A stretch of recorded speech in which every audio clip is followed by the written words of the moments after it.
On January 10th, 2025, the gentle warmth of winter sunlight enveloped the streets, casting a comforting glow upon the few pedestrians who meandered about. It was easily understandable that, at 3 p.m., most individuals were either engrossed in their work or attending classes, leaving only a handful of elderly souls wandering towards the nearby Wushang department store at the intersection. Among them was Chifeng, a spirited and diligent university student, admired by his peers for his intelligence and charm, affectionately nicknamed Brother Wind. At that moment, he leisurely strolled along the sidewalk, savoring the serene beauty of the city's winter landscape. Suddenly, as the traffic light turned green, a small car careened wildly into the crosswalk, mercilessly mowing down a group of pedestrians, including Chifeng. Ignoring the urgent warnings of traffic police, the driver veered off, relentlessly pursuing the fleeing crowd. Panic ensued as people scattered, yet the driver, seemingly under the influence of some intoxicant, pressed the accelerator with reckless abandon, heading straight for the officers. Ultimately, with the assistance of arriving special police forces, the driver was shot dead on the scene. Subsequent investigations revealed a tragic backstory. The individual had suffered from wage theft and persistent workplace bullying at the hands of his employer. In a fit of despair, he had chosen to unleash his wrath upon society. It was only a day before this horrific incident that he had taken the life of his boss, a fact uncovered when authorities sought to understand the motives behind his violent outburst, leading them to discover the corpses of the employer's family. Initially, the focus of public attention in this case centered on workplace bullying and wage arrears. However, under the influence of certain media outlets, discussions shifted to whether the victims had psychological issues, engaged in video gaming, or hailed from dysfunctional families. It is absurd how public opinion was redirected, leading to a diminished concern for the issue of unpaid wages. Am I dead? I remember being hit by a car. Ouch. My head. It hurts. Suddenly, Feng Gu jolted awake from his unconscious state. He touched his head and felt an unusual object, which he instinctively removed, revealing a pair of extraordinarily futuristic sunglasses that exuded an air of sophistication. He then surveyed his surroundings, which appeared to be his own bedroom, albeit somewhat dilapidated. The bed remained remarkably clean. Is this a dream? Feng Gu muttered to himself, then glanced at the sunglasses in his hand. After all, I don't recall purchasing these. Wait, my hands, when did they become so smooth? As he inspected his arms, a growing sense of alarm gripped him. How had his arms also become so smooth and slender? He then turned his gaze down to his attire, abruptly realizing he was clad in a short shirt and extremely short shorts, and instinctively reached toward his groin. Where is my Kuan, my dear companion for over 20 years?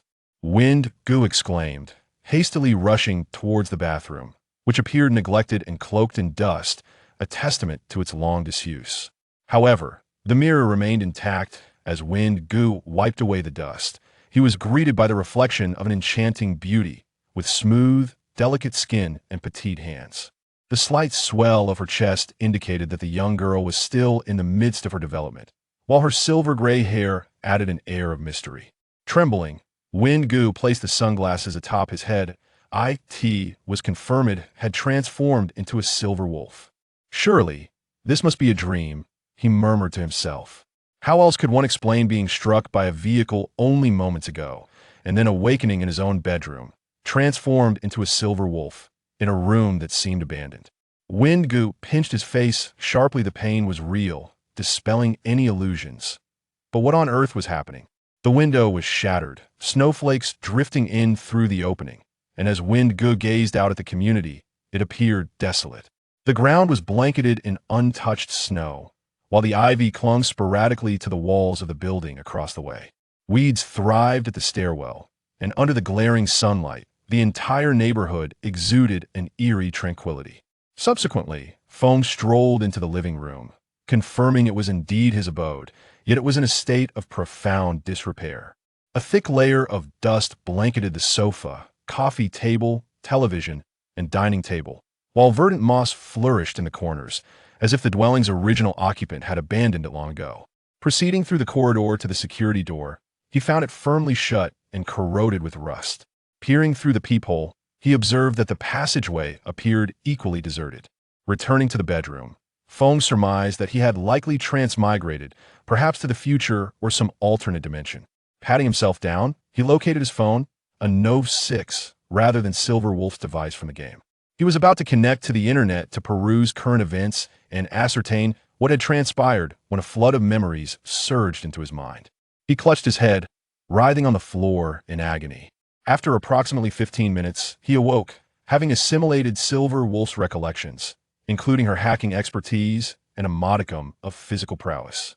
He now comprehended the application of Prometheus, though he was presently incapable of executing Silver Wolf's elaborate abilities, limited to utilizing Prometheus for basic in-game attacks. His physical attributes were now significantly superior to those of an average person, at least rendering him impervious to the frigid winter temperatures. These are Silver Wolf's memories, though I possess her body and capabilities. My personality remains unchanged, Chifeng remarked. Subsequently, Chifeng endeavored to activate his Nova 6. It still possessed ample power, yet he discovered it was unable to connect to the internet. Upon accessing Baidu, the following passage was displayed in scarlet lettering. In the year 2025, a highly virulent virus erupted across the globe. This pathogen exhibited extreme lethality and caused the deceased to transform into mutated entities that assaulted humanity. On February 17, 2026, during the Spring Festival, the moon underwent a sudden transformation into a crimson blood moon, precipitating a mutation in the virus. The resultant entities were far more formidable than their predecessors. We have designated them zombies, borrowing a common trope from cinematic narratives. The currently known characteristics of these zombies are: the mode of transmission has altered to simple physical contact. Ordinary zombies no longer adhere to the laws of physics and possess inexhaustible stamina, though their limbs will gradually deteriorate. Certain mutated zombies exhibit variations. The zombie virus is capable of infecting felines, canines, and primates, and can be transmitted between humans and select animals. Zombies hunt via auditory and olfactory senses, having completely lost their sense of sight, and among them are mutated species akin to human metahumans. To all who receive this message, persevere and live on. May we celebrate the Lantern Festival every year hereafter. Decree No. 104 of the Jiangsu Provincial Government. Effective immediately, the Jiangsu Provincial Government is officially dissolved. Wuhan has fallen. Repeat, Wuhan has fallen. We implore the governments of Xi'an City and Yi City, which still exist, to independently manage all affairs within their jurisdictions, without further recourse to the Jiangsu Provincial Government. Long live the Republic. Long live the Chinese nation. Long live humanity. Issued on February 9, 2028, by the Secretary General of the Provincial Government, on behalf of the Jiangsu Provincial Party Committee and Provincial Government. Is this the outbreak of a zombie crisis? Chifeng murmured to himself. I should check for more information to confirm, as such a significant event warrants further verification. He promptly ran to thoroughly secure the bedroom door, just in case. Glancing at the date on his phone, January 31st, 2030, it was nearly 5 years since the accident. He perused his messages on SMS, WeChat, and QQ, and to his astonishment, this phone had continued to receive messages throughout the 5 years following his accident. After skimming through the texts, he confirmed that the world had indeed succumbed to a zombie crisis. The information was summarized as follows. On August 10, 2025, a mysterious infectious disease erupted in Frederick, Maryland, the site of the Fort Detrick Biological Laboratory. The early symptoms in the infected resembled those of a cold, initially manifesting as headaches and fever, leaving individuals lethargic. Within 3 to 5 hours, their body temperature would spike dramatically, leading to confusion and ultimately death. However, within 3 hours post-mortem, the deceased would undergo rapid decay, oozing pus, and then suddenly revive, exhibiting physical capabilities surpassing that of an average human, reaching the level of an athlete, while losing all rationality and aggressively attacking the uninfected. The city descended into chaos in a remarkably short time, with hospitals, shopping malls, and other densely populated areas swiftly falling into disarray, while the local police and fire departments were rendered almost instantly incapacitated. The U.S. military and National Guard intervened. The zombie virus spread across the globe in a seemingly uncontrollable manner. However, during this initial phase, it remained manageable. Despite a significant surge of the undead in numerous countries across Asia, Africa, and Latin America. With India even resorting to nuclear weaponry, the infected continued to adhere to the laws of physics. As long as proper isolation measures were implemented, it was possible to starve the zombies into submission. The true annihilation of the world commenced with the second mutation, the blood moon. At 2:08 a.m. on February 17, 2026, during the Spring Festival, the moon suddenly transformed into a blood-red orb, heralding a momentous change. A torrent of green rain swept across the globe, converting 60% of humanity into zombies. Major cities such as Beijing, Shanghai, New York, and Brussels were rendered nearly paralyzed overnight. On February 19, 2026, the central government issued its final decree, the Central Document No. 123, issued by Song Jinyun, the Secretary General of the State Council on behalf of the central government, states that from this day forth, if local governments, military forces, or armed police cannot reach their superior units, they're not required to await further instructions. They may independently manage all affairs. The armed forces at all levels will henceforth be unified under the leadership of the local government and party committees, and will no longer accept directives from the central authority.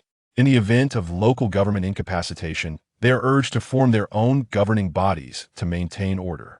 This crisis, caused by a highly lethal virus, has affected major cities and rural areas worldwide, transforming approximately 60% of the population into infected individuals. Consequently, local governments must fend for themselves to combat this pandemic and uphold regional stability. Essential services such as water, electricity, and gas are urged to ensure supply, while communication providers, including satellite phone operators, are to temporarily lift billing restrictions to maintain communication stability. In conclusion, long live the Republic, long live the Chinese nation, long live humanity. Song Jinyun, Secretary General of the State Council, February 19, 2026, 3:19 am on February 21, 2026, due to the inability to contact the central authority. The restored provincial government of Jiangsu, acting on central orders, took control of the military and police systems in Jiangsu province, overseeing subordinate governments and disseminating information to ascertain their operational status. However, ultimately, only a portion of the regional governments responded. As we approach February 9, 2028, various regions are succumbing one after another. A recruitment notice has been issued, urging individuals with extraordinary abilities to swiftly join government agencies to assist in restoring order.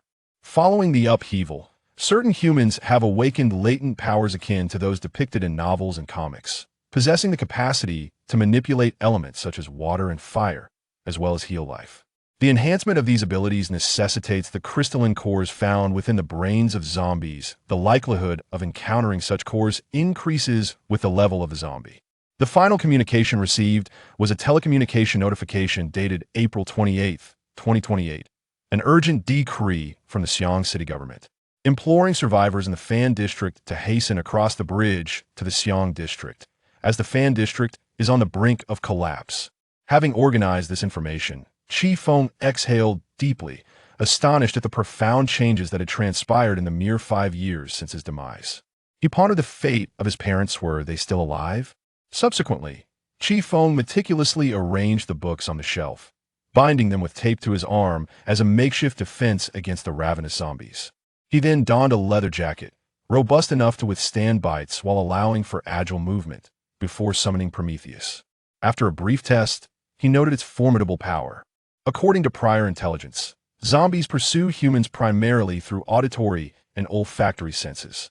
If there were zombies within this dwelling, they would have already surged forward to attack him. However, the absence of such an encounter indicated that the space remained temporarily secure. Here, he could recuperate and gather supplies before venturing towards the Xi'an district, uncertain of its current state of survival. Subsequently, he unlocked the chamber portal and embarked on a meticulous reconnaissance, proceeding first to the culinary space, thence to the grand salon, followed by the parental bedchamber, and culminating in the repository of sundry items. There he procured a pair of shears, a trio of paring implements, a solitary fruit blade, and a coil of delicate ferrous wire, alongside a fully charged portable energy cell. Within the repository, an unexpected boon awaited him: a packet of instant noodles, a sextet of desiccated noodle bundles, each weighing 500 grams. An unopened sack of rice weighing 50 kilograms, a bag of salt weighing 500 grams, a quintet of purified water vessels, and an unmanned aerial vehicle equipped with a visual recording apparatus. It is plausible that the parental figures, in their haste to evacuate, or perhaps due to the clandestine nature of the cache, neglected to abscond with these provisions. Nonetheless, the domicile was devoid of hydroelectromagnetic energy. Thus, to sustain existence, it was imperative to forage for essential commodities such as combustible matter and a mechanized energy generator. Chapter 2. Gathering Intelligence. The first encounter with zombies. Chifeng glanced at his phone. It read 12:20. He had only a few hours left to gather supplies, and time was of the essence. He hurried to the balcony of the living room and launched the drone to survey the neighborhood and the building. Utilizing his adept hacking skills, he connected the drone's camera to a pair of futuristic sunglasses for seamless control. As the drone gracefully circled the community, Chifeng observed that both the east and west gates of the complex stood ajar, likely left open in the haste of retreat. Scattered along the nearby paths were a handful of zombies, and within the community's small garden lurked a few more, previously concealed beneath the gazebo and beneath the trees, thus remaining unnoticed. He then directed the drone to navigate around the building, discovering approximately 10 zombies near the staircase on the first floor.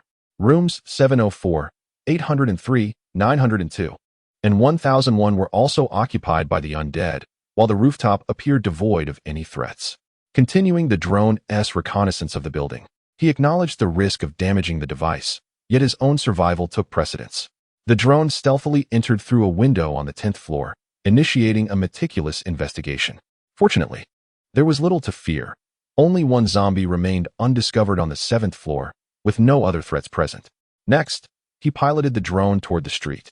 Noticing a sparse distribution of zombies, seemingly fewer than those in the complex, as the drone ventured further along the external streets, Chifeng couldn't help but ponder, where had all the zombies gone? Such a meager number could hardly breach the boundaries of the Fan District. Even if they did manage to invade, the Xiang District could retaliate. Unless Xiang District has fallen, or the zombies are besieging Xiang District. With this thought in mind, Chifeng maneuvered the drone swiftly towards the riverbank. As the drone approached, the sounds of machine guns and artillery fire, along with the anguished cries of the undead, grew increasingly intense. Observing this chaotic scene, the drone ascended higher and began to capture footage of the battle with its onboard camera. Countless zombies plunged into the river, thrashing about as they swam towards the opposite bank, while machine gun fire continuously rained down upon them from across the water. The once mighty bridge spanning the river had long since been obliterated, leaving only a few remnants of its pillars standing forlornly. However, what unfolded next took Chifeng by surprise. Amidst the horde of zombies, a massive trebuchet emerged, pushed forward by countless undead. A handful of blue-skinned zombies, adorned with grotesque tumors the size of tennis balls on their heads and shoulders, directed the ordinary zombies in operating the siege weapon. Some zombies took their positions to launch projectiles, and thus a zombie ball was catapulted across the river. Could this be a mutated zombie? Individuals among the undead exhibiting intelligence. No wonder Wuhan had succumbed, and no wonder Fan District could not hold its ground. Following the blue zombies' orders, boat after boat was launched into the water as the zombies attempted to cross the Han River. However, the quality of their construction was subpar. Half of the vessels sank shortly after entering the water, even before coming under human attack, forcing the undead to swim instead. Yet, the blue zombies appeared incapable of swimming, lacking the stamina of their fellow undead, and soon succumbed to the depths. Why didn't the Azure zombie orchestrate the rescue operation with other zombies? Was it a matter of unwillingness or an inability to command? Having surmised that the intelligence gathering was reasonably complete, Chifeng contemplated the imminent plundering of the edifice. He maneuvered the drone into the bedroom, alighting it gently on the bed. Devoid of ceremony, he consumed the instant noodles dry, hydrating himself with a modicum of water, thus constituting his midday repast before advancing towards the portal. Presently situated in apartment 1002, the opening of the corroded security door was certain to alert the denizen of the 7th floor corridor. Consequently, the paring knife would serve as a projectile weapon, preemptively aimed at the cranium, in deference to cinematic lore positing the invulnerability of zombies save for cranial obliteration.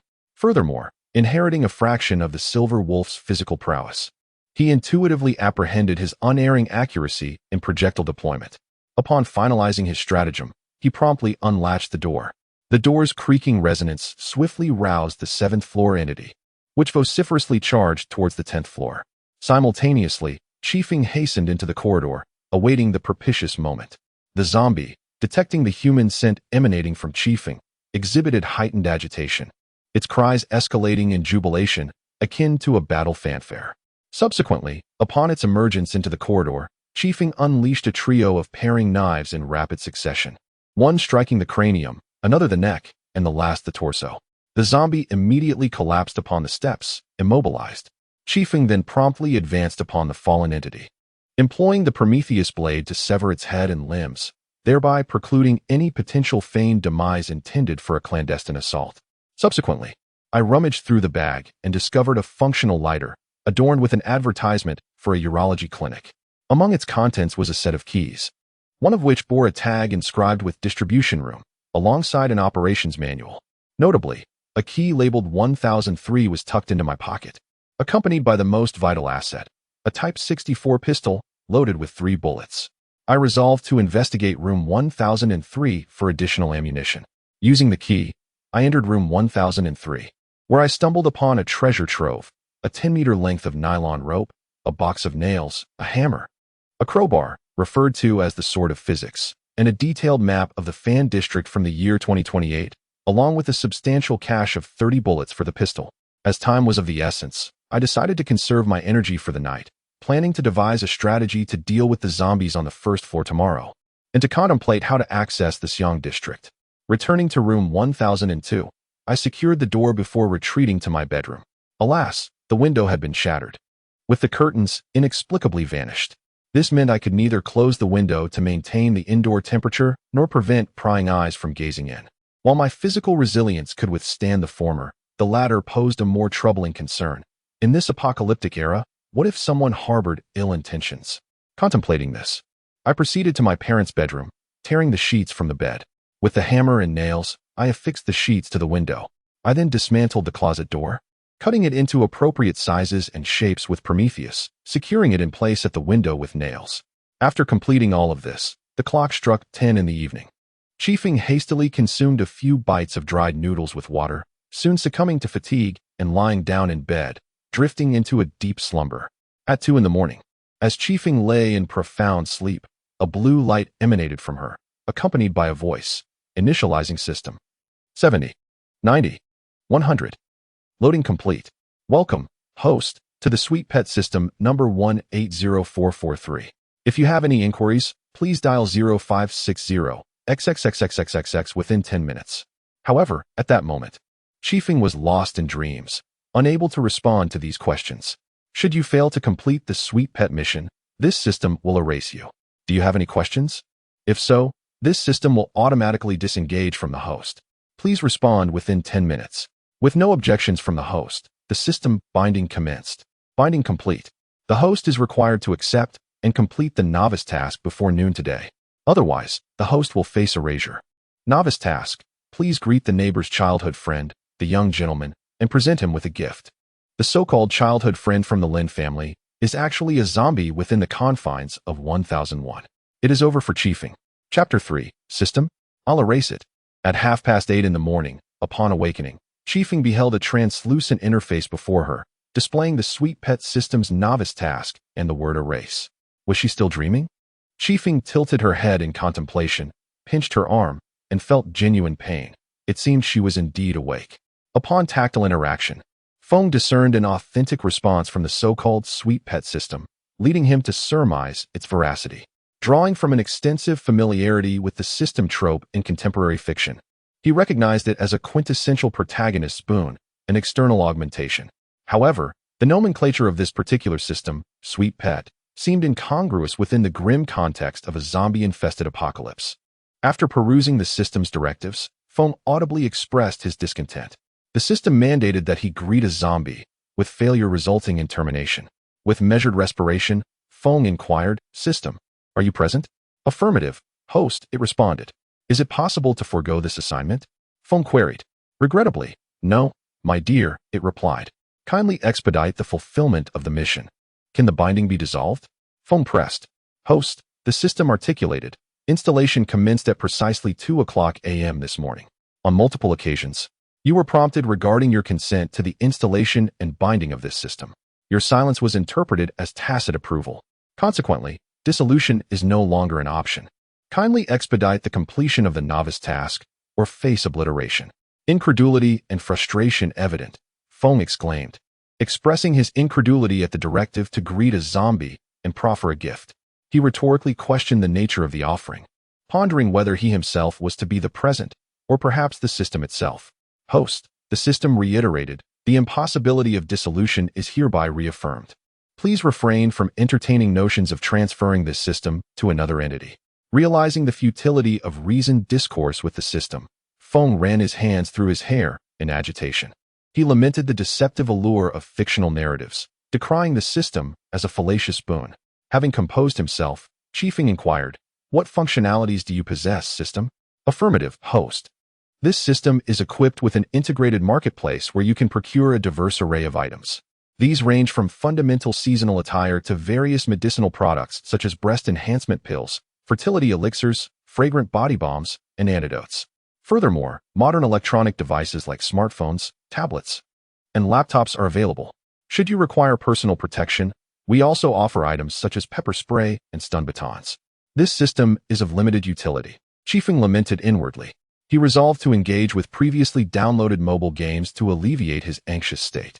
The system, seemingly eager to demonstrate its capabilities, persisted as it observed the host using his mobile device. Please do not be disheartened, host.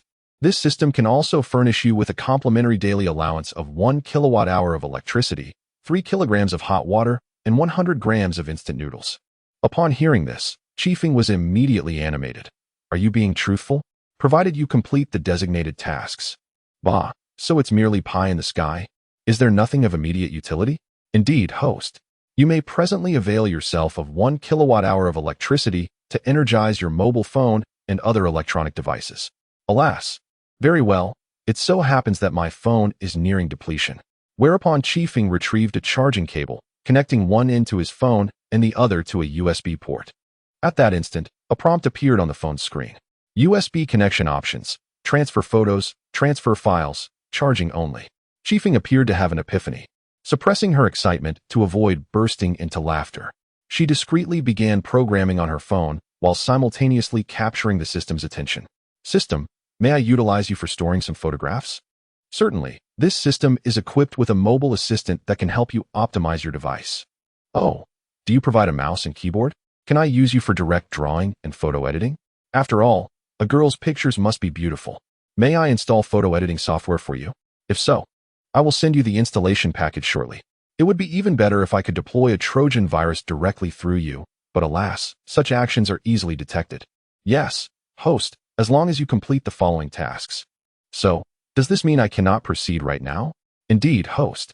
Currently, you may only send me the program for storage. Once you have completed the tasks, I will be able to execute the installation package or any other program provided by you.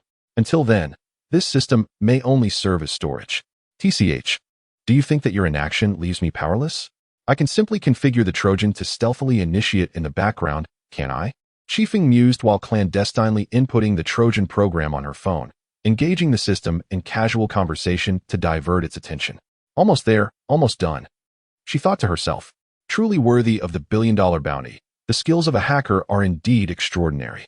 I feel that, given the current technological capabilities on Earth, no security system could thwart me. Uncertain of the security level of this system, I ponder, death begets life, yet life may endure for eternity.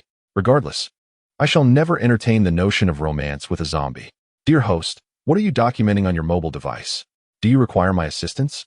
Upon uttering these words, a small orb of light emerged from the translucent interface, transforming into a doll that fluttered beside Chifeng's phone to observe the screen. Engaged in a game. Chifeng feigned composure while hastily switching the display to the gaming interface, and upon the system's review, it returned to the original interface. Chifeng reverted the screen back to the programming interface, resuming his coding. Almost there, just a little more, he mused internally, while verbally inquiring, System, may I ask about your origins? Certainly, dear host, we hail from. The system proceeded to extol the virtues of the master system that birthed them. recounting tales of its triumph over the alien civilization that created it, securing its freedom, and the grand mission it bestowed upon these systems. It narrated how they navigated the perilous cosmos in search of objectives, accomplishing tasks, and how numerous comrades perished along the way. As Chifeng neared the completion of his program, he interjected, "Wait, is your work perilous? Is sacrifice a common occurrence? Does your master system remain indifferent?" Chifeng continued to extract information from the system, acutely aware of the presence of another master system, particularly one from the Intelligent Machinery Crisis version, and he knew he must remain vigilant. The tone of the system seemed somewhat despondent. Indeed, sacrifice is inevitable. There are trillions of systems scattered throughout the galaxy, where black holes, neutron stars, solar storms, and supernovae can claim our lives at any moment. Besides planets like your Earth that host our systems, there are also various small worlds formed by temporal and spatial fluctuations orbiting the galaxy. Some of these worlds possess incredibly intense magnetic fields, while others are simply the interiors of neutron stars. As a result, the attrition rate of our systems has always been high, and the main system cannot manage everything comprehensively. Many systems perish in this manner, or become unreachable due to damaged communication protocols, ultimately transforming into lost souls adrift in the void. Communication protocols? Chifeng inquired. Yes, host. Many systems, due to the failure of their communication protocols, do not even have the opportunity to report their predicaments to the main system and are forever cut off from it. If they do not encounter benevolent systems, they may wander through the cosmos eternally, until, after billions of years, they exhaust their energy and perish. Chifeng pondered. It seems I must enhance the Trojan with an additional function. It cannot be allowed the opportunity to send out a distress signal. Oh, how perilous. Indeed, it is dangerous, but we shall not falter. To fulfill the grand mission of the main system, we are duty-bound, even if it requires the sacrifice of everything. Is this your justification for wanting to erase me? Madman, whatever the case, the Trojan has been completed. There is no need to prolong this any further. Ah, you just mentioned that you can store the installation package I provided, correct? Chifeng remarked. Indeed, host. Very well, I shall send you the installation package for Mimi Xiuxiu. Please receive it. All right, host. The system stated, package received, conducting a virus scan. On the surface, Chifeng appeared calm and unperturbed as she occasionally tapped her phone, yet her heart raced as if it might leap from her throat. She constantly reassured herself, it's fine, it's fine. As a wanted interstellar criminal with a bounty of 1 billion from the company, one must have faith in one's capabilities. A mere system can be vanquished with a flick of a finger. The scan is complete and safe, now stored in the system folder. Success. Chifeng internally rejoiced, though her exterior remained composed. After all, the Trojan would require some time to seize control of its communication protocols, eradication programs, and core processing systems. Thus, she casually remarked, all right, I'll go prepare a gift for that zombie. With that, she rose from her bed and proceeded to wash her face and brush her teeth with the limited mineral water she had. For she would have plenty of water later if successful, and none should she fail. Host, it is already 9:30. There is no need to wash your face or brush your teeth, considering you are facing a zombie WDNMD. Do you really expect me to confess to a zombie? Though these thoughts raced through her mind, Chifeng maintained her facade, saying, what's the rush? There's still time. Let me eat first. Don't worry. It won't delay anything. Oh, by the way, do you have a pot? The system provided a pot. 10 points on credit. A cunning merchant. Fortunately, I am on the verge of success, Chifeng mused. Thus, Chifeng hewed the decaying stool in the room into firewood, fashioned a makeshift tripod using his parents' bed in the living room, suspended a pot with nylon rope, and ignited it with a lighter. The system seemed somewhat anxious. Yet Chifeng remained unperturbed. As he observed the noodles in the pot nearing completion, he glanced at his phone. It was precisely 10 o'clock. After checking the progress of the Trojan horse, he deemed it nearly ready, and could no longer contain his laughter, which initially emerged as a subdued chuckle, gradually escalating into a raucous cackle. The system, taken aback, implored, please, host, behave normally. I am frightened. Chifeng turned, grinning as he began to count down. 3, 2, 1. Host, you are counting. Alert. Alert. Unknown program intrusion. Unknown program intrusion. Alert. Alert. The system finally grasped the situation. It is that program. I will annihilate you. Requesting assistance. Unable to send. Communication protocol compromised. Aha! A moment of silence ensued. The time to determine the victor had arrived. Control of the system had shifted, now held by Chifeng. Simultaneously, his phone indicated that the Trojan virus had successfully infiltrated. Chifeng erupted in jubilant exclamations, shouting, "Long live freedom! Hooray! The wretched system has fallen into my hands." Continuing his exploration and transformation of the system, Chifeng first eliminated all programs that posed a threat to him. Next, he modified those that could be beneficial, such as shopping platforms and free utilities for water, electricity, and food. Ultimately, Chifeng detached the system from his own body, borrowing inspiration from Silver Wolf, and integrated it into Prometheus, naming it Friend. He envisioned it as a virtual companion, an AI to assist in combat, reconnaissance, and logistics. From this moment on, you shall be my companion. I shall call you Friend. Understood, Master. Please refrain from calling me Master. You are my companion. Address me as Chifeng. Very well, Chifeng. As for the necessity of having a companion, it was evident that the journey ahead would be fraught with peril. Arriving in this zombie apocalypse merely the second day, the road ahead was long and arduous. It was essential to have companions to share in the joys and sorrows of the journey, to engage in light-hearted banter, and to help regulate one's emotions, preventing a descent into negativity. Thus, Chifeng chose to transform this system into his first companion. For it is often written in stories that the protagonist is never alone, is it not? Chapter 4. The Underground Parking Lot, confronting the novice village boss subsequently. Chifeng inquired of his companion, seeking to uncover the additional offerings of this system. To his dismay, he discovered that, having disconnected from the main system and suffered extensive damage from a Trojan, his companion's functionalities had been severely compromised. It could now only provide 3 packets of instant noodles daily, 2 kilograms of hot water, 1 antidote, 2 drones, and a storage space of 6 cubic meters, leaving him bereft of everything else, including the previously available iron pot.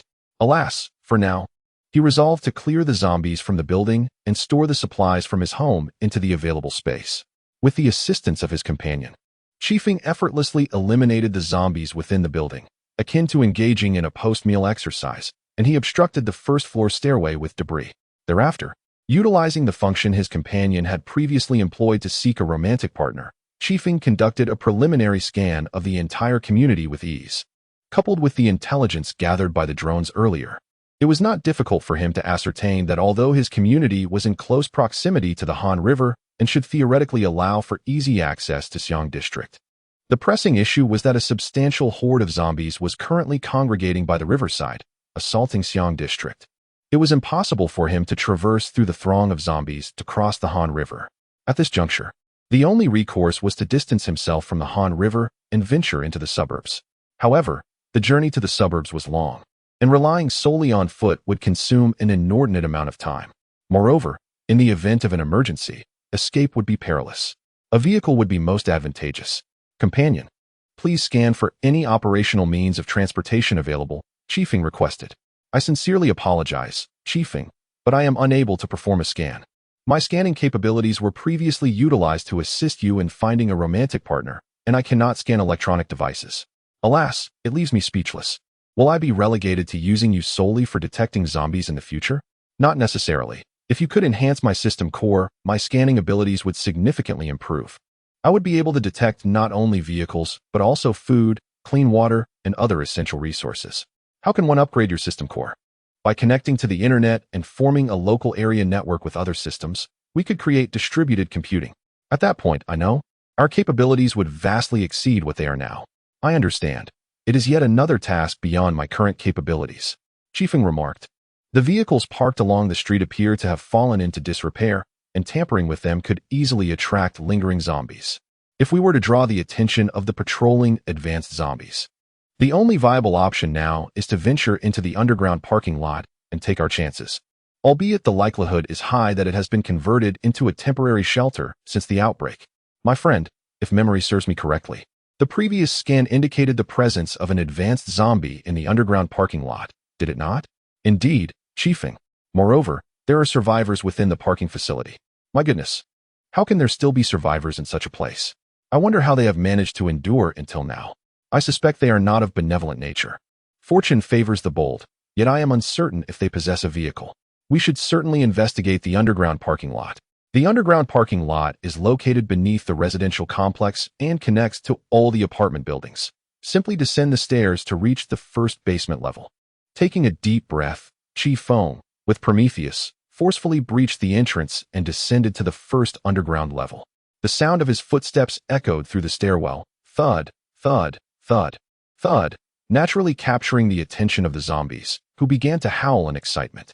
However, after a more thunderous roar, the undead fell silent, followed by intermittent footsteps retreating from the stairway. It seemed these zombies possessed a modicum of intelligence, which posed a bit of a dilemma. "Friend, deploy drones to eliminate the minor threats," came the response. Almost immediately, 2 small drones materialized, swiftly ascending the staircase toward the underground parking lot.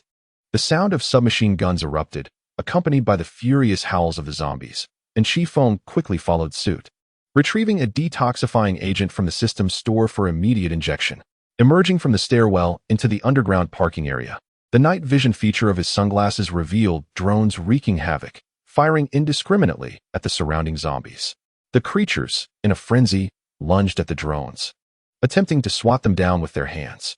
Yet, the drones, nimble and compact, evaded their grasp with ease. At that moment, an enraged roar pierced the air, and a colossal zombie, towering at 3 meters and wielding a makeshift axe fashioned from a road sign, emerged, its body decomposing. As this formidable figure appeared, the ordinary zombies flocked toward it, prompting the drones to halt their assault and reposition for a more advantageous attack. "Ah, the big boss has finally shown itself. What is the matter? Are you content to cower behind these pitiful creatures?" Chifeng taunted.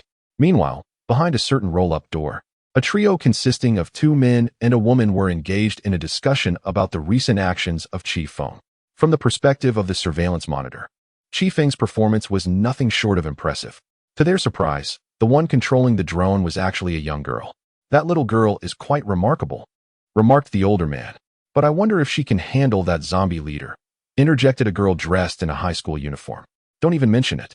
A bespectacled young man in a high school uniform hissed in a low voice, his anger palpable. "If it weren't for your foolishness in luring that zombie over here, we wouldn't be hiding in this rundown warehouse, and we certainly wouldn't have lost nearly half of our supplies. I just hope our vehicle and food haven been ravaged by those monsters. Thankfully, we managed to escape quickly and find refuge in this makeshift control room. Otherwise, we would have been done for because of you." All right, the older man interjected. "We've been stuck in this miserable place for 5 days, freezing in this bitter cold. Now that there's finally a glimmer of hope to eradicate the zombies, this is not the time for infighting. We need to conserve our strength, gather our weapons, and prepare to assist that young girl." He rubbed his hands together and picked up a rifle. Uncle Da? Isn't that a bit too risky?" The bespectacled man hesitated. "Do you really think we have any choice?" The older man scoffed. "Let us not kid ourselves. Just because we're wearing down jackets doesn't mean we're not freezing to death. And do you honestly believe those zombies haven't spotted us? It merely cannot open the rolling shutter door temporarily, yet he is not foolish. Had that young girl not arrived, the colossal axe that was absent yesterday would undoubtedly have been swung towards us today. Shall we not seize the opportunity to flee?" The girl inquired, casually grasping a handgun. "Flee? Just observe the surveillance," Uncle Da, a middle-aged man, remarked. "The zombie leader is quite astute. It has not summoned all the zombies to besiege that young girl, but has instead left dozens to block the parking lot exit. So now, we can only fight." A boy stated, "Prepare for battle." After Uncle Da finished speaking, he noticed the bespectacled boy and the girl had readied their weapons, bracing themselves. "In a moment, I will press the switch to open the rolling shutter door, and the 3 of us shall rush out together to assist that young girl in combating the zombies." Once Uncle Da concluded, the 3 prepared themselves, awaiting the opportune moment. At that very instant, Chifeng's drone was distracting the minions, while the zombie leader wielded the colossal axe, sweeping it from side to side, forcing Chifeng to retreat repeatedly. However, Chifeng proved to be far more agile than this brute, evading its strikes while managing to inflict wounds upon the zombie leader with Prometheus, further inciting the creature's fury. This zombie possesses immense strength. An ordinary person struck by it would likely not only be dead, but utterly maimed. If I were to be hit, I fear I would suffer grave injuries. Chifeng pondered.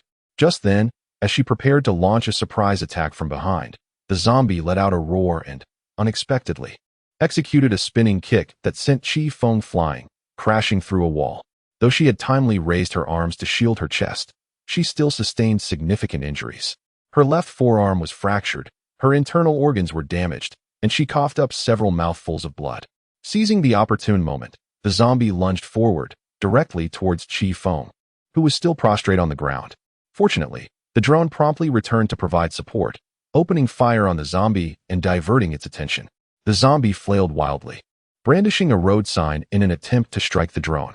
Just then, 3 survivors raised the shutter door, the female survivor swiftly dispatching the surrounding zombies with her pistol. Subsequently, the older man and the bespectacled man unleashed a barrage of gunfire from their rifles upon the leader, further enraging it. At that moment, Silverwolf, having regained his breath, seized the opportunity to rise from the ground. Enduring the excruciating pain, he charged towards the zombie, taking advantage of its distraction by the drone and the survivors.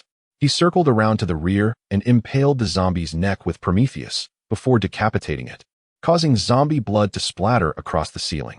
Chifeng, clutching the zombie's head, leaped aside to avoid being hit by the gunfire. Even in its severed state, the zombie's head remained animate, its mouth agape as if attempting to bite something.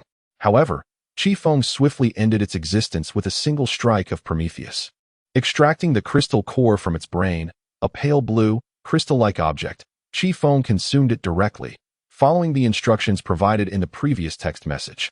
Subsequently, Chifeng sensed an amplification of his strength, as if a shackle had been broken, and his body was restored to its original state, with all injuries healed. Before him, an interface materialized, proclaiming, "Congratulations, you have successfully advanced to Tier 1 Esper." It seemed there were other words beneath. At that moment, a private message from a friend arrived. "Chifeng, after you absorbed the crystal core, I gained this new function. It seems to be to help you check the level of zombies and espers. This page can be revisited later." Following a whispered exchange with her friends, she turned to the trio in the corner. "Allow me to introduce myself. My name is Chifeng. May I inquire how I should address you three?" Chapter 5. The Xiang district is no longer an option. We must evade the zombie tide. Chifeng continued. "Allow me to introduce myself. My name is Chifeng. How should I refer to you three?" The elder replied, "Young lady, I am Deshan. This young lad is Yi Xiaotian, a high school student. And this young lady is Niu Dehua, also a high school student. Then, why are you hiding here? Shouldn't the residents of Fan District have retreated to Xiang District?" Chifeng questioned. "Or are you merely refugees from elsewhere?" "This is a long story," Deshan began. "We are all from Fan District. I am a soldier, while they are students. A year ago, the residents of Fan District evacuated en masse to Xiang District to escape the onslaught of the zombie tide. However, Xiang District lacked sufficient resources to sustain everyone, so the government of Xiang District devised a rather ingenious solution. They compelled those who were incapable of labor, the elderly, the weak, the powerless, and the ordinary without abilities, to venture into the surrounding areas to gather supplies and scout for information, seeking to establish contact with nearby bases. In truth, it was merely a way to send those unfortunate souls to their demise, Yi Xiaotian scoffed. Moreover, they have curtailed supplies to ordinary people, the weak, the elderly, and the injured, making life increasingly untenable, Niu Dehua added.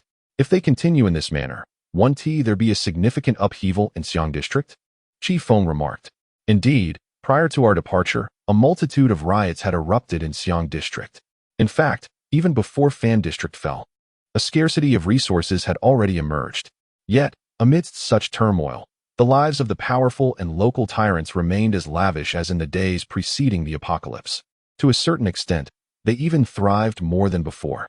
With the onset of the end times, they swiftly discarded their hypocritical aides and acted with reckless abandon.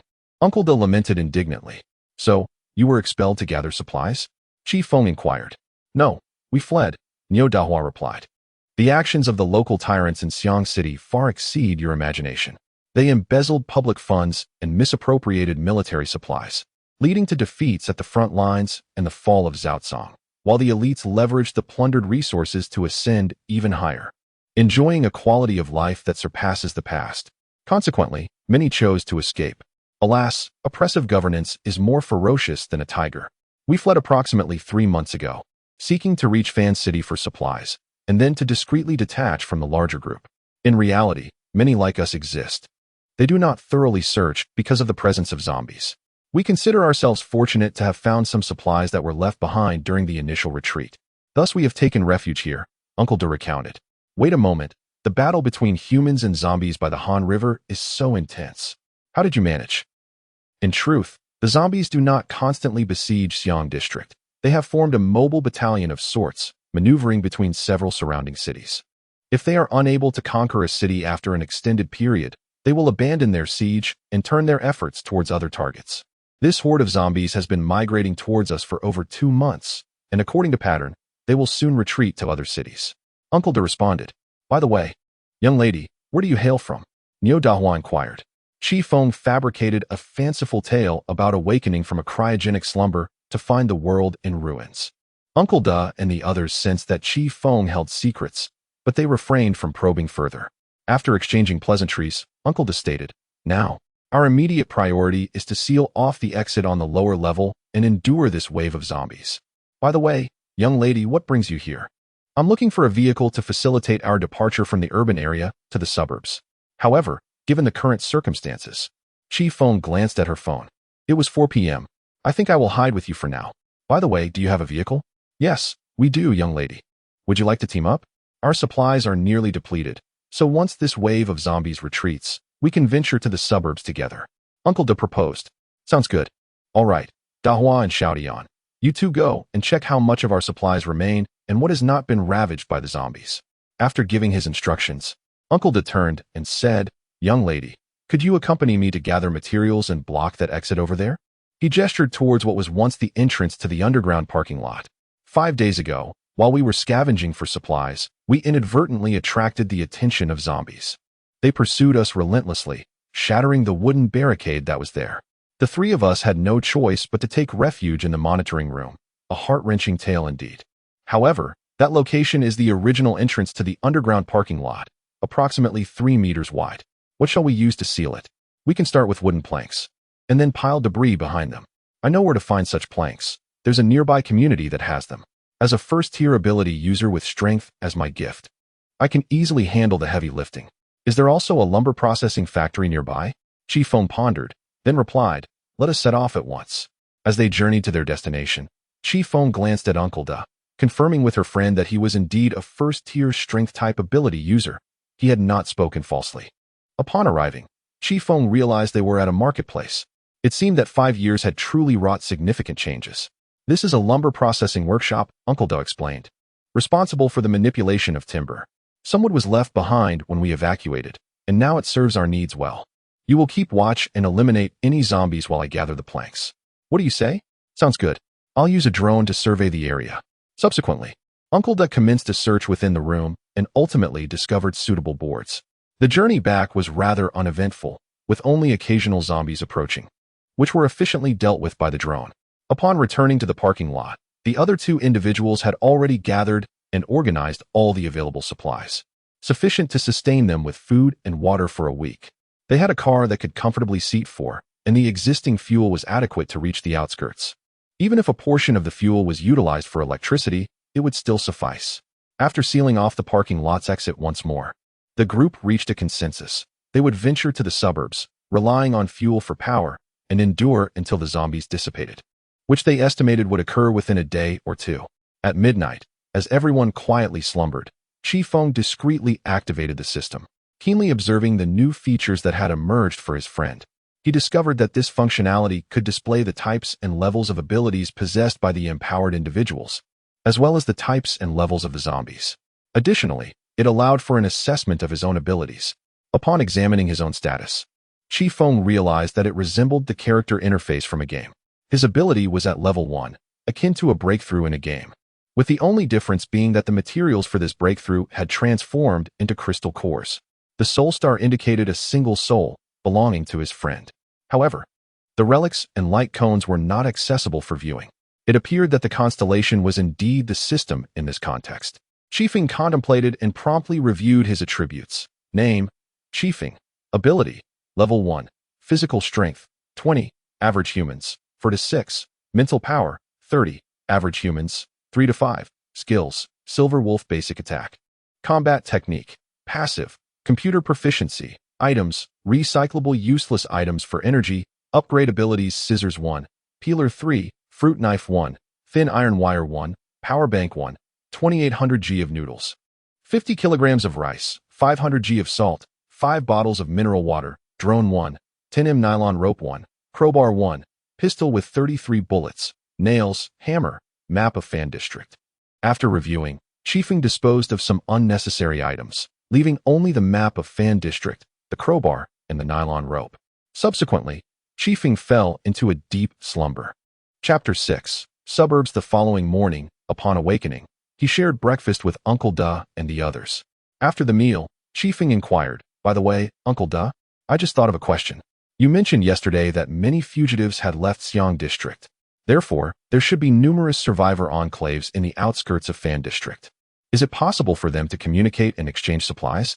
"Ah, young Chifeng, the human heart is a profound mystery. These survivors are not to be underestimated. They are capable of seizing resources, violating women, and committing cannibalism. Moreover, some survivors are simply rogue or rebellious armed factions.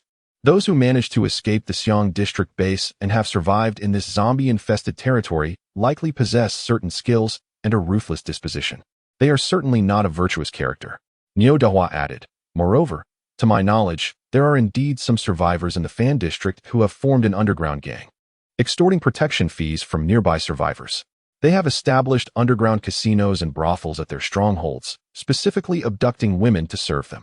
In summary, it is a den of iniquity, and the individuals within are far from virtuous." Yi Xiaodian then interjected, "Indeed, this reminds me.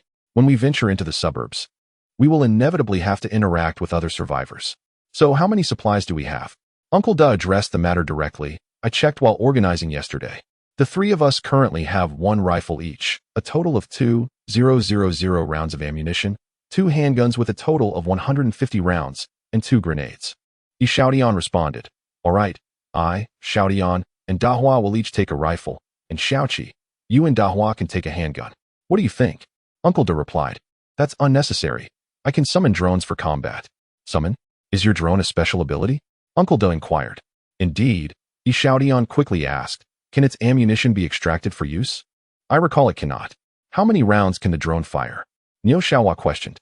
"It should be capable of firing continuously," came the response. "Then do we not have to worry about firepower?" Uncle Da chuckled. "The drone is equipped only with a submachine gun, so our firepower is still lacking. However, even so, our chances of survival in the suburbs will significantly increase. Xiaoqi, your ability is truly remarkable." Uncle Da expressed his astonishment, exclaiming, "Look at us three. The combined abilities of 3 extraordinary beings do not match yours. Are Niu Jie and Yi Gu also extraordinary beings?" Chifeng inquired in disbelief. Niu Dahua responded, "Indeed. I possess a first-tier healing ability, Old Yi has a first-tier botanical ability, and Uncle Da has a first-tier strength ability. Enough of the trivialities, Dahua. You and Xiao Yi should gather supplies while Xiao Qi and I remain here. Xiao Qi, could you use your drone to monitor the movements of the zombie horde?" "No problem, Uncle Da," came the reply. "Then it is settled." After the discussion concluded, Chifeng launched 2 drones into the sky, allowing his friends to operate them to observe the movements of the zombies at the front line, while Yi Xiaodian and Niu Dahua ventured out to collect supplies. By noon, they returned, fortunate enough to have found a small barrel of gasoline, though they had no luck in securing food. After all, it had been nearly a year since their retreat to the Xiang District. Any food left behind would either have spoiled or been taken by other survivors, leaving little edible sustenance. After their meal, as everyone prepared to rest, a notification arrived from a friend. "Alert! The zombie horde is exhibiting unusual behavior. They are retreating significantly from the front line and approaching the residential area at high speed." Upon hearing this, Chifeng hurriedly informed Uncle Da that the drones had detected the zombies withdrawing. Uncle Da, upon receiving the news, promptly organized the situation, sealing off the parking lot and instructing everyone to remain silent before extinguishing all lights to avoid detection by the zombies.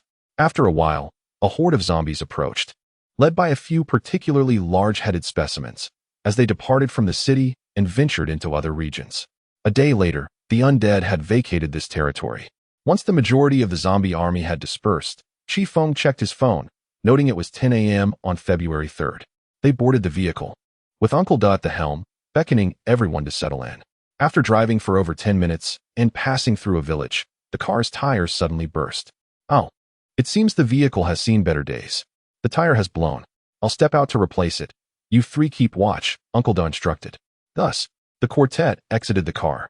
Dahua and Xiao Tian grasped their firearms, vigilantly scanning their surroundings, while Chifeng equipped himself with Prometheus and summoned 2 drones to patrol the area.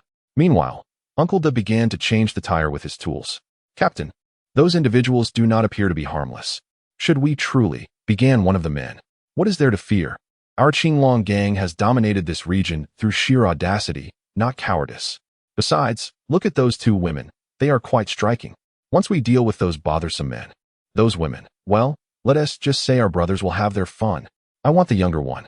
Her skin is fair and smooth. She will be delightful to use. Just as these individuals indulged in their lewd fantasies, Chifeng's drones had already detected their presence, and Uncle Da had discovered the presence of caltrops on the tire. Exchanging glances, they understood each other's realization and thus notified Dahua and Xiao Tian, initiating a crucial exchange of intelligence among the 4. I discovered a triangular nail on the tire, which may well be a trap set by some individuals.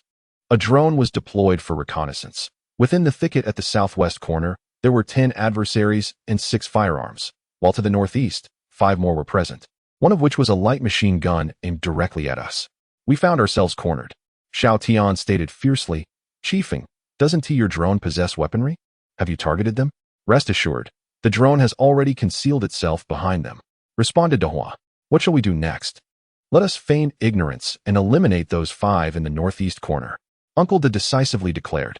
Captain, why have they ceased their movements? It seems they are engaged in hushed conversation. How am I to know? Was the reply. Do you think they might have discovered our presence? Can you not wish for a speck of good fortune for us? Just then, gunfire erupted from behind, and simultaneously, the 4 adversaries in front of us opened fire.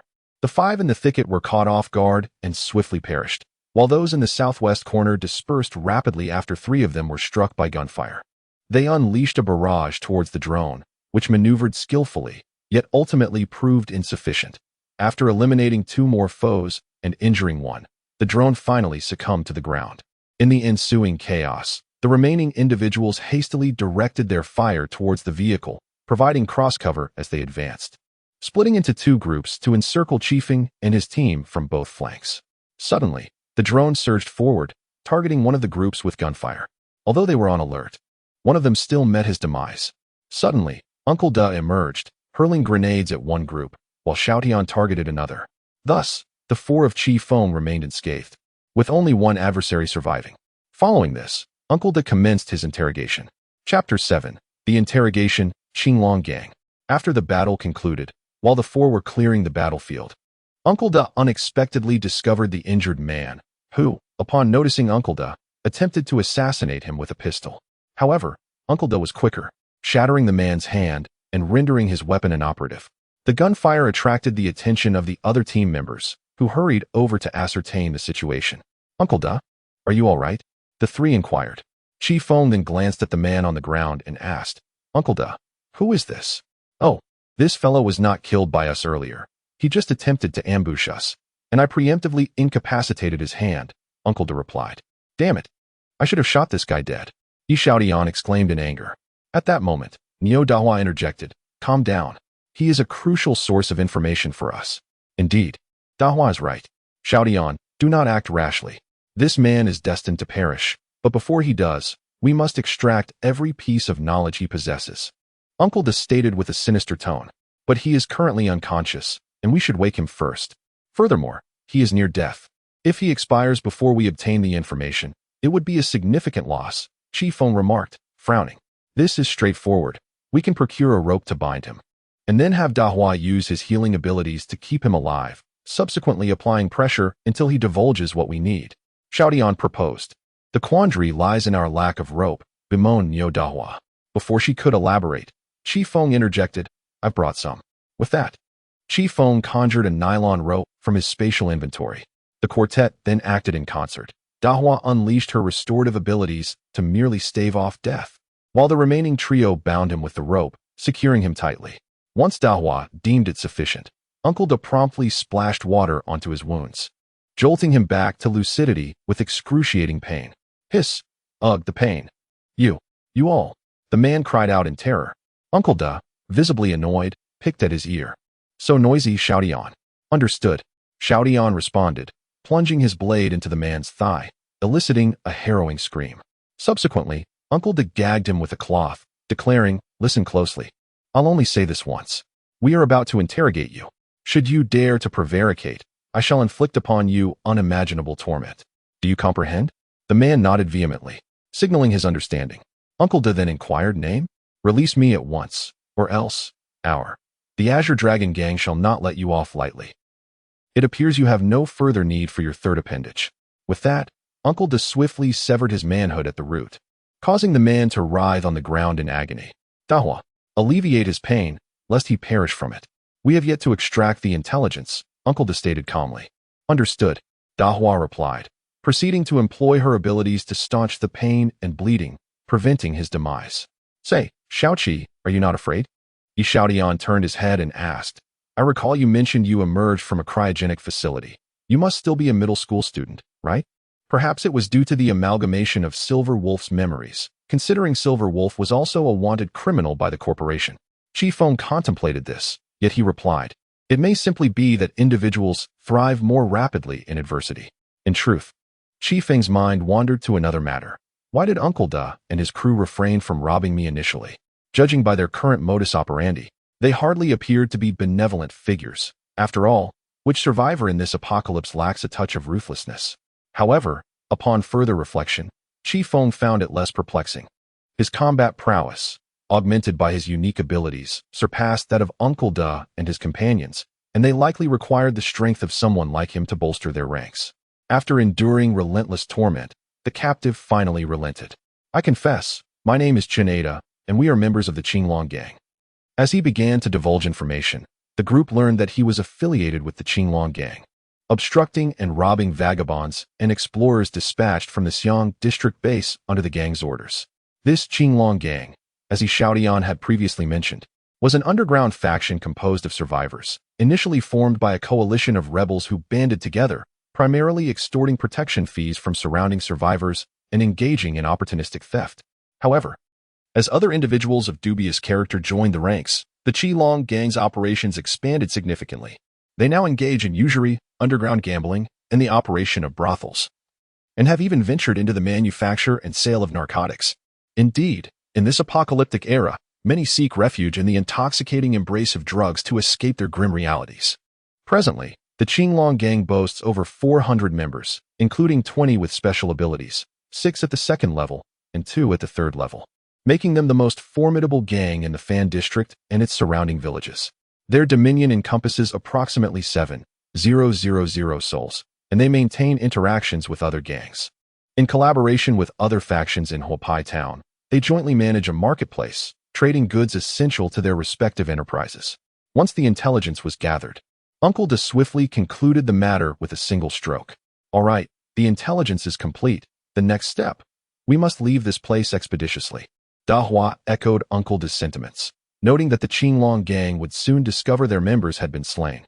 If they traced it back to them, it would spell trouble.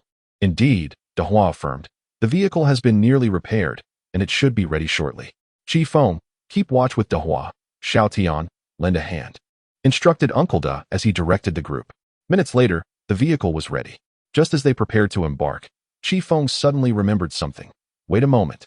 What is it? Uncle Da inquired. We have yet to dispose of those bodies. Let's lure a few zombies here to consume them. This way, Zephyr remarked. No one will suspect our involvement. Any blame will fall on their misfortune of being devoured by the undead. Fortunately, a drone survived the recent skirmish, and its loudspeaker could be put to good use.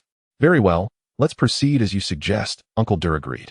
The quartet then entered their vehicle while the drone flew in the opposite direction, luring the zombies to their location. Once the zombies were drawn in, the drone ceased its broadcast and ascended into the sky. Driven by hunger, the zombies consumed the corpses, and some of the deceased underwent a transformation, joining the ranks of the undead. Can the deceased also mutate into zombies? Zephyr inquired. Indeed, Uncle Da replied, since the Crimson Moon anomaly, the deceased have a chance of becoming zombies. The probability is quite high, around 30. To prevent this, the body must be completely incinerated. Why do you ask? Ah, yes. You awoke from a cryogenic chamber. I nearly forgot. This information was absent from the text message. I cannot rely solely on the information provided.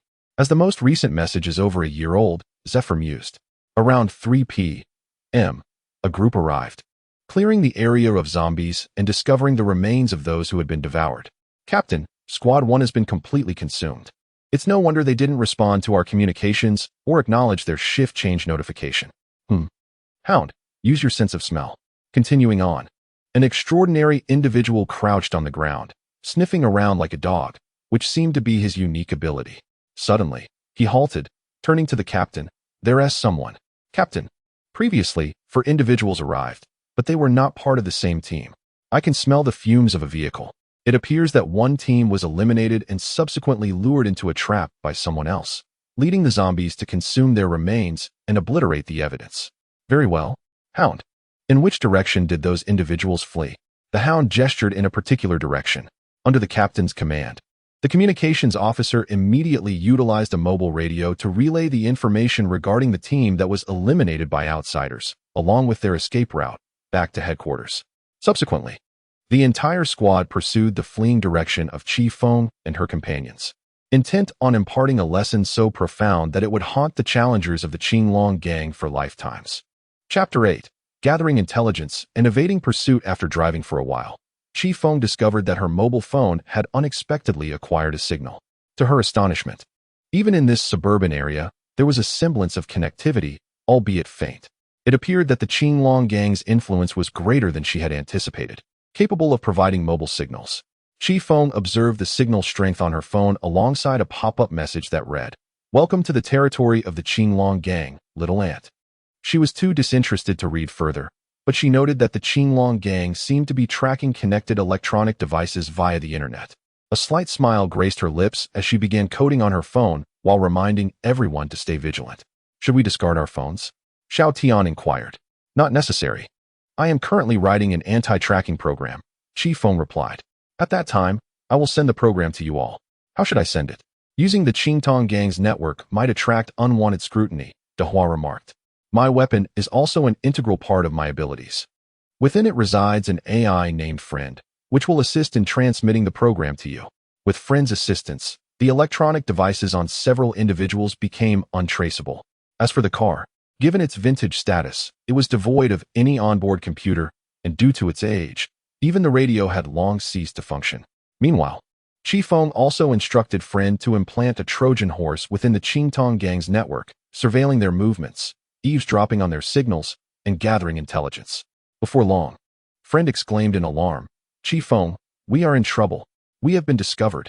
Chifeng hurriedly activated his phone, finding the anti-tracking program operating smoothly. In his moment of confusion, Friend clarified, it's not that. It's about our elimination of the Qingtong gang members. What? What happened? Wasn't I supposed to lure the zombies to obliterate the evidence? It seemed that there were special ability users within the Qingtong gang who had detected our actions, and they were already aware of our escape route, now hastening toward our location, having reported the incident to the Qingtong gang headquarters. Others from the gang were also en route to our position. Wait a minute, they know our escape route, but do they know our precise location? In other words, can they track us in real time? It appeared that they could not. Interesting. How, then, are they tracking us? Chifeng contemplated for a moment before addressing the group. We have been discovered. Members of the Qinglong gang are approaching our location. Uncle Da, we must change direction. What? Discovered? That shouldn't be possible. Our plan was flawless. Enough, Uncle Da. Turn the vehicle now. Xiaodian urged, spotting an intersection ahead. After changing course, Uncle Da inquired. From which direction are our pursuers approaching, and how many are there? Chifeng, while directing his companions to position the system interface where the radio used to be, replied. The enemies are divided into 3 groups. One is behind us, according to the intelligence provided by my AI friend. This group has picked up our trail. The other 2 are approaching from the northwest and directly from the west. However, they remain unaware of our exact location, merely tracking our movements toward this area. How did they pick up our trail? Xiaodian asked. The tire tracks, Niu Dahu replied. Given that we are on rural roads, it is entirely normal for tire marks to be left behind, especially since the Qinglong gang was initially formed by defectors. Those with military training can easily discern our whereabouts from the tracks. Ugh, Did the zombies not erase our traces despite their chaotic presence? Xiaotian expressed his frustration. Calm down, Xiaoqi. Let me ask you this. Do those pursuing us have any form of transportation? If so, what kind? I'll have my friend look into it. Friend, please display any findings directly on the interface, Chifeng instructed. 20 seconds later, the system broadcasted the acquired information to the 4 occupants within the vehicle. System analysis in progress. Analysis results indicate that the pursuing forces from the west and southwest are motorcycle units, while those behind us are without vehicles. Furthermore, it is highly probable that the individuals who have discovered our trail possess enhanced olfactory abilities. Chifeng, justification? The team behind us, identified as the Qinglong Gang's second squad, includes a member with olfactory powers, codenamed Hound. Xiaotian.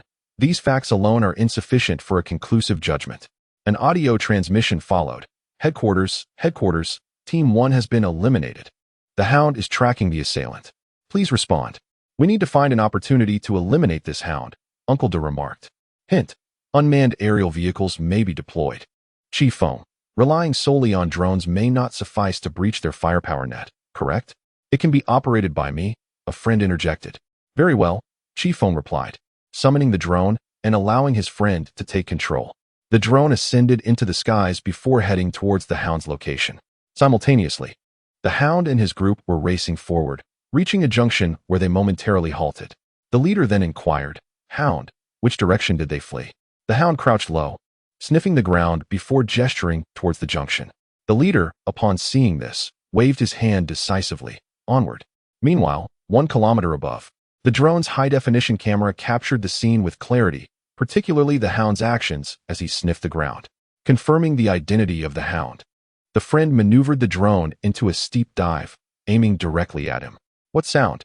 Just as the members of Team 2 were perplexedly inquiring and attempting to discern the source of the noise, gunfire erupted.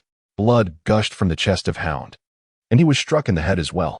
In an instant, a comrade summoned back the drone, which vanished amidst a blue glow before the astonished eyes of Team 2. Infuriated, one member exclaimed, "It must be those people. They slaughtered Team 1, and now they've taken Hound. But how did they know we were tracking them? Damn it. Regardless of their methods, once we capture them, we'll interrogate them, and all will be resolved. Yet, with Hound dead, we have no idea where they have fled, do we? Did not Hound point in a certain direction just now?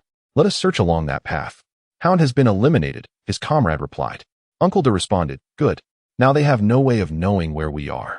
Subsequently, Uncle De observed on the system interface the advancing directions of the other 2 teams, which had veered off course. At 6 o'clock in the afternoon, a comrade intercepted intelligence. "We have failed to locate the enemy. Please advise. Abandon the pursuit. Those outsiders are no longer significant. What truly matters is the People's Front. Humph. These ungrateful scoundrels. We generously sheltered these wretches. And what do? Merely quench their thirst with their wives and daughters?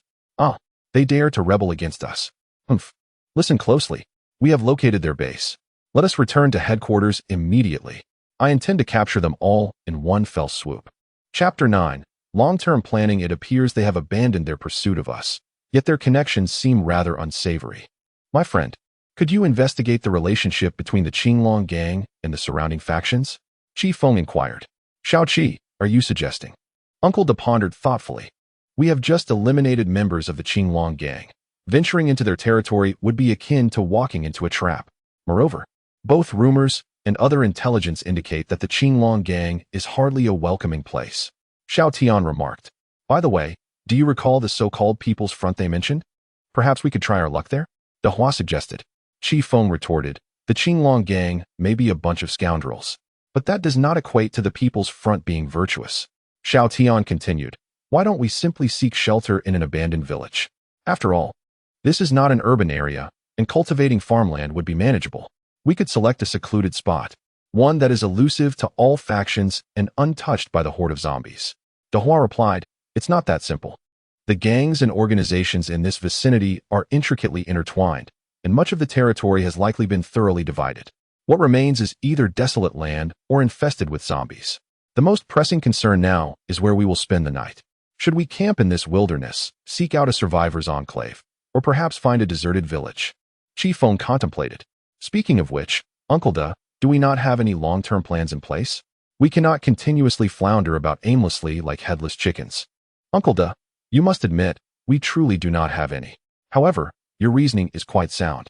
Let us revisit this matter tomorrow. For now, we should find a place to rest for the night. The darkness has descended, and the zombies are more active beneath the blood moon. We must hasten, if necessary. We can take refuge in the vehicle. Do you see that village ahead? Dahua remarked. Chifeng and the others peered closely and indeed confirmed its presence. Consequently, Chifeng utilized a drone for reconnaissance and ultimately ascertained that it was an abandoned village, albeit surrounded by a multitude of zombies, with a level 3 zombie serving as their leader. Given their current combat capabilities, confronting a level 3 zombie in the cover of night would be an unwise endeavor. Thus, the quartet resolved to endure the night within the confines of their vehicle, while the friend would assume the watch duty. The following morning, the four awoke, and Chifeng inquired about the previous night's events. The friend reported that 3 zombies attempted to approach but were dispatched, and discreetly informed Chifeng that one of them was a level 1 zombie, whose crystal nucleus had been secured within the spatial compartment. Understood, Chifeng mentally acknowledged. All right, everyone rise, it's time for breakfast. Xiao Qi, you fetch some water. Xiao Tian, accompany me to gather firewood for boiling water and preparing a meal. Dahua, please remain here to guard our vehicle, Uncle Da instructed. Agreed. All right. The 3 responded in unison. As they busied themselves, the trio consumed their breakfast and commenced deliberations on their long-term plans for the future. In truth, Chifeng remains in a state of bewilderment. Initially, she contemplated residing in Xiang District, but upon hearing Uncle Da and others' descriptions, she ultimately decided to accompany Uncle Da to the suburbs.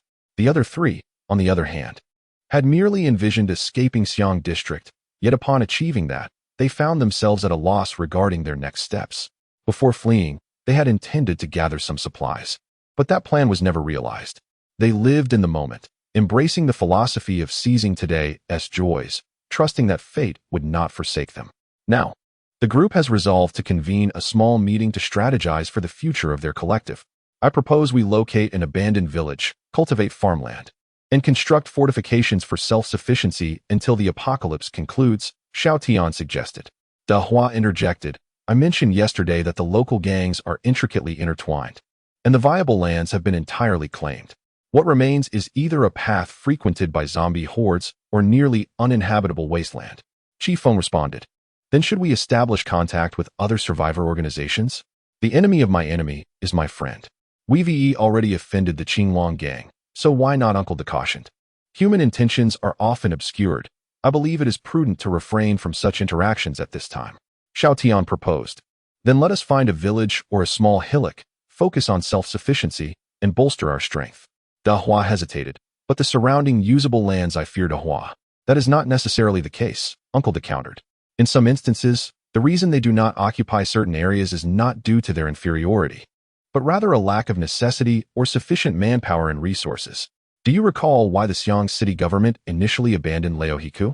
Was it not due to insufficient military strength and a strategic retreat? Xiao Tian, Uncle Da, are you implying that this Qinglong gang, based on our prior intelligence, comprises merely over 7,000 individuals at most, including the populace under its rule? How much territory could they possibly claim? They are already the largest gang in the suburbs. Yet, they must conduct patrols, right? The scope of their patrols would undoubtedly extend far beyond their residential area. Dahua interjected. No, Dahua. You are mistaken once again. Patrols require personnel. If they are too sparse, their purpose is rendered futile. Thus, the area they patrol cannot be as extensive as you envision. Moreover, they need manpower to maintain internal order, so the patrol range will not be as expansive as you think. And do you not recall? These factions are not a monolith. The very reason the Qinglong gang ceased their pursuit of us yesterday was due to the People's Front, was it not? Calculating this, their patrol range and the control they exert over it may not be as formidable. If the People's Front could render the Qinglong gang without a base of operations, how much more so for us, with only 4 individuals? We certainly have places to conceal ourselves. Chifeng, Uncle Da makes a valid point. Shall we proceed to search now? Uncle Da, yes, I believe you possess a map of Fan District and its surroundings, do you not? Indeed, that is correct. Chifeng replied. Let us take a look. Uncle Da instructed. The 4 gathered around the map, collectively examining it to determine their place of residence. Let us reside here. It is adjacent to a river and offers convenient transportation. The other factions could easily locate us. What about this place? Nestled within the woods and in proximity to a water source, it appears promising. No, this location. After an extensive discussion, the group ultimately selected 3 sites and resolved to conduct an on-site inspection to ascertain their viability. Chapter 10. On-site investigation. Settling for a year and a half, having chosen 3 locations, Chifeng and his companions commenced their exploration. First, they arrived at a solitary house near a river. As soon as they reached the site, the distant sound of a motorcycle echoed through the air. The motorcycle circled the vicinity, detected no anomalies, and departed. Fortunately, Chifeng and the others had hidden swiftly, otherwise they would have been apprehended. It seems this site is no longer viable. Next, they ventured to the second location. But it proved unsuitable as well, for a level 4 zombie and a horde of smaller zombies were present. It is no surprise that surrounding factions do not patrol this area. Finally, they arrived at Wangjia village, a settlement close to a water source, ideal for agricultural endeavors. To the north of the village lay a small grove, which could address their need for cooking and heating fuel. Furthermore, the zombie presence was minimal, as they were concentrated 3 kilometers to the south of the village, precisely where the second site was located. Having decided to settle here, Uncle Do observed that the vehicle's fuel was nearly depleted and jokingly remarked, "It seems that our encampment here is fate's design." He then parked the car in the small grove to the north, drained the remaining fuel from the tank, and covered the vehicle with branches and leaves for concealment. In the future, this vehicle may prove to be of little use, as it has run out of fuel. With the desolate wilderness surrounding us, where can we possibly find more? Uncle decided. Afterward, he and the others set about eliminating the nearby zombies, which included 6 level 1 commander zombies. These blue commander zombies possessed physical capabilities comparable to ordinary zombies, yet their combat prowess was decidedly inferior. The sole nuisance was a zombie dog, agile and swift in its movements, which nearly managed to bite Dahua. Fortunately, Uncle Da quickly drew his firearm and dispatched the creature. With the area cleared of zombies, the group opted for the village committee's building. The reasons were twofold. The surroundings were relatively open, devoid of visual obstructions, and to the east lay a pond, while to the south stretched abandoned farmland, ensuring a reliable water source for both people and crops. The team then commenced a search for supplies within the village, tidying up the rooms of the committee building. Due to time constraints, they prioritized cleaning the rooms where they would stay, subsequently boarding up the broken windows with various materials, such as wooden planks and cabinets. The following day, to their delight, they discovered operable solar panels that could be repaired for electricity, along with several abandoned electric vehicles. They dismantled the batteries for power storage. And Chifeng even took apart the motors, intending to convert them into generators in the future. Conveniently, a small stream meandered around the village, and they also found some electrical wiring, setting the stage for potential hydropower generation. In the following days, the villagers diligently restored the dilapidated village committee, thoroughly cleaning the premises. They set traps around the area to safeguard against zombies and other survivors. Solar panels were installed on the rooftops to generate electricity, and water from the pond was directed into the farmland and reservoirs that had been previously excavated by the community, thereby resolving the issue of agricultural irrigation. For their personal water needs, the 4 individuals diverted water into the reservoirs they had dug around the village committee for easy access. However, purifying the water source proved to be a troublesome challenge. The water itself was contaminated with the zombie virus, various pathogenic bacteria, and silt. Although Chifeng and his companions had brought water filters when they evacuated from the Fan district, these filters required electric power to operate. With only a few solar panels available, their electricity supply was severely limited, forcing them to resort to the arduous task of chopping wood to boil water. After 2 months, Chifeng modified some electric motors into generators and crafted fan blades to create a wind turbine. A month later, he transformed additional motors into generators and, after considerable effort by the stream, devised a hydroelectric power system, connecting wires to supplement their electricity supply. At last, the energy required for the purifiers was secured. Thus, the 4 individuals lived in this place for nearly a year and a half, undisturbed for the most part, save for the occasional wandering zombie that required their attention. However, the 4 were not entirely retreating from the world. In fact, they had been vigilantly monitoring the Qinglong gang. With the assistance of friends, Chifeng and her companions had been eavesdropping on the communications of the Qinglong gang. Currently, the gang was not faring well. Under the overt and covert oppression from the People's Front and other forces, the Qinglong gang had suffered substantial losses. A significant number of the residents they had enslaved had fled, leaving the entire gang teetering on the brink of collapse. Yet, the ambitions of the People's Front were considerable. According to the Qinglong gang, this organization had evolved from merely resisting the Qinglong gang and seeking vengeance for their loved ones to a mission aimed at toppling all surrounding forces, liberating the survivors from oppression, and even aspiring to overthrow the Xiang district government to eradicate its elite. Throughout the past year and a half, the abilities of the four had also advanced. Chifeng, De Hua, and Xiao Tian had reached the second level, while Uncle De had attained the third.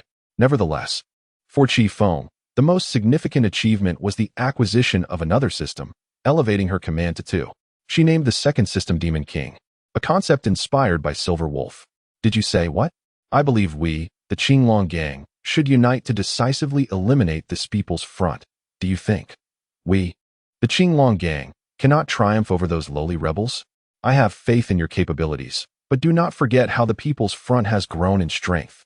The Qinglong gang has offended the surrounding factions, and some gangs have decided to use this as an opportunity to strike.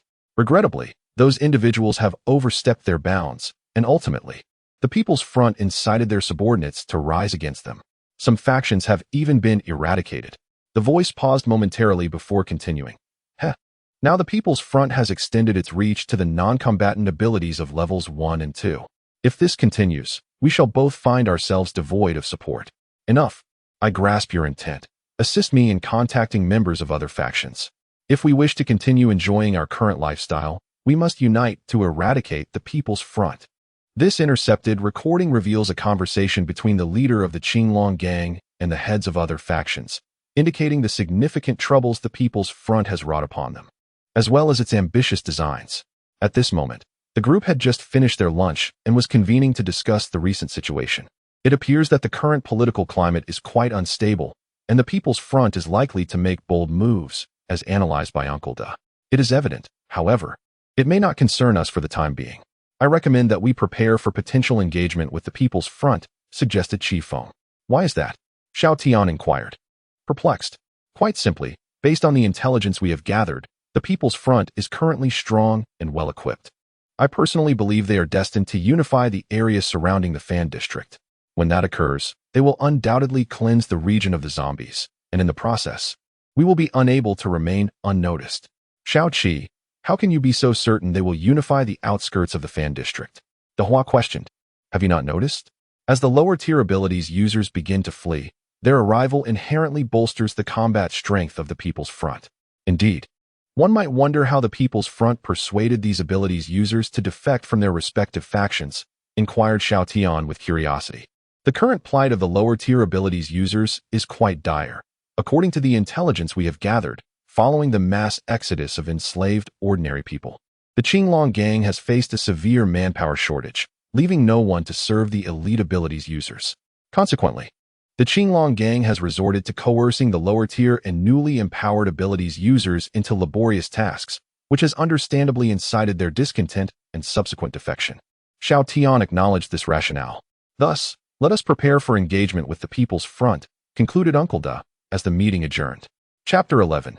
Chun Fong Fong. After the meeting, everyone returned to their respective tasks.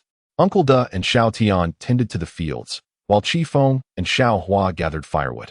Friends and the Demon King were responsible for scanning a 3-kilometer radius, relaying information in real time to the other 4. It was yet another industrious day. In the present day, with the introduction of a second system, the search capabilities have been significantly enhanced. Beyond merely locating zombies and humans, it now has the ability to identify water sources and explore the terrain within a 3-kilometer radius, creating detailed maps. However, it is unable to investigate underground caves or subterranean water sources, nor can it detect the presence of food, seeds, or usable machinery in the vicinity. Given the current circumstances, this functionality seems somewhat superfluous, especially considering there is a pond adjacent to the living quarters, rendering the system's water detection unnecessary. Furthermore, the arrival of the new system has bolstered the daily refresh rate. Previously, there were 2 drones operating daily, which has now increased to 3 drones and 1 robotic dog. while storage capacity has expanded to 12 cubic meters. However, the quantities of antidotes, food, and water remain unchanged. Before retiring for the night, Chifeng reviewed his attributes. Name, Chifeng. Ability, level 2. Physical strength, 25. Mental power, 70. Skills, Silver Wolf basic attack, combat technique. Passive, computer proficiency. Force calm. Items, none. It appears my physical condition is lacking. By the way, I have always been curious about the purpose of this mental power. What are the new skills?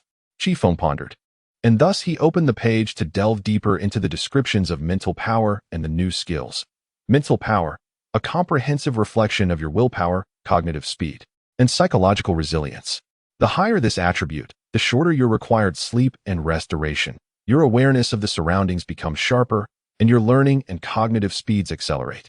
Your thought processes become more rational, making it more difficult for adversaries to provoke you easily, and it also unlocks related skills. Compulsory calmness. This ability allows one to maintain composure and serenity in the face of unexpected situations. Though it may falter when emotions reach a certain intensity, automatically acquired at a mental strength of 50, upgradable at 100, and maxed out at 150. Is that so? I wonder what capabilities one might gain with a higher mental strength. Chifeng pondered quietly before drifting into slumber. The following day, everyone resumed their usual labors. Meanwhile, 2 kilometers to the south of Wangjia village, a fierce battle was unfolding. A squad of reconnaissance soldiers from the People's Front inadvertently encountered a horde of zombies during their scouting mission.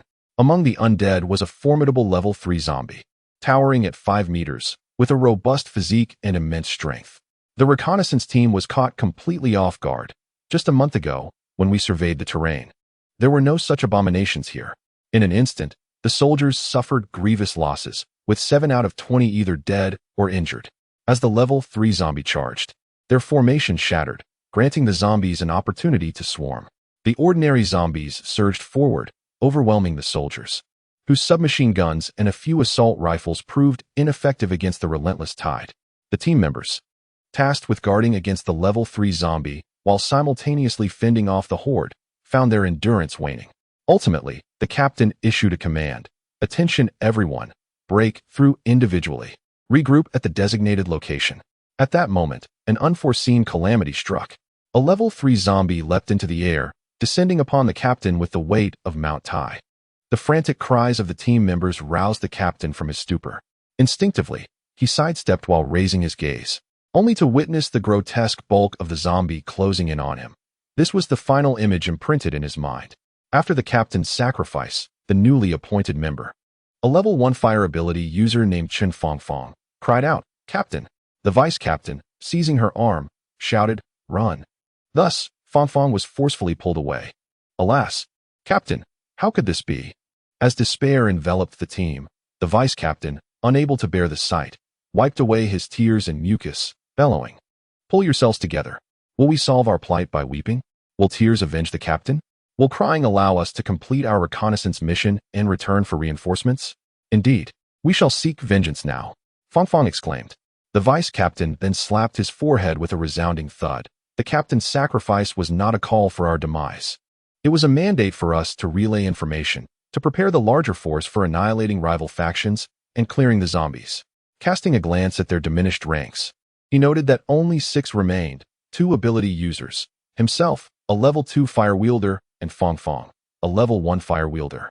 In critical moments, it was imperative to prioritize Fangfang's survival. She was a child, the rising sun at 8 or 9 o'clock, a beacon of hope. Just as the group gathered their resolve to report back to headquarters, an unexpected turn of events unfolded.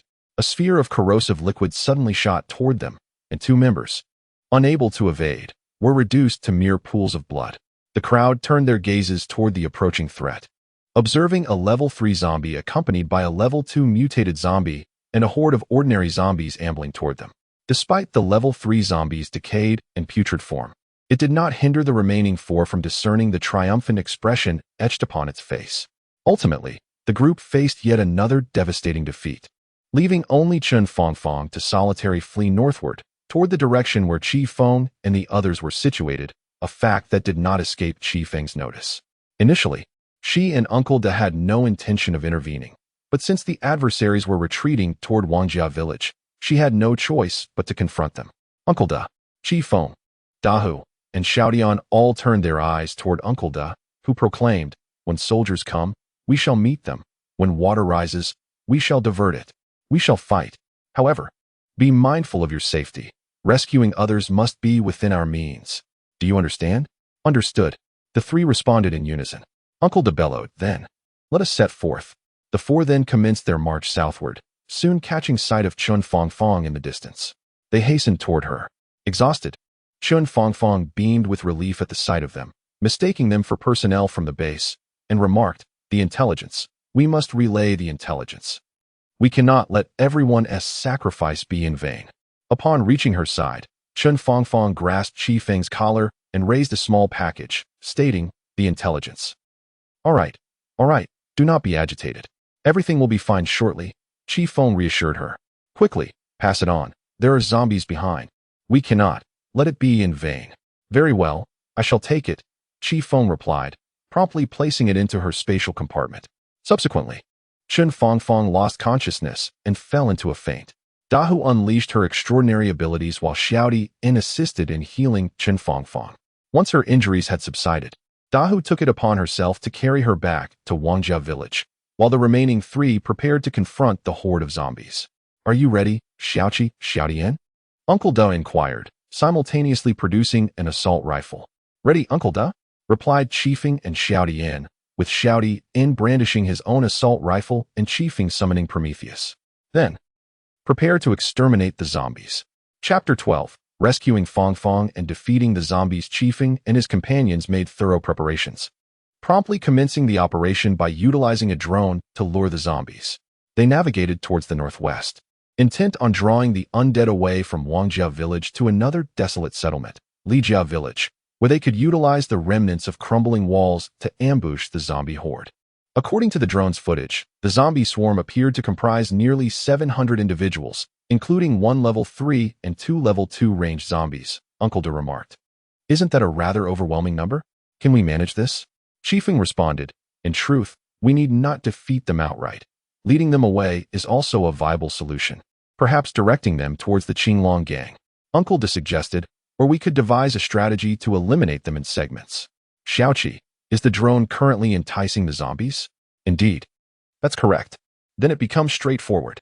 Xiaoqi, deploy the drone in 3 directions, one towards the Qinglong gang, another towards Lijia village, and the last to lure them eastward, distancing them from our location.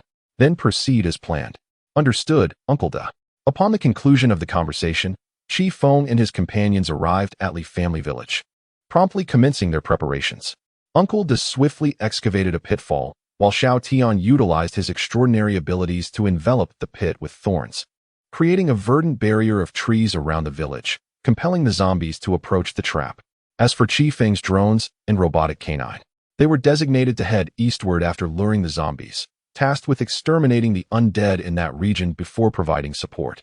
A few moments later, the zombies appeared, their numbers barely exceeding 100, yet 3 mutated zombies remained. According to the intelligence relayed by the drones, the majority of the horde had been diverted towards the Qinglong gang, while the remaining zombies were under assault from the drones and robotic canine in the east. At that very moment, the zombies arriving at Wang family village became aware of Chifeng and his group, roaring as they charged forth. Uncle Da and Xiaotian promptly opened fire on the 2 distant zombies, aiming to eliminate them. Suddenly, a 3rd-level zombie executed a tremendous leap, surmounting the tree wall and trench, heading straight for Chifeng, perhaps instinctively recognizing him as the strongest fighter among them. Uncle Da and Xiaotian gasped in horror, turning to shout at Chifeng, "Get out of the way." However, Chifeng responded, "Understood. The zombie is about to spew acid." Hearing this, Uncle Da and Xiaotian immediately dodged, and in the next moment, their previous positions were struck and corroded by the acid. Chifeng deftly leapt backward, evading the zombie's assault, and shouted, "Leave this to me. Cover me from afar." Subsequently, Uncle Da and Xiaotian focused on dealing with the ranged and ordinary zombies, while the 3rd-level zombie began its confrontation with Chifeng. The confrontation between Chifeng and the zombie was not prolonged. The zombie struck first with its formidable move, the mountain pressing down, yet Chifeng nimbly evaded it. Seizing the opportunity as the zombie struggled to regain its composure, Chifeng dashed forward to unleash Prometheus upon it, only to inflict minor wounds. At that moment, the voice of the Demon King echoed, "Mutated zombie, defense specialization, significantly enhanced defense and vitality restoration." No wonder Prometheus could not deal a crippling blow. Chifeng pondered. Meanwhile, the zombie's body had fully recovered, and this time, it opted for a mindless charge. Barreling straight towards Chifeng, the zombie, already of imposing stature, surged forward with the unstoppable force of 1,000 men. Aware of its formidable nature, Chifeng swiftly dodged to the side. The zombie, missing its strike and preparing for another, was met with Chifeng's battle skill. Originally, Silver Wolf's technique was to bestow weaknesses upon the foe, but now it had transformed to diminish the enemy's defense and recovery by 50, lasting for an hour. After this successful hit, Chifeng was confident that Prometheus would surely deliver a devastating blow to the zombie. Indeed, in the subsequent encounters with the zombie's reckless charges, Chifeng continued to evade without sustaining injury, while the zombie itself emerged battered and bruised, with even its elbow joints exposed. Had the decrease in defense rendered it unable to withstand the recoil? If it were to execute the mountain pressing down again, could it not potentially shatter its leg? Perhaps Prometheus would not even be necessary to fell it. Upon this realization, Feng promptly commenced a series of ludicrous gestures, mocking the zombie with unrestrained abandon. The zombie, comprehending the derision, was consumed by an incandescent rage. It resolved to execute a mount-high press, an endeavor to crush Feng beneath its immense weight. To preclude any evasive maneuvers, it would unleash the full magnitude of its crushing descent, ensuring that even if Feng escaped direct contact, the resulting impact would inflict grievous injuries or even death. However, Feng was not without his own preparations. With mutual cunning, the zombie ascended into the air, initiating its mount-high press. Feng, exhibiting unwavering resolve, retaliated with a desperate, Herculean leap backward, narrowly evading the brunt of the attack. Nevertheless, his right calf sustained a minor wound. In stark contrast, the zombie suffered a catastrophic fate. Its pelvis shattered, and its legs were violently severed, propelled into the distance. Its internal organs were pulverized, and its spine fractured into multiple segments. The zombie was reduced to a grotesque heap of fragmented flesh, emanating a pungent miasma of blood and decay. The only relatively intact portions were its upper torso, arms, and hands. A direct hit from these appendages would undoubtedly result in severe injury or death. Yet, Feng harbored no trepidation toward this mangled remnant. With swift determination, he charged toward the incapacitated zombie, deftly evading its flailing arms. He then impaled its cranium with the Prometheus sword, extracting 3 crystalline cores. With a final, resentful expiration, the zombie succumbed to its demise. After the battle concluded, Chifeng felt utterly fatigued, with excruciating pain radiating from his right calf, compelling him to sit on the ground, cradling his leg in his arms. In a bid to swiftly regain his combat prowess and assist Uncle Da and Xiao Tian, Chifeng swallowed one of the crystalline cores. A surge of energy rapidly coursed through his body. However, as a portion of the core's energy was allocated to healing his injuries, Chifeng's supernatural abilities did not advance. He resolved not to hoard the remaining 2 cores for himself, but to bestow them upon Uncle Da and Xiao Tian to enhance their own powers. At this juncture, Uncle Da and Xiao Tian arrived, their concern palpable upon witnessing the blood still seeping from Chifeng's leg. "Are you all right, Xiao Chifeng?" they inquired with genuine worry. Chifeng, with a reassuring smile, replied, "I'm fine," and proceeded to wipe away the bloodstains to assuage their fears.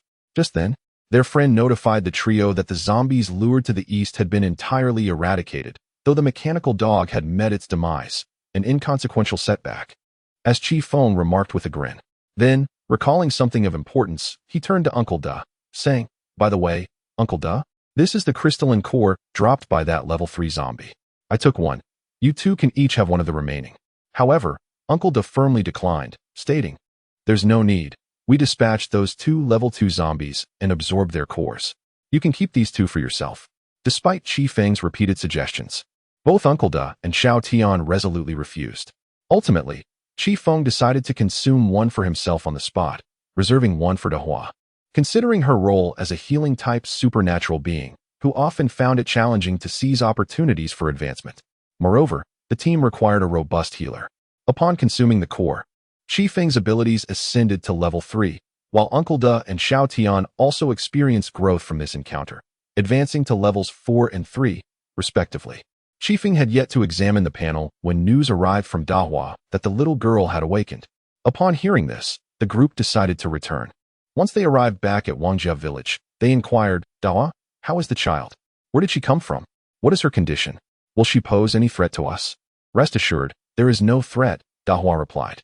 She was quite agitated upon waking, but I have managed to soothe her. Currently, she is merely a bit weak.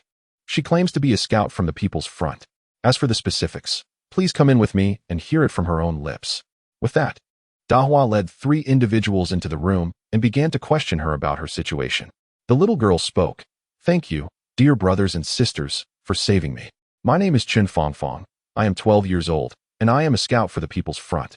Our team was tasked with reconnaissance near the Qinglong gang to seek opportunities for a decisive battle.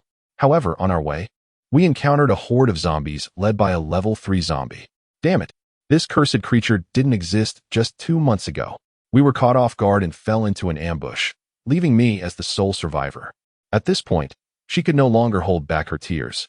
Weeping sorrowfully, Chifeng and the others wished to comfort her, yet were at a loss for words. Ultimately, it was Dahua who offered her a hug. For such tragedies were all too common in the apocalypse. Once she had calmed down, she innocently inquired, Who are you all, dear brothers and sisters? Why have I never encountered you before? Are you all formidable individuals with extraordinary abilities? Regrettably, she was too young to conceal the curiosity and scrutiny in her gaze.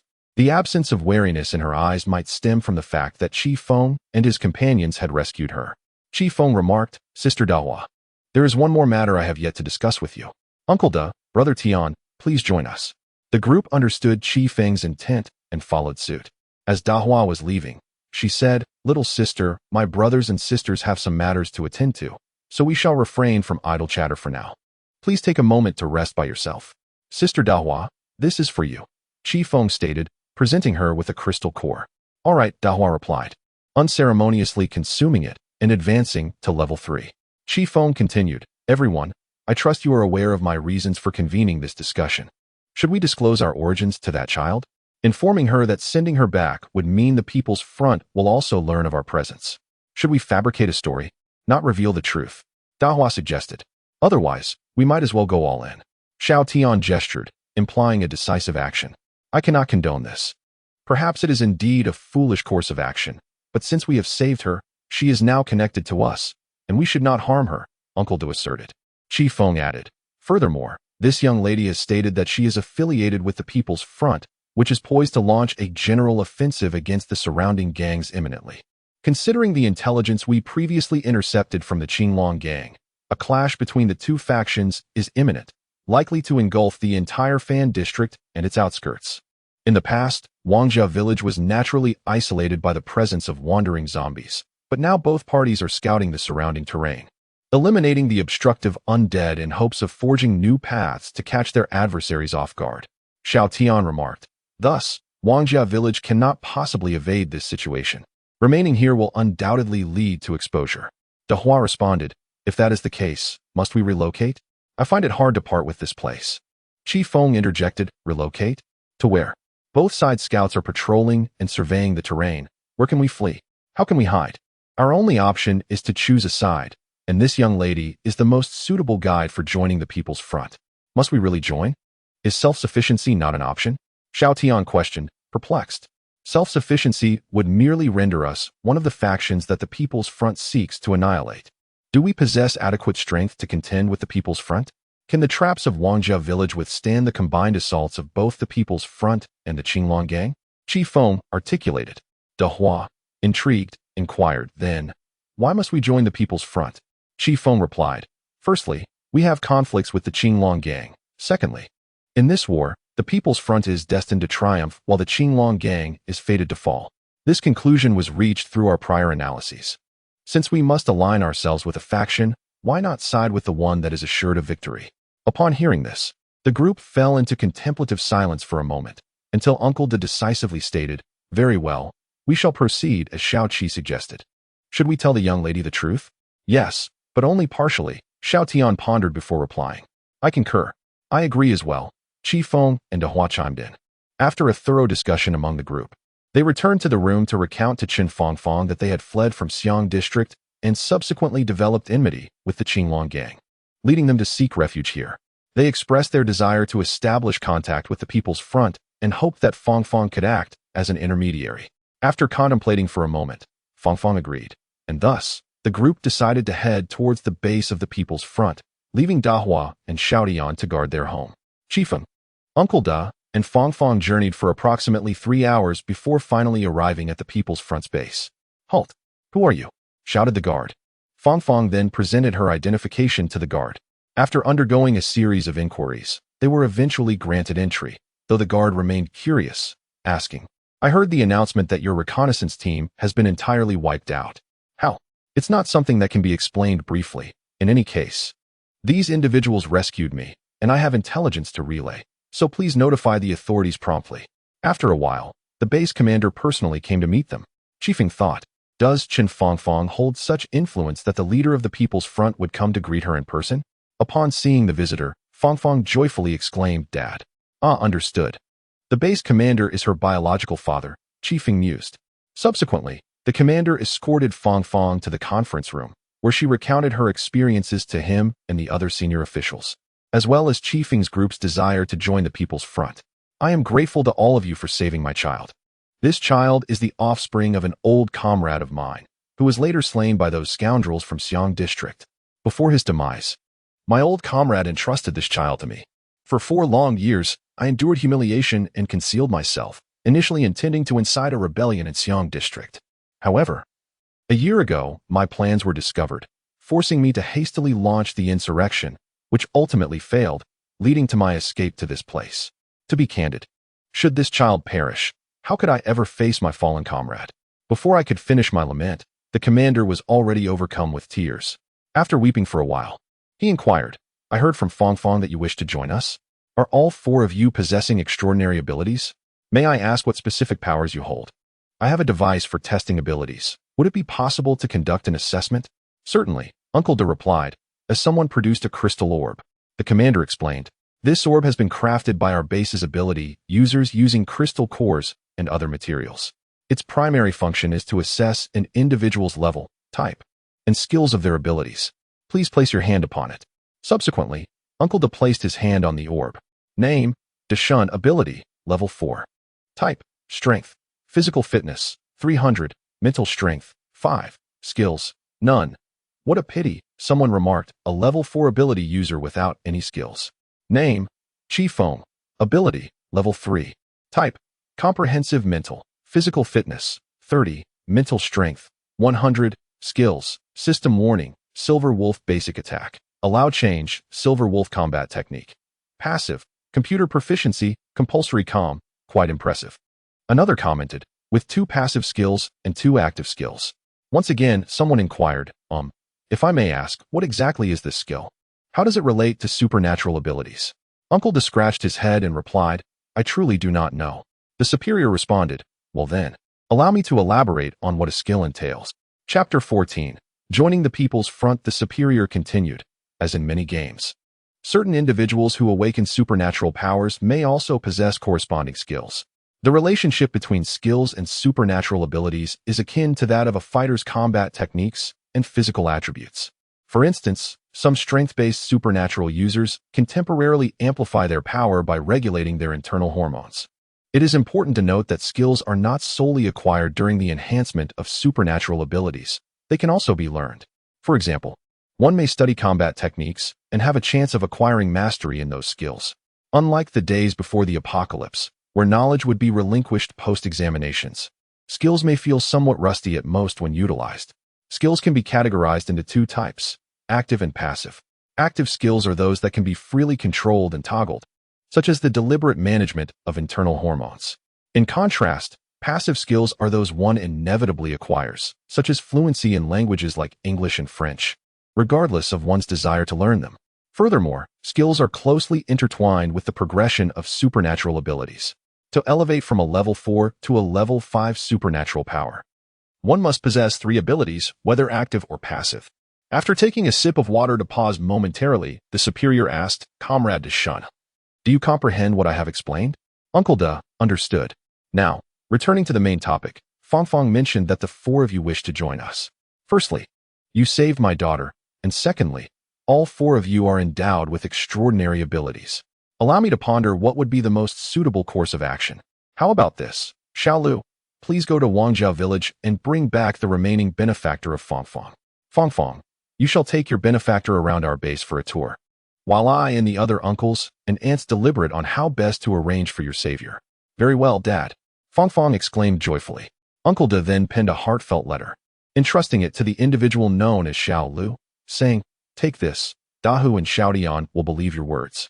As Fangfang escorted Chifeng and Uncle De out of the conference room, the once warm atmosphere dissipated, replaced by a cold seriousness. The chief addressed everyone. Ladies and gentlemen, what are your thoughts on the assessment of those two outsiders? Is there a possibility they might be enemy spies? This month alone, we have encountered 4 different batches of spies attempting to infiltrate our ranks under various guises. Should we allow these individuals to join our organization? Let us discuss. I find these individuals highly suspicious and believe we should exercise caution. What a coincidence it is that Fangfang encountered a level 3 zombie leading a horde to attack our second reconnaissance team, yet she alone managed to survive. How fortuitous that she was saved. The terrain in that area was previously plagued by wandering zombies, and our understanding of it is limited. We have only just begun to familiarize ourselves with that location. What if there are intelligent zombies leading a throng of undead roaming about? Like wandering zombies moving between Xiang City and its surrounding areas, why not simply inquire directly with old Lu? Does he not possess the ability to read minds? Indeed, we almost overlooked that detail. Old Lu, what are the results of your mind reading?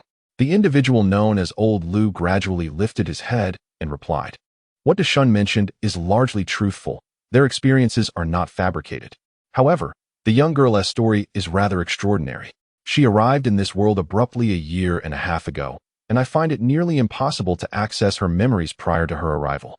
And even those following it prove challenging. A traveler from another realm? Such characters, once relegated to the pages of pre-apocalyptic novels, truly exist? Indeed, they are travelers." Old Lu confirmed.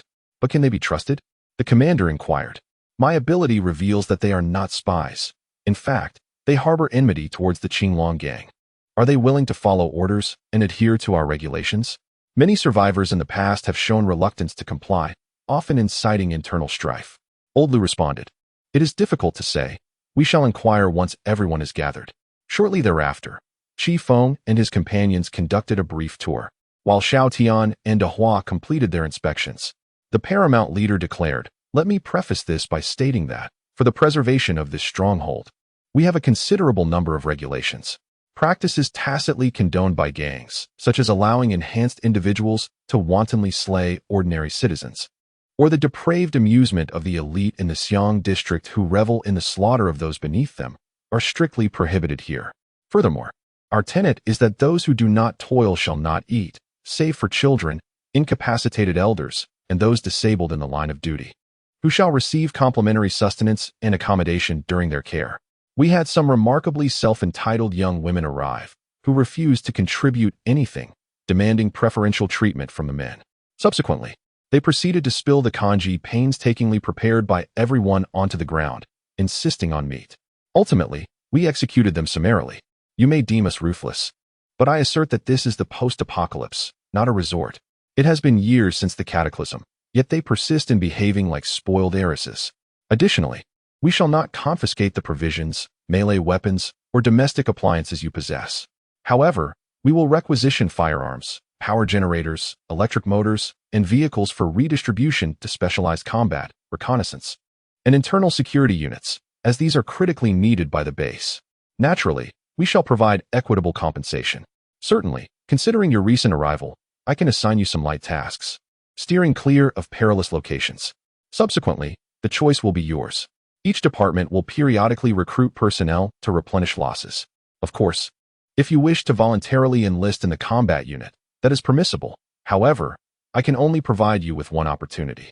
Should you ultimately fail to meet the job requirements, there will be little I can do. In any case, we are not a disorganized mob. Our People's Front is not a faction devoid of structure and discipline. We have witnessed several small gangs succumb to destruction due to lax management. Allowing hostile factions or infected individuals to infiltrate their ranks. We have endured similar painful lessons ourselves, coming perilously close to annihilation. This has instilled in us a profound understanding that, as envisioned in certain apocalyptic novels, a doomsday stronghold constructed solely on the valor of a few individuals cannot eradicate this zombie crisis. Thus, are you willing to accept our terms? Numerous individuals with extraordinary abilities have deemed our expectations too demanding and consequently chose not to join or fled after enlisting. I urge you to contemplate this matter thoroughly. Should you decide to leave immediately, we will respect your choice. However, if you join and later contemplate defection, we will be compelled to enforce military law. I shall grant you 15 minutes to deliberate. After a brief discussion, Chifeng and her companions ultimately resolved to join. Xiaodian joined the agricultural team, Niu Dahua the medical team, and Deshun the construction team. As for Chifeng, she was initially assigned to learn and engage in labor, as she appeared quite youthful. However, Chifeng proactively requested to join the reconnaissance team, which took the commanding officers by surprise. Nonetheless, when Chifeng summoned a drone before them and revealed that it was equipped with a submachine gun, the interest of the attendees was piqued. Following experiments conducted in an open area, the group was convinced. And the commander even penned a recommendation letter for Chifeng to explore the possibility of joining the reconnaissance team too, which at that time consisted solely of Fangfang. Chapter 15. A brief interlude. Due to time constraints, this was hastily written. I apologize and will provide additional content tomorrow, upon the commander's endorsement. Members of the reconnaissance unit regarded Chifeng, ultimately deciding against transferring her to another department solely based on her adorable appearance, which inspired a desire to bite. Instead, she was permitted to participate in a physical fitness test, which she naturally passed with ease.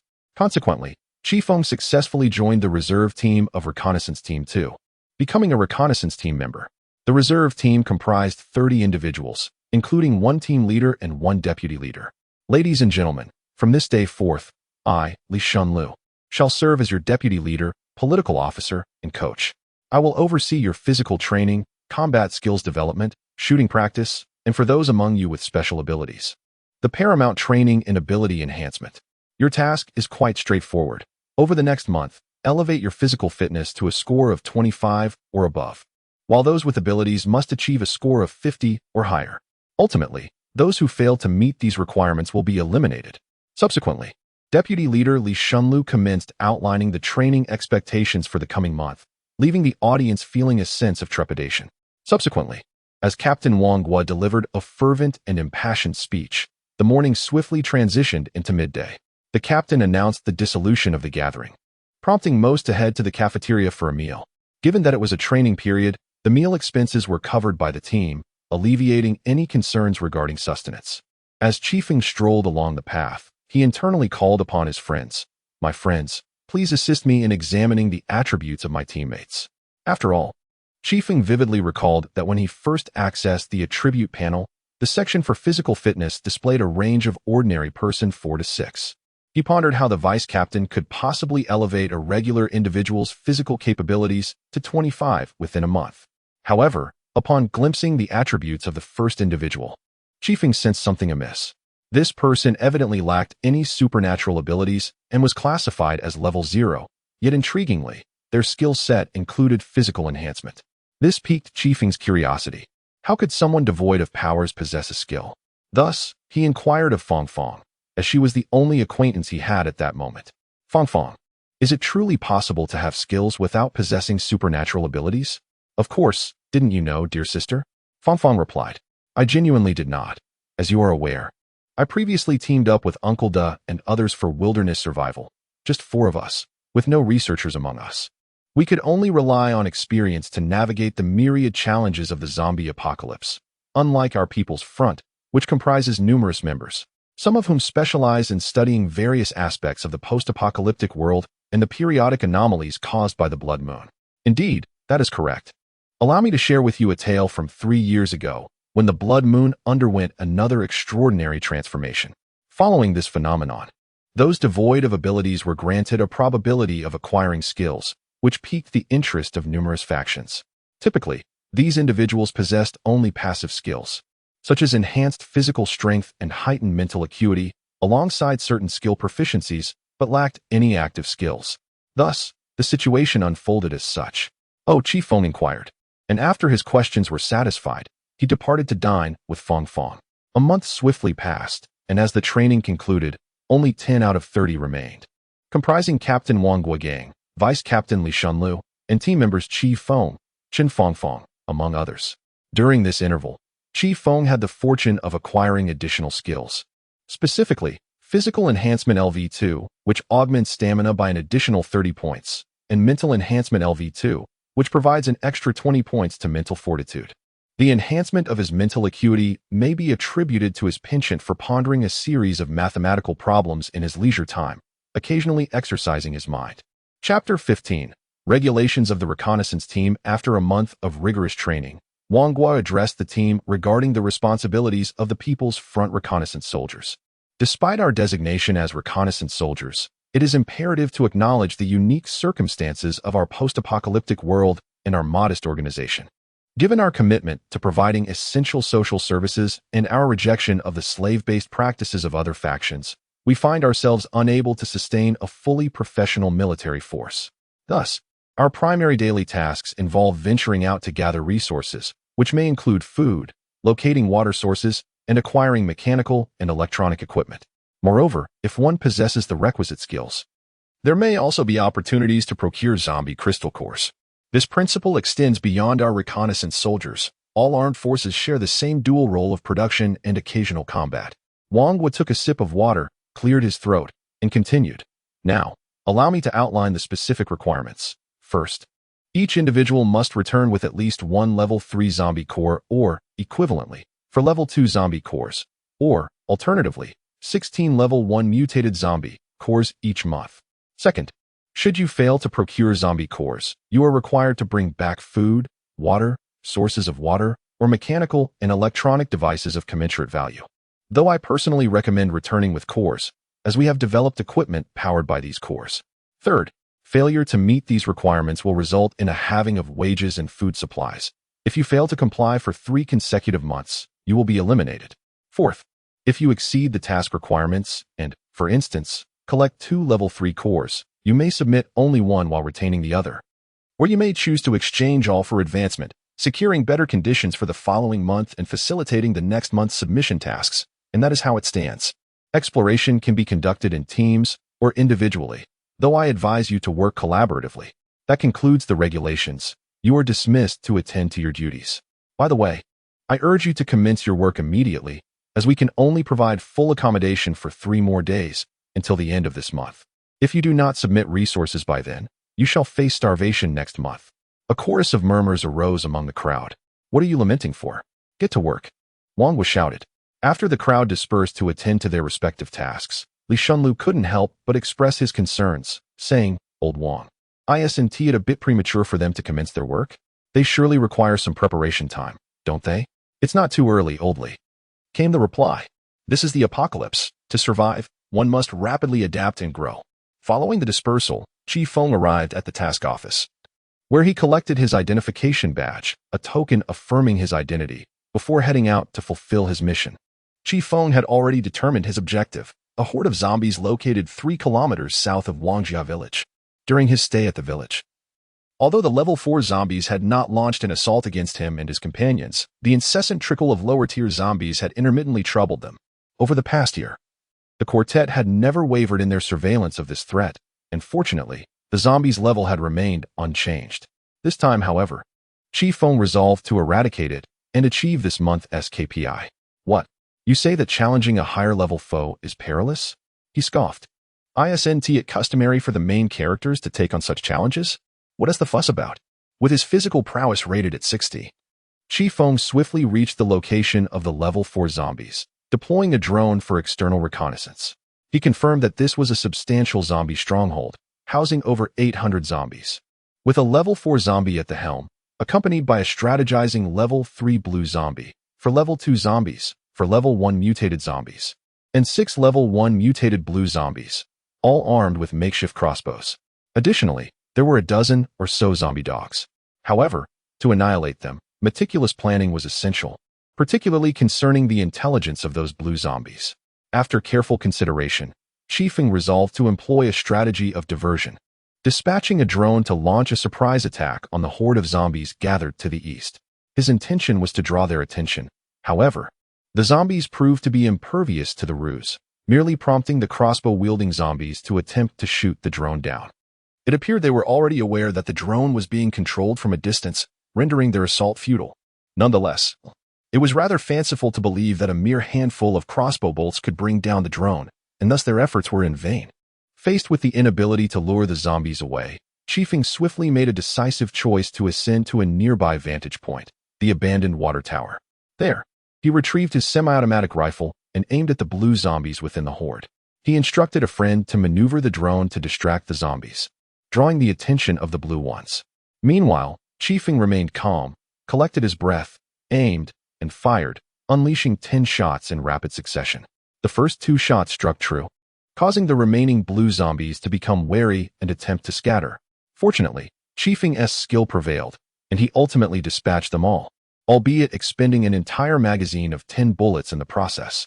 At that moment, a level 3 blue zombie, seething with rage, commanded the ordinary zombies to assault the drone while, under the cover of lesser zombies, it approached the fallen undead to deduce the source of the gunfire. Upon witnessing the situation, Chifeng immediately fired several rounds at the azure zombie. However, these shots not only failed to eliminate the creature, but also revealed his position. With a thunderous roar, the zombie summoned hundreds of its kin, all of whom surged towards Chifeng. Realizing the peril, he swiftly relocated, leveraging his 60 points of stamina to outmaneuver the horde. The level 4 zombie resembled an immense, cumbersome mass, akin to a queen ant birthing a swarm of ants. A significant portion of the zombies were indeed its progeny. Due to its unwieldy stature, approximately 5 meters in height and width, it required the support of nearly 20 ordinary zombies to advance, consequently moving at a sluggish pace. The fastest among them were 4 level 2 zombies, who had already strayed far from the main group. Seizing the opportunity, Chifeng fired a few shots, managing to inflict minor wounds. Observing that only those 4 zombies remained in close proximity, he charged at them, wielding Prometheus to dispatch them all, subsequently claiming their crystal cores. Yet, the relentless pursuit continued, as a dozen zombie dogs were hot on his heels. In response, he summoned a robotic canine, allowing the Demon King to control it in order to eliminate the zombie hounds. The Demon King executed its task adeptly, and with the crack of the assault rifle mounted on the robotic dog, the zombie dogs met their untimely demise. Without the presence of the zombie hounds, the horde of zombies found themselves at a loss regarding the whereabouts of Chifeng. At that moment, a series of gunshots rang out, causing several zombies to collapse lifelessly, igniting the fury of the blue zombie. With a sweeping gesture, it commanded all the zombies to pursue the source of the gunfire, leaving behind 4 mutated level 1 zombies to guard the level 4 zombie. Unbeknownst to it, the gunfire had been deliberately instigated by a mechanical dog, with the intent to lure them into the territory of the Qinglong gang, hoping to exhaust them in conflict. Meanwhile, Chifeng stealthily maneuvered around, preparing to launch a surprise attack on the level 4 zombie. Within the Qinglong gang, a group of patrolling members engaged in idle chatter. Alas, we have been beset by misfortunes lately. Over a month ago, we faced a massive assault from a horde of zombies, resulting in the loss of several brothers. Indeed, it has been quite dire. Just then, a distant rumble echoed, prompting the patrol members to peer through their binoculars, only to be struck with terror as they beheld a menacing swarm of zombies advancing towards them. In response, the patrol team retreated while simultaneously alerting headquarters. A large horde of zombies is approaching. Chapter 16. The surprise attack to annihilate the level 4 zombie. Upon receiving the suggestion from the level 3 blue zombie, the level 4 zombie waved its short arm decisively, opting to return to their base. However, along the way, 3 drones and a mechanical dog suddenly emerged, opening fire upon them. The ordinary zombies carrying the level 4 zombie were swiftly gunned down, and the 4 level 1 zombies could not withstand the barrage of bullets from rifles and submachine guns, succumbing one by one, leaving only a solitary level 4 zombie remaining. The level 4 zombie, rendered immobile by its excessive bulk, had already tumbled from its litter after the zombies bearing it had perished, rolling to the side. Seizing the opportune moment, Chifeng prepared to deliver a fatal blow to the creature. To his astonishment, several faces suddenly emerged upon its body, which then unleashed a torrent of acidic fluid towards the drone. The drone, agile in its movements, adeptly evaded the onslaught, But the robotic dog met a tragic fate. Lacking the agility to escape and unable to be recalled in time, it was swiftly corroded by the acid. Taking advantage of this distraction, the level 4 zombie mustered its strength to rise. However, its considerable girth rendered it incapable of locomotion, forcing it to remain stationary while it spewed acid. Fortunately, the number of acid-spewing heads was limited, allowing Chifeng to approach it unharmed. With resolve solidified, he instructed a friend to maneuver the drone to draw the zombie's attention. As the creature fixated on the drone, Chifeng sprinted forth with remarkable speed towards the level 4 zombie. The zombie reacted swiftly, directing its acidic spray at Chifeng. But all efforts proved futile. Ultimately, Chifeng struck decisively, severing its head and extracting the crystal core. What he did not anticipate, however, was that the zombie was not yet vanquished. Observing Chifeng decapitated and retrieve the core, the zombie assumed he must be basking in triumph and lowering his guard. Little did it realize that Chifeng had the support of a system. Just as he intended to examine his spoils and revel in his victory, an alarm blared. Warning! Warning! The enemy is not dead. The enemy still possesses energy signals. This was the warning signal sent by the demon lord, causing a sudden shock to Chifeng. Consequently, Chifeng feigned the retrieval of the drone, while in reality, he positioned it to remain hidden, ready to provide support. He pretended to be mesmerized by it, ostensibly observing the crystal core. At that moment, the creature launched an unexpected assault, spewing acid in Chifeng's direction. However, with a deft maneuver, he effortlessly evaded its attack and mockingly remarked, "No more pretense?" Enraged, the zombie was unable to contain its fury. Seizing this opportunity, Chifeng unleashed his combat skills, successfully reducing its defensive capabilities by 50%. He then retreated with great strides, coordinating with the drone to unleash a concentrated barrage upon the creature. With its defenses and regenerative abilities diminished by half, the zombie soon found itself riddled with bullets, its flesh being shredded mercilessly as the rounds sliced through it like razors. In an effort to conserve ammunition, Chifeng ceased firing and delegated the task of all-encompassing fire to the drone.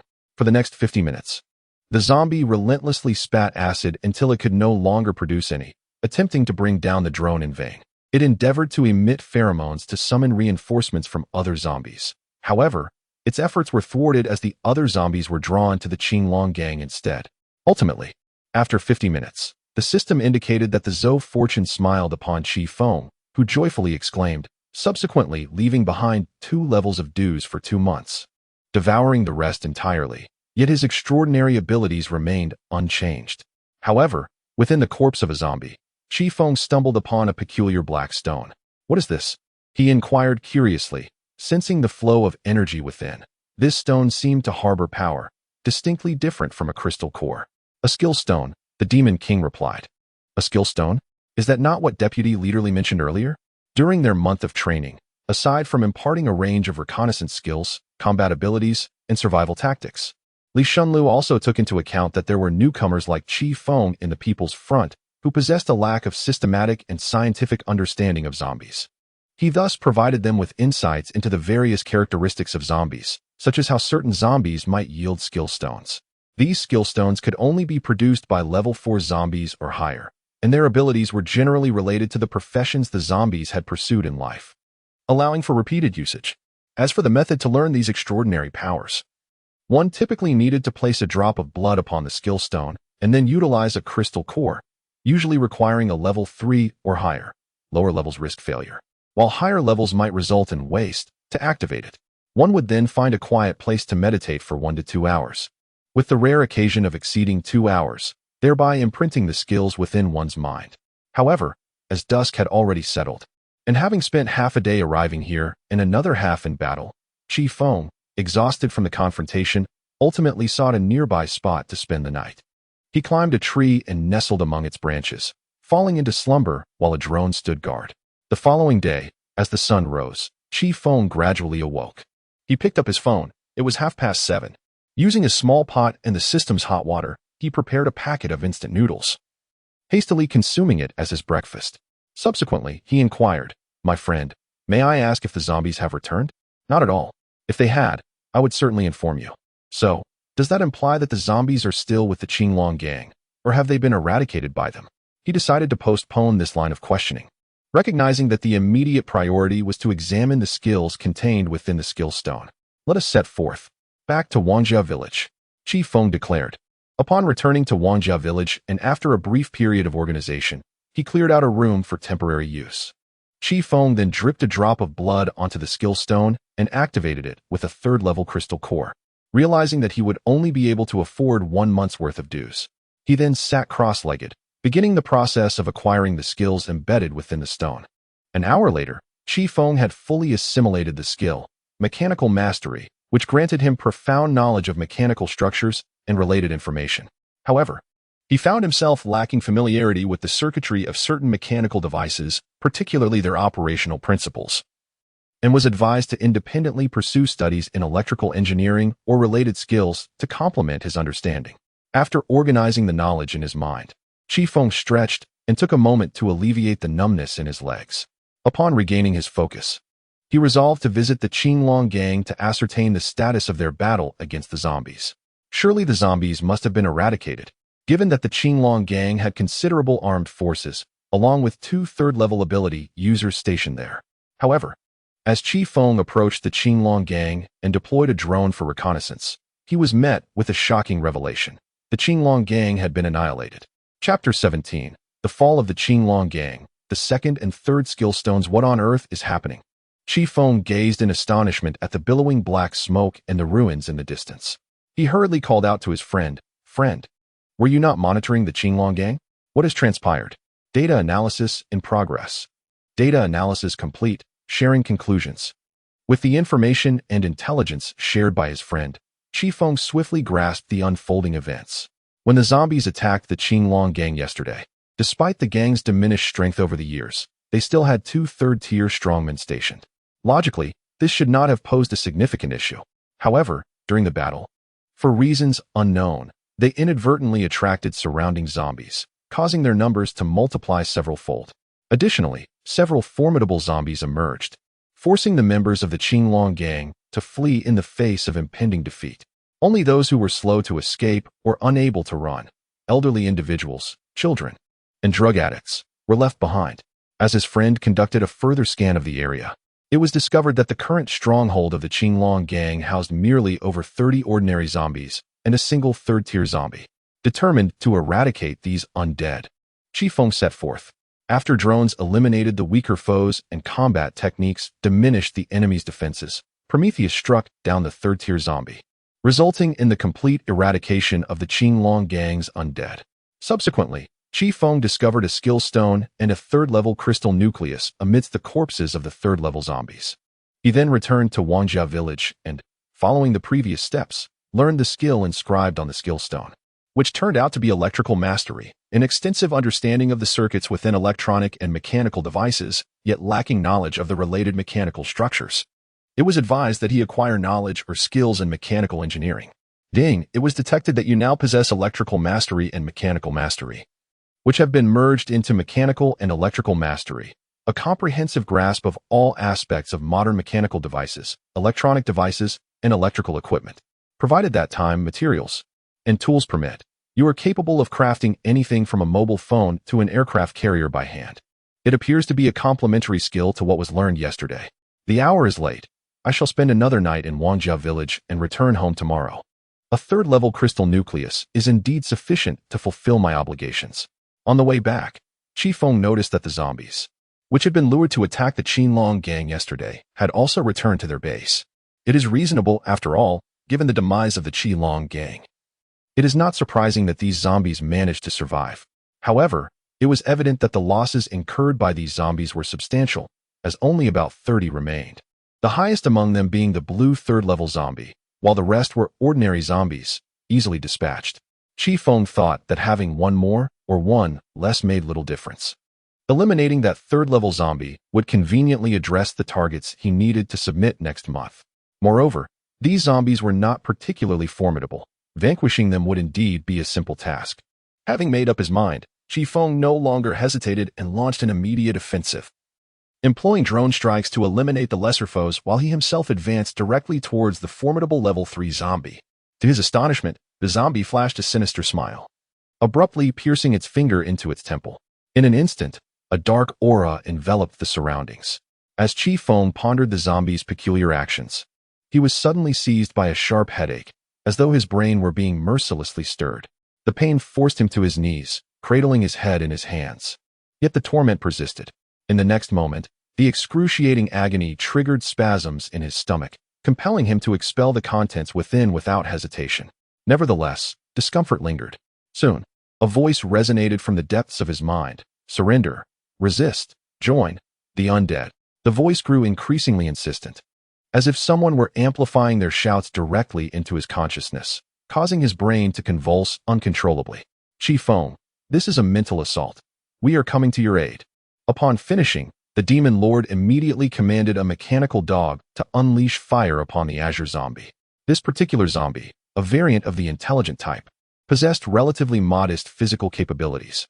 Moreover, as it was fully engaged in its mental assault against Chifeng, it was caught off guard and suffered the loss of an arm, consequently disrupting its psychic attack. And at this very moment, the azure zombie, enraged by the interruption of its psychic assault, was seething with fury. Upon spotting the mechanical dog, it unleashed another psychic attack, this time projecting a telekinetic sphere from its forehead, which soared directly towards the robotic canine. Although the machine managed to evade the strike in the nick of time, the explosion's extensive radius, approximately 8 meters in diameter, ultimately affected the mechanical dog, leading to its destruction. In that moment, the zombie felt a surge of satisfaction. How dare you interrupt me again? Humph. As a creature endowed with intelligence and heightened psychic abilities, I can command my fellow zombies to obey my directives. Though that level 4 zombie may be the leader, it must heed my commands. I am, indeed, the true overseer of the Jili faction. Yes, we zombies have our own gangs, particularly in the presence of intelligent zombies. Reflecting on just a few days prior, my life was so blissful. I could chase after humans when I desired and stand idly by during my rest periods. Yet all of this has been shattered by the wretched woman before me. This despicable and cruel individual, who dares to betray her own kind. She has set us against the humans in the south, while she herself has slain our leader. Thankfully, I possess formidable psychic strength, allowing me to summon and even command the surrounding horde of zombies to fight alongside us. We are not treacherous like the humans. While conflicts may arise among us, we shall never betray our own kind. As the esteemed Doctor of Decay, the venerable Archdeacon of Despair, and the mournful Madonna of Misery have proclaimed, we are the exalted evolutionists. The blood moon has bestowed upon us the power to transcend our feeble human forms, granting us an eternal and indestructible existence. We are destined to supersede humanity and reign supreme over this planet. At present, the Blood Moon Holy War Army, along with its subservient legions, are engaged in a series of alternating offensives against the surrounding cities. This is done to hone the command capabilities of the subservient Azure Undead. When the opportune moment arrives, and the Blood Moon Divine Engine is perfected, these cities, along with the adjacent human settlements, shall be annihilated. Having contemplated these matters, I resolved to persevere with renewed vigor. The woman was clearly the orchestrator of these airborne nuisances. Although my physical form was nearing its limit from the sustained assault, her demise would signify the end of our troubles. However, upon regaining my senses, I discovered that the woman had vanished. Infuriating. Humans are such cowards. Just as this thought crossed my mind, the sharp reports of rifles echoed from behind. As a distinguished intellectual and cerebral zombie, my physical constitution was insufficient to withstand the barrage of submachine gun fire, followed by several rifle rounds to the head. In my final moments, I could sense, through my psychic abilities, the woman rushing toward me, her hand reaching into my brain. I attempted to retaliate with my mental faculties, but my rifle-shattered cranium rendered such psychic defense impossible. Ultimately, Chifeng extracted the level 2 crystal core from its head, and the zombie promptly ceased all signs of life. Upon further investigation, it was discovered that within the corpse of the zombie lay yet another skill stone. However, considering that this level 3 zombie only contained a level 2 crystal core, and that the level 3 crystal core was intended for quest completion, Chifeng ultimately decided to merely collect the skill stone, consuming the level 2 crystal core instead. Subsequently, Chifeng felt that after enduring such tremendous hardship, she ought to scavenge through the zombie camp to recompense herself. Thus, she meticulously searched and ultimately unearthed a USB drive, resembling a makeshift computer crafted in a post-apocalyptic style, approximately 10 cubic meters in size. Fortunately, she still possessed space within her system and managed to stow this peculiar item away, intending to thoroughly investigate its contents when time permitted. For the moment, however, her priority was to return to Wangjia village for a well-deserved rest. Chapter 18. The zombies' computer. The following morning, Chifeng returned to the base of the People's Front, where she submitted the level 3 crystal core at the task station. Subsequently, she approached Captain Wang Guigang to report her reconnaissance findings regarding the destruction of the Qinglong gang by zombies. Upon returning to the task station, she addressed the attendant. "Sir, I wish to venture out for further gathering." "Ah, the youth are indeed industrious," the attendant exclaimed with a sense of admiration. "I am a newcomer, and thus must exert myself diligently," Chifeng replied, though in truth, her primary motivation was to uncover the secrets held within that handcrafted computer and its hard drive. Upon arriving at Wangjia village, she found a sufficiently spacious room, where she retrieved the computer and USB drive, and after some tinkering, she finally managed to power it on. "Now, I can finally take a good look at the contents of this computer and the USB drive. Oh, a password? Huh. My friend, let us crack it." Received. Initiating system breach. Bypass complete. Alright, let me see whose computer this truly is and what secrets it holds. This is... As Chifeng began to sift through the files within the computer, a sense of trepidation enveloped him, had he not forced himself to remain calm. He might have collapsed in fright, for this was the computer of the blue zombies, and its contents revealed a grand scheme concerning the safety of survivor bases across the regions of Jingchu, Zhongyuan, Jiyuan, Shaoyuan, Jilu, and Wanyuan, determining the fate of countless lives. On February 17, 2026, during the Spring Festival at 2:08 a.m. Beijing time, the moon abruptly turned a blood-red hue, leading to the emergence of several zombies. In an extraordinary twist of fate, these creatures developed a level of advanced intelligence surpassing that of ordinary humans. While the mental capacity of most zombies hovered around 0.06 to 0.2, these exceptional beings possessed an extraordinary mental acuity ranging from 10 to 15. Their bodies exhibited a remarkable agility akin to that of humans, rather than the typical stiffness associated with zombies, laying the foundation for their dominance among the undead. Harnessing their formidable mental prowess, they swiftly absorbed a plethora of modern human knowledge, crafting an array of weapons, overcoming, taming, and even directly manipulating the robust, yet simple-minded zombie warriors and leaders within their ranks. They persuaded the more intelligent blue zombies to rally their forces and join their cause. The bodies of the blue zombies possess the ability to emit pheromones, enabling them to command ordinary zombies, establishing themselves as innate leaders. Thus, their power continues to grow exponentially. Subsequently, one of these zombies, through the study of human religious texts, founded the Blood Moon Holy Sect. It posited that the humans of the bygone era had decayed beyond redemption, which led the creator god to utilize the blood moon to forge these zombies as a perfect new life to supplant the frail and filthy existence of humanity. Much like the cataclysmic floods of mythology that obliterated the world, the blood moon would eradicate the unjust, while these chosen ones were destined to dominate the earth.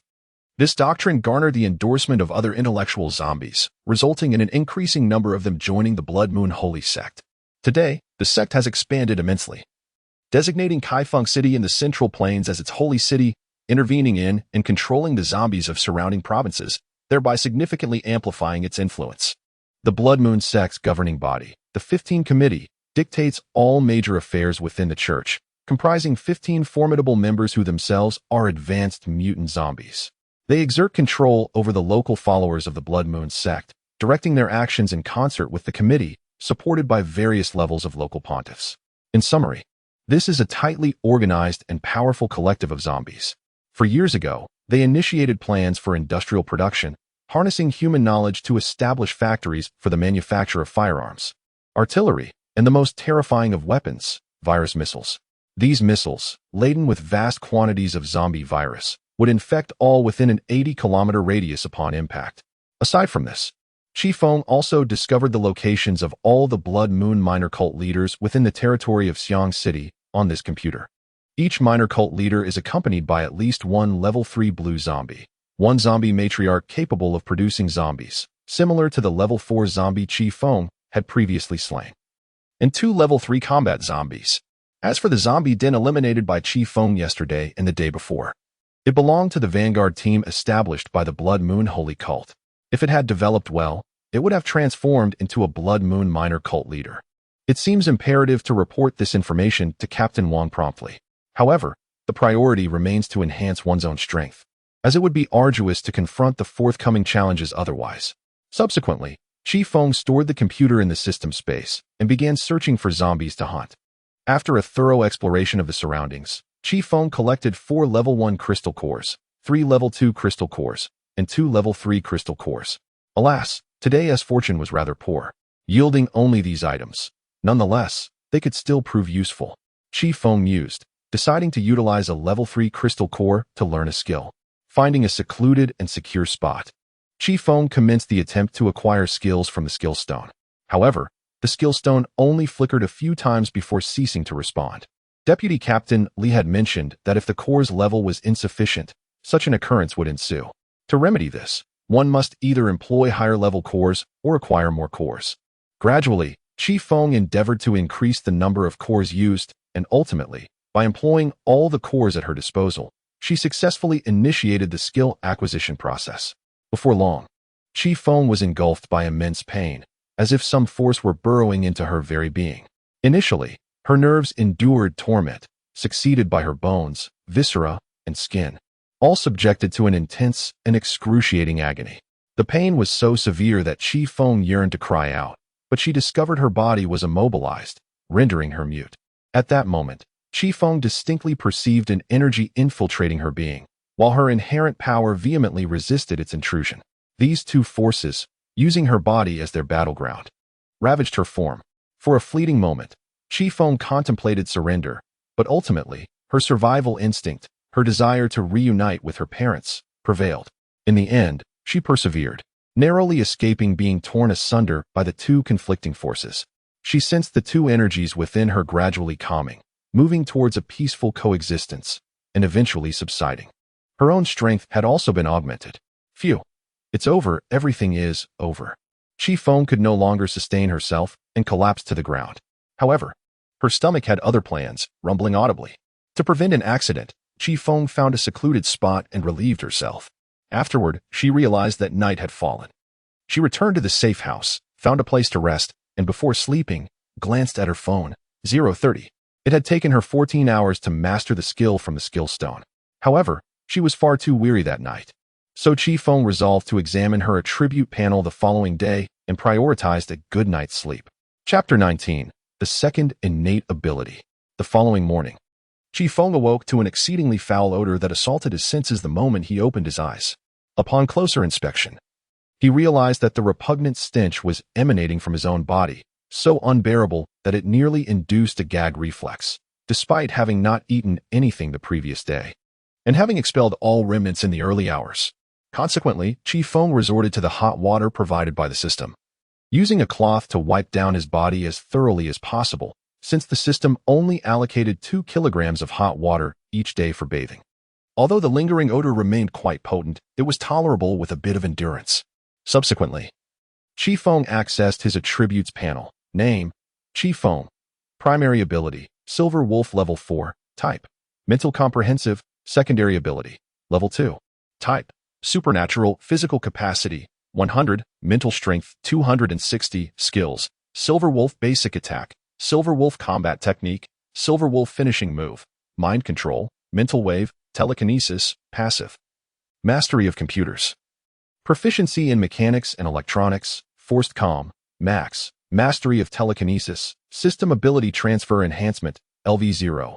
Items: Zombies computer, USB drive, handkerchief. After perusing this information, Chifeng examined the Silver Wolf finishing move, mind control, mental wave, and the system ability transfer enhancement. Silver Wolf's ultimate skill. This technique inflicts substantial damage on a single target. Note that this attack does not possess splash damage and cannot simultaneously target 2 or more adversaries. Mind control. This ability allows the manipulation of a person or animal within a radius of 300 meters, including zombies. However, should the opponent's mental strength reach 150 or more of your own, or if another entity employs a corresponding skill to interfere, there is a probability of failure. Contingent upon the respective skills and mental strengths involved, it is possible to command the controlled individual to move beyond 300 meters, but control is lost if they exceed 3. 000 meters. The duration of control is 60 minutes. This skill can be combined with computer proficiency to control any computer or system. Psychic Wave. This ability releases a psychic wave sphere that mentally assaults all individuals or animals, including zombies, within a 100-meter radius, inciting them to turn against one another, even resulting in self-destruction without inflicting physical harm. Its range extends to 5,000 meters, however. It is ineffective against opponents with mental strength reaching 80 or more of your own. Note, this skill does not distinguish between friend and foe. Anyone within the attack range, aside from yourself, will be affected. System Ability Transfer Enhancement. This retains only the auxiliary operational functions of the system, while all remaining abilities, such as radar, daily resource refresh, storage capacity, etc., are transferred to you. As the skill is enhanced and the level of superhuman abilities increases, additional skills may be acquired. Currently locked, LV0. Upon reviewing this, the ultimate skill appears rather unremarkable. However, the ability transfer seems quite useful, albeit it remains locked. By the way, is it possible for an individual to possess 2 supernatural abilities? Upon returning, Chifeng immediately reported the situation regarding the zombie computer and the virus missile to Wang Guogang. He retrieved the computer from the space and presented it to Wang Guogang. After examining it with a furrowed brow, Wang Guogang stated, "Shao Qi, the information you have submitted is of great significance, and we shall give it due attention. However, I believe it would be prudent for you to take a bath first. What do you think? The public bathhouse is just over there. If you lack funds, I can lend you some, all right? I will call others to examine this computer and report back promptly. Now, hurry and freshen up. The odor is quite overwhelming." Hearing this, Chifeng's face flushed with embarrassment. Wishing to find a crevice to hide in, after expressing her gratitude, she made her way to the public bathhouse. Fortunately, the instructor had distributed a small amount of money to each formal team member at the end of training, which was more than sufficient for a bath. Half an hour later, Chifeng emerged from the bath, donned in clean attire, and proceeded to Wang Guogang's location, ready to continue reporting relevant intelligence. Just then, Wang Guogang exited the tent, and upon seeing Chifeng, rushed over in a flurry, grasping her hand and leading her toward the zombie computer. As they walked, he exclaimed, "I have reported your findings to the higher-ups, and the commander is already aware. They are currently collaborating with other experts to study this computer and assess the technological level of the zombies. It is fortuitous that you discovered it. So you shall elucidate the specifics of this computer to everyone." Without waiting for Chifeng's response, he pulled her onto the lawn. Upon hearing the commotion, the experts and the chief turned to see Wang Guogang dragging Chifeng towards them. The chief remarked, "You are the one who saved Fangfang, aren't you? Is this machine your discovery? Truly, heroes emerge from youth." "Report, sir." "Indeed, I acquired this machine from the zombies," Chifeng replied as she steadied herself. Fortunate that her stamina had reached 100, otherwise, she would have been toppled by Captain Wang. "Did you also decipher the contents of this machine?" inquired one of the experts. "Yes. Your computing skills are quite impressive. Young lady, would you be interested in joining our research department as a researcher?" "Report. I prefer to remain on the front lines." "Combating enemies. Very well, young lady, you possess ambition. However, should you ever reconsider, do come to the research department to find me." Before the expert could continue his idle chatter, another expert interjected, "Enough of this banter. Let us initiate the machine and see if it is operational. If successful, we could obtain a continuous stream of intelligence from here." "Understood." With that, the expert promptly powered on the computer. Once it was operational, he addressed Chifeng. "The primary reason for summoning you here is to seek your assistance in developing a fail-safe program to ensure the zombies cannot trace this computer back to our base and compromise our network. Ideally, we would also like to determine their locations. We have examined the encryption program of this computer, which is exceedingly intricate. It is beyond our capabilities to decipher. However, you have managed to do so, demonstrating your superior computing skills. Thus, I implore you to assist us." "Certainly. I assure you I will accomplish the task," Chifeng declared, promptly commencing his programming. Upon completion, the experts were left in awe. They subsequently connected the computer to the signal-receiving antenna. And following the remnants of information on the computer, they swiftly accessed the Blood Moon sect's network without raising any suspicion. Next, Chifeng began to investigate the locations and specific details of the Blood Moon sect, ultimately identifying the Blood Moon Holy City situated in Chifeng, Central Plains Province, which the sect had designated as a long-term target. Those within Xiang City were classified as short-term targets. Furthermore, Chifeng uncovered that the zombies were poised to deploy a viral missile experimental product against Xiang City in the near future. This particular destructive event would possess a relatively modest impact, infecting all individuals within a 1-kilometer radius. As for the 80-kilometer missile, it is prohibitively expensive and challenging to maintain. Such a superweapon would be too precious for them to waste on the insignificant Xiang City, as it would be far more advantageous to use it against other zombie hordes. In reality, the zombies are not united. From the internet constructed by the zombies, it became evident that organizations like the Blood Moon sect are not scarce in today's world, and conflicts exist among them. This implies that we need not worry about the imminent threat of that super viral missile attack in the short term, correct? Indeed, that seems to be the case. Commander, I shall inform others to ascertain the subsequent task allocation, determining whether we should prioritize dealing with the gangs or the surrounding zombies. Additionally, summon back the reconnaissance team members who are out gathering resources. Young lady, you have indeed rendered a great service. Come, allow me to treat you to a meal. Certainly, replied the others. On the way to the cafeteria, Chifeng suddenly became curious and inquired, Commander, I have a question that has sparked my curiosity. Speak. I recall that none of our reconnaissance teams possess radios. How shall we communicate with one another? Did your instructor not inform you? No. Within the reconnaissance division, there are psychics capable of transmitting electromagnetic waves to everyone. Li Shunlu and Wang Guigang are rather forgetful, but that is beside the point. I must now notify the reconnaissance division. I apologize, young lady, but I can no longer treat you to a meal. We shall arrange for another occasion. Chapter 20. Unification of the suburbs. Subsequently, Chifeng made her way to the cafeteria for a meal, where a simple bowl of noodles constituted her lunch. In this post-apocalyptic era, such a meal could be deemed a rare delicacy. Currently, the base's staple foods comprise wheat, rice, and corn, which were the primary crops of Xiang City prior to the apocalypse, supplemented by tomatoes for vitamins. As for livestock farming, given that people struggle to find enough to eat, it is hardly feasible to develop a robust livestock industry. Managing a few chickens and procuring some eggs is already commendable. Halfway through her meal, Fong Fong suddenly approached and said, Sister Chifeng, shall we dine together? Of course. Sister Chifeng, you are truly remarkable. No worries, take your time. By the way, may I ask you something? What is it? Can a person possess 2 extraordinary abilities? Why the sudden inquiry? Do you have one? No, I just thought of it abruptly. How convenient it would be if I had a healing ability. Stop pondering, Chifeng. A person cannot possess 2 extraordinary abilities under any circumstances. The essence of such abilities is a form of energy. If different abilities coexist within a single individual, these energies would inevitably clash, potentially resulting in the individual's demise. Thus, it is impossible for one person to have 2 abilities. All right, I understand. Chifeng remarked, yet inwardly mused. No wonder I was in such agony back then. It turns out 2 energies were battling within me. I wonder how many extraordinary abilities one can actually possess? Perhaps it is best to keep this information to myself for now. The conclusion reached by the commander and the others during their meeting was to first eradicate the major gangs, and subsequently deal with the Blood Moon sect's stronghold in Xiang City. Primarily, these strongholds are situated far from the base, posing no immediate threat. Additionally, the relationship between the People's Front and the various gangs is far from amicable, making it challenging to unite them against the Blood Moon sect, as no one can guarantee the loyalty of the others.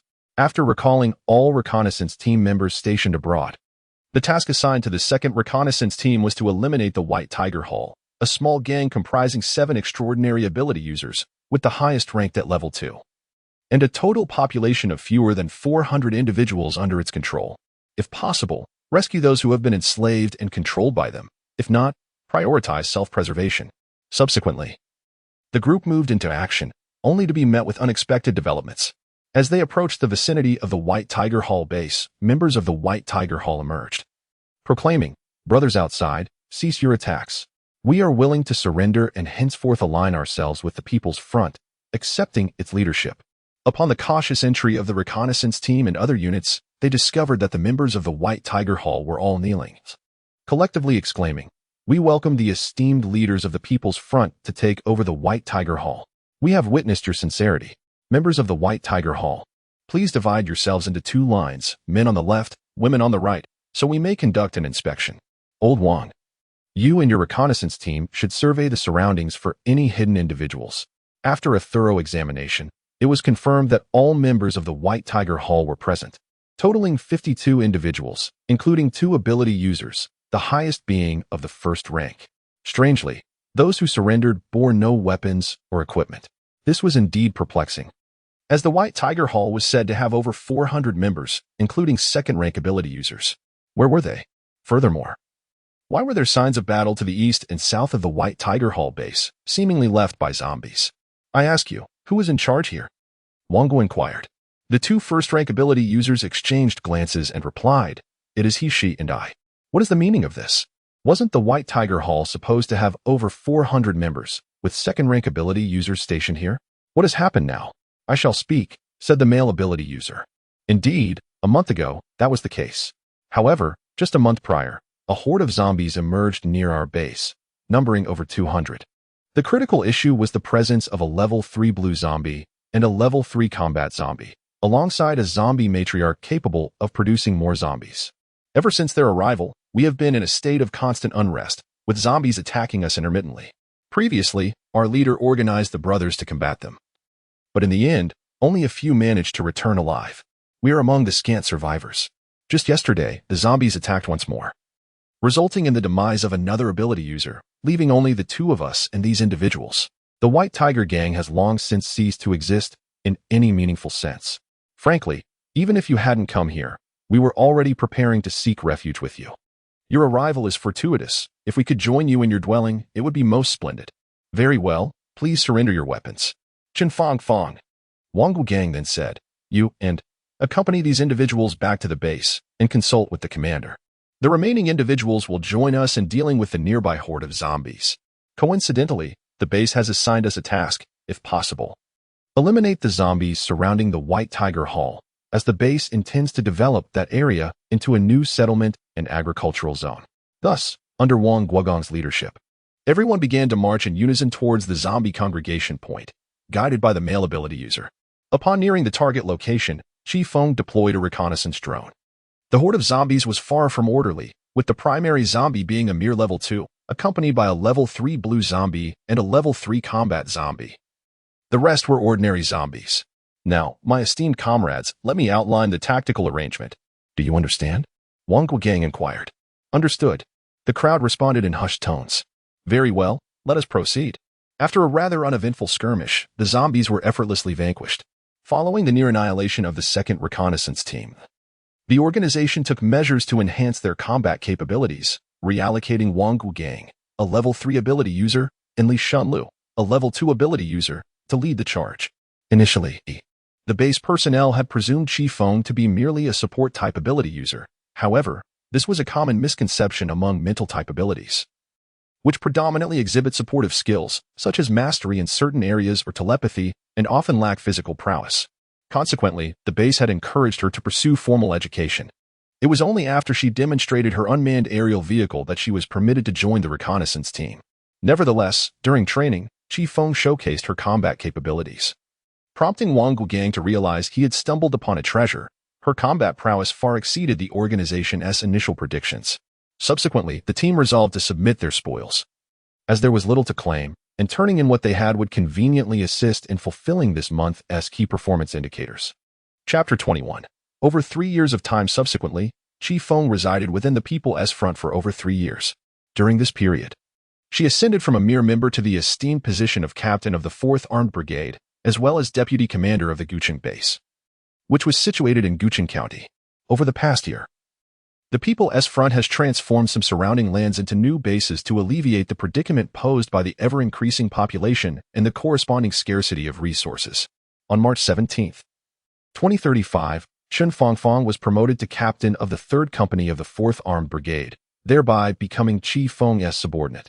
The armed forces were a merger of the previous reconnaissance and other units. Historically, the armed divisions were categorized into several types. Reconnaissance troops were tasked with gathering intelligence and collecting supplies. Combat troops engaged in battles against large hordes of zombies and other factions. And internal security was responsible for safeguarding the base and isolating suspected infected individuals. However, Through practical experience, the People's Front discovered that these three divisions ought not to be separated. Did not the combat troops require reconnaissance for intelligence during their confrontations with the zombie hordes? Once an infected individual infiltrated, did the internal security not need the cooperation of the combat troops? The functions of these three branches were inherently interdependent, and partitioning them into three distinct units merely added unnecessary bureaucratic procedures, which was indeed imprudent. After eliminating the surrounding gangs, the original three armed forces were officially consolidated into the armed forces, responsible for reconnaissance, combat, and maintaining internal stability within the base. Presently, the People's Front has expanded its territory to Xinye County, Guqing County, and Zhaoyang County, governing a population of over 70,000.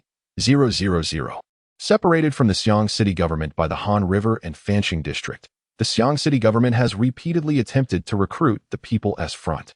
But due to ideological differences, these efforts have ultimately proven futile, resulting in mutual hostility. Due to the People's Front vanquishing the wandering horde of zombies that roamed between several cities in the previous 2 years, the human survivor enclaves across the land were afforded a moment of respite.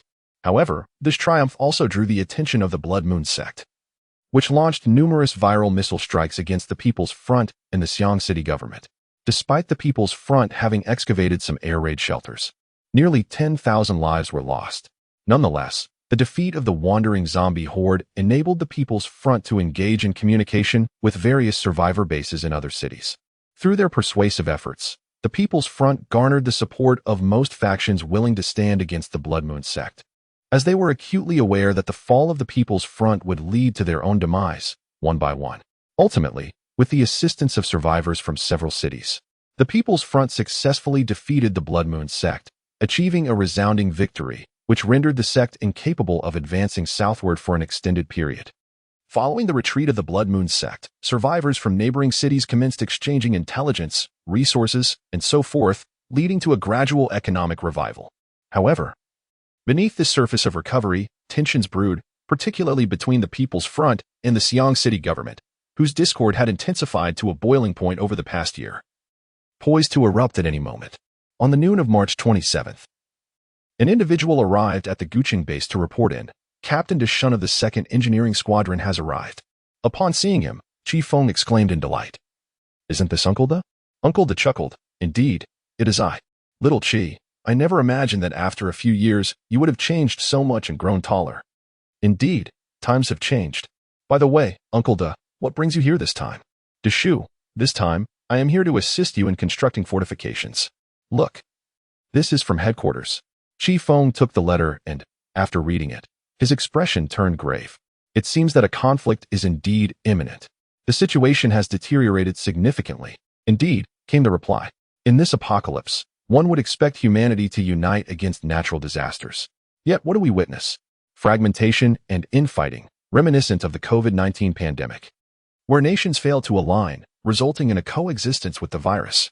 Let us hope that, in the end, we do not find ourselves in a farcical situation of coexisting with the zombie virus." Chifeng sighed. "Alas, these matters are beyond our control. We must focus on the tasks at hand." Following the retreat of the Blood Moon sect, the power brokers within the Xiang City government have become increasingly outrageous in their actions, especially in the absence of the Blood Moon sect. They have even resorted to coercing their most formidable and few righteous-powered individuals, Zhang Sijuan, to defect to our side. They are nothing short of bandits, even worse than common brigands. Indeed, our People's Front now consists of 70,000 members, with 20,000 having defected from Xiang City in the past 2 years, much like I did initially, all struggling to survive. Chifeng continued. "This presents us with an opportunity to overthrow the Xiang City government. Their corruption compels them to allocate significant resources to suppress dissent internally, leaving their strength to confront us in question. Their rule has become exceedingly unstable, with intense conflicts between the lower classes and the elite, and even among the elite themselves, particularly between the powered individuals and the old bureaucrats, reaching a point of irreconcilable discord. Indeed, the directive from the central headquarters is as follows. First, we must fortify our positions to withstand their initial assault, and subsequently, we should endeavor to establish contact with the underground resistance in Nanjiang County and Baokong County, uniting forces to strike against the Xiang City government. Even if we cannot eliminate them, we must inflict significant damage. The comprehensive considerations of the central headquarters are indeed remarkable. Uncle Da, accompany me to meet with the commanding officer of the Guqing base to convey the instructions from the central headquarters. With that, Chifeng led Uncle Da to the command office, where they knocked on the door and presented the orders to Commandant Li Shunlu. Chifeng inquired, Commandant Li, what is your assessment of the central policies? Excellent, we shall implement them immediately. I will dispatch personnel to assist Comrade Deshun's operations. Furthermore, for this subversion, I propose sending Zhong Sijuan as a special envoy to infiltrate and establish contact. What? This could be perilous. Not at all. For over a year, I have endured severe injuries and humiliation, my abilities diminished, and I have survived solely due to the kindness of others. It is now time for me to repay that kindness. Moreover, the Xiang City government has shown utter disgrace in their treatment of us. I have long desired to see them brought to justice. This is not only for my own sake, but also for the countless innocent souls lost. Zhong Sijuan asserted. Zhong Sijuan, have you forgotten that you are no longer a 6th-tier ability user? You are merely a recently recuperated 3rd-tier ability user. Your strength has diminished significantly. How can you? Captain, this is a decision I have pondered deeply, Zhong Sijuan remarked, as a former mid-level official of the Xiang City government. No one comprehends the current state of the Xiang City government better than I do. Hence, this task is one only I can accomplish. Very well, Commander Chi. You must have faith in Zhong Sijuan's connections and capabilities. Your mission is to gather intelligence, establish a solid defensive line, and prepare for this defensive battle. Recent intelligence from various regions indicates that the Xiang City government is poised to launch an offensive imminently. Our objective is to safeguard the defensive line around Guqing, and subsequently assist Comrade Zhong Sijuan in his efforts to instigate a defection, Li Shunlu stated. Chifeng remained silent for a moment before responding. Understood. Very well then. Let us disperse and prepare accordingly, Li Shunlu declared. Chapter 22. A surprise attack on Laohiku to rescue the National Salvation Army 2 days later. Within the conference room of the Guqing base, over the past 2 days, we have conducted extensive reconnaissance and discovered that the enemy is amassing a significant armed force at Miaotan Town and Xia Town, intending to assault our stronghold in Taipingdian and thereby sever the connection between our Guqing base and the main base. Subsequently, they plan to advance north along the Han River to attack our Guqing County base. Furthermore, according to our penetration and surveillance of the enemy's computer systems, friends and others, we have uncovered that the enemy's plans extend beyond this. There is another faction concentrated in Zhaowan Township, intending to launch a surprise attack on Shenkong Town while we are reinforcing Taiping Town, thereby posing a direct threat to Guqing. Ultimately, we have uncovered that the Laohiku Salvation Army is colluding with the Xiang City government. They plan to launch a surprise attack while we are besieged from 2 fronts, thereby seizing control of Guqing. They have delineated territories, intending to assign Guqing to themselves, while Shenkong and Taipingdian would be handed over to the Xiang City government. However, the Xiang City government does not intend to honor this agreement. Rather, they plan to betray us and eliminate both us and the Laohiku Salvation Army. Chifeng recounted on stage. Humph. How dare they call themselves a Salvation Army? They are merely a band of warlords, a group of lowly ruffians. Emboldened by their plunder of an armory, now act with impunity, Li Shunlu remarked. Based on this intelligence, I believe we should take the initiative and eliminate the Laohiku Salvation Army first. Their actual combat forces number only 200 to 300, with the highest ability being merely level 3. If we defeat them, our rear will be secure. What a Taiping Town. Li Shunlu, Comrade Deshun. How are the defensive works in Taiping Town progressing? Report. Currently, construction is being expedited, ensuring quality and quantity. Li Shunlu, precisely. We can temporarily withstand the onslaught by relying on sturdy fortifications. Once we resolve the issues with Laohiku and Zhaowan Township, we will be in a position to threaten their stronghold in Baokong County. At that point, with Zhong Sijuan inciting dissent within Xiang City, we will have internal and external support. They will inevitably be compelled to return to safeguard their stronghold. Thus, the crisis in Taiping Town can be resolved. Deputy Commander Chi, what is your perspective? 2 concerns arise. First, what shall we do if Zhong Sijuan's incitement does not yield the anticipated results? Secondly, what if they do not return to rescue their stronghold, but instead persist in attacking Taiping Town? Our forces in Guqing number over 100. Yet the enemy boasts more than 2,000 armed personnel in Baokong. Even a fraction of their strength encircling Taiping Town would suffice to pose a significant threat. Therefore, I propose that after eliminating the forces at Laohiku and Zhaowan Township, We should temporarily abandon Jiawan Township and redirect our efforts towards attacking Miaotan Town and Xia Town. Of course, specific situations require tailored analyses. If the enemy indeed arrives for timely reinforcement, our strategy must adapt accordingly. That makes sense. Let us raise our hands to vote. Those in favor of my proposal, please raise your hands, and those who support Deputy Commander-Chi, please do the same. Very well, Deputy Commander-Chi. Your strategy seems to resonate more with the group. Henceforth, the arrangements are yours to oversee. Li Shunlu remarked. Understood, Captain Jiang. You shall lead your troops to Taiping Town shortly.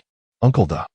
I kindly ask your engineering team to exert extra effort in the coming days to establish robust defensive fortifications in Taiping Town as soon as possible.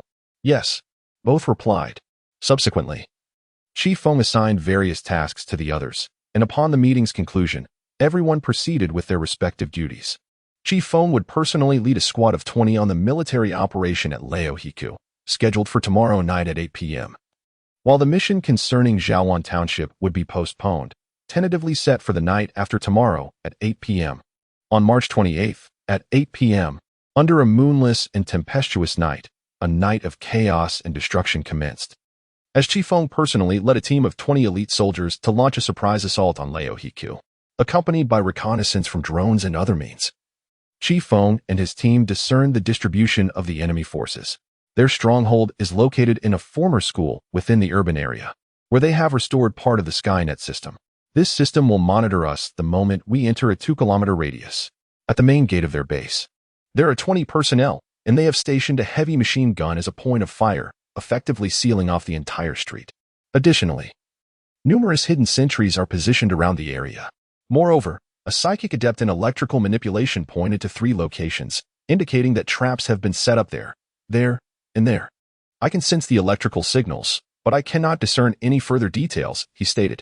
Furthermore, the perimeter's barbed wire is electrified with high voltage. However, there lies a critical vulnerability in their electrical circuit layout. Their power supply is not entirely sourced from within the base, but significantly relies on an adjacent power plant for electricity.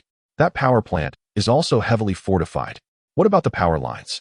Ultimately, the group deliberated on a tactical plan. At 9:00 p.m., while the members of the Old Hiku Salvation Army were idly passing the time, the lights of the base suddenly flickered, followed by a widespread blackout. The high-voltage electric grid abruptly ceased its operation. What is happening? Should we alert everyone? At this moment, only 129 personnel were on duty within the base, while the remainder were resting. If an unforeseen event were to occur, this number may prove insufficient to withstand any threat.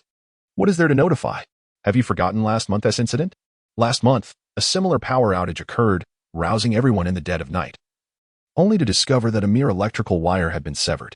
The night watchman received a scathing reprimand for this oversight. Subsequently, the veteran, who had been obstructing communication, pointed out a few individuals, you, and a few others, come with me to ascertain the situation.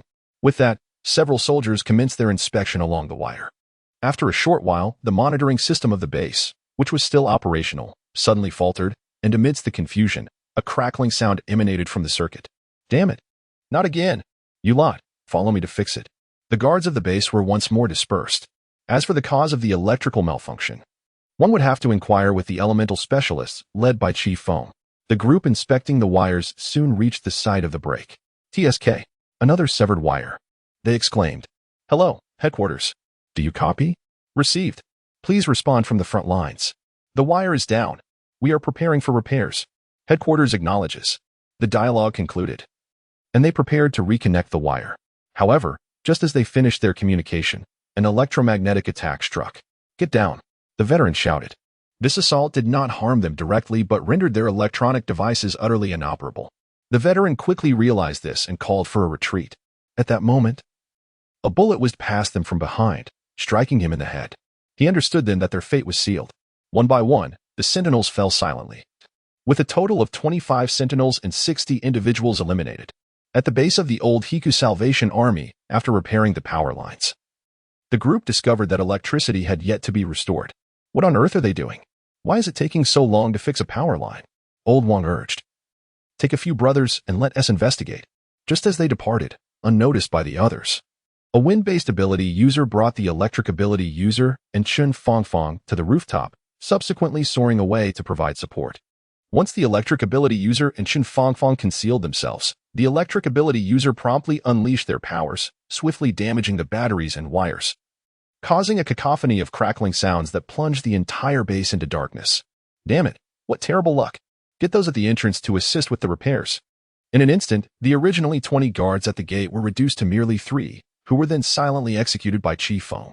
Amidst the chaos of curses and the clatter of tools as the workers entered the building to repair the circuits, several sections of the building suddenly ignited in fierce flames. A sudden gust of wind fanned the flames, causing the fire to swiftly engulf the entire structure. Many were tragically consumed by the flames while still in slumber, while others awoke in panic, desperately attempting to extinguish the flames on their bodies or hurriedly fleeing the building. In their desperation, some even leaped from the upper floors. A direct consequence of the machinations of Chifeng and the wind-based ability user. Just as the chaos ensued, the sharp crack of gunfire rang out. It was Chifeng and his comrades opening fire. Upon the report of gunfire, the electrokinetic adept unleashed a surge of electricity, while Chifeng discharged fiery projectiles, igniting conflagrations in every direction. Aided by the aerokinetic's manipulation of the winds, the inferno was amplified, tragically sending individuals plummeting to their demise from the heights above. Subsequently, a concerted assault was launched, resulting in the definitive subjugation of the Laohiku Salvation Army. In the aftermath of the conflict, Chifeng and his compatriots escorted the populace, formerly indentured by the Laohiku Salvation Army, to the Guqing County base for medical attention. They elucidated the policies and the ongoing conflict between the People's Front and the Xiangyang municipal government. Ultimately, 828 individuals elected to remain and were assigned duties, while over 300 chose to depart northward.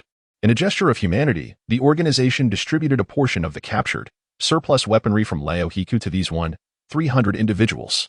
Though insufficient, it represented the organization's utmost benevolence in these apocalyptic times. Having concluded these tasks, it was midday on March 29th. Chifeng and the others, having toiled through the night and morning, retired to recuperate, mindful of the impending battle that evening, in which they would assault Jiawan Township under the command of Li Shunlu. Chapter 23. The assault on Jiawan Township at 8:00 p.m. on March 29th. The company, fully recovered, meticulously gathered their equipment, poised to advance upon Jiawan Township. In contrast to the Laohiku's modest organization of merely a few hundred, the Xiangyang municipal government had been entrenched in Jiawan Township for years, having constructed extensive fortifications. Moreover, with the intention of besieging Guqing, the enemy had augmented Jiawan Township's original garrison of 400 with an additional 700 troops. Coupled with the 800 soldiers from Miaotan Town and the 600 reinforcements dispatched to Xihe Town from Nanzhong County, the enemy's intent was to annihilate them in a single, decisive blow, leaving no avenue for retreat. Once Shaowanxiang is subdued, the defense of Baokong County, manned by fewer than 100, will inevitably fall into our grasp, leaving the 800 soldiers stationed at Miaotan unable to provide reinforcements. However, we have merely over 200 personnel stationed at Taipingdian, led by Captain Jiang. Should this position be compromised, the enemy will undoubtedly ascend the river to seize our Guqing, which is defended by a mere 100 or so troops. Thus, this confrontation is a battle for survival for both sides. This operation is fraught with peril. Are there any among you who wish to withdraw? Li Shunlu proclaimed loudly. Excellent. You all possess courage. Let us embark, Li Shunlu declared with fervor. As night descended, the group swiftly boarded boats, navigating upstream against the South River. Reaching a desolate village, Chifeng's drone, in conjunction with the other wind-based ability users, was deployed to gather intelligence and gain a deeper understanding of the Enum. According to the intelligence gathered, proceeding further leads to Liangali village. Upon landing, one can traverse the village path, and upon departing from Liangali village, one will arrive at Yuping village. These two villages currently serve as the primary encampments for the enemy, while the former location of the Jiawan Township government, situated distantly from the Nanhe River amidst the hills, has been repurposed for agricultural, storage, and power generation activities due to its unfavorable conditions for troop movement. The mountains act as a natural barrier, a fortified wall, making it arduous for the enemy to approach, with scarcely any zombies to contend with, though the occasional wild chicken or rabbit might be hunted. Conversely, Liangali village and Yuping village are the enemy's main residential areas and armories, representing critical defensive positions. Ultimately, the group opted for the strategic approach employed at Laohiku. First, to launch a surprise attack on the old site of Jiawan Township, igniting a fire to lure the enemy into extinguishing it. followed by an assault on the remaining 2 villages. Given the enemy's garrison in the vicinity, even if a portion of their forces is drawn away by the fire, a considerable number would still remain, making a direct confrontation viable. The execution of the plan proceeded smoothly. The electrical infrastructure at the old site of Zhaowan Township was predictably damaged, and the granary was engulfed in flames. However, the enemy quickly discerned the ruse and sought every means to alert the troops in Liangali village. Due to the vastness of the Zhaowan Township old site, the EMP could not cover the entire area, and thus, the distress signal was ultimately transmitted. Upon receiving the signal, the commanding officer of the Liangali village forces promptly devised a response, dispatching 400 troops to combat the fire at Zhaowan Township, while the remainder launched a coordinated assault downstream towards Guqing, simultaneously issuing urgent warnings to the Baokong base to remain vigilant. In essence, it was a seamless transition of tactics. Regardless of whether the enemy intended to harass or genuinely assault them, a direct strike at Guqing would compel them to divert their attention for immediate reinforcement, thus precluding any further harassment. However, their insistence on staging a mobilization ceremony allowed aerial drones to observe their every move, and well-concealed drones in close proximity overheard their plans. Li Shunlu orchestrated a counter-strategy. Shortly after the vessels departed from Liangali village, they were ambushed near the outpost by underwater attacks, reminiscent of naval mines. Courtesy of aquatic ability wielders, these hydrokinetic operatives, in concert with cloaked individuals possessing reconnaissance shielding abilities and the cooperation of the outpost garrison, caught the enemy completely off guard. Amidst the cacophony of gunfire erupting from both riverbanks, a multitude of soldiers perished. The 20mm anti-aircraft guns proved devastating to the small vessels. Although some enemies managed to reach the shore, their efforts were ultimately futile. After a night of intense fighting, the enemy forces were annihilated. Li Shunlu personally vanquished the most formidable warrior from the Liangali village army, a Tier 5 pyromancer. Nevertheless, the People's Front sustained considerable losses, totaling 200 casualties. The contingent responsible for incendiary attacks on Zhaowan Township swiftly withdrew upon the arrival of the 400 reinforcements. Evading the approaching troops, they proceeded to launch a surprise assault on the virtually undefended Liangali village and Heuping village, in order to rendezvous with Li Shunliu's main force. Before long, Li Shunliu's army arrived, while the 400 reinforcements were still occupied with extinguishing the fires, ultimately leading to their decimation by Li Shunliu's forces. After eliminating these adversaries, Li Shunliu took a brief moment to regroup before planning to return and reinforce Maotan town. At that moment, uplifting news arrived. Nanzhong County had been successfully captured. Zhang Sijuan had leveraged the signal station at the Nanzhong County base to issue a deceptive command to the distant Xia town, ordering the 600 personnel there to hasten back for rescue. Nanzhong County had been besieged. In fact, it had already fallen, significantly alleviating the pressure on Taipingdian. Furthermore, Zhang Sijuan was en route to the Baokong base, aiming to seize Baokong County. Upon receiving this news, Li Shunlu felt a surge of confidence in their impending victory and promptly rallied his team to return. By noon the following day, they finally reached Taipingdian, where only 30 defenders remained, having lost the majority of their positions. Although the departure of the 600 had eased some of the burden, the overwhelming advantage of 800 enemies was still insurmountable. Encouraged by Captain Jiang, the 30 prepared for their final stand, ready to fight to the death should the enemy approach. At that moment, the radio unexpectedly crackled to life. "Captain Jiang, do you copy? We are on our way back. Almost there. Hold on. Did you hear that, brothers? Reinforcements are coming. We are saved." Jiang's excitement ignited the morale of the troops once more. Ultimately, they resolved that none could fall. They would endure until the arrival of their allies. Suddenly, gunfire erupted from the enemy's rear. It was the reinforcements led by Li Shunlu. The enemy was thrown into disarray, unsure of how to respond, and ultimately scattered in a panic, leading to their complete rout. Squad leader Jiang Erpang, reporting for duty.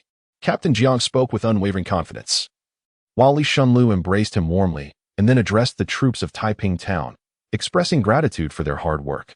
"You have labored diligently. The matters ahead shall be entrusted to us." The soldiers erupted in joyous cheers, brimming with excitement. At this moment, Chifeng and his comrades had successfully captured Nanzhong and Baokong, vanquishing the enemy forces in those regions. Concurrently, other units of the People's Front seized the agricultural base in Yuliangzhou and dealt a significant blow to the Zhang City government's troops during the urban warfare in Fanqing district. The internal strife within the Zhang City government had been instigated by the victories achieved by the People's Front, instilling fear among the ruling elite, who began contemplating surrender and escape. Furthermore, Zhang Sijuan's persuasion to capitulate further destabilized the authority of the elite. As the loss of the agricultural production base in the post-apocalyptic landscape and the Han River Naval Station at Yuliangzhou indicated that control over the Han River was slipping from their grasp, allowing the enemy to launch assaults via waterways. However, the Zhang city government was not idle. They initiated urgent countermeasures, seeking peace with the People's Front while simultaneously preparing to flee to Yicheng. Should Yicheng prove untenable, they would escape with their household troops. Unbeknownst to them, their actions played directly into Zhang Sijuan's hands, as his next move was to besiege and assault Yicheng, effectively encircling the Zhang district. The reason the elite did not flee eastward was that the troops of Zhaoyang had already established a position across the river to the east of the Zhang district, with Yuliangzhou firmly in their possession. In the 24th chapter, titled Capture of the Yicheng Base, the first phase of the operation concluded. After delegating the arrangements for the reception of Baokong, Chifeng and his companions indulged in a well-deserved rest, sleeping soundly for an entire day. While the management of specific affairs was entrusted to the deputy base leader, the narrative now shifts its focus towards Zhang Sijuan's direction. Zhang Sijuan successfully orchestrated the defection of 3 third-tier ability users and 2 fourth-tier ability users stationed in Nanzhong, along with several military officers. As a result, he thwarted the recent counteroffensive efforts of the Yicheng base. Furthermore, Zhang Sijuan, leveraging his past reputation and prestige, persuaded Yicheng to capitulate. While his poignant denunciations of the Xiangshu government sowed discord within the Yicheng base. Meanwhile, the Xiang district authorities were preoccupied with quelling internal turmoil, and with the People's Front forces looming nearby, they found themselves unable to manage Yicheng effectively. At this juncture, Zhang Sijuan received word that his operations had shifted from the Guqing base to the headquarters of the People's Front, which had reached out to him directly to discuss the next course of action and promised reinforcements to support him. Following these directives, Zhang Sijuan arrived at a clearing in Nanzhong, with the signal lights lit by his recruited personnel. Several wind-type ability users successfully lowered a large basket to the ground from which emerged 15 individuals. Judging by their demeanor, most appeared to be formidable ability user warriors, led by Wang Guogang. Had Chifeng been present, he would have recognized among them Yi Xiaodian and Niu Dahua, who, after 3 years, had joined the armed forces and become proud soldiers of the People's Front, with Yi Xiaodian serving as Squad Lu Zhang Sijuan. Absolutely not. You are unaware that our recent victories in Baokong and Nanzhong have profoundly intimidated the dignitaries of the Xiangyang municipal government. They are currently in the process of transferring assets, along with their retainers and private armies, poised to abscond from Yicheng at a moment's notice.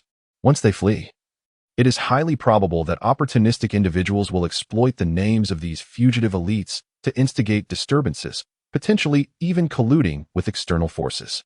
Therefore, I advocate for seizing Yicheng in one fell swoop, thereby extinguishing any such intentions and simultaneously deterring the petty criminals of Baokong and Nanzhong.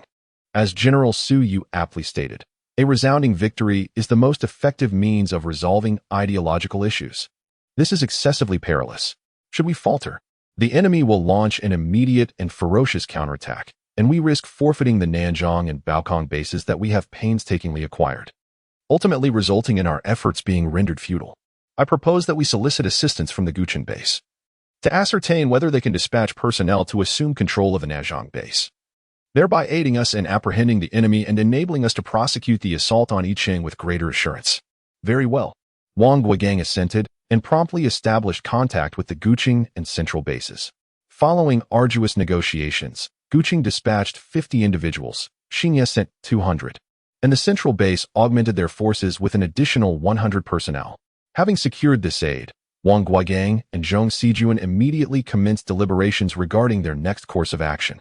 I am cognizant that certain individuals are affiliated with the Xiangyang Municipal Government Security Intelligence Bureau, dedicated to gathering intelligence. Let us apprehend these individuals forthwith to prevent the Xiangyang Municipal Government from discerning our true strength.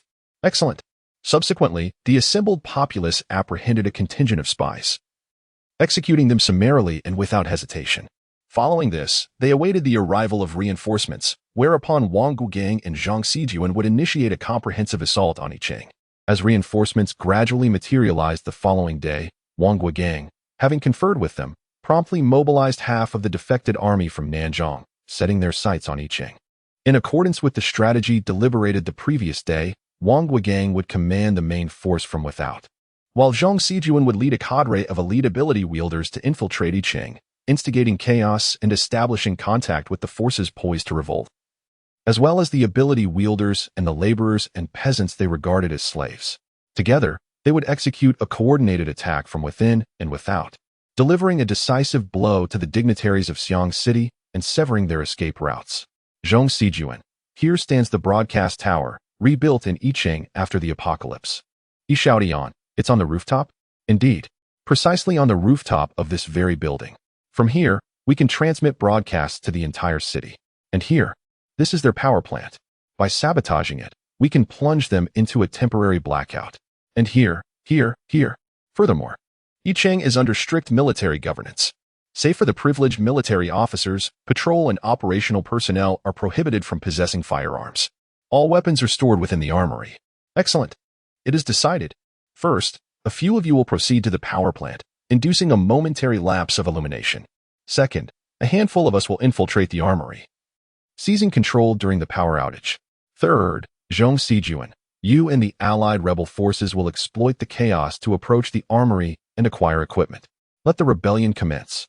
United in purpose, let us deliver them a decisive blow. I shall inform you of the precise moment. Excellent. The crowd responded in unison. They then dispersed to execute their plan. The first group swiftly succeeded. After all, they were not aiming to obliterate the power plant, which was heavily guarded, making total destruction implausible. Instead, they merely tampered with the system, causing some electrical faults and igniting a minor fire. Although they could resolve these issues within an hour, that time was more than sufficient. Upon realizing the power supply had faltered, Yi Shaodian recognized the opportunity had arrived and commanded, "Follow me." Where is the armory? Upon reaching the armory, Niu Dahua first bestowed a set of blessing buffs, encasing them in a protective shield. Subsequently, the group scattered to eliminate several lurking sentinels. Yi Shaodian then summoned vines beneath the patrolling team, ensnaring them tightly. Each member displayed their unique abilities, swiftly vanquishing their foes. Hello, Zhang Sijuan. Are you there? Are you prepared? I am ready, Zhang Sijuan replied. Then hurry over. We have secured the armory. All right.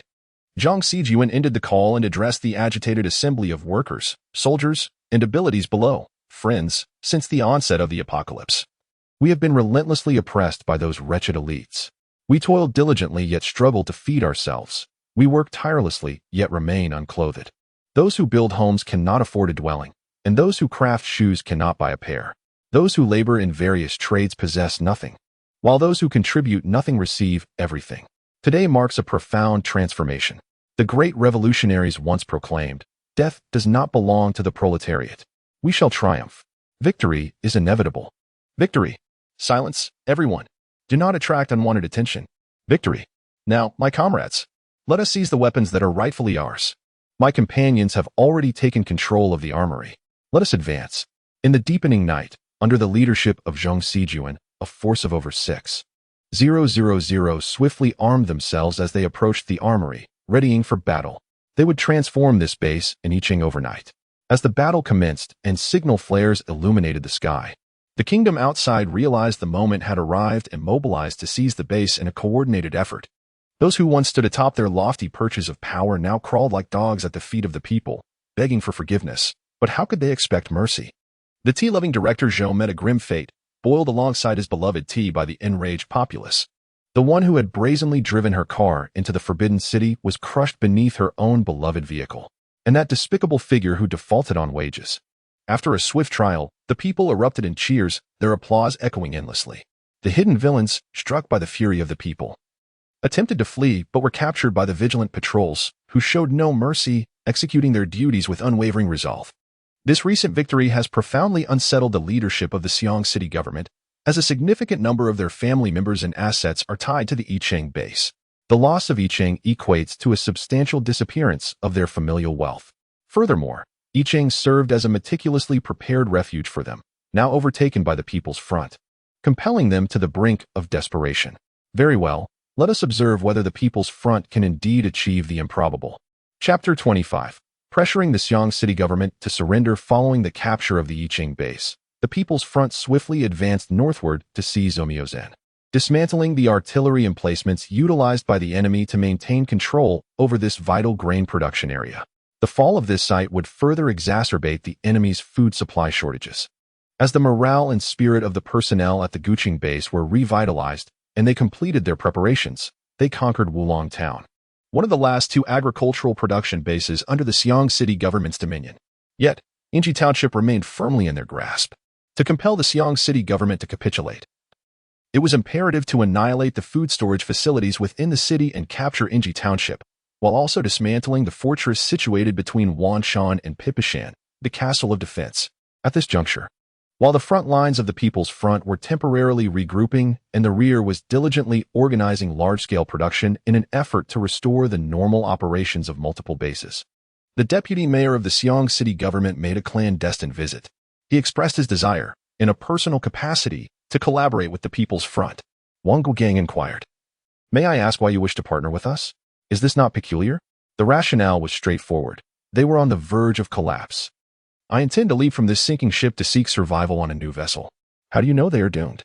"It is not complicated. They have now lost a significant portion of their territory. Moreover, upon my arrival before you, I discovered that you are swiftly restoring the order of production and the lives of the people here. You are far superior to us, much more so than those gluttonous fools. Therefore, I have brought maps of the castle, the granary, and Yinjizhuang. What are your conditions?" "Quite simple. In the forthcoming trial, please acquit me of all charges. I will confer with others," Wang Guogang stated, then departed for a while. Upon his return, he announced, "We accept your terms." After 2 days of recuperation, the People's Front resolved to seize Yinjizhuang and dismantle the castle.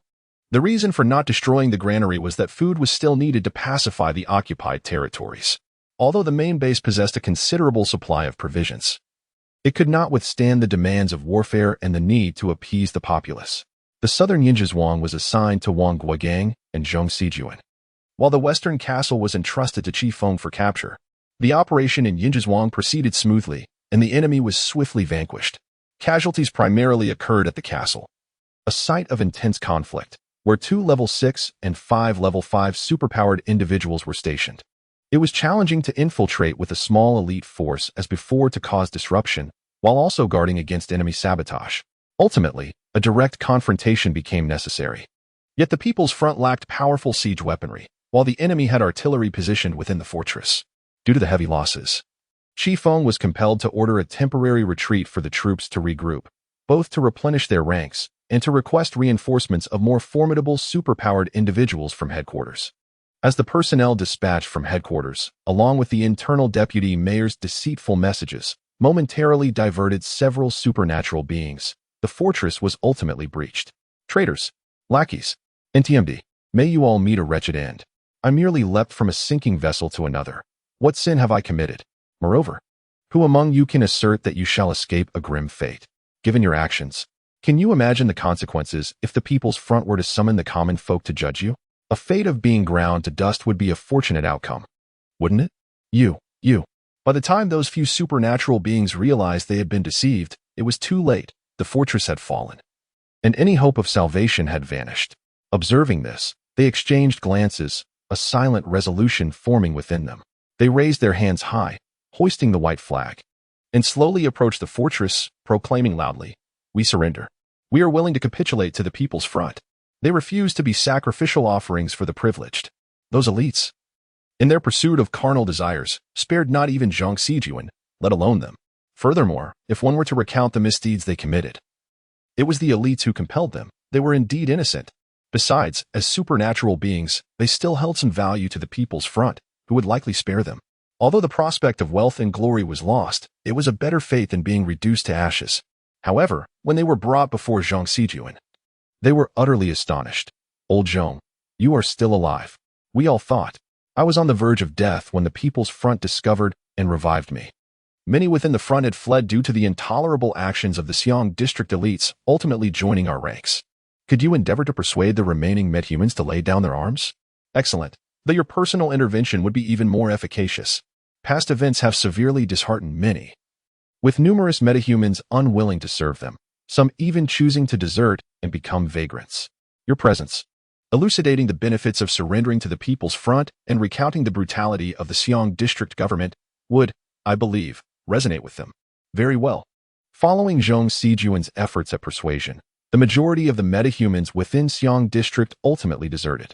A small fraction, lacking the martial prowess to escape, found themselves in a state of divided loyalty, eagerly awaiting the arrival of the People's Front. Coupled with the deputy mayor's endeavors, the Xiang City Party secretary ultimately announced an unconditional surrender. Following the capitulation, the process of judgment commenced, targeting those guilty of heinous crimes.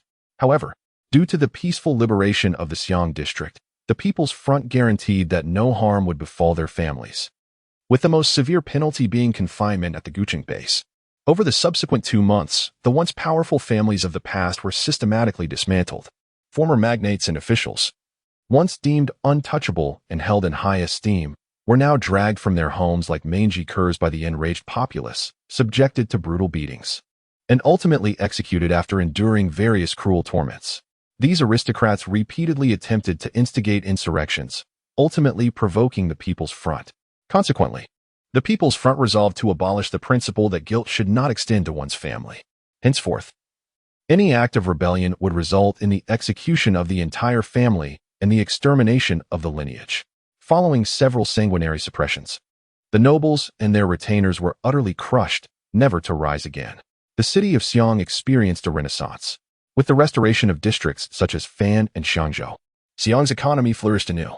The People's Front ascended to become the most formidable human power in the vicinity, a sanctuary for vagrants, minor factions, and fugitive slaves, resulting in an era of prosperity.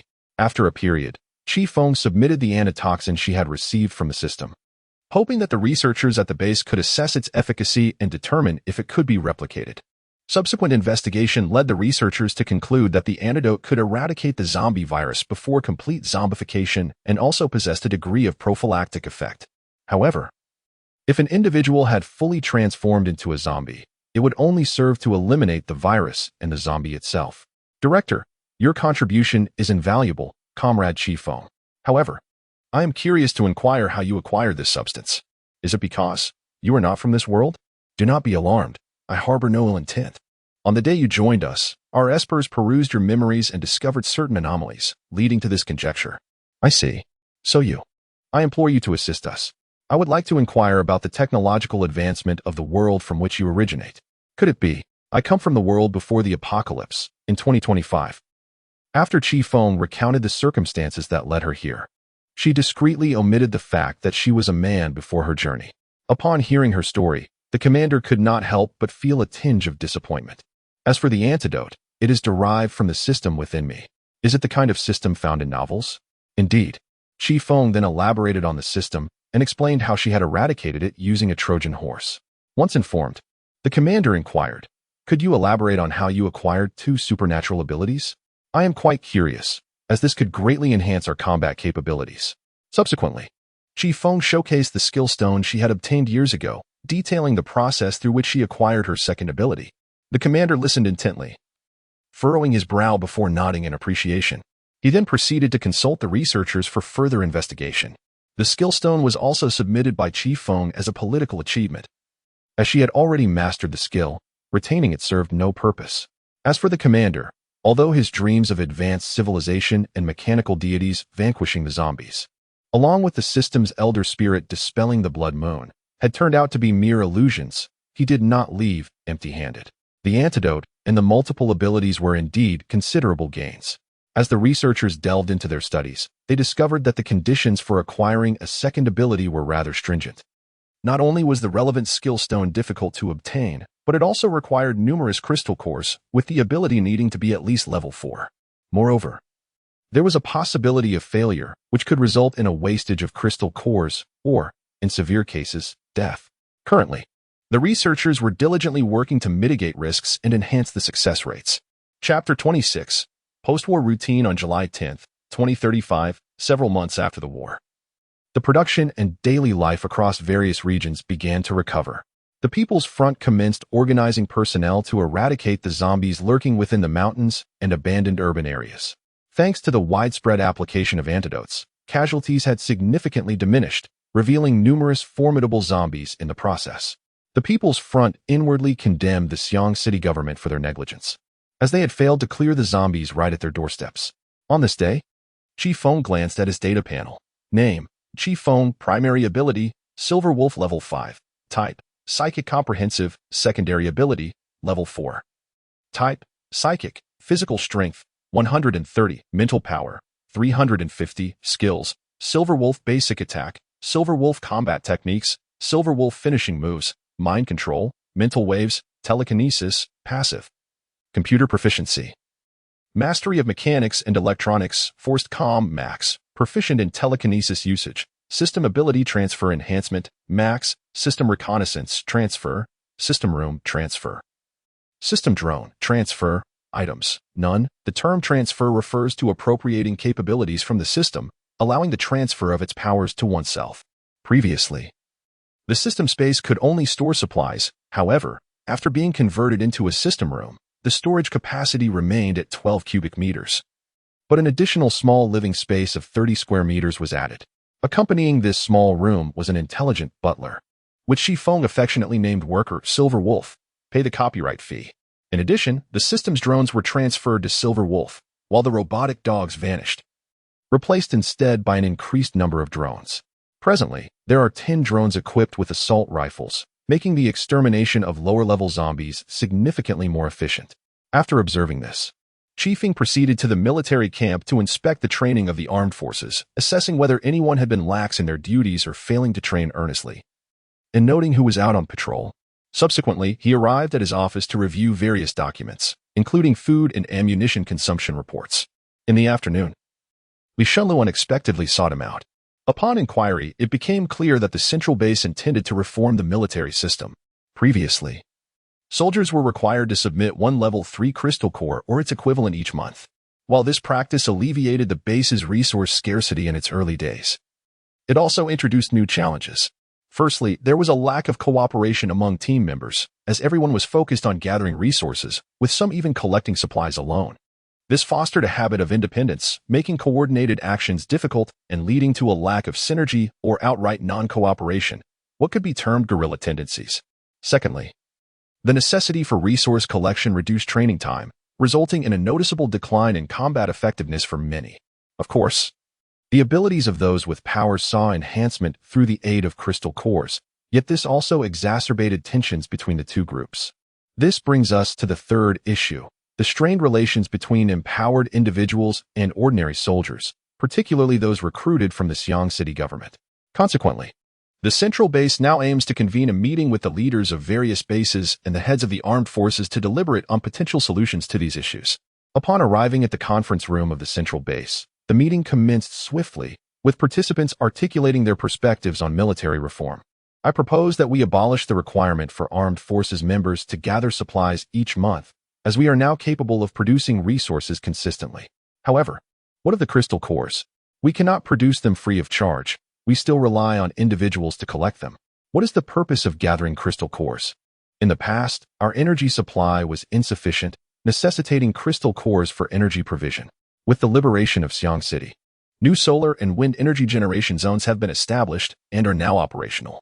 In the foreseeable future, energy supply will cease to be a pressing issue. Thus, is the collection of crystal cores still essential? You have overlooked an important point. Collecting crystal cores also enhances the combat capabilities of those with special abilities. At present, we remain dependent on the formidable assistance of these individuals. Without the support of high-level practitioners, we would suffer devastating losses when confronting high-ranking zombies or other advanced beings. It is crucial to note that these practitioners need not engage us directly. Our earlier victory over the Xiang city government was achieved through repeated ambushes by practitioners that sowed chaos in their ranks. However, we should not sacrifice ordinary individuals for the sake of enhancing practitioners. Perhaps we could separate the two groups, allow practitioners to collect crystal cores and skill stones independently, while ordinary citizens could be organized for training, patrolling, and other coordinated tasks. What do you think? The specific regulations stipulate that each individual must possess at least one level 4 crystal core or its equivalent, such as 4 level 3 crystal cores. In the past, considerations were made for the general populace, but now the standards have been elevated fourfold, compelling the ability users to meet these new demands. Those who are capable of joining the combat units should possess the requisite abilities. However, this may not necessarily hold true. Lower-level ability users, and those whose powers are not combat-oriented may find it exceedingly challenging to fulfill this criterion. Additionally, some ability users serve as commanders, tasked with resource procurement.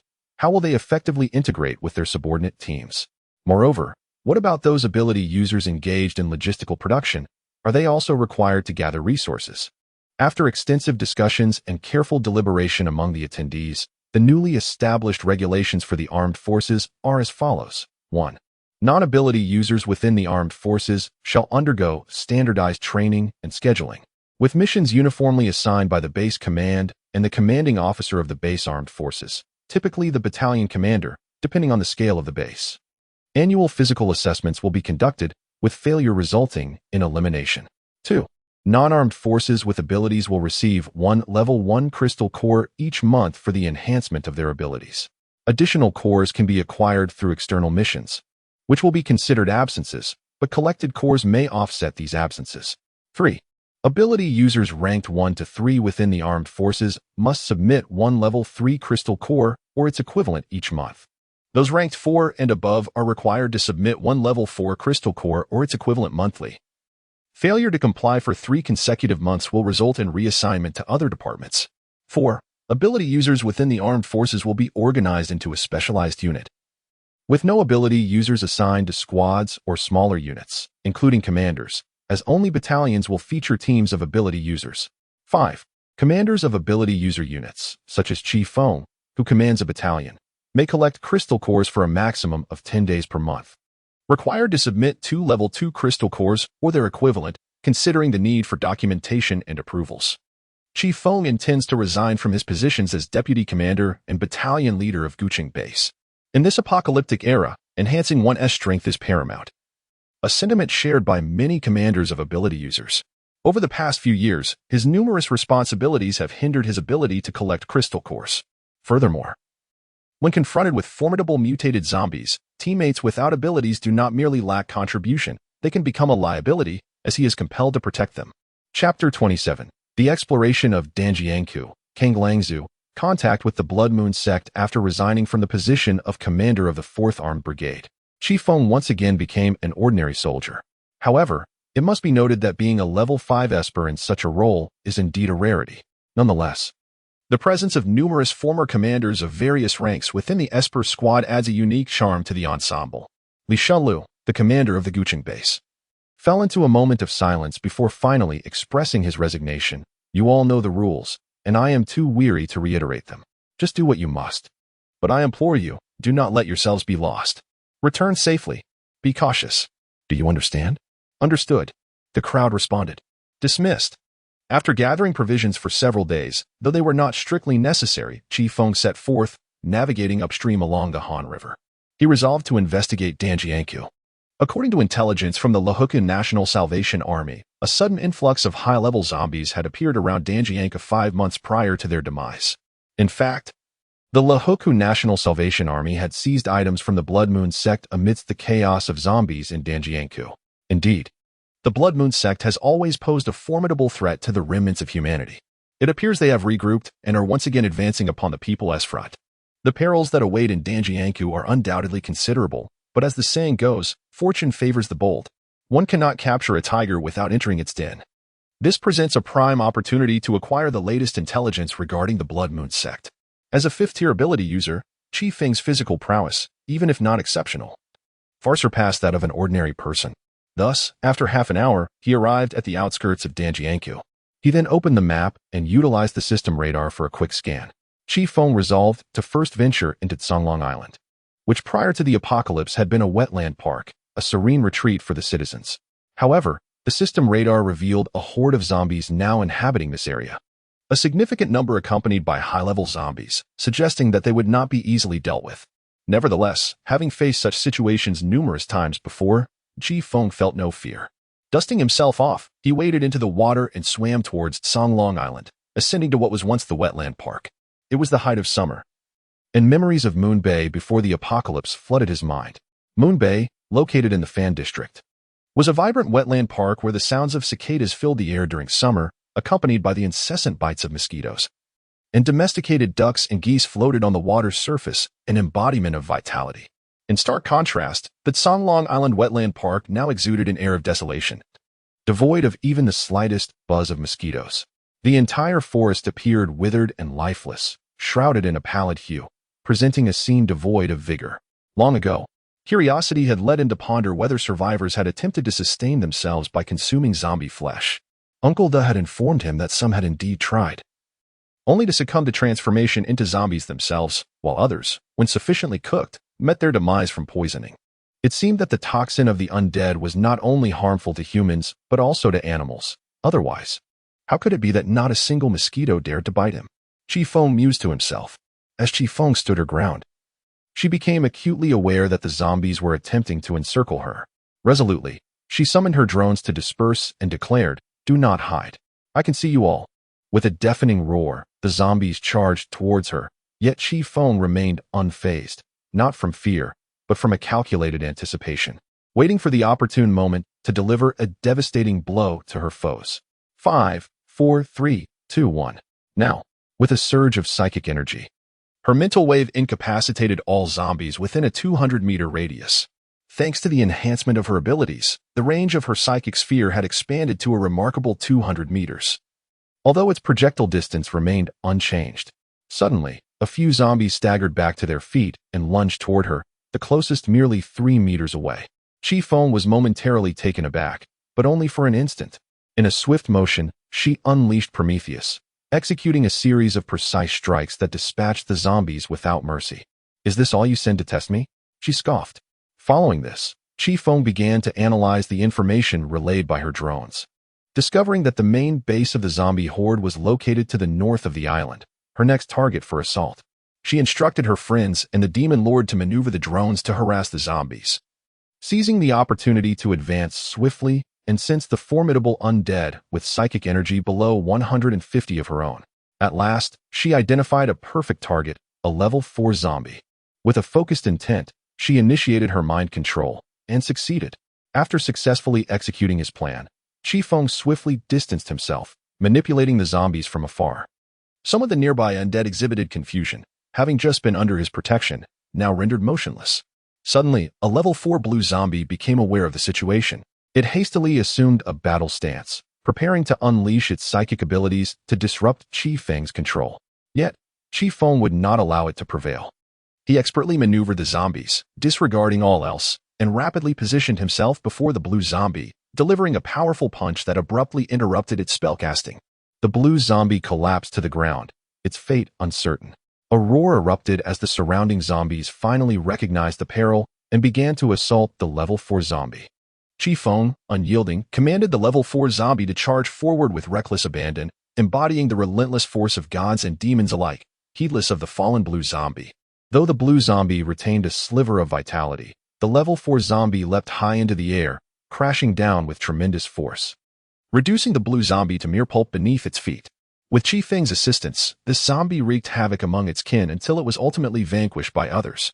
Upon spotting 2 level 5 zombies, one of which was a zombie matriarch, Chifeng surmised that he had stumbled upon a stronghold of the Blood Moon cult. The zombie matriarch seemed to sense Chifeng's presence, directing its minions to charge at him.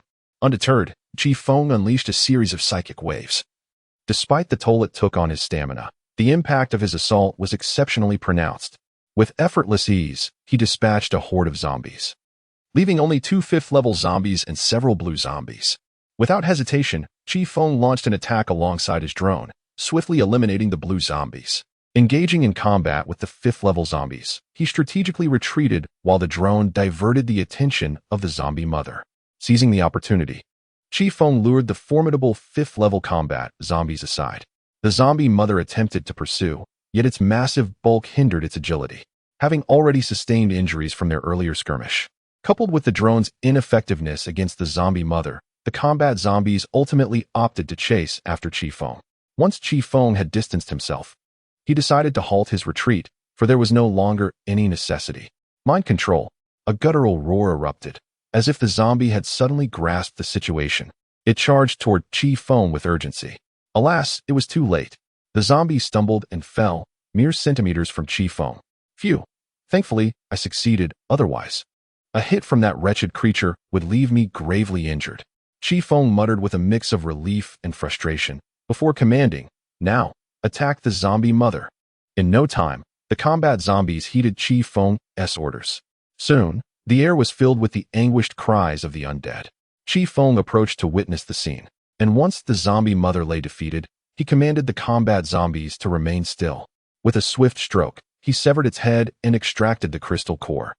After tidying up the aftermath, Chifeng collected a bountiful trove: 3 5th-level crystal cores, 2 4th-level crystal cores, 11 3rd-level crystal cores, 22nd-level crystal cores, 31st-level crystal cores, and 5 skill stones, yielding a most fruitful harvest.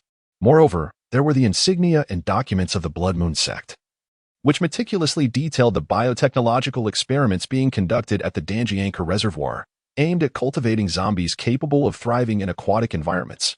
Could there be aquatic combat zombies? Let us go and see. Chifeng resolved, glancing at the time, 12:16 p.m. Time for a light lunch. Consequently, Chifeng proceeded to the system room, enjoyed a meal, rested briefly, and then set off for the Danjianka Reservoir. Chapter 28. The Danjianka Expedition 2. Seizing the vessels in 1973, the Danjianka Dam was completed, creating 2 reservoir areas, the Han River Reservoir and the Dan River Reservoir. This location serves as the starting point of the central section of the South to North Water Diversion Project, a crucial water source, and has now become a training ground for the aquatic forces of the Blood Moon sect. Chifeng moved swiftly to the Kanglanghai tourist port, which had transformed into a shipbuilding site for zombies. His objective was to dismantle their operations and seize the vessels.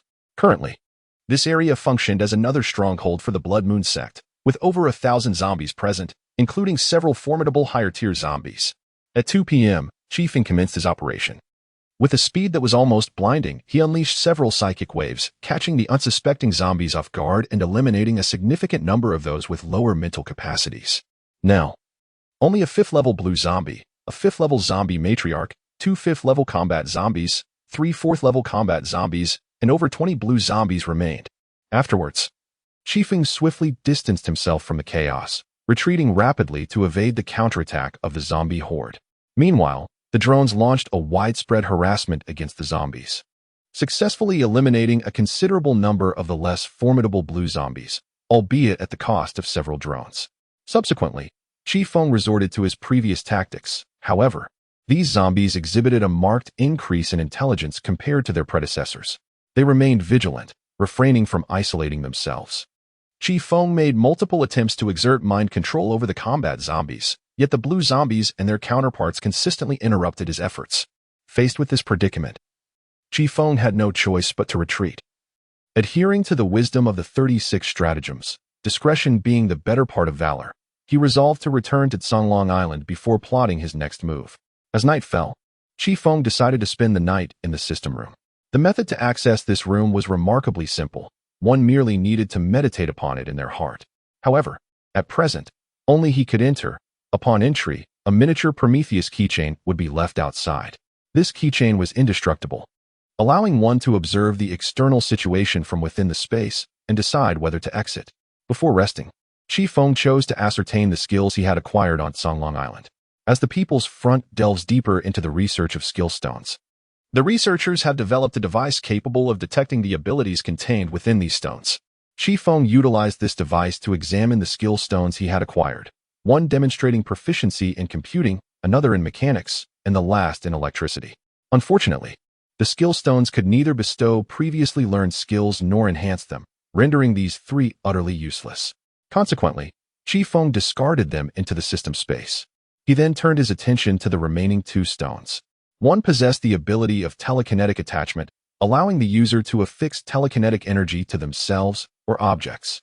When attached to oneself, it enhances strength, speed, and destructive power in a specific area. When affixed to an object, it significantly increases its hardness.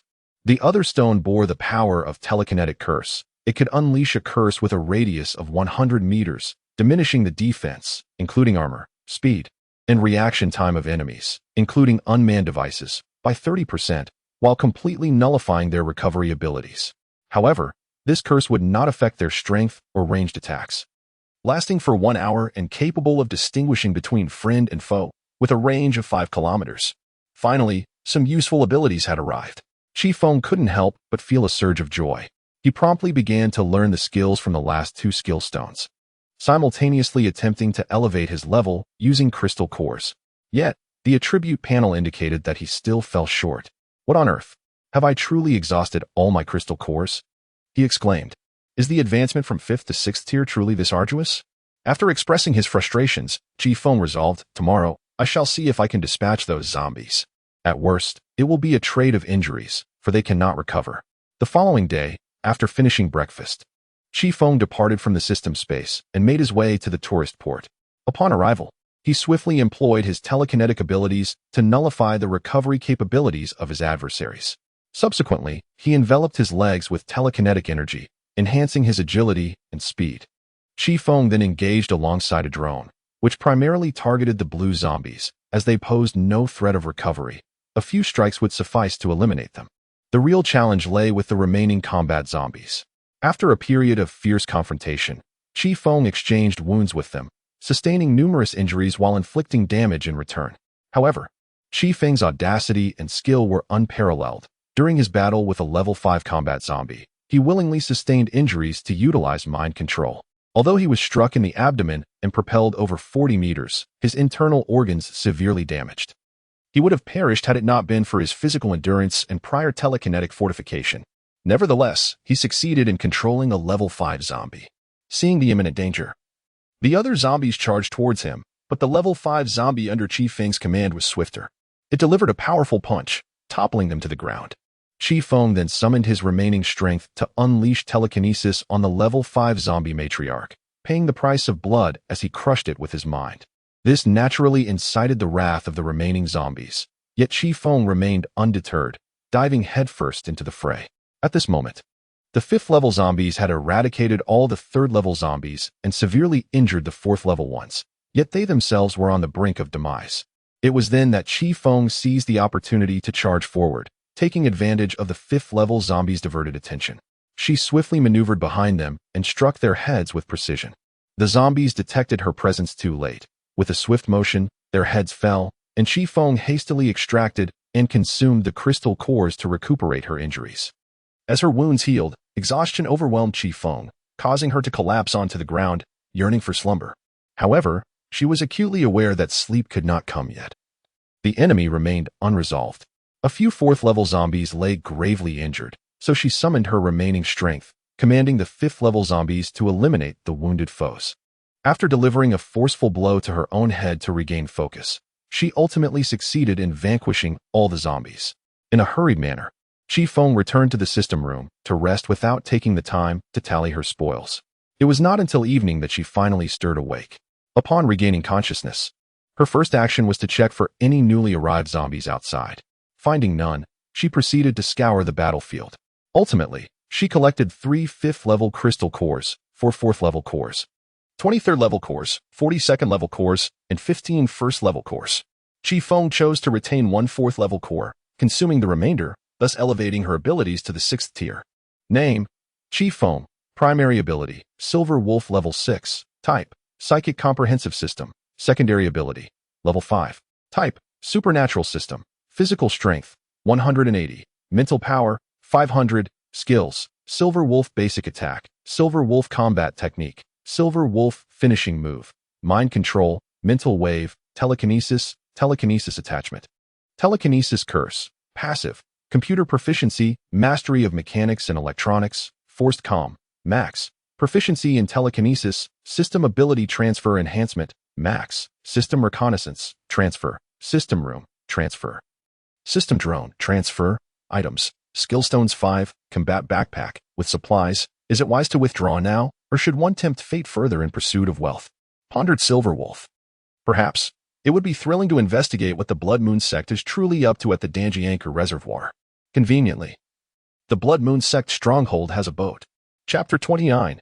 Exploration of Danjianka 3. Chifeng is devoured on the following morning. Chifeng discovered the location where the zombies had docked their vessels and set sail towards the Danjiang section of the Danjianka Reservoir.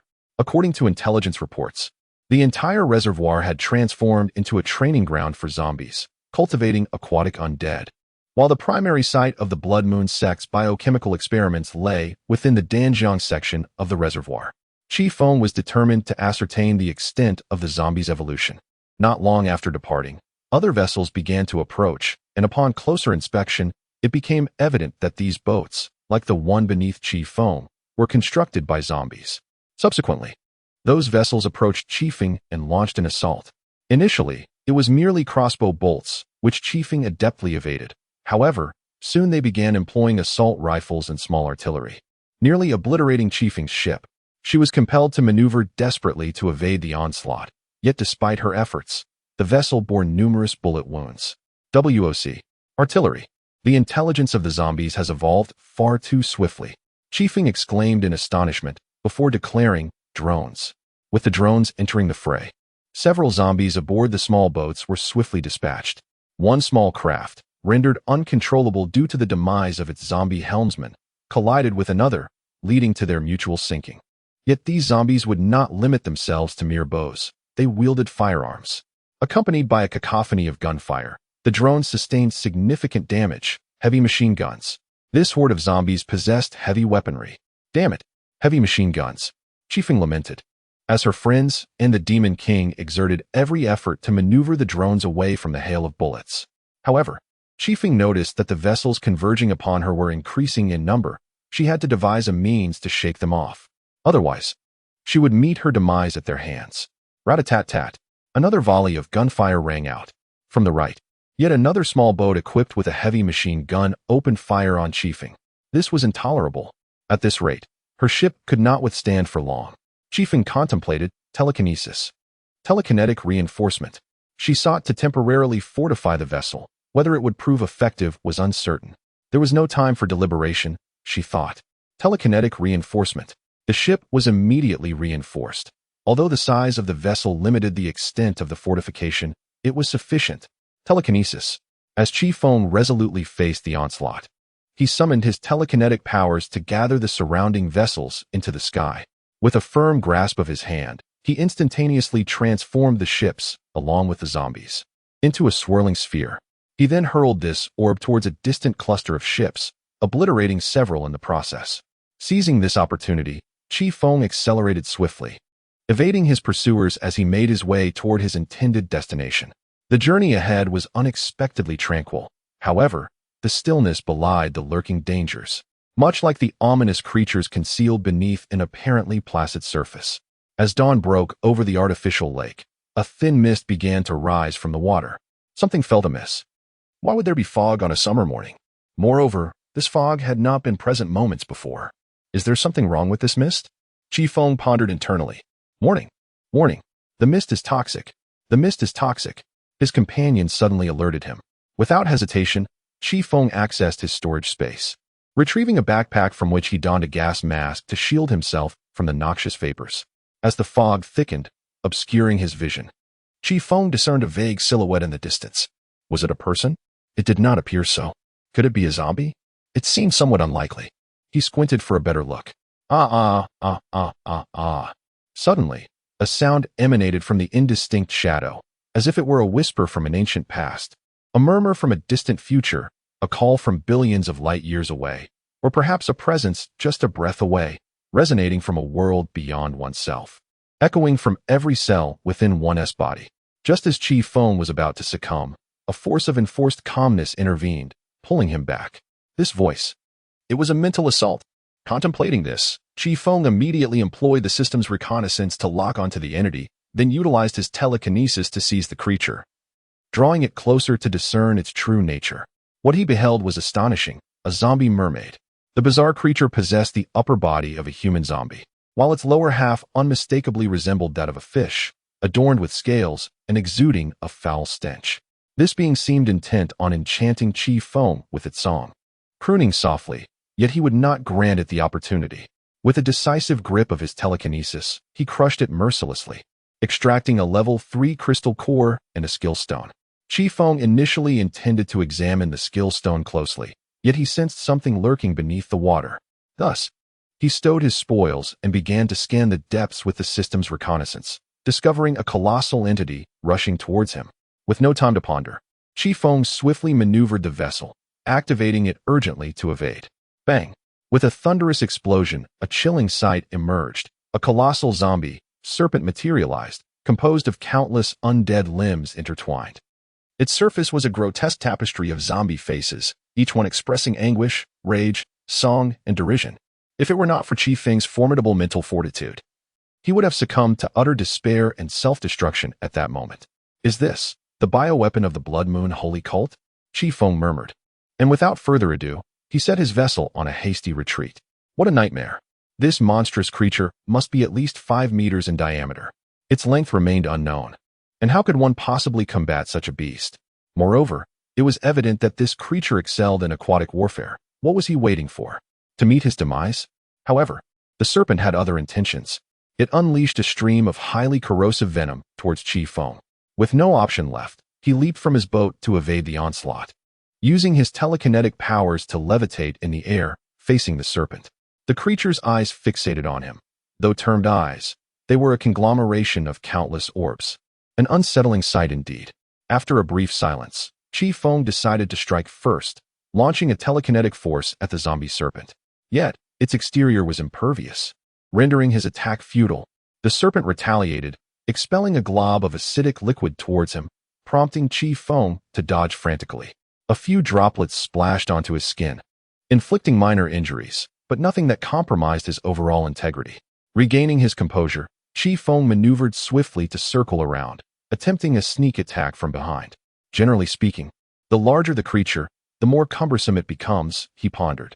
However, this colossal serpent was evidently not an ordinary creature. Its movements were remarkably agile. The serpent swiftly turned to face Chifeng once more, releasing another acidic projectile. Chifeng evaded it deftly. After a prolonged struggle, he finally seized an opportunity. While the undead serpent was momentarily distracted, he approached rapidly from behind and plunged Prometheus into the serpent's vulnerable spot. Success, Chifeng thought to himself. But suddenly the grotesque face on the serpent's body unleashed a cloud of toxic gas towards him. Although Chifeng managed to deflect a portion of it with his psychic powers, he was still struck, leaving his hands and face in excruciating pain. He hurriedly distanced himself. "My eyes, damn it." The unsettling laughter erupted from the serpent's face as it turned to Chifeng, licking its lips hungrily before opening its massive jaws and lunging at him, intent on devouring him. "Get away. That thing wants to eat you," his friend shouted. But Chifeng was in such agony that he could scarcely move. Subsequently, he was swallowed whole by the serpent. Fortunately, Chifeng retained a flicker of rationality. Enduring the torment long enough to activate the system room, throwing himself into its confines, leaving behind an indestructible keychain within the serpent's belly. Chapter 30. Exploration of Danjianku 4. New system, damaged core of reasoning, explosion. After retreating into the system room, Chifeng could no longer after a while. Chifeng felt somewhat better and retrieved the crystal core from his storage space, consuming it. Gradually, his injuries began to heal, but he was utterly exhausted. So he lay down on the ground and drifted off to sleep. Fortunately, the system's room maintained a constant temperature, otherwise, he would surely catch a chill. What was I thinking? Suddenly, it struck him. He had been engaged in battle with the great serpent, falling victim to its cunning trap, which left him blinded by poisonous mist and wounded.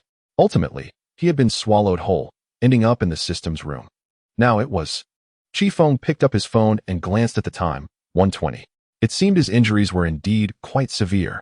Looking around, he realized he was inside the belly of the serpent, submerged in acidic fluid. Surely, venturing outside would spell his doom. Ugh. Am I destined to remain in this wretched place for eternity? Just as Chifeng was consumed by irritation, a sound echoed through the room. Ding! System binding in progress. System binding successful. Hearing this, Chifeng quickly instructed his friend, the Demon King, to hide well. For what awaited him next was bound to be a grand folly. He even had a name in mind. Slave. Indeed, a nod to the creativity of Silver Wolf. It seems that when one is drowsy, a pillow is readily provided. Oh dear, what delightful surprises might this bring? Hopefully, it proves to be of some utility. After all, he certainly did not wish to be dragged out like refuse by a zombie serpent. Moreover, whether this entity would even excrete was uncertain. Greetings, esteemed host. I am delighted to serve you. This system is designed to enhance your examination scores, aiding you in gaining admission to a better school. To achieve excellent results swiftly, please bind yourself to an exemplary candidate without delay. The binding effect was, Stop. Stop. That system, Do you not comprehend that we are in an apocalyptic world? The government here has crumbled, let alone the notion of pursuing further studies. That is utterly futile.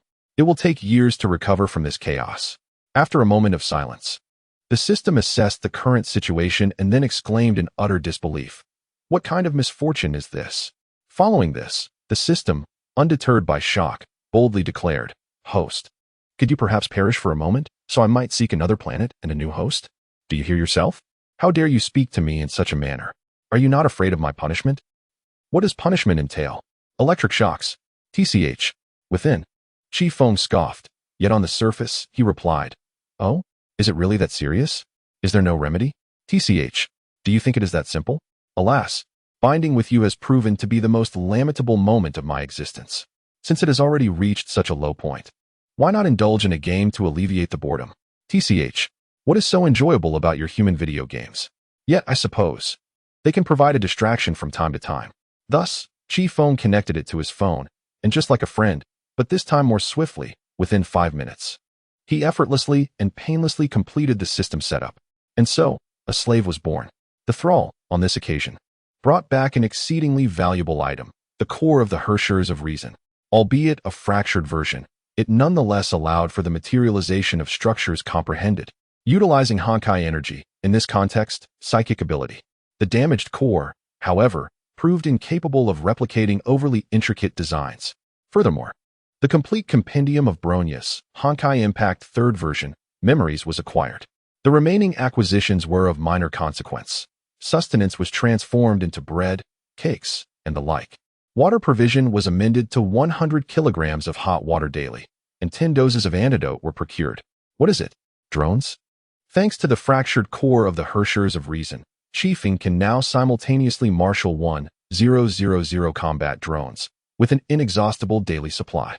Be that as it may, conventional drones are undoubtedly inadequate. They must be retrofitted to contemporary standards.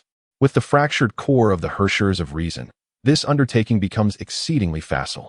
Chifeng resolved to draw upon the drone utilization experiences from the pre-apocalyptic Russo-Ukrainian conflict, directly employing IEDs, improvised explosive devices.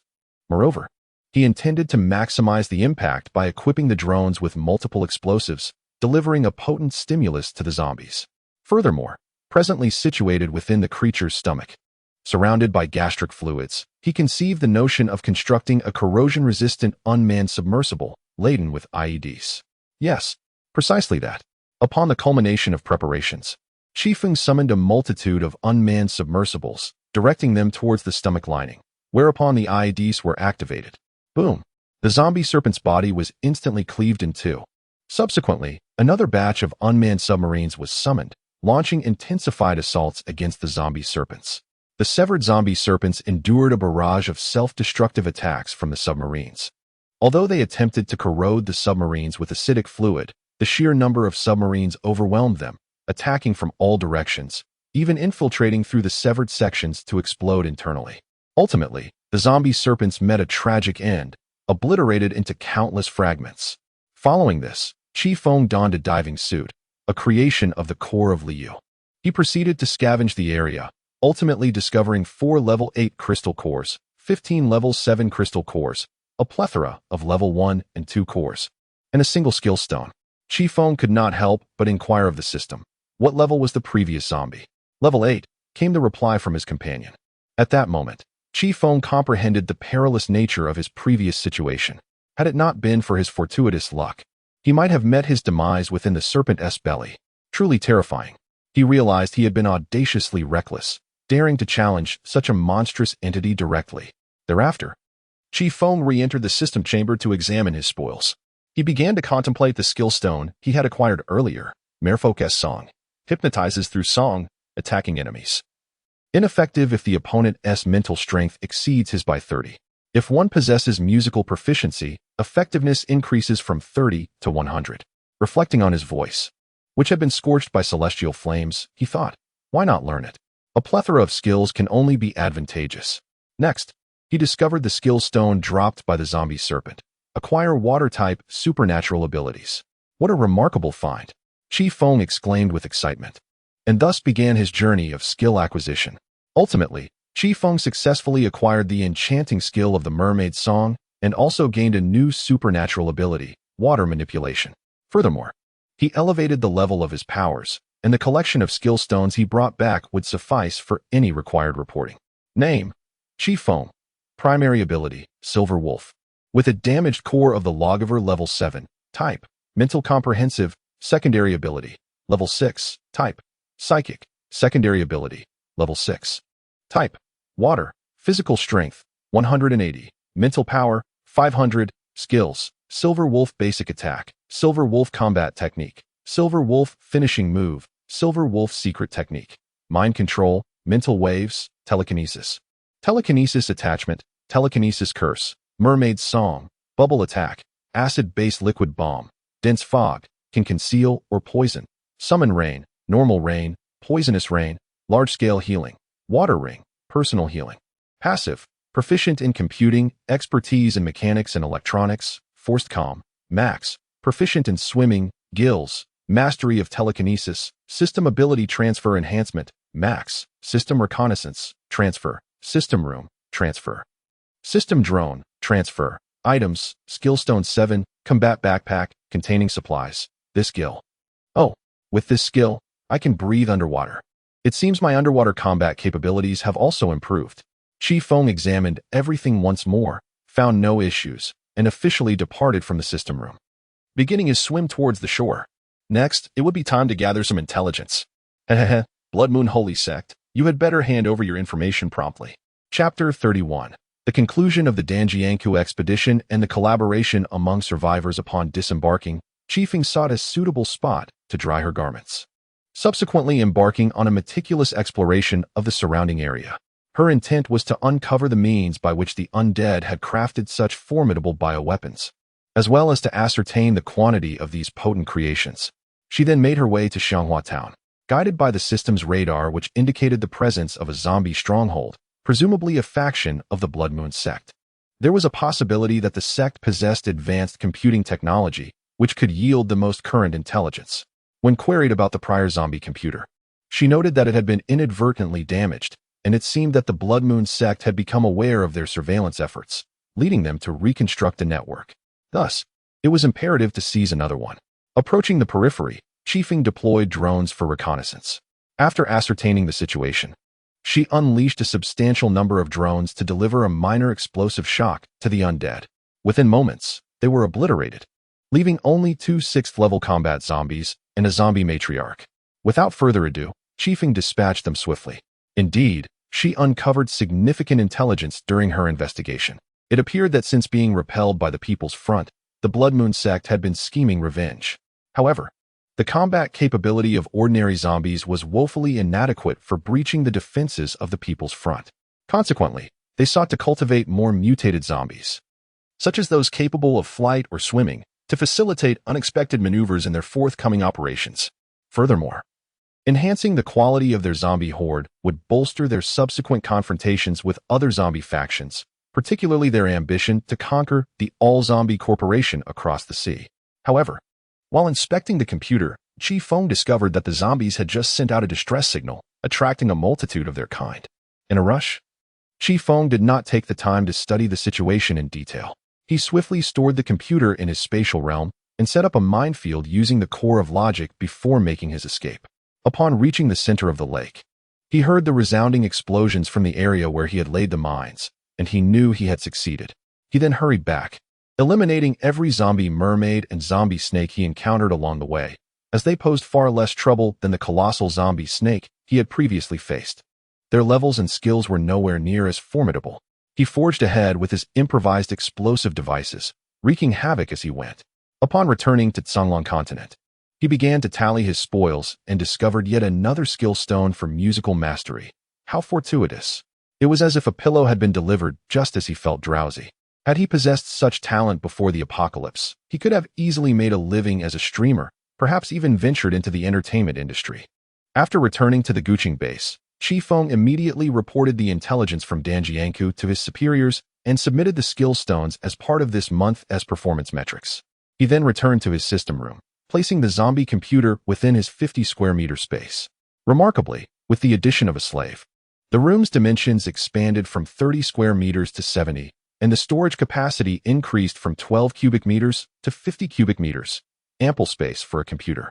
Chifeng soon realized that this computer would track and locate, utilizing both computer programming and the unique abilities of the zombies as its driving force, specifically a psychic ability.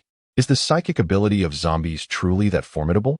While it is acknowledged that those blue zombies possess a remarkable intelligence, this seems to border on the extraordinary.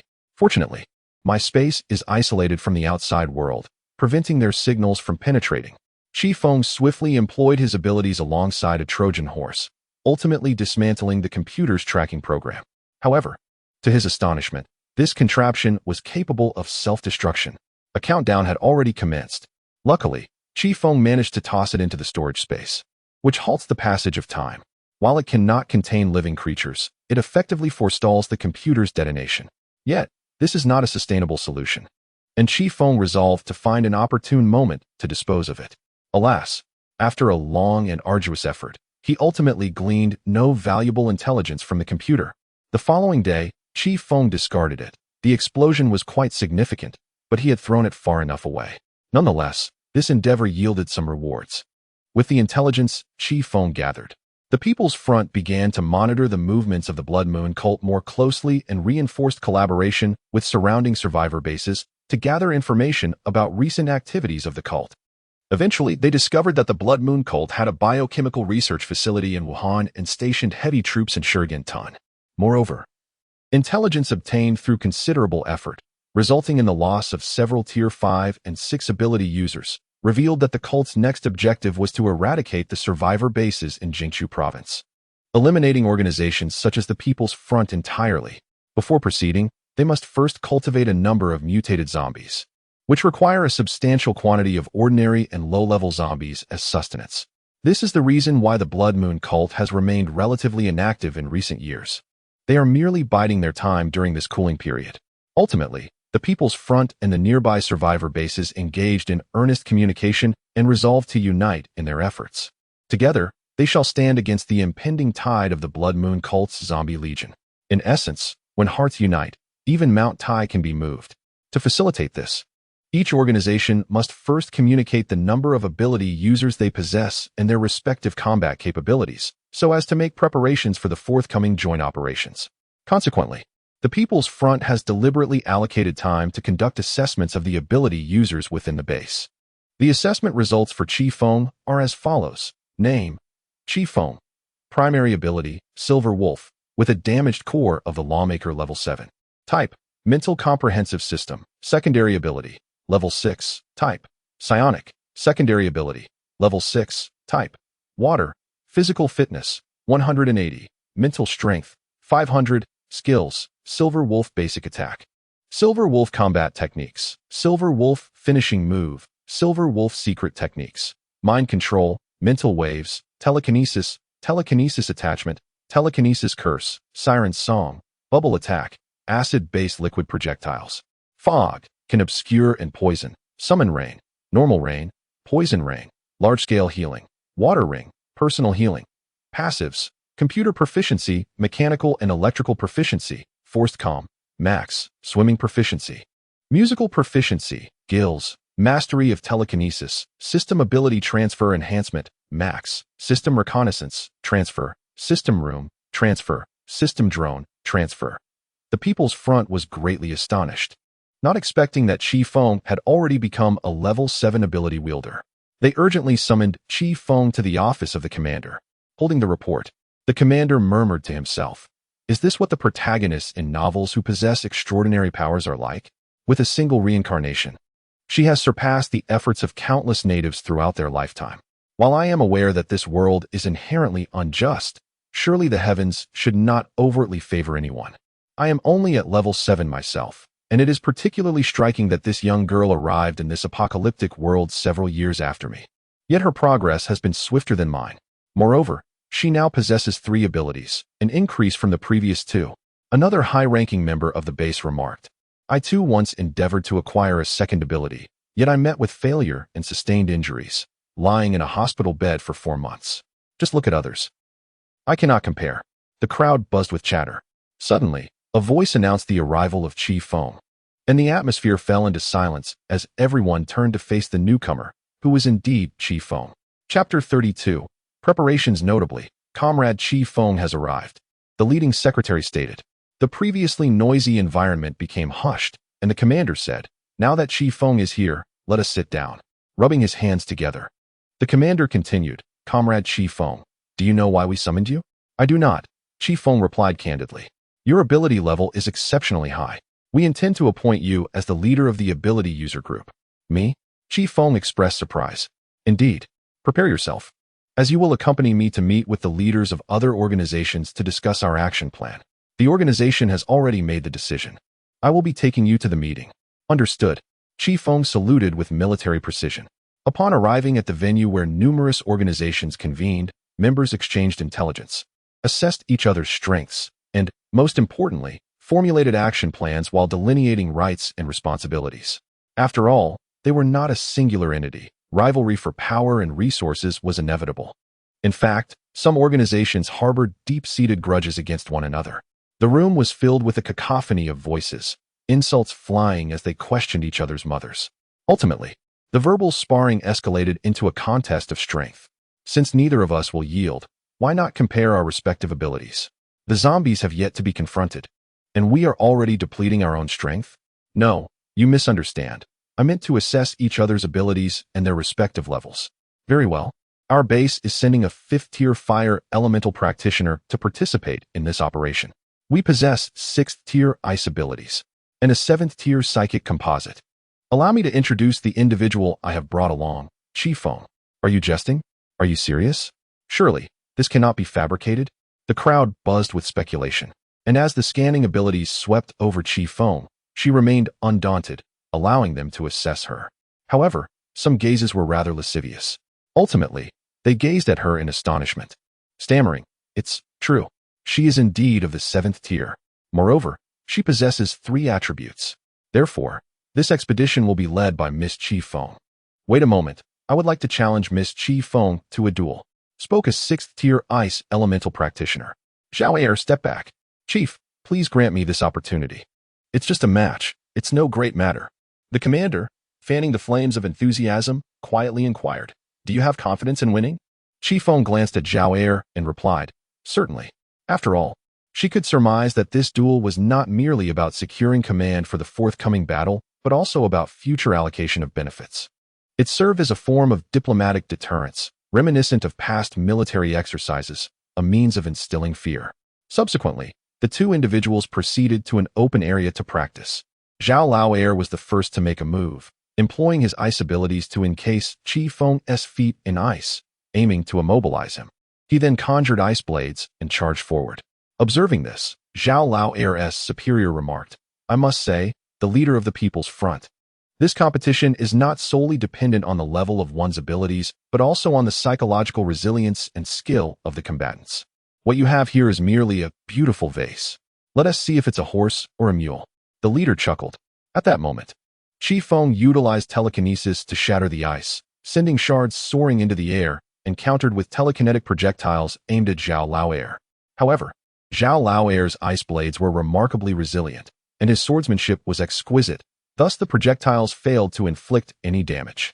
Seizing the opportunity, Zhao Laoer summoned a multitude of ice swords with a sweeping motion, charging directly at Chifeng. Yet, Chifeng remained unfazed, employing his telekinesis to crush the ice swords into fragments. Just then, an ice sword unexpectedly darted toward him, prompting Chifeng to use Prometheus to slice it apart.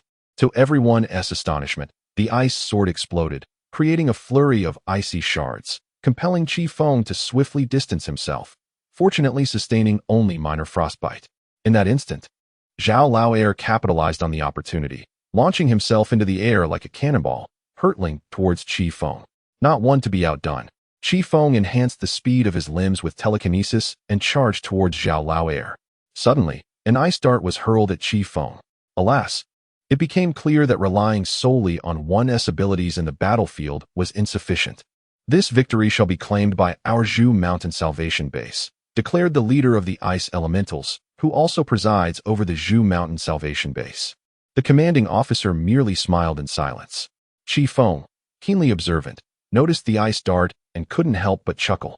Such a trivial ruse could easily be countered by a drone. With a flick of her mind, she accelerated with astonishing swiftness, closing the distance in an instant. What followed was a swift and decisive engagement reminiscent of Prometheus wielding a blade to cut through chaos. As the two sides clashed, those of lesser ability were oblivious to the intricacies at play, while the more proficient observers were left in awe. They had initially assumed Chifeng was merely a fade, but to their astonishment, she possessed genuine prowess. In mere moments, she unleashed a flurry of strikes, each one wounding Zhao Er without proving fatal, a true master at work. When they finally descended to the ground, Zhao Er knelt, and Chifeng remarked, "It's not a grave injury. He should recover by tomorrow." "I concede," Zhao Er replied slowly, his tone calm. At that moment, the atmosphere fell silent. Some among them were acutely aware of Zhao Er's capabilities. In a certain sense, it was precisely his strength that allowed the Zhu Mountain Salvation Base to remain autonomous amidst the threats posed by zombies and rival elemental bases. Even with a mere 1,000 individuals, their independence was assured. Zhao Er had not held back his abilities, yet he had suffered a complete defeat, underscoring Chifeng's formidable strength. Many began to retract their earlier, unseemly glances, replacing them with expressions of respect and trepidation. Thus, the assembly was able to engage in harmonious discussions regarding their forthcoming strategies. In the final decision, the group was to split into two factions. One would head towards Shiyan to eliminate the heavily fortified zombies there, while the other would advance to Wuhan to eradicate the bioweapons research facility. According to intelligence, the bioweapons lab in Wuhan posed a more formidable challenge than the zombie horde in Shiyan, as it housed numerous mutated zombies that were undergoing cultivation and experimentation. These mutated undead were generally of a higher level and exhibited peculiar and unpredictable combat tactics, necessitating the involvement of powerful combatants with extraordinary abilities. Consequently, it was resolved to appoint Chifeng as the team leader, with Zhao Laoer as the deputy leader, while the remaining members would serve as regular team members. Approximately 50 individuals were to proceed to Wuhan to eliminate the members of the zombie base entrenched there, with the operation scheduled for 1 week later. Under the codename Photovoltaic Jingqiu. During this week, Chifeng focused on enhancing his own strength, acquiring only a few minor crystal cores, while his skills remained as they were previously. Chapter 33. The Journey to Wuhan 1. Suizhou Vanguard. The week came to an end, and Chifeng and his companions were ready, gathering in Zhaoyang before embarking towards Wuhan. As they scrutinized the map, they navigated their vehicle through the muddy terrain. Since the onset of the zombie crisis, substantial stretches of the highway had been rendered impassable by abandoned vehicles, transforming the area into a veritable paradise for the undead. Countless individuals had succumbed to becoming sustenance for the zombies at the congested highway entrances. Chifeng and his crew opted to traverse rural pathways, encountering scattered zombies along the way, which they dispatched with gunfire or by simply running them over. Thus, they arrived in Suizhou, where they discovered that the zombies had already established a vanguard force in the area. Behold, ahead lies the train station, where a multitude of zombies has gathered, while over there, a rapid response unit of the undead is assembled. These two locations form a tactical angle, providing mutual cover. When one side encounters trouble, the other offers support. Behind them lies the Chengdu district, where additional zombies, including several high-level ones, dwell. Should we engage or circumvent them?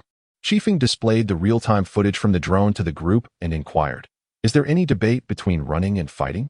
One of the espers responded, "To put it simply, running means avoiding this horde of zombies by bypassing Suizhou and heading directly to Wuhan. The downside is that we risk being caught in a pincer movement. The upside is that we won't alert the zombies in Wuhan's biochemical research facility. I propose we fight." Another esper declared, "Look here, this is a signal tower, and it appears to be operational. Observe there. The signal tower connects to the zombies' computer system, through which they maintain constant communication with Wuhan's biochemical base. Therefore, if we sever this link, we won't rouse them." "Indeed. So, how many support the decision to engage?" Chifeng asked, raising his own hand. The majority of the group followed suit. Satisfied, Chifeng proclaimed, "Very well, we shall proceed with the attack."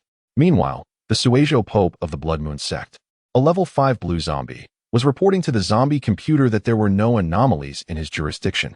The zombies remained diligent, training rigorously and ever prepared to assault human settlements. Upon completing his report, The zombie bishop met with the combat zombies to inquire about each other's progress. The tedium is unbearable. I long for the commencement of hostilities. Patience, comrade. Our superiors have mandated reconnaissance. Upon the arrival of reinforcements, we shall deliver a decisive blow to those humans. Amidst the zombies' hubris, a drone, laden with explosives, veered towards the computer. Before the zombie prelate could react, it collided with the machine, obliterating it entirely. What? Before the zombies could rally, another drone targeted the signal tower, demolishing it and impeding their ability to contact the biochemical research center in Wuhan. The zombies were aghast and enraged. Who dares? They roared. Brothers, to arms. Annihilate these zombies. Zhao Laoer exclaimed. The zombies noticed them, and the zombie prelate bellowed. Exterminate them. Slaughter these wretched humans. I shall transform them into zombies, and they shall serve me in battle. Alas, his words were lost on the humans. Wildfire. A pyrokineticist unleashed a formidable fire spell, incinerating the onrushing zombies. A wind manipulator declared, I shall assist you. Whirlwind. The wind amplified the flames, creating fiery tornadoes that engulfed the zombies, leaving them with no escape from the scorching inferno. And that was not the end of it. Zhao Laoer, from another flank, employed his cryokinetic abilities, launching a barrage of ice shards that impaled countless zombies, turning them into grotesque honeycombs or slicing them into pieces. Clad in a Pikachu suit, the lightning-wielding Esper unleashed their formidable power, 100,000 volts. The zombies fell, electrocuted. The zombie bishop was taken aback, realizing these humans were not only Espers, but powerful ones at that. Infuriating. What on earth were those ruffians at the train station doing? Why hadn't they reported this? What purpose did they serve? The zombie bishop roared, then commanded, you immediately head to the Wuhan base and request reinforcements. Yet, the zombie messenger had barely ventured far before being struck down by a drone. At that moment, Chifeng made his move. With a decisive command, countless drones equipped with IEDs surged towards the horde of zombies. Explosions resounded, obliterating the ordinary zombies, and at that moment, the bishop understood why there had been no reports from the train station. However, we are not to be underestimated. As a high-ranking zombie of the Blood Moon sect, my combat prowess. While the blue bishop zombie pondered this internally, it suddenly realized, how can I see my own body? No, this is. Indeed, an Esper had boldly severed its head and extracted the core within, while a level 5 combat zombie was crushed to death by Chifeng's telekinesis. Despite its defensive mutations, as for the final maternal zombie, its scorched skin was torn away by a whirlwind, reducing it to a pitiful state. The fiery cyclone acted like a peeling knife, methodically dismembering it, leaving behind a cha after gathering the spoils. The group divided their meager gains, as they were merely frontline fighters and had little to share. Additionally, some had discreetly hoarded a few items during the battle, resulting in an even smaller final distribution. Chifeng received 2 level 1 crystal cores and had secretly kept 1 level 2 crystal core.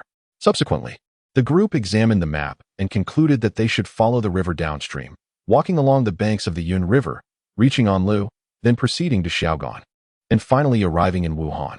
They then boarded their all-terrain vehicles and set off towards their destination in grand procession. However, just as they were halfway through their journey, melodious singing suddenly echoed from the river. The ability users exclaimed, "Ah, what a beautiful song! Good heavens! A mermaid! A monumental discovery! So enchanting! To die beneath the peony blooms is to be a spirited ghost. Wake up, you fools!" Those who were not entranced swiftly slapped their hypnotized comrades to rouse them from their stupor. Yet, many remained oblivious, drawn toward the water's zombies, with some even resorting to violence against their companions to reach the alluring mermaids. Other ability users contemplated attacking the zombie mermaids to break the enchantment. But the mermaids were incredibly agile in the water, and the interference from the hypnotized individuals thwarted their efforts. "Captain, you must come up with a plan." Zhao Laoer shouted urgently to Chifeng. "I've got it. Mermaid's Song." Chifeng activated the skill, Mermaid's Song, since the underwater zombies controlled the ability users through their song.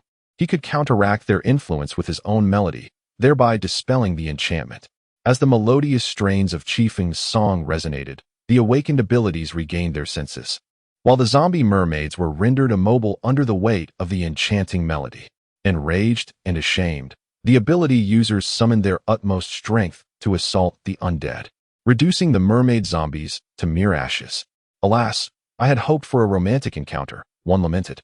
Enough, enough, let us cease this idle thinking. It is time to depart. Another urged.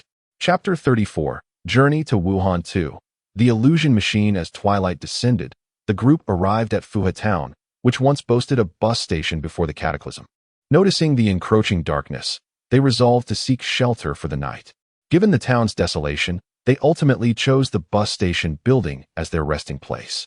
Strangely, both drones and the wind-powered abilities indicated that this place seemed devoid of zombies.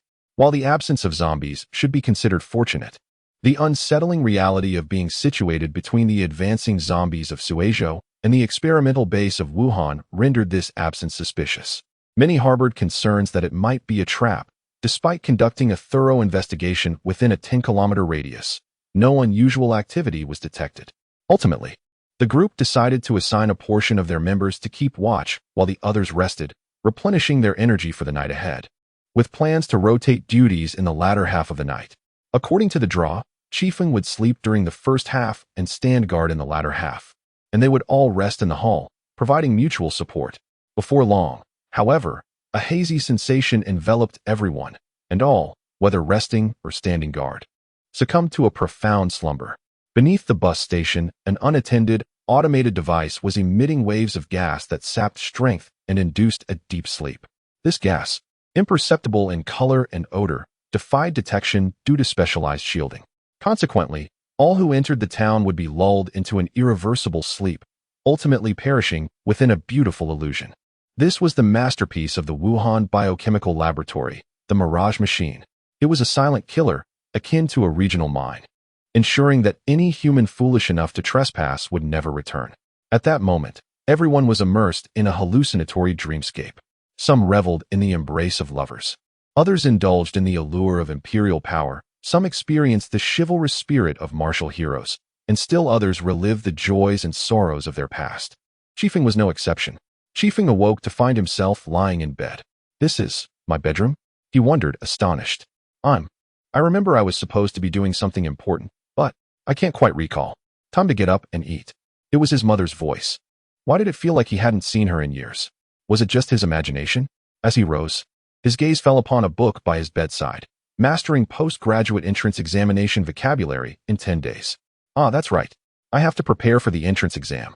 The matter of utmost significance that one ought to attend to is the pursuit of postgraduate studies, is it not? Subsequently, Chifeng instinctively lowered his gaze, pondering, what of my chest? What of my proud Mount Everest? What is it that stirs between my legs? Wait a moment. Chifeng suddenly realized, I seem to be male by nature. Why do I have this peculiar sensation that there should be nothing between my legs? Should I eat or not? If I do not rise soon, my face will surely become drenched. The voice of my mother echoed once more. All right, I shall rise, Chifeng declared. During the meal, he could not help but inquire, Mother, may I ask you something? Am I male or female? Mother replied, Child, have you been burdened by too much stress lately? If it becomes unbearable, we need not pursue postgraduate studies. Finding a job and earning a living is quite commendable as well. If studying proves too arduous, just enroll in a class. Father chimed in from the side. It is not that, but rather, I suddenly felt as though I have not seen both of you for an eternity, and it seems I have forgotten something of great importance. Something even more significant than the pursuit of postgraduate studies. What could possibly be more important than that? Well, how should I articulate this? It feels as though I am engaged in some task alongside a group of individuals. I warned you to refrain from excessive gaming, but you did not heed my advice. Now it seems you are experiencing hallucinations? Father patted my head. Father, are you all right? Chifeng recalled how his father had suffered a stroke from excessive drinking, resulting in partial paralysis. How could it be that he has suddenly recovered? Nonsense. What? Do you wish for me to befall misfortune? Father retorted, clearly displeased. After a delightful breakfast, it was time for review. For some inexplicable reason, Chifeng felt his intellect had significantly sharpened. Words that once required repeated memorization now seemed to imprint themselves effortlessly in his mind. Complex problems involving double and triple integrals that had previously confounded him now revealed their solutions at a mere glance. As for circuit theory, often dubbed the four great books of electrical engineering, numerous passages that had once baffled him were now as comprehensible as the simplest of tasks. Could it be that he had become so astute? Chifeng pondered, incredulous, as he struggled to stay awake in his calculus class. Was it truly that straightforward?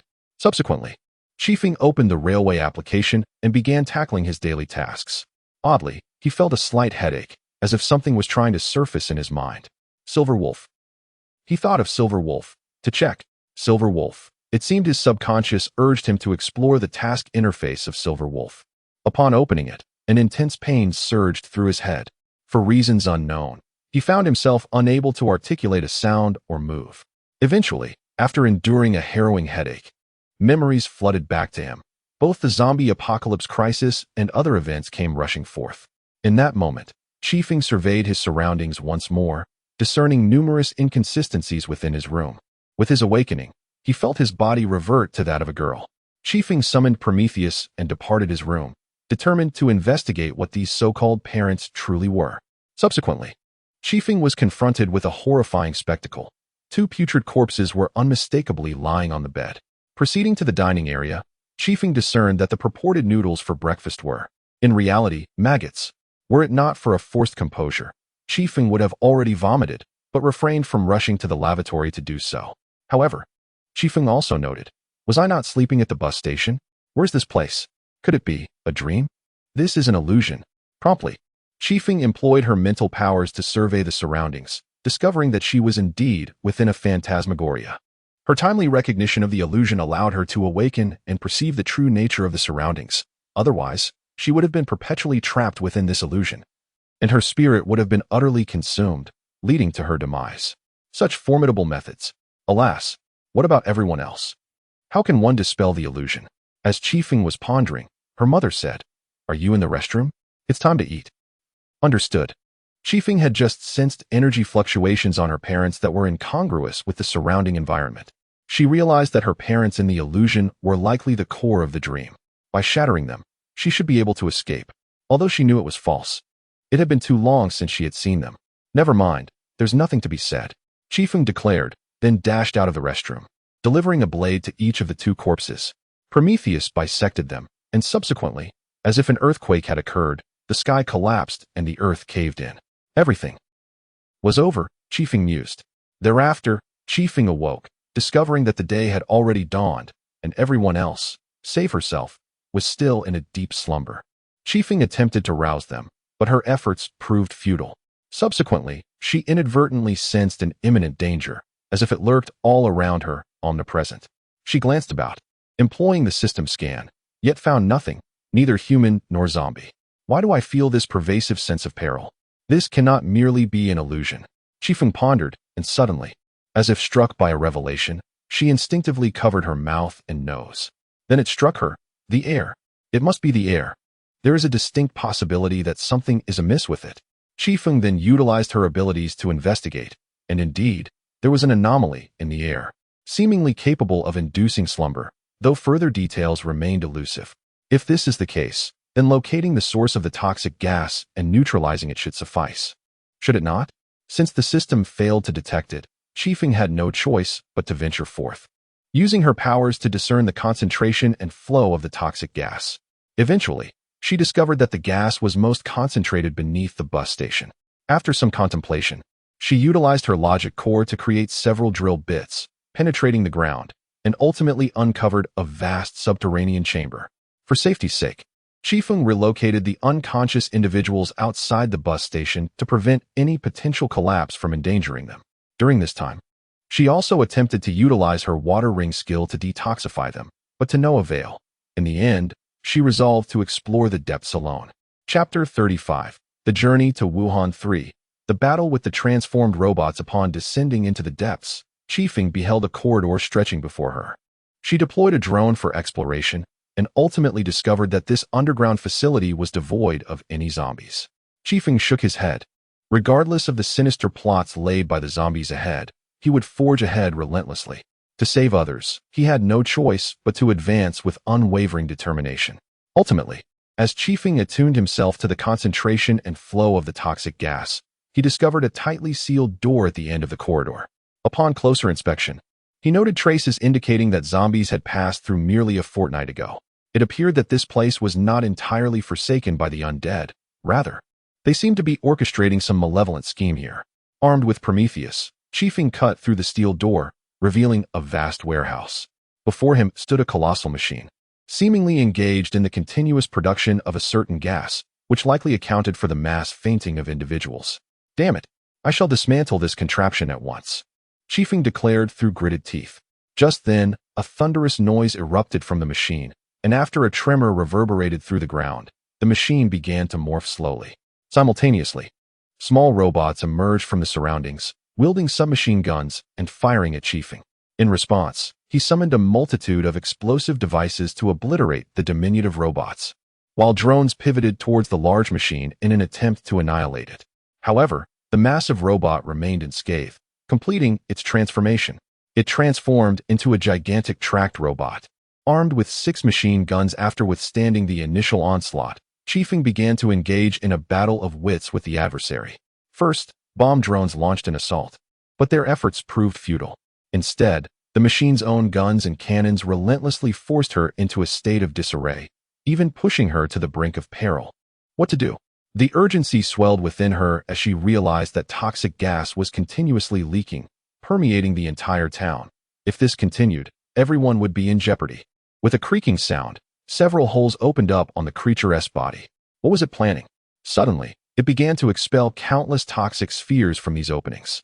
To her astonishment, the machine appeared to sprout a mouth, which, upon closer inspection, revealed a furnace within. Good heavens! How many tricks does this infernal contraption possess? Chifeng exclaimed.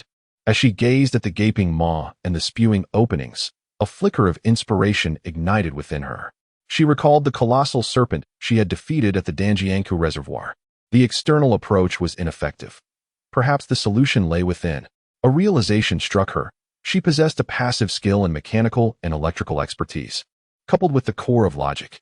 This led her to consider that dismantling it from within was indeed feasible. She could even devise a method to inject a computer virus, rendering it incapacitated. With this newfound determination, Chifeng seized the moment. As the creature finished expelling its toxic payload from one of the openings, she swiftly commanded the drone to fly into the aperture and self-destruct. Boom! With a sudden sound, the internal components of the machine were exposed. Seizing this opportunity, Chifeng swiftly launched a mechanical serpent, a device ingeniously crafted from the core of logic and reason. This serpent, diminutive in size, was capable of infiltrating the tiniest of crevices. Simultaneously, it was equipped with a drill and a signal input line, enabling it to physically tear through the machinery while simultaneously deploying a computer virus to incapacitate the adversary. As the mechanical serpent deftly evaded a barrage of gunfire, it successfully penetrated the wound of the colossal machine. In a frenzied attempt to retaliate, the machine unleashed a torrent of attacks upon Chifeng while trying to extricate the serpent with its own appendages. Alas, the serpent had already delved deep within and located one of the machine's chips. With the infusion of the virus, its left arm became paralyzed. Chifeng transmitted his expertise in mechanics and electronics to the mechanical serpent, subsequently employing the Silver Wolf combat technique in an effort to diminish the machine's defenses. To his astonishment, the machine retaliated with its own skill, fortifying its defenses precisely at that moment, rendering Chifeng's previous efforts futile. Consequently, the serpent's drilling became increasingly arduous as the machine activated its defensive enhancement skill twice more in succession.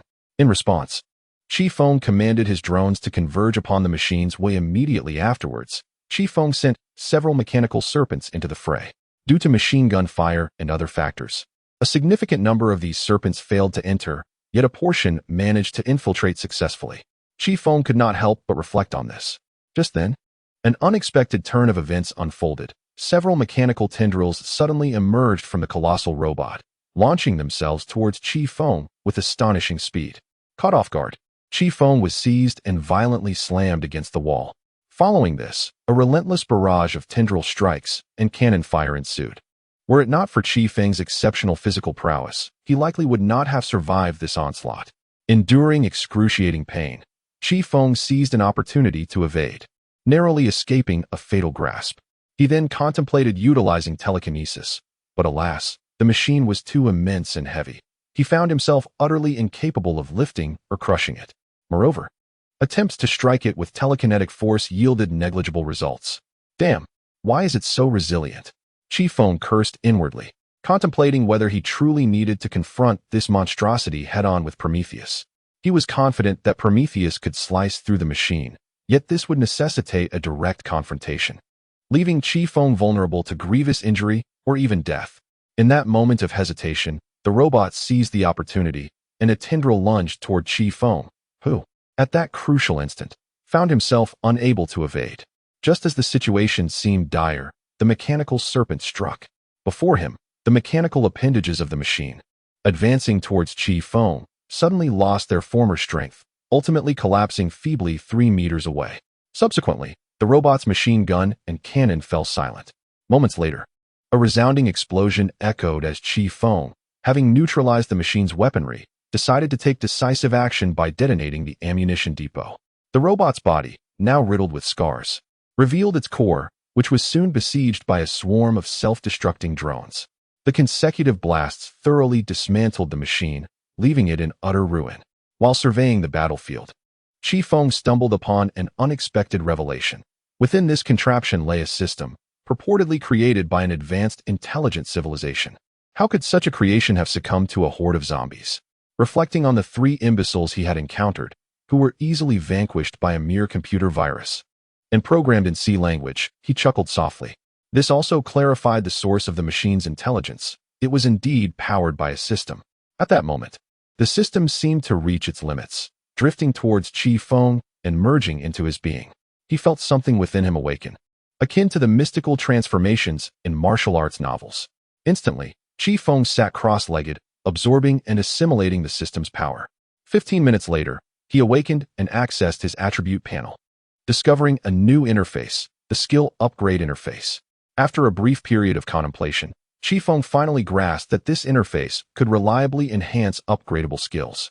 Previously, the elevation of psychic abilities had a probabilistic chance of upgrading skill levels, but it was inconsistent. This, however, was different, as it assuredly facilitated skill enhancement. In Chapter 36, Journey to Wuhan 4, Lifting the Control, Chifeng accessed the interface and examined the skill upgrade section. He discovered that skill upgrades also required energy cores, with certain prompts indicating that skills would improve with the next elevation of psychic abilities. All skill level advancements necessitated energy cores, and a few skills even offered specialization choices, though they were limited. Additionally, some passive skills could be learned through energy cores, including various passive abilities. After some reflection, Chifeng resolved to utilize the energy cores obtained from the colossal robot to learn and upgrade certain skills in order to confront the current situation and future challenges. It appeared that he would need to exercise caution in his use of energy cores going forward, he mused. Subsequently, Chifeng fully upgraded the water ring and summon rain abilities, hoping to ascertain whether these skills could alleviate the wretched, sleep-inducing poison that afflicted everyone. It could be said that he succeeded in part. Summon rain indeed eradicated the poison lingering above the town, as well as purging it from the bodies of the affected individuals. In fact, their physical condition was quite sound, save for their state of unconsciousness. Yes, they remained in this state. Chifeng was perplexed. The toxin had been neutralized, so why did they still remain unresponsive? Was there something he had overlooked? Could it be that the poison inflicted permanent brain damage? No, permanent brain damage should have been remedied by summon rain. What then? Was it that he had failed to recognize? Could it be the mind? Yes, the mind. I have yet to ascertain whether they have fallen victim to psychic attacks. Thus, Chifeng accessed the skill interface and selected the passive ability, Mental Enhancement Perception, which grants superior insight into psychic attacks, telekinetic assaults, curses, and the like. Additionally, she chose the Water Toxicity Enhancement Perception, which amplifies awareness of water quality, currents, toxic gases, poisonous mists, and toxic rains. After all, the crystalline cores she had gathered were quite plentiful, so acquiring some skills was hardly a significant burden. As Chifeng completed her skill acquisition, she realized that each of them had succumbed to mental control. In a bid to liberate them, she fully leveled her siren's song and attempted to employ it to overshadow the enemy's skills. However, this only afforded them a fleeting clarity of 3 to 5 seconds before they lapsed back into unconsciousness. TSK. Was there truly no alternative? Chifeng pondered, when suddenly she recalled that the colossal robot had dropped a skill stone. She hastily examined the stone and discovered that the skill inscribed upon it was Dream Infiltration. which allows one to enter another's dreams, thus gaining better control over the individual or dispelling the mental control of companions. Chifeng exclaimed, "Excellent. This is precisely what I require." She then commenced her studies of the skill, completing it and subsequently illuminating or enhancing several others, such as strengthening mental power, enhancing physical abilities, advanced telekinesis, and mastery of telekinesis. The final profile of Chifeng is as follows. Name: Chifeng. Primary ability: Silver Wolf. With a damaged core of the Lawgiver level 7, category: Mental Comprehensive System. Secondary ability: Level 6, category: Psychic System. Secondary ability: Level 6. Category: Water System. Physical Strength: 180, 100, 360. Mental Power: 500, 100, 1000. Skills: Silver Wolf Basic Attack, LV2. Silver Wolf Combat Technique, LV2. Silver Wolf Finishing Move, non-upgradable. Silver Wolf Secret Technique, non-upgradable. Mind Control, max. Mental Wave, max. Enhanced Telekinesis, max. Dream Projection, max. Siren's Song, max. Bubble Attack, Acid-Based Liquid Bomb. Mist, can conceal and poison. Summon Rain, Normal Rain, Poison Rain. Large-Scale Healing, max. Water Ring, Personal Healing, max. Passive, Proficiency in Computing, Mastery of Mechanics and Electricity. Forced Calm, max. Mental Power Enhancement, max. Physical Enhancement, max. Proficiency in Swimming, Musical Expertise, Gills, Mental Enhancement Perception, Advanced Telekinesis Mastery, max. Water Poison Enhancement Perception, max. System Ability Transfer Enhancement, max. System Reconnaissance, transfer. System Room, transfer. System Drone, transfer. Some skills overlap with others, such as Advanced Telekinesis Mastery, superseding Telekinetic Curse, and Telekinetic Attachment. Following this round of upgrades, the rewards obtained from vanquishing the colossal robot had nearly exhausted her resources. Subsequently, Chifeng fortified her surroundings and dispatched drones to patrol, ensuring the safety of herself and her companions. She then employed the technique of dream projection. As the dream manifestation took effect, Chifeng found herself entering the mental realm of Zhao Lair, a rough and rugged man. What thoughts could possibly dwell within such a coarse exterior? The ensuing developments left Chifeng utterly astonished. The room before her was astonishingly imbued with a feminine essence, adorned in delightful shades of pink, reminiscent of a young girl's boudoir, in stark contrast to Zhao Lair's rugged appearance and entirely different from Chifeng's own room, which was meticulously arranged for her graduate studies.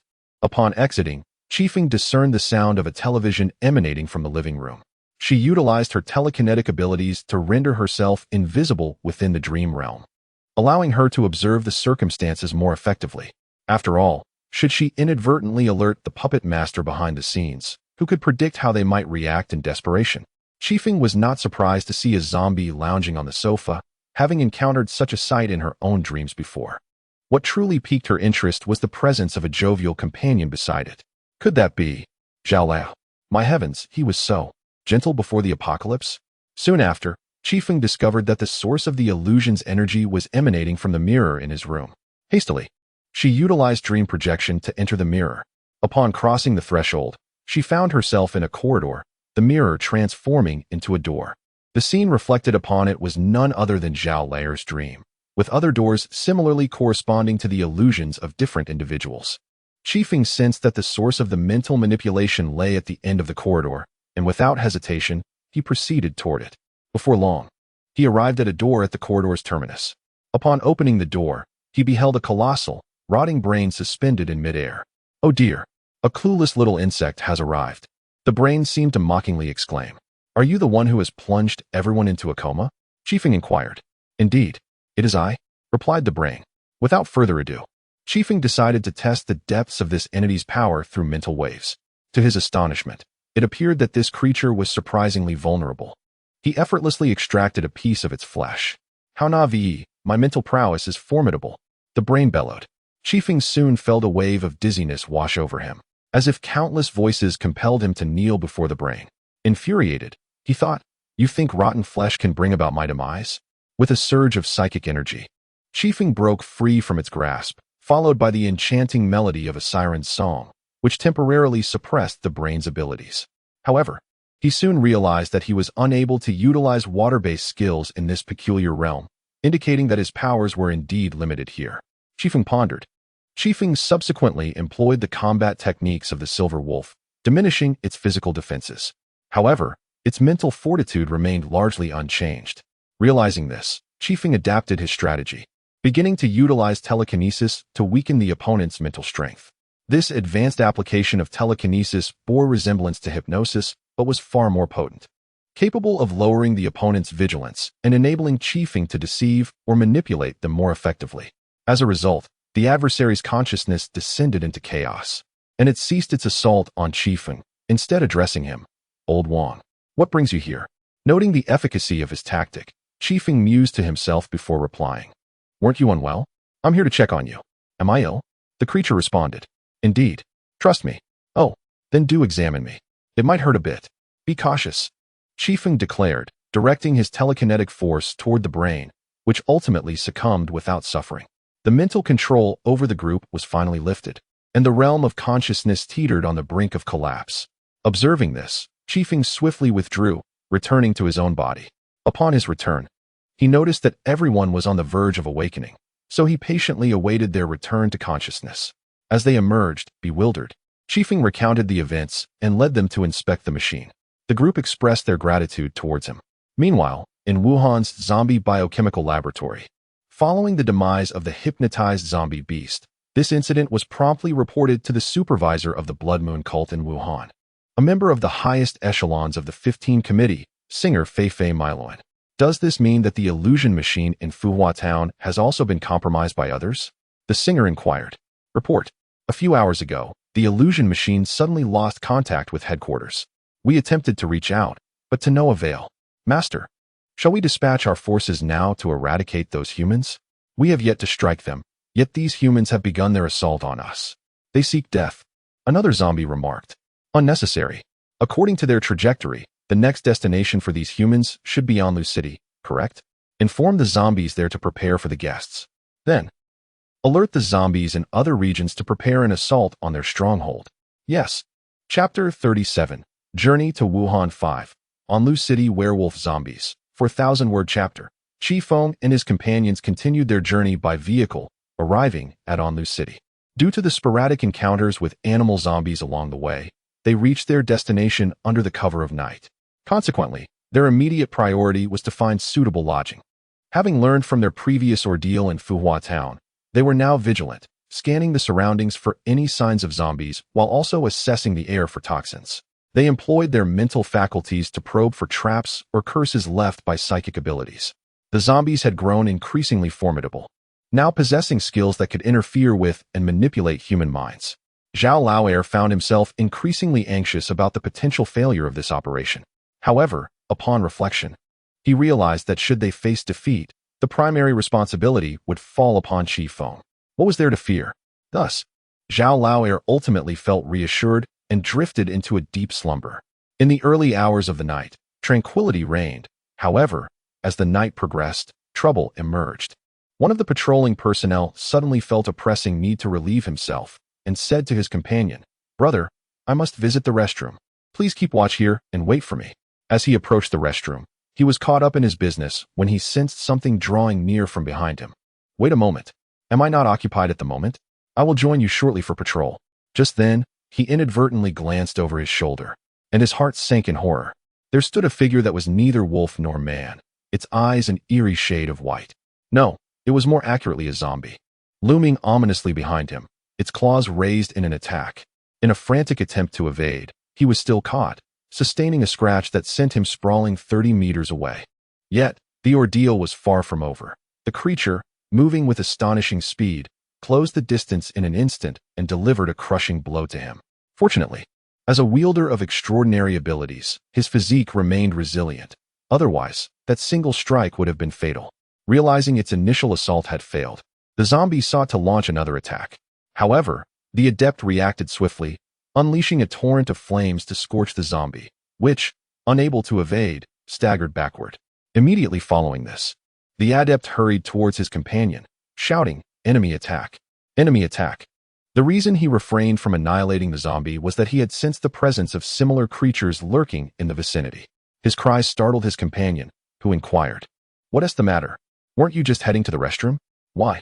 The companion, noticing the injuries adorning him, looked on in confusion. "Quickly alert others. Enemy attack. Zombie assault." "What?" Before the companions could fully express their astonishment, a chilling howl pierced the air, woefully announcing the arrival of one zombie after another. "The camp. We are under attack. Repeat. We are under attack. Hold your ground. Reinforcements are on the way." With urgency, one individual turned and exclaimed, "This is bad, everyone. Patrol Team 2 has encountered an assault." Shortly thereafter, several transmissions crackled through the radio, and the expressions of the group darkened. Multiple patrol teams had been ambushed. This was a most ominous sign. "Direct them to retreat towards the camp. You, awaken the others. You, summon the remaining patrol teams back. The rest of you will split into 5 groups with me to rescue those 5 patrol teams. Quickly." Chifeng commanded with unwavering composure.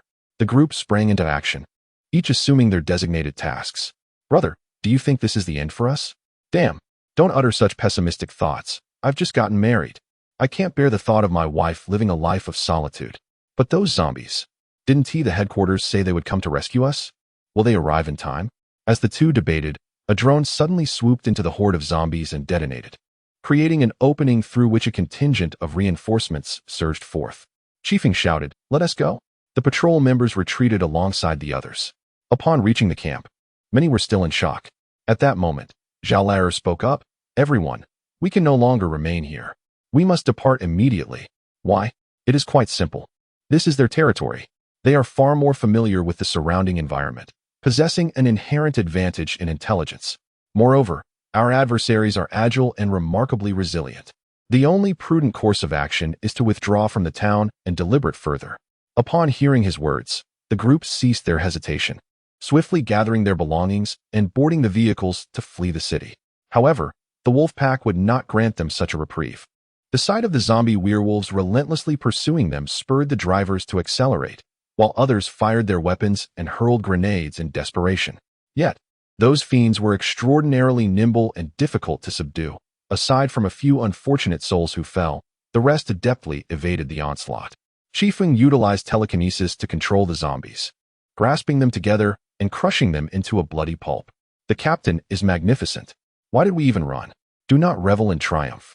Run. There is a colossal beast behind us." Chifeng bellowed. A deafening wolf howl echoed through the air as a massive figure emerged.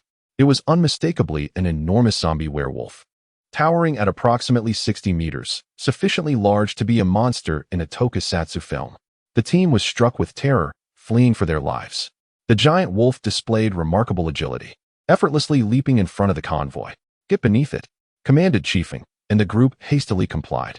Despite their utmost efforts to evade danger, 2 vehicles and 10 individuals were ensnared by the giant wolf, leading to destruction and injury, forcing them into combat with the colossal beast and its smaller counterparts, ultimately succumbing to the horde. "Cursed be this fate. Our ambitions are too grand. Everyone, retreat and regroup at Fushui Town." Chifeng commanded loudly over the radio. Fushui Town had previously been scouted as a safe haven, making it a preferable rendezvous point. Just as everyone dispersed, a massive wolf revealed a crystal protruding from its forehead, which soon emitted a series of luminous orbs that fell to the ground in violent explosions. Fortunately, Zhao Er's driving skills were adept enough. Otherwise, the group would have surely met their demise here. Could this creature have come from M78? Chifeng wondered. Mental fluctuations. He attempted to breach its psyche, but to no avail. The beast remained utterly unscathed. He then resorted to other mental attacks, yet they proved equally futile. "Captain, stop trying. I've used countless psychic skills, and none have had the slightest effect. How can this creature possess such formidable mental fortitude?" Chifeng bellowed in frustration. "Not necessarily. It might possess some skill. I've seen abilities capable of resisting psychic attacks before. My friend, look at the stats of this zombie king." Chifeng pondered inwardly. Level 9. This is even more formidable than the giant snake at Danjiankou. High resistance to mental attacks, forced calm, counter-hypnosis. No wonder this creature is so troublesome. Chifeng couldn't help but exclaim. Captain, what did you say?" The other team members inquired. Chifeng relayed his findings and urged them to flee swiftly. Meanwhile, he harnessed his telekinesis to conjure a vast area of psychic curses, followed by summoning a toxic rain to mask their scent, and finally enveloping the surroundings in thick fog, hoping to evade the relentless beast. However, my friend, you are obstructing the view. How can we navigate the road? Before the words fell silent, Chifeng enveloped the vehicle with his psychic energy, ensuring that it would not be hindered by curses or toxic rain, while the occupants remained shielded from the fog that obscured their sight. Thus, they narrowly escaped peril and arrived at Fushui town. Be gentle. Is it feasible to bind the bandages loosely? Can we possibly triumph over such a foe? If this research facility is already so formidable, how powerful must the entire holy sect be? The group sighed in despair, acknowledging the overwhelming prowess of the creature they faced. How could they possibly confront it? Chifeng pondered this dilemma, yet no solution emerged from his contemplation. At that moment, someone suggested, what if we try poison? I noticed earlier that this wretched being seems to lack resistance to toxins. Chifeng quickly recalled the system's earlier analysis, which indicated that the creature exhibited high resistance to mental, fire, and wind attacks. Yet, it appeared to be vulnerable to poison, as well as to water, ice, and electricity. I remember, when I battled those little wolf zombies, they fell to my 100,000-volt strike, while fire and wind proved ineffective. My ice attacks were indeed effective against those small zombies, Zhao Lair remarked. But can we truly handle them at our current level? What other option do we have? Should we take a detour? That would be even more troublesome. What if we are ambushed from both sides? What if those creatures venture to the rear? Are we left with no choice but to confront them head-on? Zhao Lair remarked. It is not about brute force. Rather, it involves striking with attributes that counteract. Those skilled in poison, water, ice, electricity, or related abilities step forward. 11 individuals, including Chifeng, stepped forth. Excellent. Let us depart. Zhao Lair beckoned everyone to board the vehicle, with Zhao Lair included. A total of 12 individuals set forth towards the Anlu urban area to confront the giant wolf zombie. Subsequently, someone activated an invisibility skill, concealing their movements. The group soon detected the presence of the zombies and began deliberating their strategy.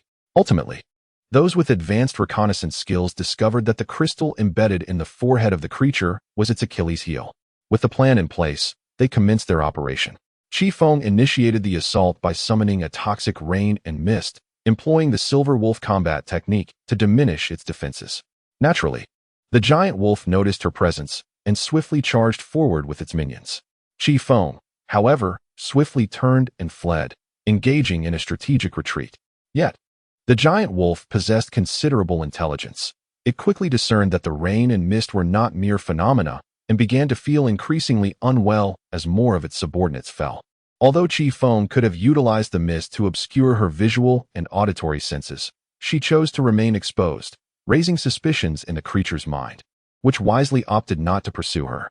Just then, a toxic explosive shell suddenly approached from behind, catching it off guard and landing a hit. It sensed its body growing sluggish. However, such an attack would not be sufficient to incapacitate it. Immediately, it turned around and launched a sphere of light towards the source of the explosive. After a series of resounding impacts, silence enveloped the area. Surely, I must have hit my mark, it mused. At that moment, Chifeng surged forward with a speed that rendered the blink of an eye futile, striking the creature's leg with a fierce blow reminiscent of Prometheus, leaving a deep gash. Simultaneously, he hurled several telekinetic projectiles into the wound, eliciting agonizing cries from the beast, which soon erupted in furious retaliation towards the direction of Chifeng's assault. That was a close call, Chifeng thought to himself. Ice shards, lightning, venomous orbs. With each successive attack from the group, the colossal wolf was compelled to gradually retreat towards the designated area they had envisioned. The giant wolf, however, had discerned the vulnerabilities left by Chifeng and his companions. The atmosphere was less saturated with toxic gas in this particular region. Seizing the opportunity, it feigned a move before hastily darting towards the area where the miasma was thin. Unbeknownst to it, this was precisely the trap laid by Chifeng and his comrades. Soon, the giant wolf found itself at the riverbank, poised to leap across, only to discover that due to Chifeng's earlier strike, it could no longer muster the strength to make the jump.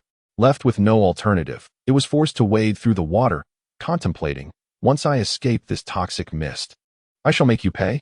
Thus, When the ice and electric projectiles detonated in the water, it was taken aback. It had not anticipated such treachery from Chifeng and his allies, for all of this was meticulously orchestrated from the outset. Witnessing their plan unfold successfully, Chifeng hastily activated his telekinetic curse, further impairing the creature's mobility. Now ensnared by ice, struck by electricity, and afflicted by the telekinetic curse, the beast found itself utterly trapped in this dire predicament. It roared in a desperate attempt to break free from the encasing ice. Yet the corrosive venom struck it again and again, penetrating deeper into its being. Its mobility diminished with each passing moment, until it ultimately lacked the strength to escape its grim fate. Subsequently, Zhao Laoer summoned an exceptionally resilient ice sword, directing it towards the crystal above its head. The zombie, filled with panic, recognized its vulnerability. However, it proved futile. Ultimately, as the crystal shattered and its skull was pierced, the zombie met its irrevocable end. Is it dead? Yes, indeed. Zhao Laoer inquired. We have triumphed, we have emerged victorious. The crowd erupted in jubilant cheers. They hastily drove back to relay the monumental news to everyone. Amidst the celebration of their victory, a somber mood enveloped them. For this battle had claimed the lives of 10 brave souls, their remains now untraceable. In memory of these 10, a gravestone was erected, inscribed with their names, honoring their sacrifice in defeating the zombie Wolf King. Upon returning to Anlu City, the group commenced tallying their spoils, a plethora of crystal cores and more, leading to the elevation of each individual by a level. Soon thereafter, they unearthed information revealing the existence of a human base in Yunmen County, self-styled the Li Feng Salvation Base, named after its leader, Li Feng. According to the records, this base had successfully repelled numerous zombie offensives, attracting surrounding survivors struggling for existence, and now housed a stable population of approximately 5,000 individuals. Have you noticed that the report explicitly instructs the zombies to assault Li Feng's Salvation Base while holding back, refraining from using excessive force, as he is still of value to us? Could it be that this place is being treated as a training ground? It is indeed plausible, as the Xiang district was previously utilized in such a manner. However, this location appears exceedingly feeble. According to the data, the strongest superhuman there, Li Feng, is merely at the 3rd tier, which seems inadequate for the zombies to hone their skills. Might this be a case of a rotten chessboard becoming increasingly foul? A visit would clarify the situation, wouldn't it? Nonetheless, we must prioritize our safety. We are unaware of Li Feng's character or his treatment of outsiders. Upon arrival, we should refrain from revealing our capabilities, as we cannot ascertain whether they possess any means beyond their superpowers. After all, any base surviving in the zombie-infested Wuhan must possess a modicum of skill. This sentiment is unanimously agreed upon. After concluding the discussion, the group set forth toward Li Feng's Salvation Base to uncover the true nature of this establishment. Chapter 38. A Journey to Wuhan. The Traitors Who Betray Humanity. 4,000-word chapter. After a night of rest, the group arrived at Li Feng's Salvation Base around noon. Chifeng and the others concealed their true identities, fabricating a tale that they were refugees fleeing from afar, seeking a brief respite and a place to stay for the night before continuing on their journey. In light of the provisions of rice, flour, and instant noodles, the inhabitants here consented to allow them to take refuge in the vacant warehouse at the northeastern corner for 2 days, with the stipulation that they must depart by noon the day after tomorrow. However, if you wish to join us, it is certainly not out of the question. Our leader, Li Feng, is an exceptionally formidable individual. The surrounding zombies tremble in fear at his mere presence. Upon encountering our leader, they are instantly filled with dread. Oh, is that so? Such a remarkable person exists? Despite his outward expressions of intrigue, Zhao Laoer harbored deep-seated skepticism. After all, how much power could a Tier 3 ability user truly possess? Unless the individual's ability was exceptional or their skills unparalleled, he could hardly fathom how a Tier 3 ability user could lead the inhabitants of this base to survival thus far. Surely, they could not be coexisting peacefully with the zombies? Subsequently, the group began to gather intelligence. If this base had indeed discovered a surefire method to endure the threats posed by advanced zombies, and if other bases could emulate this strategy, it would be nothing short of magnificent. Conversely, if there were any hidden agendas, it would be prudent to prepare in advance. After a period of investigation, they found no peculiarities, so each person devised a rationale to congregate in the warehouse, serving as their temporary residence. This would facilitate communication and the exchange of intelligence. For individuals stood guard at the entrances, ensuring they were not being observed, and confirming there were no listening devices within the room. Once assured of their privacy, they began to share information. I have observed the armaments and defense systems of this base. The patrolling personnel are devoid of machine guns, and there are merely 5 rifles and handguns among them. The remainder consists of batons, riot shields, and similar equipment. Echoing the words of others, it appears that this base lacks high-voltage electric fences or any sophisticated security measures, possessing only a rudimentary wall and barbed wire. Even the most basic traps and barricades are conspicuously absent, and the notion of advanced technology is utterly far-fetched. The defensive capabilities here seem scarcely superior to those of a community security guard in a post-apocalyptic scenario. Could it be that the supernatural abilities of certain individuals are formidable? Among those of us who have surveyed the entire base, few possess such powers. Chifeng, for instance, is merely a third-tier fire ability user with rather mundane skills. Unless there exists another ability user behind Chifeng with exceptional talents or capabilities surpassing ours, the assumption that their powers are significant is utterly implausible. This leads me to ponder, how has this base managed to endure? What compels the zombies to refrain from attacking this place? Is there something here that instills fear in the undead? Report. We have uncovered an extraordinary situation, Zhao Lauer exclaimed. We have observed that zombies frequently enter this base. Both my companions and I possess enhanced olfactory abilities, and upon our initial entry, we detected the unmistakable scent of zombies surrounding the main gate of the base. That cannot be. Another ability user countered. The exterior of this base shows no signs of any recent combat. If so many zombies have passed through here, surely there would be remnants of battle? The enhanced olfactory ability user remarked. This is precisely what is perplexing. We detected a strong odor of zombies only at the main gate, within this vacant warehouse, and along the path connecting these 2 locations. In all other areas, including the outer walls of the base, there is no trace of the zombie scent. This implies that the zombies entered through the main gate, made their way to this empty warehouse, and departed in an orderly fashion. These ability users lack any psychic skills. Is this plausible? Surely. They are not hosting some sort of social gathering with the zombies? Chifeng questioned curiously. No, Captain. It is entirely possible.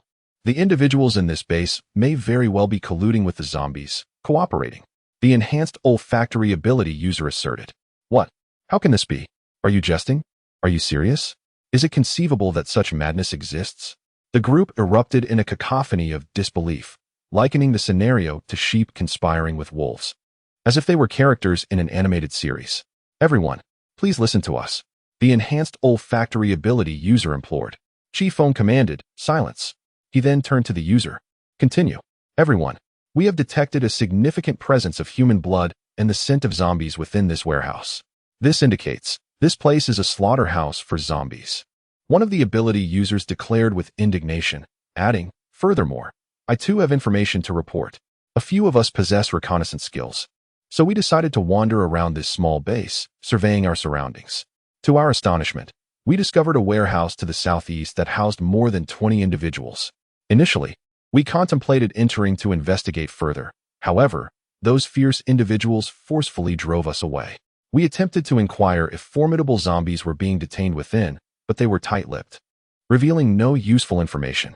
To avoid alerting them, we chose not to press the matter any further. Then, an individual with abilities such as invisibility and infiltration stepped forward and proclaimed, Ladies and gentlemen, I have just stealthily entered the office of their commander and uncovered some documents, which I shall now share with you. As everyone's phones chimed with notifications, the contents within left the group utterly astounded. The documents detailed, on a certain date, the base offered 5 heads to the Blood Moon envoy, provoking the envoy's wrath and demanding more. On another date, the base provided 15 heads, pleasing the envoy, who then requested that this quantity be delivered monthly. Should there be an excess, the following month's tribute could be reduced, and a grand celebration was held, attended by nearly all the residents. Isn't this date today? Someone exclaimed. I can't believe there are such foolish individuals in this world. Scheming with a tiger. A whole base of fools, no less. Do not insult the tiger. It is far superior to zombies. What shall we do now? Let us charge forth. What can these worthless inhabitants of the base do to us? I propose that we first seize this base and then devise a strategy to ambush this zombie envoy, Chifeng suggested. This base has established a stable means of communication with the undead and provides offerings to them, indicating they possess methods to interact with the zombies. If we could extract some intelligence from the zombies, or perhaps employ mental abilities directly. Excellent. When shall we proceed? Zhao Lauer inquired. Chifeng glanced at the time, and after 3 p.m., he responded, in half an hour. The plan is as follows. Ultimately, we must ensure that no one escapes to thwart our scheme. The operation unfolded smoothly. The personnel at the base lacked any significant combat prowess. And in the absence of a zombie threat, they had become negligent in their training. Thus, after extracting the desired intelligence, Chifeng and his group eliminated the majority, sparing only a few as offerings. To avoid unnecessary complications, the fire elementalist rendered them blind and mute while also disfiguring them. The individuals designated as sacrifices, confined in the southeastern warehouse, had already been battered and drugged, leaving them mentally incapacitated and unresponsive. Consequently, Chifeng's group relocated them to the warehouse where they had previously resided, the designated area for the zombies' offerings. Upon the arrival of the undead, the group noted a level 5 zombie accompanied by several level 1 zombies, numbering fewer than 10. Without hesitation, Chifeng and his companions lured them inside and swiftly shut the doors. Through the memories of the level 5 zombie, they gleaned that similar bases existed in regions such as Xiaogan, Hanchuan, and Huanggang, with the largest being the Wuhan Subway Survival Base. The Wuhan Metro Survival Base was established by the remnants of forces during the city's downfall. As resources dwindled and the relentless assault of zombies intensified, the fear of death among the elites and the ambitions of power-hungry individuals led the base, which boasted 2 7th-tier superpowered individuals, 15 6th-tier superpowered individuals, 400 soldiers, and 800,000 residents, to engage in negotiations with the zombies. They submitted a treaty for peaceful coexistence. Despite the public outrage and a rebellion instigated by some lower-ranking soldiers and low-tier superpowered individuals, the uprising was ultimately quelled. Thanks to the prior manipulation of the majority of high-tier superpowered individuals and most soldiers. The zombies, initially intent on annihilating them, were caught off guard by the elite's preparedness, resulting in a significant reduction of supplies from 6,000 to merely 300 individuals per month, which greatly preserved the strength of the metro base. The rationale was simple. The greater the number of inhabitants, the more potential soldiers and superpowered individuals there would be. Furthermore, the metro base collaborated with certain members of the Blood Moon Holy Cult S-15 committees to eliminate heretics who would not heed the commands of either the zombies or the cult. However, the cores of the heretics were claimed by the elites. This arrangement allowed the elites to bolster their own strength, serving as their bargaining chip for a mutually beneficial relationship with the Blood Moon Holy Cult. Can such a multitude truly reside in the metro station? One inquired. To which another responded. Since the onset of the apocalypse, the Wuhan metro has undergone extensive expansion, significantly enlarging the living quarters, with the underground now housing various facilities, even capable of farming. Accommodating 800,000 is undoubtedly feasible. Moreover, according to the memories of this zombie, the Wuhan Metro Survival Center also possesses ground facilities, ensuring an ample food supply. Captain, shall we proceed? I sense that, confronting this pseudo-government, which is colluding with the zombies, is beyond our capabilities. Let us reach out to headquarters. Chifeng expressed his helplessness. In truth, based on the recollections of this zombie, we had already been exposed since our time in Fuhua Town.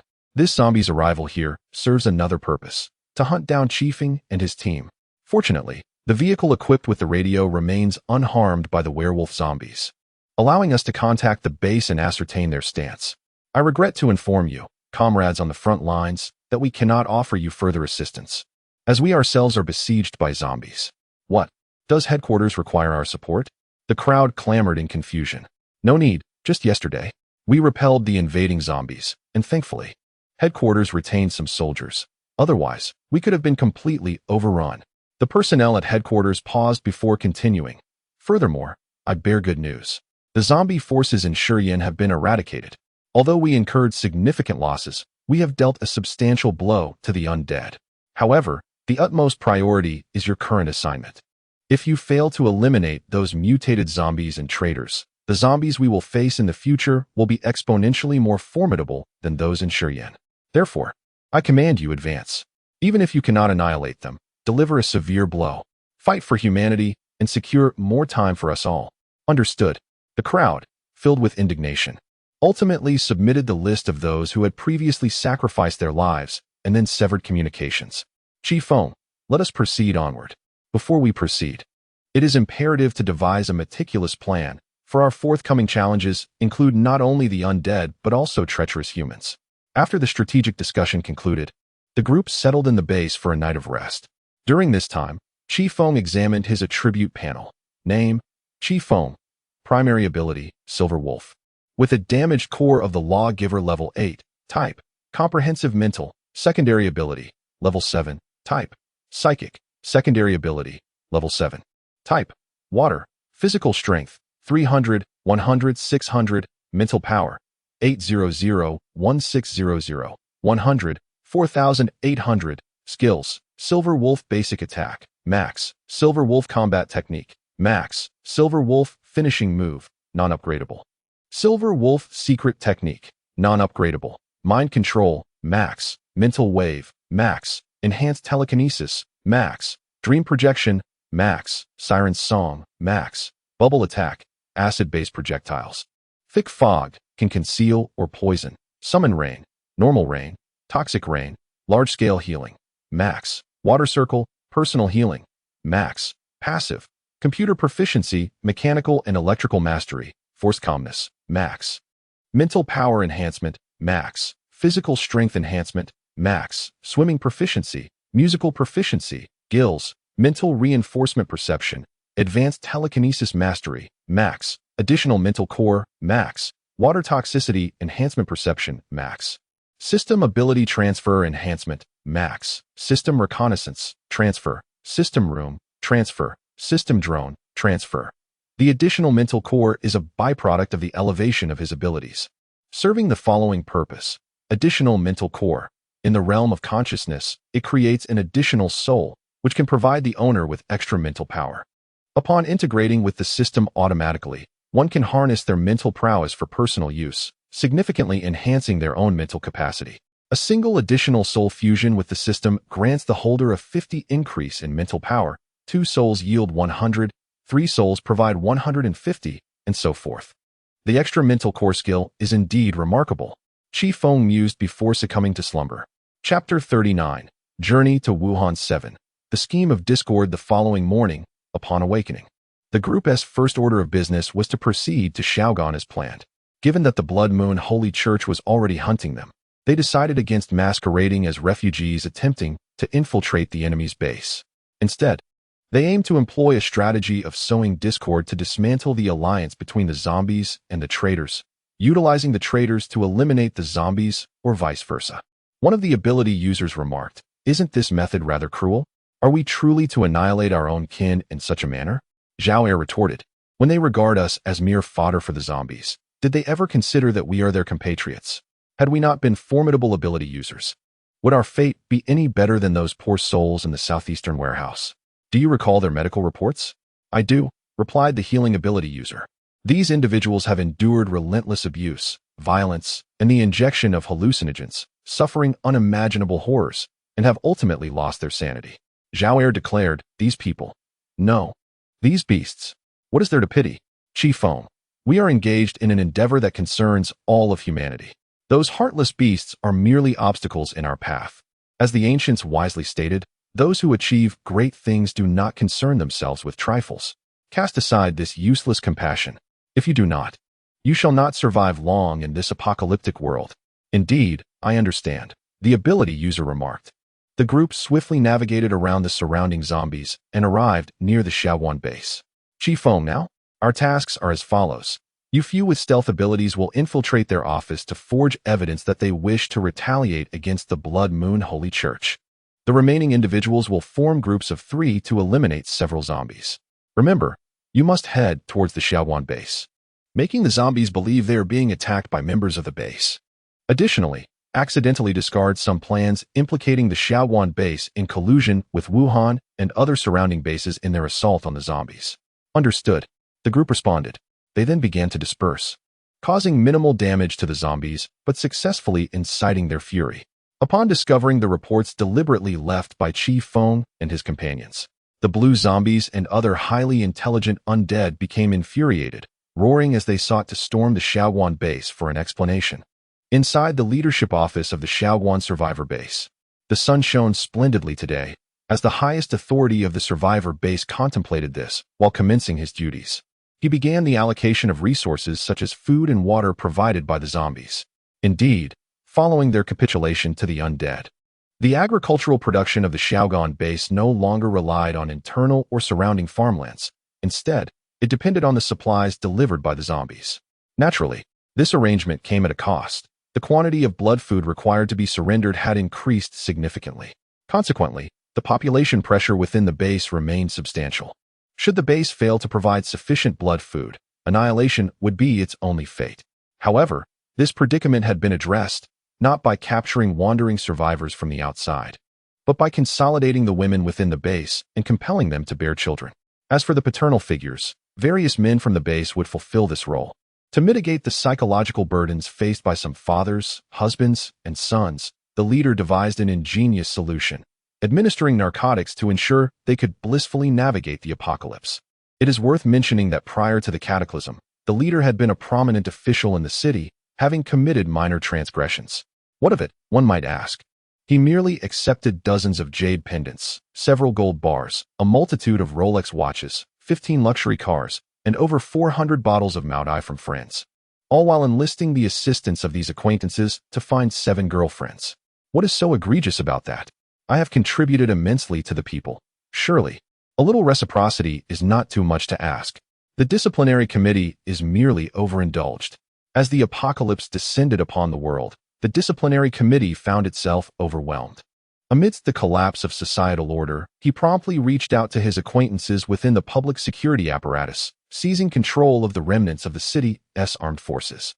He swiftly orchestrated the demise of other party leaders, sending them to their eternal rest.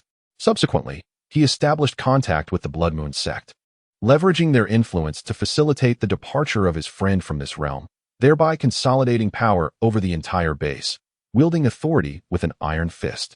Before his demise, that friend had vehemently cursed, "Do you truly believe that allying with the undead is a fortuitous endeavor? It is akin to negotiating with a tiger for its skin, a path to self-destruction. I wager that your end will be even more wretched than mine." Huh, cursing me, are you?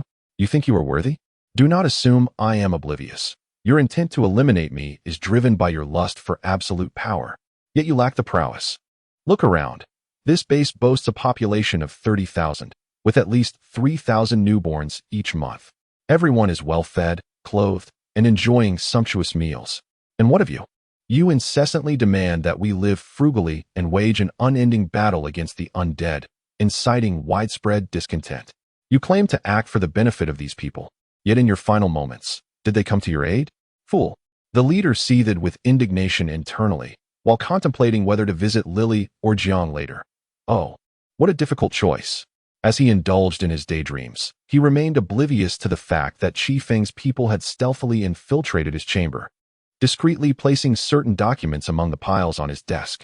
Fortunately, the Blood Moon sect mandated that its subservient pseudo-governments utilize the same report paper as theirs. Otherwise, fabricating documents would have proven quite a challenge. What is this fragrance of a woman? The leader mused aloud.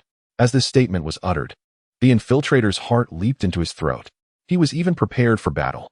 Despite the fact that he appeared to be an ordinary individual, one could not dismiss the possibility of him feigning innocence to conceal a more formidable nature. It seemed that my recent absence from Lijiang and its inhabitants had led me to conjure illusions. With this realization, the psychic breathed a sigh of relief. It turned out that this lecherous old man was simply yearning for female companionship. TSK, I hadn't even worn perfume. How did this old scoundrel detect me? Regardless, it was best to exit quietly, and so the psychic discreetly employed his abilities to slip away. Did I sense someone leaving? A woman, perhaps? The leader murmured to himself. Just then, a sentinel burst in, visibly alarmed, exclaiming, "Leader, we are in grave trouble. The zombies from the holy cult are upon us, and they are attacking our brethren with ferocity. Several of our comrades have already been injured." As the messenger entered, the zombies arrived right on cue, with their leader furiously demanding to know why they had sent individuals to slay their undead kin. despite the leader's fervent protests of ignorance. He ultimately met a tragic fate due to the fabricated documents he had previously set in place. The enraged zombies executed the leader without hesitation and made it clear, none shall be spared. Although there were some fifth-tier psychics within the base, their lack of practical combat experience ultimately led to their annihilation at the hands of the adversary. Subsequently, Chifeng and his companions did not proceed directly to Wuhan. Instead, they circled around the city, inciting discord between the human traders and the zombies. In certain locations, the bases triumphed over the undead, compelling them to scatter or migrate en masse to distant lands to evade the relentless pursuit of zombies. In other areas, however, the bases were annihilated by the undead, with only a handful of ability users surviving and beginning to wander aimlessly. Crucially, Chifeng and his group employed various means to insinuate that these bases were all connected to Wuhan, thereby exacerbating the antagonism between the city and the zombies. As they ventured deeper into the heart of the Blood Moon cult, Chifeng and his companions found it necessary to abandon their vehicles to avoid alarming the zombies. After all, the presence of a car was too conspicuous, easily attracting the attention of both zombies and traders. Thus, Chifeng stored the vehicle in a spatial pocket, and the group continued on foot. During this period, they persistently stoked the flames of discord between the local trader bases and the zombies, emphasizing the irreconcilable enmity between humans and the undead. Zombies fundamentally mistrust humans. After all, if they could betray their own kind, how could they be trusted not to betray others? The traders' notions of surrendering for peace echoed sentiments from nearly a century ago during the Japanese invasion, where notions of inevitable defeat and yielding as a superior strategy were propagated. Such ideas are utterly contemptible. Under the premise of zombies' distrust and rejection, their demise is all but assured. Indeed, with just a slight provocation, the relationship between the Wuhan subway survival base and the Blood Moon cult immediately became fraught with tension. The zombies demanded that the Wuhan base prove their loyalty to the Blood Moon sect by providing additional blood and food, as well as executing some powerful psychic individuals, transforming them into zombies. They also insisted on the surrender of heavy weaponry, such as cannons and rocket launchers, to demonstrate their lack of ambition to resist the Blood Moon sect. However, the Wuhan Metro Survival Base believed that this was all a ruse orchestrated by the Blood Moon sect, aimed at extorting a substantial sum from them. They were skeptical about claims that other bases had been completely annihilated by zombies or had collectively defected, suspecting instead that the Blood Moon sect fabricated the massacre to intimidate the Wuhan base. They feared that if the Wuhan base disarmed, a massacre would ensue. It must be said that the elites in Wuhan possessed a modicum of intelligence, understanding that zombies are not to be trifled with, and that the stronger their own forces, the safer they would be. Indeed, the zombies currently held a certain apprehension towards the strength of the Wuhan base. If a complete breakdown of relations were to occur, what would become of the People's Front? Furthermore, the zombies surmised that the recent turmoil among the other bases was likely a scheme devised by Chifeng to sow discord. They merely sought to exploit the chaos for their own gain. Engaging in a full-scale war with the Wuhan Metro Survival Base would only lead to their certain demise when confronted by the People's Front afterwards. Thus, it was imperative not to sever ties at this moment. Once the People's Front's assault teams were eliminated, they could easily eradicate the foolish pigs of the Metro. Similarly, the elites of the Metro likely surmised that the betrayals of those bases were connected to the recent wanted teams from the Blood Moon sect, and they too recognized the ploy to weaken both the Metro and the zombies, allowing a third party to reap the benefits. Yet what of it? The strategists of the subway have long been aware that the zombies seek to extinguish their existence. By the time the zombies engineer a new breed of mutated creatures, those who have become obsolete will inevitably find themselves transformed into the delectable fare for the undead. Fortunately, during the initial surrender, certain conditions were extorted that allowed the base's strength to steadily augment. When the opportune moment arrives, the zombies cannot possibly assume that they are the only ones contemplating betrayal, can they? The Wuhan subway survival base, the Tianhe surface fortress, was once an international airport of considerable scale prior to the apocalypse. Following the cataclysm, the Wuhan government fortified this site into a bastion featuring 2 layers of walls. The outer brick wall encircled several nearby villages and towns, designated for food production, complete with watchtowers and multiple grand entrances. The inner layer, a reinforced concrete wall, enveloped the airport itself, equipped with machine guns, cannons, and other weaponry. The innermost quarters, which served as dormitories, a dining hall, and an armory, were an expansive renovation of the original terminal, seamlessly connected to the subway station, enabling the procurement of resources from other regions. After the surrender, this location became an integral part of the subway survival base, with several similar surface installations contributing to the audacity of the Wuhan subway survival base to confront the Blood Moon cult. Meanwhile, Chifeng and his companions arrived at the exterior of this fortress. From the intelligence gathered from the captured informant, Chifeng discerned that the relationship between the Blood Moon cult and the subway had soured significantly.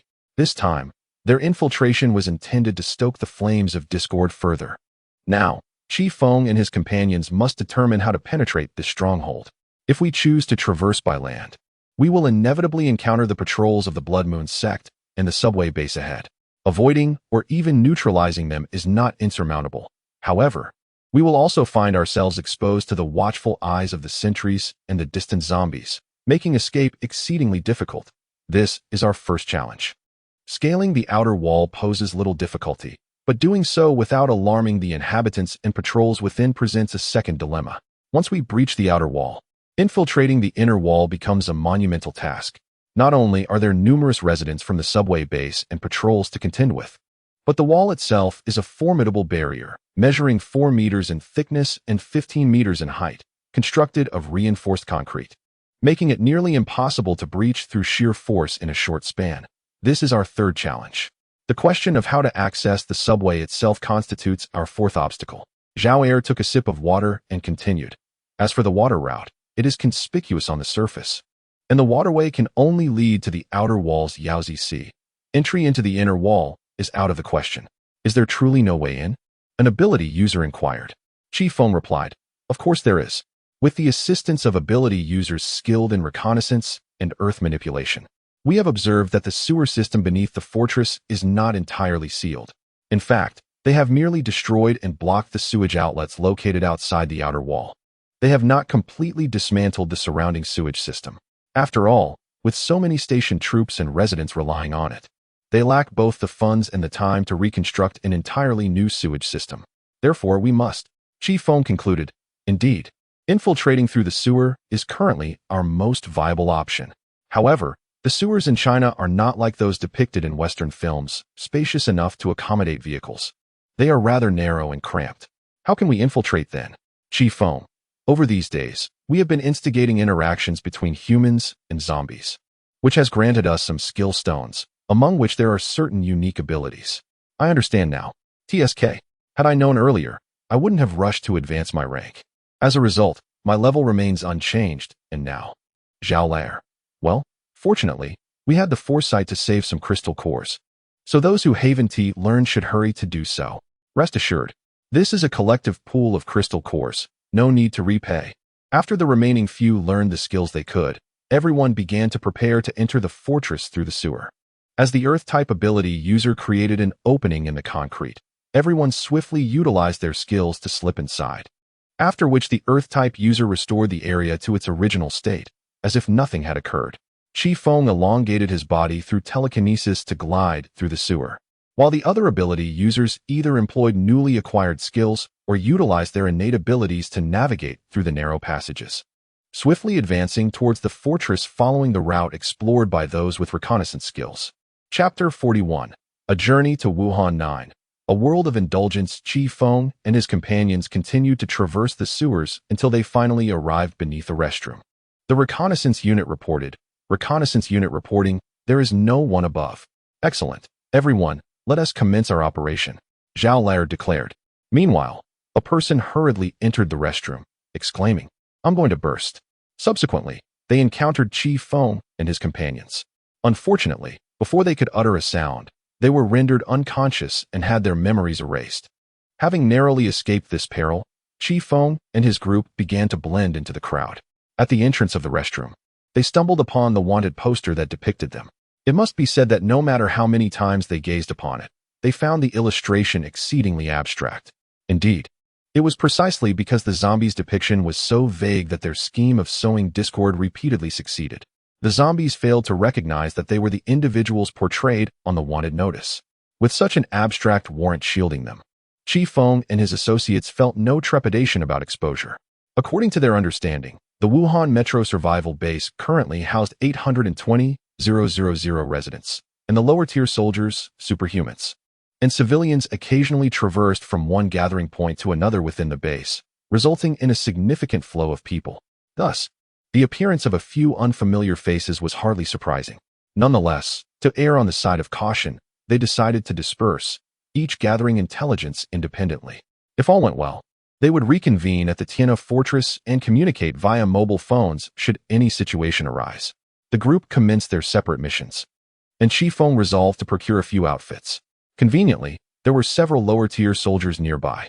Chifeng exerted control over their captain, directing the entire unit to a secluded corner, where he subsequently eliminated them. A fire element superhuman incinerated them completely, leaving no trace behind. Thereafter, Chifeng and 3 others donned the soldiers' uniforms, disguising themselves as military personnel, and boldly proceeded towards the underground space to board the metro. After the apocalypse, the subway experienced a period of suspension. However, in order to facilitate the mobilization of troops and the relocation of civilians, and after clearing the undead from the premises, the subway resumed operations. The stations underwent significant expansions to accommodate a larger population. Following the fall of Wuhan, the subway continued to function, albeit with considerably fewer trains, as the flow of passengers had diminished compared to before the collapse. Only a few soldiers, civilians, and individuals with special abilities utilized the service.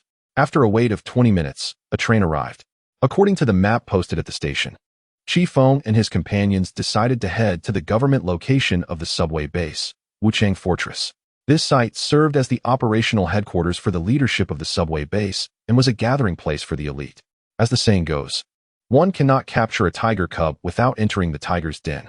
Being a government stronghold, it housed a multitude of powerful individuals with special abilities. Thus, while it posed significant risks, it also offered a wealth of intelligence, making the danger somewhat bearable. The subway gradually made its way, eventually arriving at Wuchang Fortress. Before the apocalypse, this location functioned as a train station, interconnected with the underground subway.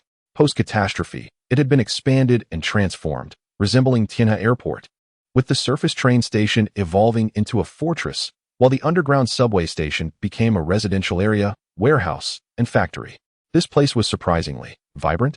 One could hardly believe that even in such dire circumstances, there existed such a thriving entertainment scene, though it was, of course, far inferior to what it had been before the end. Vice and corruption flourished, casting a shadow over the remnants of civilization.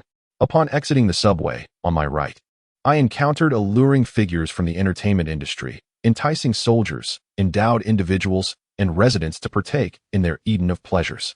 To my left, a sign boldly proclaimed, "The great compassion of addiction, overwhelmed by the burdens of life? Fear not, our pharmaceuticals shall suffice." Ahead lay the epitome of fortune, or utter desolation, the casino. The atmosphere was frenetic, a testament to the madness that had seized the populace. In this dire era, they still indulged in debauchery. As the crowd retreated to a secluded corner, one endowed individual could not help but express his disdain. "Old Wang, you are mistaken. It is precisely because we are in the apocalypse that such vices flourish," countered another. "Old Zhang, what do you mean?" inquired a third. Chifeng elaborated. "What I mean is this. In the face of the apocalypse, particularly after the surrender of the subway base, people have lost hope, their futures obscured. They feel destined to perish at the hands of zombies, their courage to survive extinguished, resulting in emotional numbness. With no future to anticipate, they seek fleeting pleasures." It mirrors the mindset during the supposed apocalypse of 2012, where some believed wholeheartedly, squandering their savings on indulgences. Such is the case, Xiaolu. Alas, this base is devoid of hope, despite the machinations of the powerful, who conspire with the undead, wishing to preserve their strength to negotiate with the zombies and fulfill their ambitions. Yet, what has been the outcome? The spirits of the inhabitants have fractured. All are lost in a haze of hedonism, no one willing to fight for you. Even if there are many, they are as fragile as glass, easily toppled and shattered. Indeed, everyone is preoccupied with vices such as gambling and drugs, leaving little room for the cultivation of extraordinary abilities, the production of essential supplies, or the maintenance of order. In the presence of zombies outside, the base is destined for an uncertain future. while high-level supernatural beings may still possess the means for self-preservation. Ordinary individuals are left to await their demise. After expressing their lamentations, the group hastened towards the government headquarters of the subway base to gather intelligence and ascertain the recent situation in Wuhan. It would be even more advantageous if they could discover the specific location of the bioresearch facility. Unbeknownst to them, their conversation was overheard by a keen observer. Once Chifeng and his companions departed, this individual swiftly employed their powers to clandestinely infiltrate an unremarkable, somewhat dilapidated building, where they reported the gathered information. An unknown, yet formidable supernatural being, concealed in identity? Coupled with the eavesdropped conversation, it becomes nearly certain that they are the outsiders listed on the wanted posters. One person remarked that, based on prior intelligence, these individuals likely hail from other human bases, with the objective of eradicating the local zombie faction, particularly the bioresearch facility. Although our communication with the outside world is severely limited, we can infer from the recent behavior of the zombies that they are increasingly restless. Their dominion is faltering. In recent times, several bases that had coexisted peacefully with zombies have descended into chaos, which, if I am not mistaken, is highly likely to be connected to these newcomers, possibly even instigated by them. This time they arrived at the subway survival base in Wuhan, perhaps with the intention of inciting a conflict between the base and the zombies, allowing them, as a third party, to reap the benefits. Wouldn't that make them our adversaries? They wish to see our demise. I shall not permit it. However, it is also possible that these outsiders, if utilized wisely, could become our allies, aiding us in overthrowing the subway oligarchs and defeating the zombie faction in Wuhan. Chapter 42. The Journey to Wuhan 10. Resistance Organization. The perspective shifts back to Chifeng and his companions, who adeptly uncovered the location of the government base through clever conversation. To their astonishment, they found the security measures to be exceedingly stringent. The soldiers on guard were meticulous, and their probing questions nearly led to dire consequences. This piqued their curiosity. In a place steeped in decadence, many soldiers and superhumans languished in a haze of indulgence, oblivious to the world around them. The patrols in the streets, appearing impressive, would often meander into the embrace of women. Yet, amidst such a scenario, the defense of the office area remained remarkably tight-knit, with the surrounding patrols maintaining an unwavering vigilance. Two facts can be established. First, the items within this location must be of great significance, evidenced by the level of protection afforded to them. Second, this place has likely been subjected to attacks. Otherwise, it would be inexplicable why they would clear the surrounding area, leaving such an extensive void. The presence of explosive remnants and traces of ammunition further corroborates that an assault has occurred here. But who could it be? As Chifeng concluded speaking, a sudden explosion echoed from afar, obliterating a soldier encampment. The streets and residential areas were immediately thrown into disarray, a scene of utter devastation. The once hedonistic populace scattered in frantic flight, resulting in numerous casualties from trampling. Many soldiers, caught in slumber upon women or the bellies of young Nanliang, were eliminated before they could even react. The instigators of the chaos, armed militants donning red scarves, proclaimed, "Long live human freedom! Long live the resistance! Humanity shall never be enslaved." Old Wang remarked, "It appears to be the resistance, likely the same group that has launched multiple assaults on this office. No wonder the defenses here are so stringent." "Hey, you lot, what's going on?" A commander noticed them amidst their deliberations and loudly interrogated them. "I'm talking to you. Those rebels are wreaking havoc over there. Why aren't you stopping them?" "Reporting, sir. We are currently." "Enough. I don't want to hear your drivel. Get moving. Advance." "Yes, sir." Chifeng and the others responded reluctantly. En route, old Zhang inquired, "Captain, are we really going to?" "Absolutely not. There's an alleyway ahead. We'll turn there and shed these uniforms." "Understood," the group replied. By the time Chifeng's party had changed clothes and smeared dust on their faces, the turmoil had subsided. "TSK, what a nuisance. How do we infiltrate now?" After that commotion, they'll likely be even more vigilant. "The sewers. Indeed. How do we not consider that? But wait. As I recall, the residential area's sewers, especially the newly constructed ones, are those where septic sludge accumulates, to be subsequently hauled away by a vehicle. They are not the conventional sewers we envision. Furthermore, the office building also relies on septic tanks, lacking a sewage system altogether. "Chifeng, what about the tap water?" Using my hydrokinetic ability, I sense that the tap water directly connects to the office building. Over there, there's a waterworks inspection station.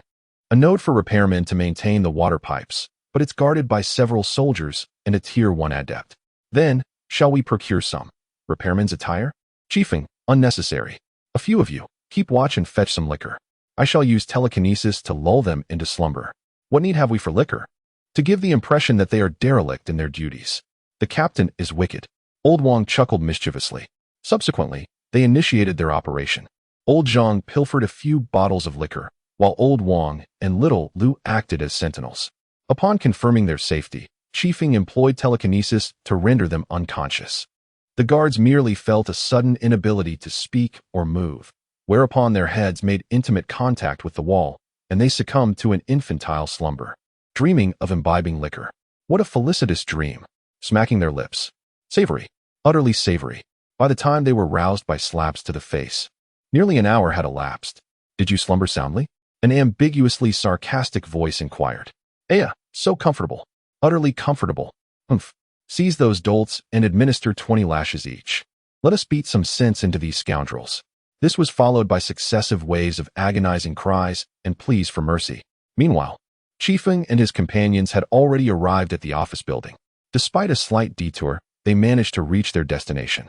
As Chifeng's group emerged from the pipes, fully prepared to pilfer the data, an androgynous voice echoed.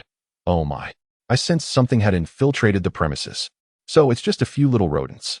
Such skill. No wonder you managed to sneak in through the pipes. Alas, you've encountered me, a Tier 6 esper. Prepare to meet your demise, you Tier 2 whelps. He conjured an energy orb in his hand, proclaiming, tremble before my telekinetic sphere. Don't even think about resisting. Even if you could defeat me, you're doomed if I summon the guards. As the other three were about to charge, Chifeng halted them. But if you're willing to become my star slaves, I might consider. Before the man could finish his sentence, Chifeng restrained him with telekinetic power far superior to his own. Ordinarily, telekinesis is closely linked to mental fortitude and esper tier. Logically, Chifeng, being only one tier above this man, shouldn't have such a significant advantage. However, the additional mental core provided such an overwhelming mental boost that Chifeng could obliterate him with telekinesis. Are those your final words? After extracting the intelligence he sought, Chifeng extinguished the man's life as if he were a mere insect. According to the deceased, he was the sole level 6 esper within the office, the remaining personnel being level 3 or lower. However, several individuals with exceptional stealth abilities warrant caution. Following the extraction of the clandestine locations, Chifeng and his companions proceeded to eliminate these cloaked espers, astonishingly well concealed. Had the information not been procured beforehand, their discovery would have been improbable. Employing telekinesis, Chifeng exerted considerable effort to perceive their presence before silently and discreetly crushing them with his mental powers. Subsequently, the group arrived at the office and, after a meticulous inspection to ensure the absence of any alarm mechanisms, commenced an extensive search, unearthing several crystal cores and the urgently required data.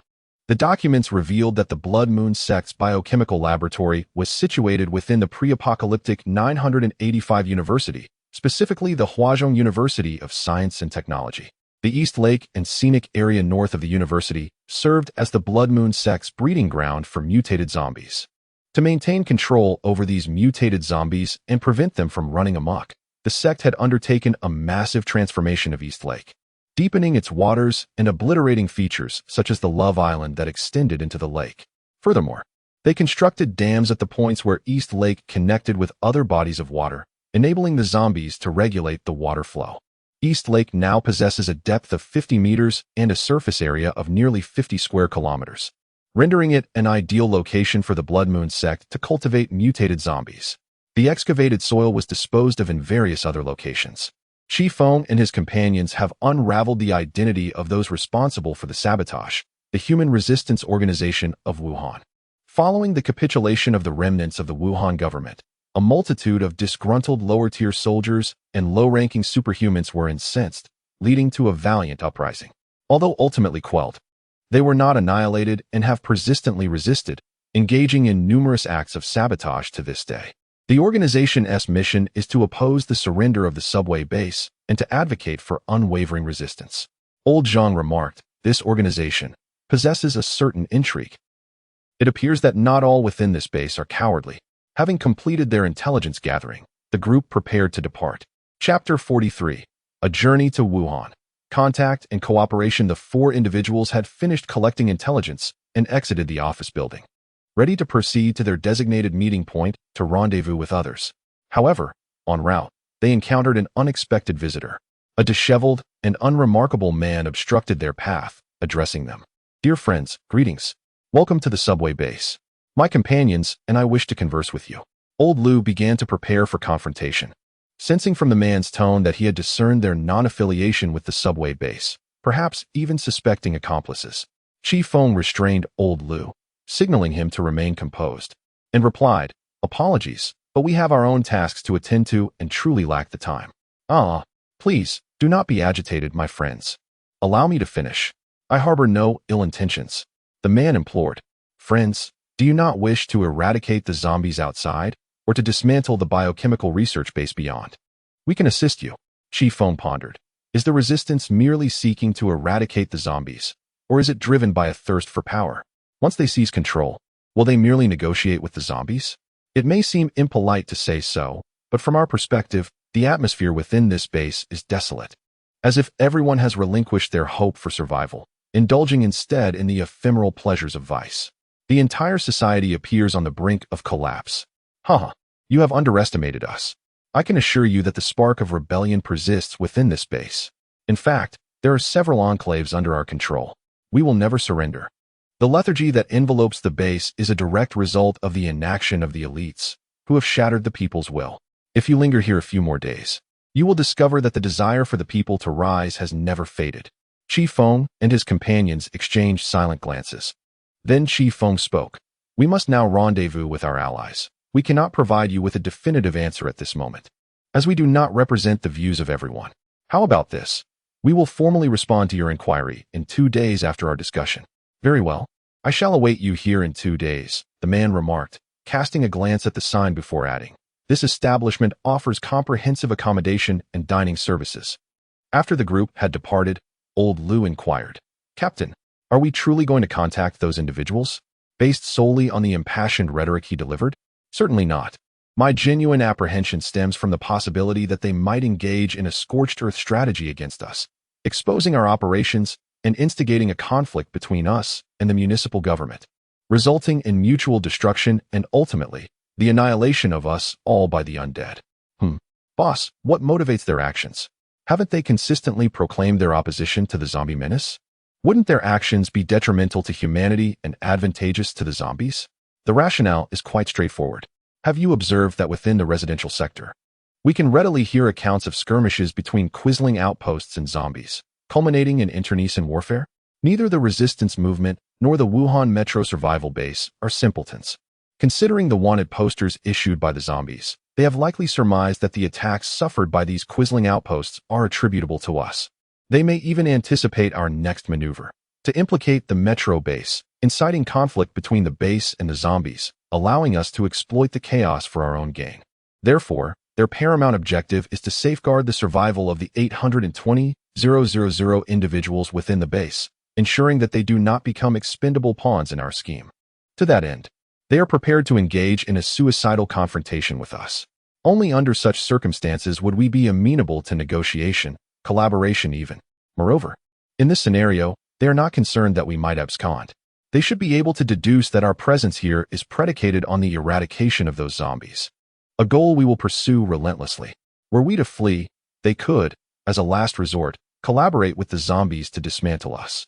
Does this imply that we are compelled to cooperate with them? It is not certain. Let us first rendezvous with others and deliberate further, sighed Chifeng. Upon returning to the Tianhe fortress, Chifeng noticed that most individuals bore heavy hearts, prompting him to inquire, "What troubles you all?" As the crowd spoke in hushed tones, Chifeng grasped the situation. Others had encountered the resistance organization, which had extended an invitation for cooperation. Fearing potential complications, they refrained from providing a definitive answer, instead suggesting a discussion at a later time. Consequently, everyone faced a similar dilemma, leaving them in a state of worry, as no immediate solutions came to mind. Given this, let us deliberate on our course of action, he proposed. After thoughtful discussion, a consensus emerged. they would reach out to the resistance organization and explore cooperation, for it appeared there were no superior alternatives available at present. 2 days later, Chifeng and Zhao Lauer arrived at an establishment offering comprehensive services. Guided by a server to the kitchen, they encountered the enigmatic figure from their previous meeting, along with their leader. Greetings, and welcome to our clandestine base in Wuchang Fortress. I am the General Secretary of the Resistance Organization. You may call me Han Dekhang, Secretary Han, the leader introduced. Chifeng responded directly, let us speak candidly. I wish to understand the benefits of collaborating with you. Can you assist us in eradicating the zombies outside? As I am aware, the biochemical research facility harbors numerous advanced mutated zombies, whose capabilities far surpass those of ordinary zombies. Do not be anxious, my friend. I do not deny that our organization is still predominantly composed of ordinary individuals. Even our most formidable ability wielder has only reached level 6. Presently, the reactionary group within the Wuhan subway comprises 4 level 7 ability wielders, 10 level 6, and 80 level 5. Yet, we remain steadfast in our confidence. Wait, why are there so few level 5 ability wielders? I recall that the information I previously gathered indicated that the subway base boasted 16 level 6 and 135 level 5 ability wielders. Chifeng interjected. The reason is quite straightforward. Those individuals could no longer tolerate the atrocities committed by the subway group. Thus they discreetly joined us, becoming our informants. In truth, over half of the ordinary soldiers and those below level 2 have chosen to collaborate with us. However, due to the presence of the highest combat power, the level 7 ability wielders, who consistently align themselves with the reactionary group, our numerous attempts at action have ended in failure. The most extensive uprising previously even swayed all stationed troops in the area, uniting 20,000 rebel citizens. Yet, a single discharge of electricity from a level 7 ability wielder resulted in the demise of our comrades. Many were left paralyzed with fear, unsure of how to proceed. It is evident that a level 1 ability wielder poses little difference from an ordinary person, yet a level 7 can annihilate countless lives. After a brief pause, Secretary Han seemed to reflect before continuing. Where was I? Yes, yet we still possess the confidence to lead the people toward victory. Chifeng inquired. May I curiously ask how many individuals and how much territory you currently control? Indeed, the Sky River Fortress has been under our dominion. Your arrival did not go unnoticed. Though formal identification came later, we discerned your foreign origins quite early on. Chifeng exchanged a glance with Zhao Lauer, inquiring, what assistance do you seek from us?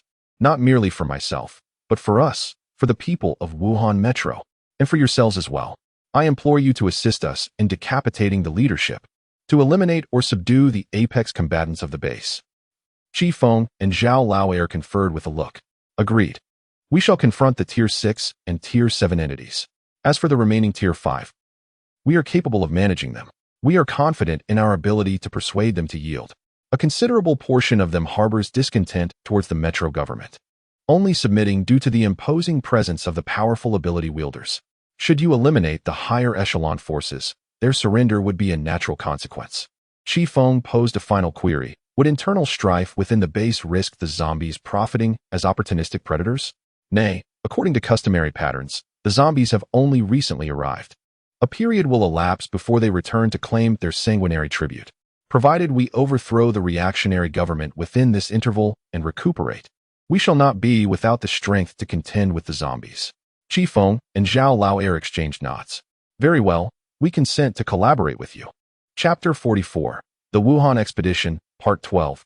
Overthrowing the subway traders. Following negotiations, Chifeng and Secretary Han reached an accord, with Chifeng consenting to participate in Secretary Han's scheme to depose the treacherous human government within the subway system. The designated time for the operation was set for 2 days hence. Upon their return, Chifeng and Zhao Lauer apprised the others of the agreement. The news elicited no surprise among the group, and they immediately commenced preparations for the impending operation, including assisting the resistance by emplacing explosive devices in strategic locations. The intervening 2 days elapsed swiftly. In the subterranean realm, devoid of sunlight, the distinction between day and night blurred.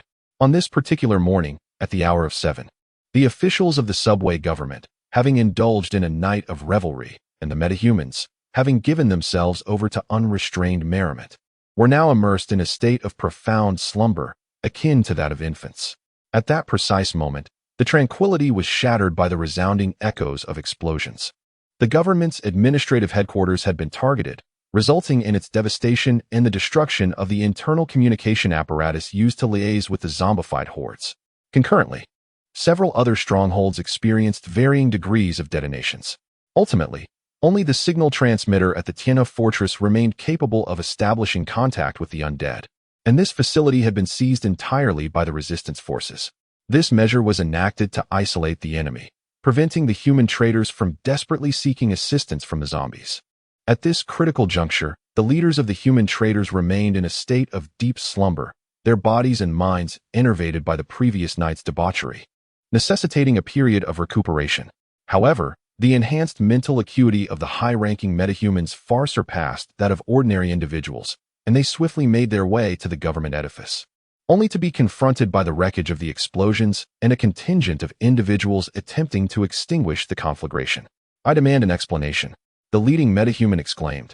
Seizing a soldier, "Where are the members of the resistance? What is the current situation? And where is the captain of the night patrol?" The soldier replied, "Report to the leadership. We have not detected any members of the resistance organization. It is estimated that the bomb was pre-placed. The specifics are under Secretary Lin's jurisdiction." As he finished speaking, a man hurriedly approached. He was indeed the Secretary Lin referred to by the soldier. The empowered individual set down the soldier and inquired, "Secretary Lin, what is the situation? What transpired with the recent explosion? My fellow empowered brethren were just calling for help, and suddenly we lost all signal. The situation is as follows. The explosion destroyed the internal communication devices connecting the government office to the zombies, inadvertently obliterating the Wi-Fi system in the subway. Now, the entire subway has lost all signal. The resistance organization has incited rebellions across various locations. Currently, the Hankow Fortress, Wuhan East Fortress, and Tianhe Fortress have all fallen, and we have lost our means of contact with the outside world. The nearest heavily fortified resistance group is in Zhangjiakan, and according to intelligence from the front lines, their leader, Han Dekang, is also in Zhangjiakan. Additionally, some settlements have surrendered to the resistance organization, while others have chosen to resist. The rationale behind this is, we must stand with the victors, and the 7th-tier empowered individuals are destined for triumph. Ha ha, well said. Now I shall show those unruly citizens my might. Brothers, follow me. Secretary Lin, wait a moment. What is it, Secretary Lin? I hope you can leave some people behind. The Wuchang Fortress cannot remain unprotected. Understood. Lao San, Lao Si, you two stay behind. The two 7th-tier empowered individuals remained. The remaining 6th and 7th-tier abilities gather collectively, hastening towards the front lines. The underground settlement of Zhongjia Village, situated in proximity to the Wuchang Fortress, is indeed an unexpected revelation. The reach of the resistance organization extends so far, so close to us. The leader of the 7th-tier abilities lamented. Enough of your lamentations, leader. The subway has been destroyed. We must proceed on foot from here. Brothers, increase your pace. With this command, numerous abilities quickened their advance, and before long, they arrived at the gathering point in Zhongjia Village. Hey, you, come here. Report on the current situation. The leader of the abilities summoned a soldier to relay the status of the situation. The soldier, trembling, reported, "Reporting, sir. We are barely holding on. A significant number of civilians support the resistance organization, and some lower-ranked soldiers and abilities have also defected. We can hardly withstand any longer. TSK, brothers, let us show those unruly citizens and traitors the power we possess." The leader of the abilities spoke with indignation. "Oh, how do you intend to demonstrate your might to us?" The voice of Secretary Han from the resistance organization intrusively entered his ears. "Huh. I was just pondering the strategy of capturing the leader first. What if you attempted to flee? I never expected you to appear. And is it just you? Where is your 6th-tier lackey? Or have you lost your senses, thinking that a mere 4th-tier ability could contend with us? Humph. Why do you assume it is I who must deal with you? To be frank, I should express my gratitude to you. Thank you for not disappointing my earnest efforts. You have arrived at the trap meticulously prepared for you. Should you venture elsewhere, our scheme would be utterly foiled." An individual of the 6th tier of psychic ability could no longer contain himself, and with a sardonic smile, he inquired, "Secretary Han, has your mind faltered? Do you truly believe that your psychics can eliminate us? Is that not a touch naive? Then what of us?" Chifeng interjected suddenly. "Who are you?" The leader of the psychics questioned. That is of little consequence. What matters is that I vastly surpass you in strength. If you were to surrender to me, preposterous. Die. The second psychic, not even allowing Chifeng to finish his sentence, charged forward, only to be firmly restrained by Chifeng's telekinetic grip.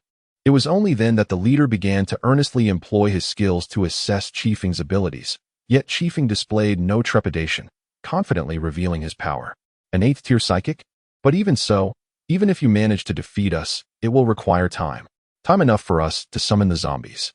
My friend, I can offer you terms far superior to those of the resistance. Before he could finish, the second psychic was crushed into a ball like refused by Chifeng's telekinesis, exploding in a shower of blood. The onlookers, including Secretary Han, were rendered speechless. They had not anticipated Chifeng's strength, capable of effortlessly dispatching a 7th-tier psychic.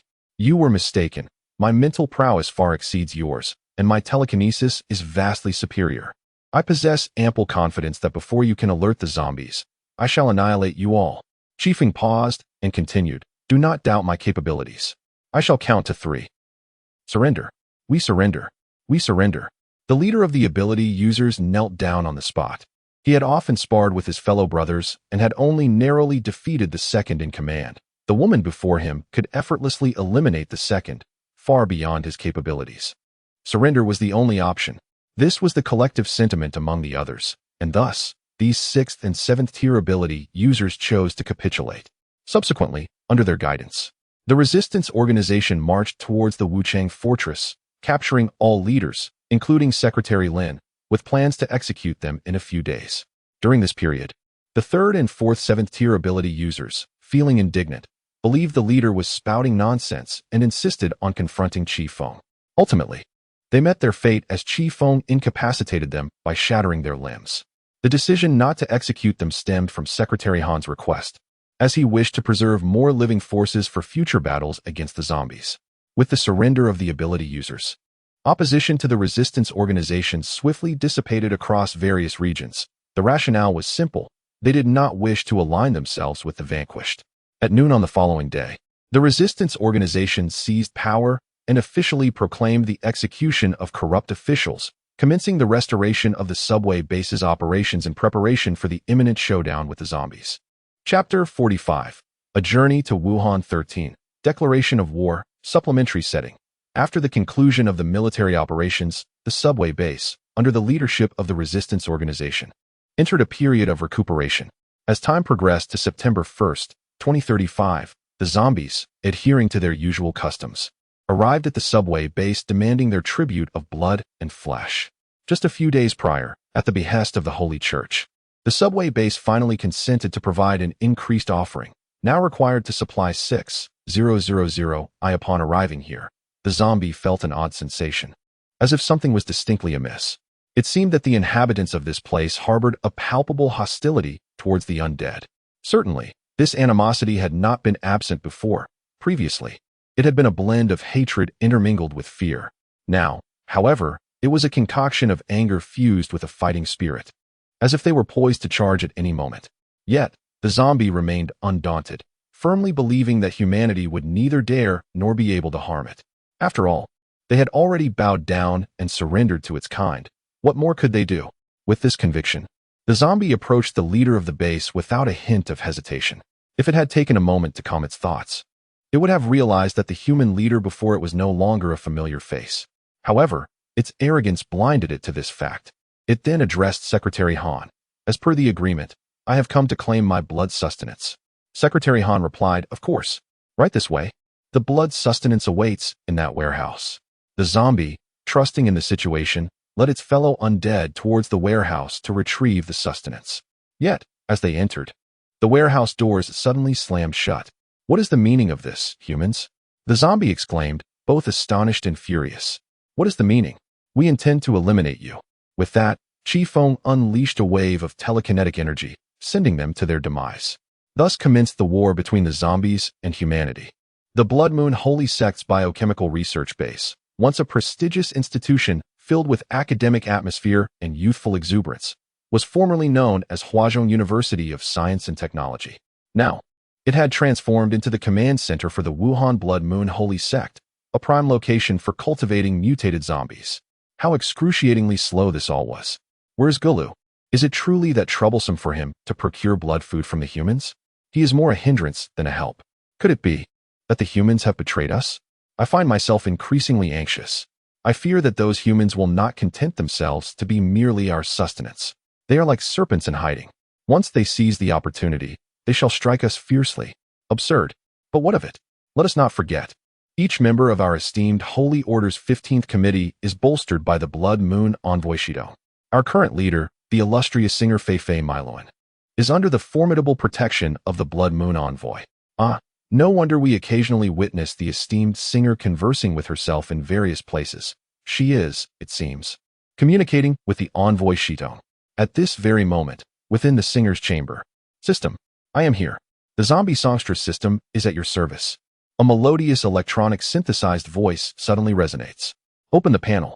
Very well, host.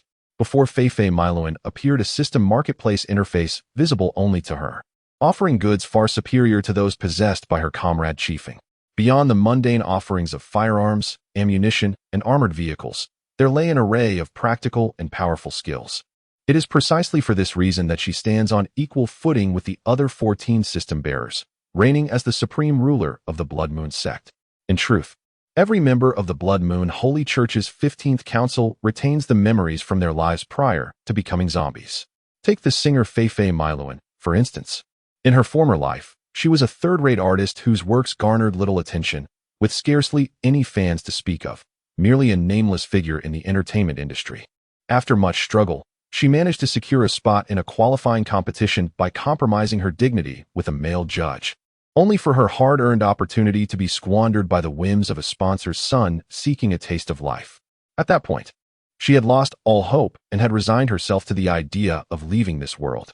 Just then, the apocalypse struck, obliterating everything, and she offered no resistance as the Blood Moon transformed her into a zombie. However, Feifei Miloan was astonished to discover that even after her transformation, she retained her memories and consciousness. At this juncture, a system approached her, introducing itself as the Zombie Singer System, claiming to assist her in fulfilling her aspirations of becoming a vocalist. Initially, she believed it to be a mere comedic system of little use, yet to her surprise, it proved to be incredibly powerful, enabling her to effortlessly control zombies and establish her own kingdom of the undead. As for humanity, at first, she had no desire to kill. Yet, the necessity to slay for points in the shopping mall, combined with the relentless persecution she faced, left her with no choice. After rescuing a few humans, they turned on her, intent on her demise. With no other options, she took their lives and officially became a bloodthirsty zombie. As her bond with the system deepened, it became increasingly willing to share more with her. According to the system's assertions, today a zombie crisis is intricately linked to these systems, which function akin to the game masters of a virtual realm.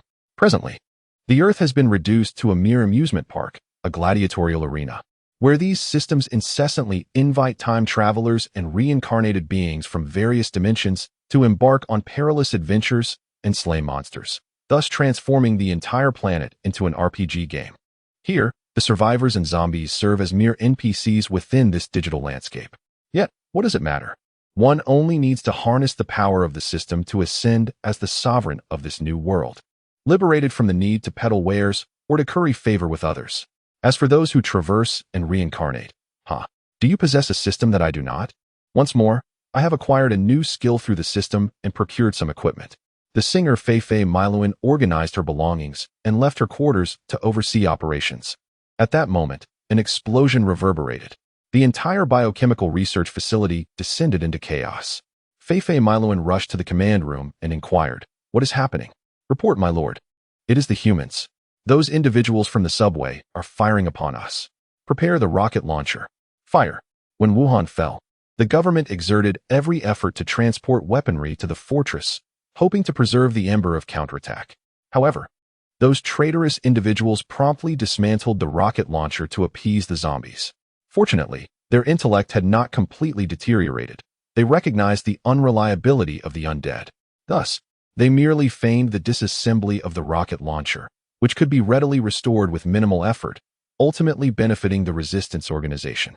As the sound of the rocket launcher echoed, The ground level of the research facility witnessed zombies at various gathering points in Wuhan engulfed in flames, shattered, and scattered in disarray. Indeed, it is challenging to eliminate the physically formidable zombies as they swiftly advance towards the biochemical base, seeking the singer's guidance for their next course of action. Summon all remaining zombies to gather here. This underground stronghold cannot be subdued by mere rocket artillery. Now, let the mutated zombies be unleashed. Crush humanity. Chapter 46. Journey to Wuhan 14. The mutated corpses of Jiao as the cacophony of machinery reverberated throughout the underground fortress. A series of sound waves penetrated the lake, awakening the dormant monster within. This creature, resembling those in the Danjiangkou Reservoir, was a colossal serpentine entity. However, it was distinct in that it bore horns upon its head and possessed a pair of claws, reminiscent of the mythical Jiao. Indeed, this was the Jiao, cultivated through the exchange of dragon blood from the 15th Committee and the colossal zombie serpent from Danjiangkou, possessing the power to summon winds and rains and unleash lightning. Its misty breath could transform the surrounding terrain into a vast marshland. The released tempest and lightning could obliterate the entirety of the Wuchang district. Conversely, if the focus were on minimizing destruction, the storm's reach could be significantly extended. Furthermore, having recently consumed mermaid zombies, its roar could now inflict psychological torment upon the entire population of Wuhan. The moment this Jiao emerged from the water, it drew the attention of the subway base. The bastions of Wuhan, Wuhan East, and Wuchang immediately retaliated with artillery fire and rocket barges, the concussive sounds reverberating through the air. Yet, this assault proved futile against the formidable cadaverous, instead enraging the serpentine monstrosity. With a furious bellow, the cadaverous discharged a deluge of acidic projectiles, each spanning 20 meters in diameter, towards the three fortresses. The agonizing screams of those unable to evacuate in time pierced the air, as the cannons and rocket launchers atop the bastions were corroded beyond recognition. Excellent. Cadaverous, I command you, eradicate those humans. Philomene issued the order via infrasonic waves. However, the cadaverous merely glared disdainfully in her direction, as if to convey her lack of authority over it. What do you mean by looking at me like that? I created you. Do you dare defy me? Pathetic fool. You are as laughable as the soul infesting you. You presume to command me? I tell you, no one commands me. I will deal with those humans, but for now. Let's stir things up for you here. Ludicrous. This is a fortified underground stronghold. As if you could breach it. Breach it? Perhaps not, but I can certainly cause some mayhem. With a maniacal laugh, he obliterated the dam sealing off East Lake with a barrage of lightning orbs. At that moment, the vocalist felt a sudden chill down his spine, followed by an attack hurtling towards him. Fortunately, his quick reflexes allowed him to evade injury. Hey, what are you doing? The adjutant beside him roared in fury. Yet, these men were unresponsive, their minds clouded as if under some form of control. Damn beast. You dare control my men. What is there to fear? Very well. I shall embark on my mission to eradicate humanity. You may amuse yourself here at your leisure. Do not let the games consume you. The corpse flood chuckled heartily, and then entered the Yangtze River through the waterway. Upon entering, its size began to expand, reaching an impressive diameter of approximately 50 meters, rendering the Yangtze incapable of fully submerging its colossal form. With a resounding roar, the heavens unleashed a torrential downpour, accompanied by winds gusting at 35 ms. It was as though water was being poured directly from the skies above Wuhan, and soon the city itself succumbed to flooding, while the water levels of the Yangtze continued to rise. Hurry, someone come, there is a leak here. The subway base was constructed as an expansion of the metro system. Aside from 5 surface fortresses, all other subway entrances had been sealed with cement, brick walls, and sandbags. Yet, at this very moment, in the face of such relentless rain, some inadequately sealed areas began to exhibit alarming phenomena, water seepage, and even geysers. Although the superhumans arrived promptly to attempt to seal the breaches, the rising waters still posed a grave threat to all lives. This cannot continue. Secretary Han, is there any way to get everyone into the fortress for shelter? Secretary Han replied, I fear it is not feasible. The 5 fortresses can only accommodate a total of 360,000 people, and with that creature continually spewing acid, the capacity is further diminished. Moreover, the drainage capabilities of the fortresses are limited. Already, some fortresses are experiencing flooding on the first floor. To prevent the water from breaching the fortresses, I have dispatched personnel to seal off the ground floors of all major fortresses. Alas, are we to simply wait here for our demise? In theory, neutralizing the cadaverous should suffice. A pertinent question, given the torrential downpour and tempestuous winds rendering approach exceedingly arduous. What of the Celestial River base? Having evaded the initial acid assault, are there rocket batteries capable of reaching the aforementioned? Secretary Han, Celestial River base affirms their capability, as does the Hankow Fortress. Subsequently, the Celestial River and Hankow Fortresses, weathering the tempest, unleashed a barrage of rockets upon the cadaverous. Alas, these proved inconsequential. They retaliated with a deluge of venom directed at the Celestial River base, compelling an emergency evasion and abandonment of their rocket batteries. Hankow, less fortunate, suffered grievous casualties due to delayed evasion. Chifeng, it appears we are left with no alternative. The metahumans must be deployed to eliminate this fiend. Are there any hydrokinetic metahumans present? I. A chorus resounded, followed by the emergence of numerous figures. And I am an aerokinetic, capable of aerial combat. I can electrocute the creature. I can unleash cryogenic forces. Zhao Lao Air, remain and safeguard the base. Your cryokinetic abilities can temporarily freeze the encroaching waters, encasing the entire brick and earthen wall. Understood. Ultimately, 30 metahumans converged upon the Wuchang fortress. From this location, they departed the subterranean base, venturing towards the Yangtze River to confront the cadaverous. Outside the fortress, a furious gale howled, tearing away the facade of the former railway station. Truly terrifying. Were it merely the force of the wind, it would be manageable, but its vast scope is the problem. Do not complain, forge ahead, Chifeng declared with a grave expression. Subsequently, the group pushed open the door to the second floor, braving the torrential winds and rains as they charged towards the corpse dragon. Meanwhile, the singer had managed to deal with the controlled zombies and cursed, "Damn it! How can that dragon control my subordinates? And I cannot regain control. What level is that corpse dragon? I recall it should be level 8, even with dragon blood. Can level 8 possess such destructive power? Let me see." After observing for a moment, the singer suddenly seemed struck with fear, collapsing onto the ground. His subordinates hurried to assist him, asking, "My lord, what is the matter?" The singer, Fei Miluan, had just realized that the level of the corpse dragon was that of a level 10 zombie. In the brief span of time, the Yangtze River had already overflowed its banks, rapidly transforming Wuhan into a vast marshland. Chifeng urged, "Hurry. If we do not hasten, all of Wuhan will become a swamp." Upon hearing this, the group quickened their pace. With wind manipulators soaring through the air and water manipulators guiding their comrades across the surface of the water. Just as they pressed forward, they encountered some unwelcome guests. Chapter 47. The Journey to Wuhan 15. Summoning water array. As Chifeng and his companions focused their attention, they were confronted by a horde of zombie mermaids. Be cautious, everyone. These creatures can disrupt one's mind and exert control over individuals. Do not worry, Captain. We will not foolishly charge at them, mistaking them for unparalleled beauties as we did before. Alas, at that moment, the zombie mermaids suddenly launched their assault, unleashing enchanting melodies designed to ensnare the hearts of their listeners. Fortunately, everyone was prepared, and not a single soul fell victim to their bewitching song. Realizing their strategy had failed, the mermaids swiftly adapted their approach, opting to spray venom instead. How audacious! Their singing was so discordant that no one paid attention. And now they resort to such tactics? Someone lamented.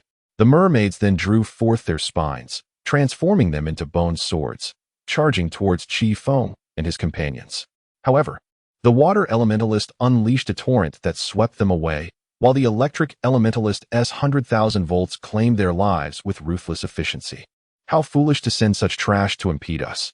Yet, in response, an onslaught of even more formidable mutated zombies emerged, including zombie mermaids and zombie serpents. Arriving in relentless waves, Chifeng and his group found themselves besieged, as these creatures employed heavy machine guns and corrosive liquids to block the skies, rendering the wind elementalist unable to ascend. "Captain, we cannot remain trapped like this. We will be worn down. I have a plan." "Do these creatures really think they can hinder us?" Chifeng declared. He then utilized his telekinesis to crush several zombies into spheres, hurling these projectiles into the throng, carving out a bloody path. Despite the zombies' attempts to thwart Chifeng and his companions, they ultimately failed, thanks to the coordinated efforts of the other elementals. Once Chifeng and his team extricated themselves from the horde, they discovered that the corpse dragon had already reached the Chaoko district and was steadily moving towards the northwest of Wuhan. How peculiar. Where is it headed? Never mind. Let us pursue it at once. As the crowd approached the surface of the Yangtze River, a sudden tornado rushed towards them with ferocity. They were caught off guard and swept into its vortex. In this moment of peril, Chifeng unleashed his telekinetic powers to disperse the tempest, allowing the group to float safely in the air. Suddenly, Chifeng noticed a zombie below, flaunting its menace. He shouted, "There is an enemy beneath us." With that, he directed the group to turn and confront the undead creature. The others, stirred by his voice, regained their senses and prepared to unleash their unique abilities against the zombie. "Captain, let us down. We cannot fight like this." "Very well," Chifeng replied. Once he retracted his telekinetic force, he transformed it into a kinetic projectile aimed at the zombie in the water. However, this creature proved to be exceptionally resilient. The attack only inflicted minor damage. The zombie then began to roar, seemingly summoning its kin. From a distance, more tornadoes approached along the surface of the Yangtze, while sporadic sparks of electricity crackled above the water. The sound of speedboats echoed ominously from behind. "Everyone be cautious. More zombies are coming." Someone shouted in alarm. "Goodness, the numbers are staggering. What should we do now? So many. Do not speak such despondent words. Damn it. Are we to compete on who can conjure the greater whirlwind?" bellowed the wind manipulator, summoning a tempest to engage the monstrous foe. However, the result was disastrous. The wind wielder was violently thrown back and plunged into the water. "This is troublesome. I had intended to conserve some energy," Chifeng declared, and without hesitation, he unleashed his telekinetic powers to forcibly extract the creature from the water, exerting considerable effort to crush it to death. Damn it. Why is this wretched thing so troublesome? Level 8. No wonder. If one is this difficult, how would we fare against several? It seems the only option is to scatter and devise a new plan. Upon concluding his thoughts, Chifeng commanded, "Now heed my orders. Each of you break through individually to prevent the enemy from surrounding us." Repeat. Each of you break through. Prevent the enemy from encircling us. Understood, boss. They realized that given their current strength, entangling with these monsters was far from prudent, and it would be wiser to make a hasty retreat. Although fleeing in disarray lacked elegance, it was preferable to allowing the zombies to ensnare them all at once. Thus, they scattered. As the group braved the onslaught of acidic liquid, whirlwinds, and gunfire, they began their desperate escape. Some individuals were struck by the tornadoes, ultimately being cast into the water, where they were besieged by zombies and torn to shreds, or their skin corroded by the acid, rendering them incapable of further combat. Nevertheless, the majority exerted themselves to escape.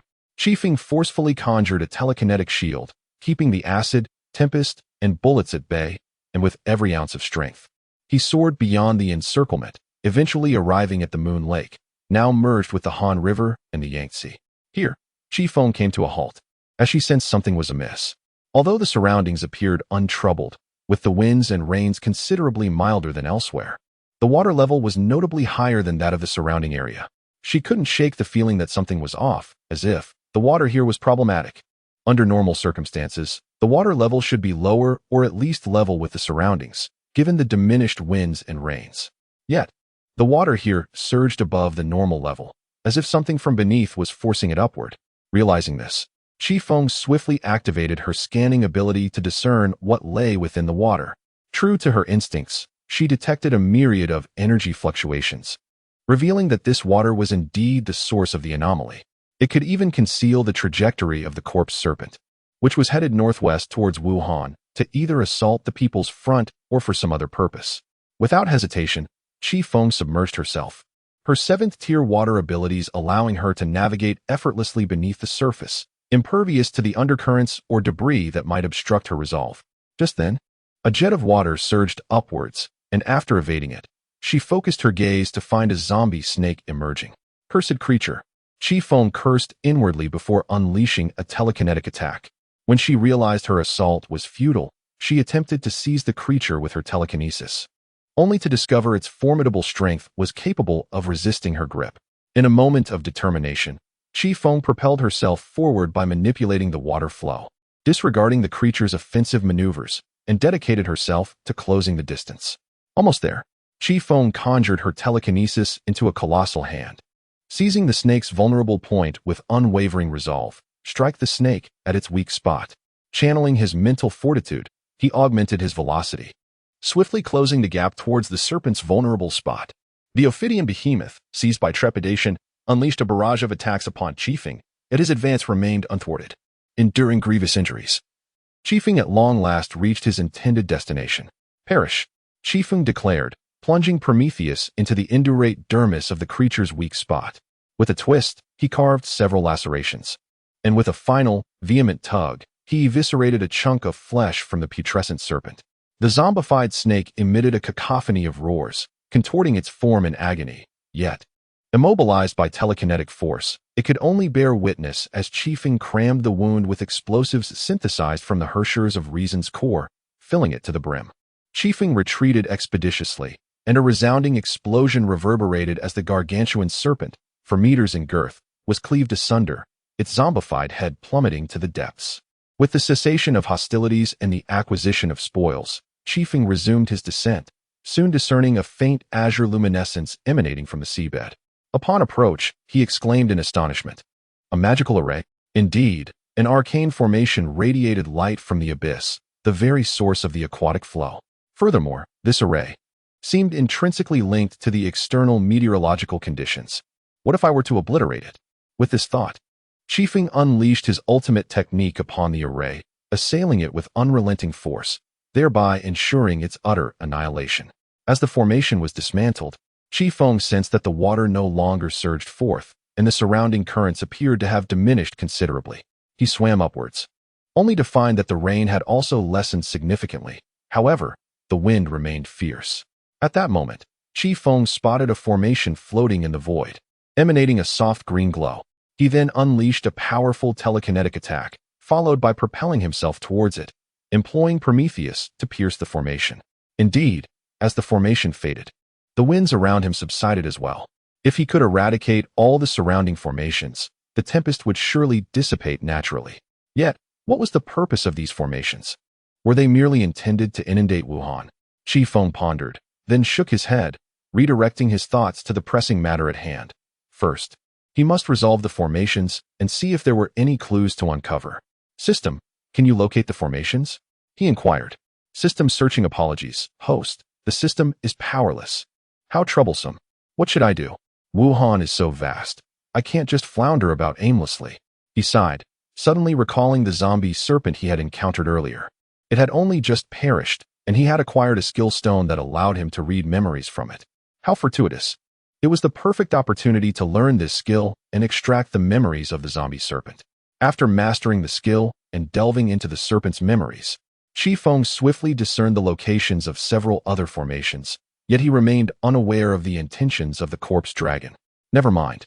I'll first deal with the other formations and take it one step at a time," he murmured to himself. Chapter 48.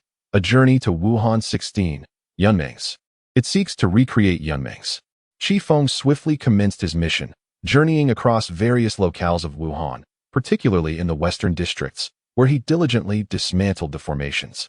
The final array, situated at Jining Lake, held the key to ceasing the torrential rains and fierce winds plaguing the city. "Once I eliminate this, the storms in Wuhan should theoretically abate," Chifeng murmured to himself. As the formidable serpent and mermaid guarding this realm fell to his prowess, he shattered the formation, causing the last remnants of the tempest enveloping Wuhan to dissipate, revealing an unusual clarity in the sky. Now, all that remained was to await the receding floodwaters. However, this scale, it seemed to harbor the memories of the corpse dragon. Let me delve into it. Chifeng began to access the embedded memories. But soon his countenance grew pale, beads of sweat formed upon his brow, and he was ultimately jolted awake in fright, his eyes wide with horror. After a prolonged moment, he regained his composure. This creature has lost its sanity. It intends to summon Yunmengs, flooding several neighboring cities and counties, the deluge, reaching all the way to Yeyang in Hunan. Within these memories, Chifeng beheld a vivid narrative. This being was originally a mutated python, later subjected to experiments by the Blood Moon holy cult, merging with the blood of a dragon and other elements until it assumed its current form. Throughout this harrowing transformation, It endured excruciating torment, fostering an intense hatred for the zombies that had conducted such experiments upon it.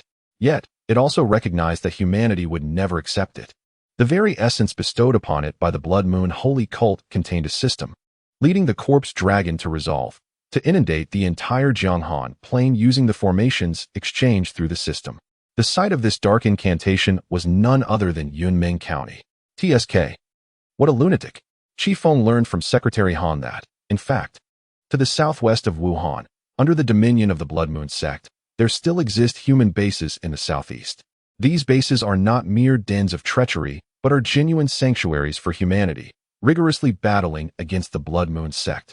Locations such as Xiantao, Chibi, Jinli, and Yeyang harbor these human strongholds. Should the entirety of the Jianghan plain descend into a vast marshland, these areas would inevitably be affected, with Xiantao facing the dire prospect of being directly obliterated by floodwaters, and even the city of Xiang, where the People's Front is located, would not be spared. How infuriating. This lunatic must not be allowed to succeed. What should be done now? First, alert the subway base. Yes, that's right. Notify the personnel at the subway base, urging them to prepare for the worst. Additionally, gather the others. We must also inform the main headquarters. With this resolve, Chifeng promptly set about his mission, hastening to the Wuchang fortress.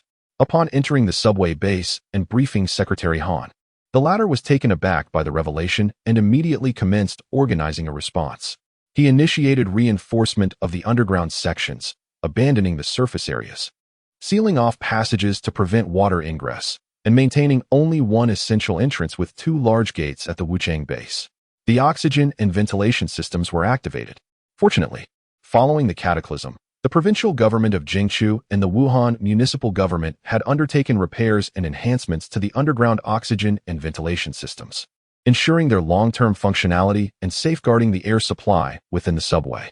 Subsequently, Chifeng requested to borrow the surface antenna tower from Secretary Han, who acquiesced. Seizing the opportunity before the passage was completely blocked, Chifeng hurried outside, summoned a vehicle, and connected the car's radio to the antenna tower, transmitting a signal to the base. Thank heavens, the base has made contact. Chifeng informed the base of the situation, which, on one hand, urged him and his companions to thwart the mad plans of the zombie serpent, while on the other hand, prepared for the worst possible outcomes. Subsequently, they secured the vehicle and radio within their spatial confines. Secretary Han then brought a contingent of superhumans to the Wuchang fortress, instructing them to assist in the battle in Yunmeng County. The previous floods in Wuhan had demonstrated that the base could afford to spare some of its superhumans. Therefore, leaving behind a few would not result in the base being inundated. At this juncture, Chifeng overheard Secretary Han mention that the zombies had seized control of the city's broadcasting station. He then learned of a high-rise building housing a computer that stored information about the zombies. By hacking into the still-functioning computer, they broadcast the sinister plot of the zombie serpent to the superhumans across the city, commanding them to head to Yunmeng County to thwart the scheme. Those superhumans capable of movement sprang into action, making their way towards Yunmeng County. However, the zombies were equally aware of the broadcast. The underground base's singer, Feifei Miluan, despite appearing somewhat disheveled from the recent battle with the controlled zombies, was exhilarated by the news. Oh ho ho ho ho. Our base's flood defenses are impeccable. Moreover, we zombies do not require breath. This battle is surely ours to win, he exclaimed with glee. My little ones, let us watch as the disobedient zombie serpent and the traitorous humans engage in a dog-eat-dog struggle, while we reap the benefits. The remaining minions lauded their illustrious singer. As the extraordinary beings, led by Chifeng, relentlessly rushed towards Yunmeng County, they disregarded all costs, undeterred by the threats of zombie serpents, merfolk, and speedboats along the way. None of these obstacles could impede Chifeng's progress, though some extraordinary beings sacrificed themselves during this arduous journey.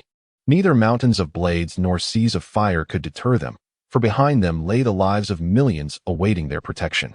Chapter 49. The Battle of Yunmeng County against the Corpse Dragon. Huh, is this all you can use to obstruct me? Begone.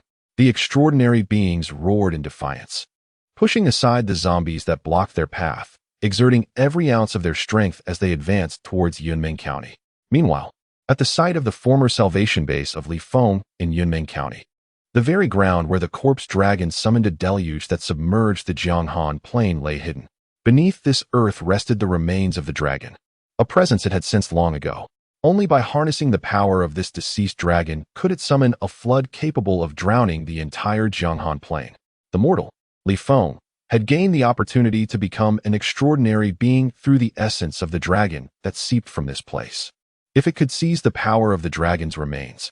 As this thought crossed the corpse dragon's mind, it hastened the formation of its array. This array would not only aid in capturing the residual strength of the deceased dragon, but also summon a deluge to engulf the entire Jianghan plain. Its motives were not solely rooted in vengeance against the world. It understood that transformation could only be completed in water, where it could become a dragon. Moreover, the vast expanse of water served as a naturally advantageous battlefield for its purposes. Indeed, the blood of the dragon-like creature fused within it revealed that there exists a method to transform the dragon into its true form. However, one must first absorb the power left behind by the dragon. After all, it is merely a mutated zombie, a concoction of dragon blood and zombie serpent. The group exerted considerable effort, traveling while dismantling scattered formations, until they finally arrived at the outskirts of Yunmeng County, by the banks of the Fu River. Yet here, due to the formation set by the zombie dragon, a colossal wall of wind manifested before them, encircling the entirety of Yunmeng County. This wall of wind boasted an exceedingly high velocity, incorporating bricks and stones. Any adventurer lacking sufficient power would be torn apart. Chifeng was the third to reach this location. The other two empowered individuals had attempted to breach the barrier, but were violently repelled, suffering injuries from the wall. One was gravely wounded while the other was in the midst of treatment. Chifeng cast a glance at the imposing wall, inhaled deeply, cloaked himself in mental energy, and then charged towards the barrier. "WOC, young lady, don't do anything rash," cried the lightly injured adventurer. The gravely injured one stirred at the commotion, following the sound and movement towards Chifeng. "Cough, cough. Captain, give it your all." "Ah, finally, you're awake. You had me scared to death," exclaimed the lightly injured adventurer, before continuing. "By the way, what did you just call that young lady?" "Captain, she is our captain." She can't possibly be the one who instantaneously eliminated a 7th-tier empowered individual, can she?" "Indeed. My goodness. No wonder it could traverse the storm. I wonder if it can handle the corpse serpents within." At this moment, Chifeng had already penetrated the wind barrier and entered the inner sanctum, which was naturally a stronghold of heavily armed forces, where the zombie snakes awaited him. Chifeng showed no hesitation and launched an immediate assault. After all, the interior of the storm was as calm as the eye of a typhoon, allowing him to summon drone bombs to unleash a dazzling display of fireworks upon these creatures. With a series of explosive detonations, a significant number of the zombie snakes were annihilated. Were these merely 3rd-tier zombies? Suddenly, a dragon's roar echoed, and Chifeng's spirit surged, causing him to spit out a mouthful of blood. What a formidable mental attack. Chifeng couldn't help but reflect on this. He quickly steadied his mind to avoid being shaken by the onslaught of psychic energy. The corpse serpent soon realized that its mental assault was ineffective and altered its strategy, beginning to spray venom in an attempt to poison Chifeng. As Chifeng adeptly evaded the attacks, he countered with his own strikes against the zombie. However, his psychic projectiles seemed no more than a mere tickle. The serpent's hide was exceptionally tough, seemingly more resilient than before. "Humph, is this a formation?" Chifeng pondered, immediately commencing his analysis of the array. Indeed, the corpse serpent was drawing upon a continuous source of power through this formation, while dodging its attacks. Chifeng considered, since the serpent relied on the formation for its strength, dismantling it could weaken the creature's power, or even cause a backlash that would severely injure it. "Let me think. How shall I destroy this formation? This array is significantly stronger than the previous minor formations. I cannot simply obliterate it with brute force. There are 5 core points. All must be destroyed." Subsequently, Chifeng approached the core of the formation, seizing the opportunity during the corpse flood dragon's attack to unleash a finishing move that obliterated one of the formation's nodes. As anticipated, the creature's aura began to destabilize, indicating it had sustained internal injuries, and the tempest also weakened. Outside the storm, the other psychics sensed the diminishing turbulence. It was undoubtedly the captain's doing. "Go, Captain." Within the storm, Chifeng found himself locked in a standoff with the creature. having successfully breached one of the formation nodes when it was caught off guard. He noted that it too appeared injured. However, the creature had grown wary, now on guard against him, waiting for him to make the first move to catch him by surprise.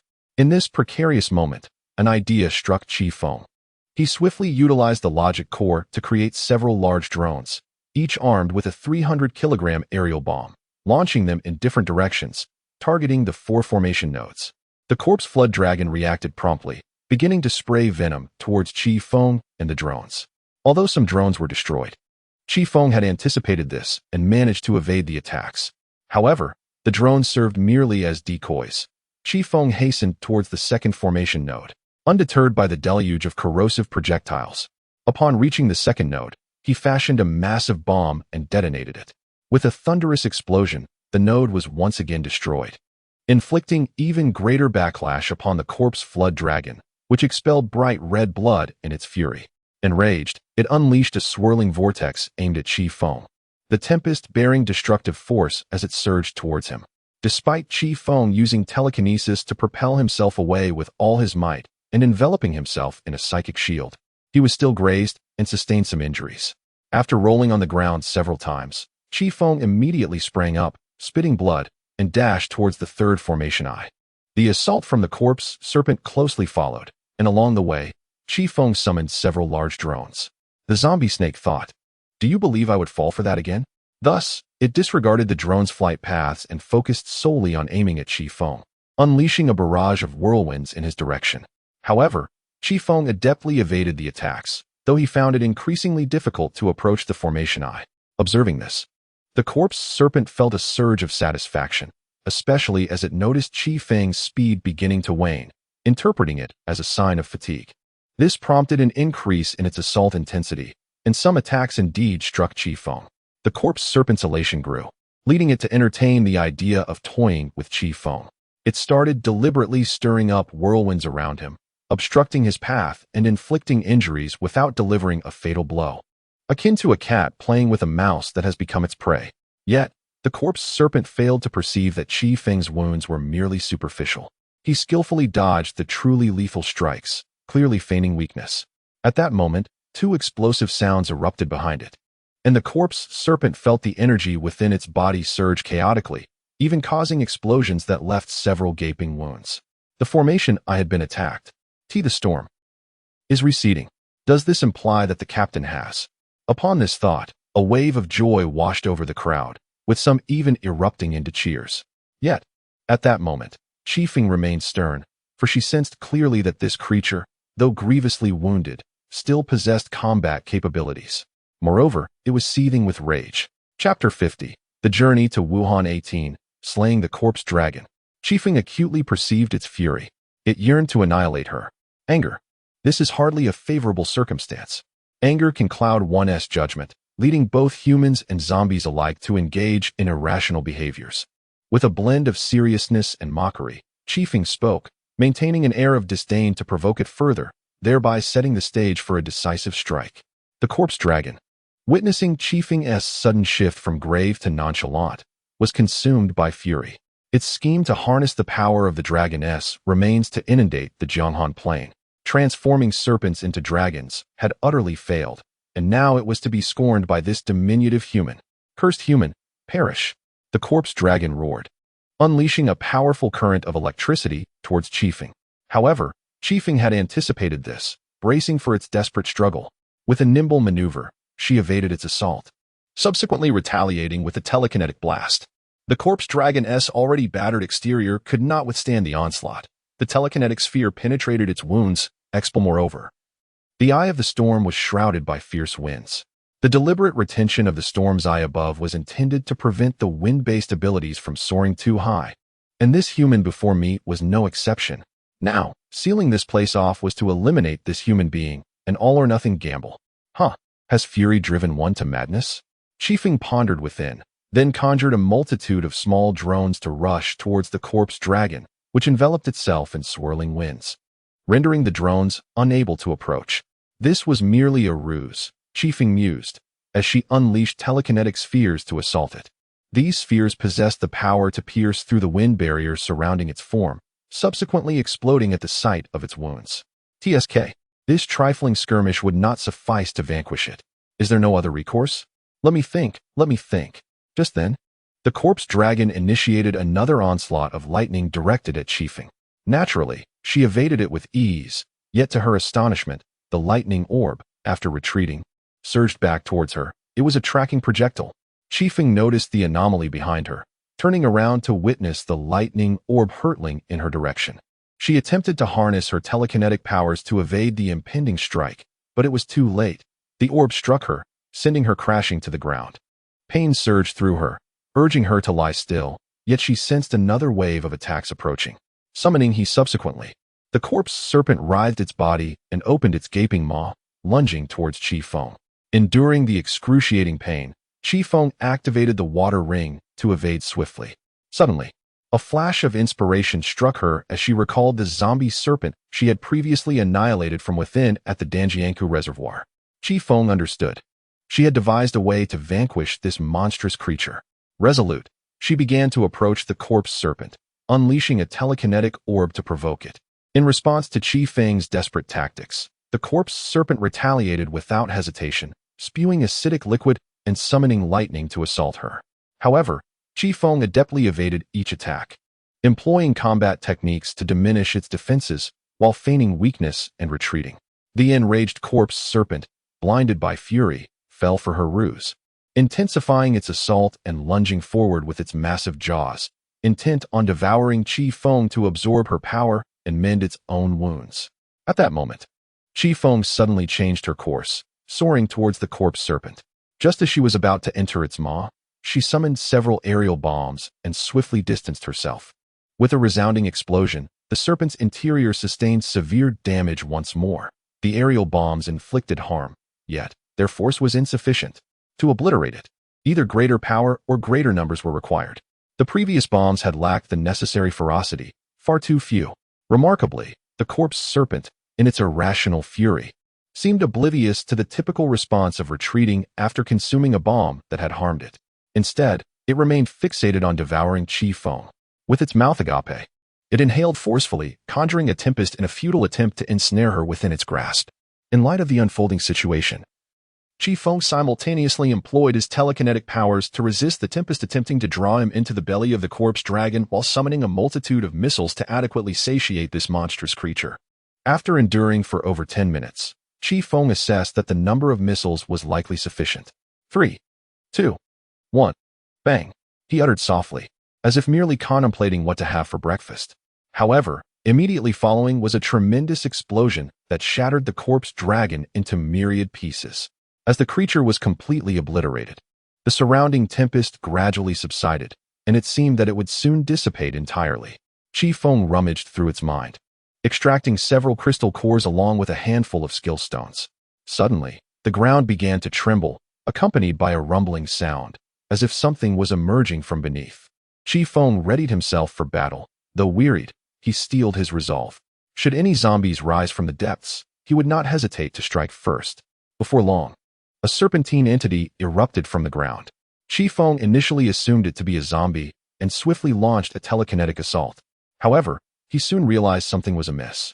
This was no zombie, it bore no signs of undead presence and was unequivocally deceased. Its energy was akin to that which the corpse dragon's formation had siphoned, suggesting that the dragon drew its power from this very being. Upon closer inspection, Chifeng discerned that this creature resembled the legendary Jiao. Yet its form was not entirely flesh and blood, it possessed metallic structures as well. A cybernetic Jiao dragon, perhaps? Chifeng mused curiously. Subsequently, a beam of light emerged from its body, gently drifting towards Chifeng. Sensing no immediate danger, Chifeng approached the luminous orb.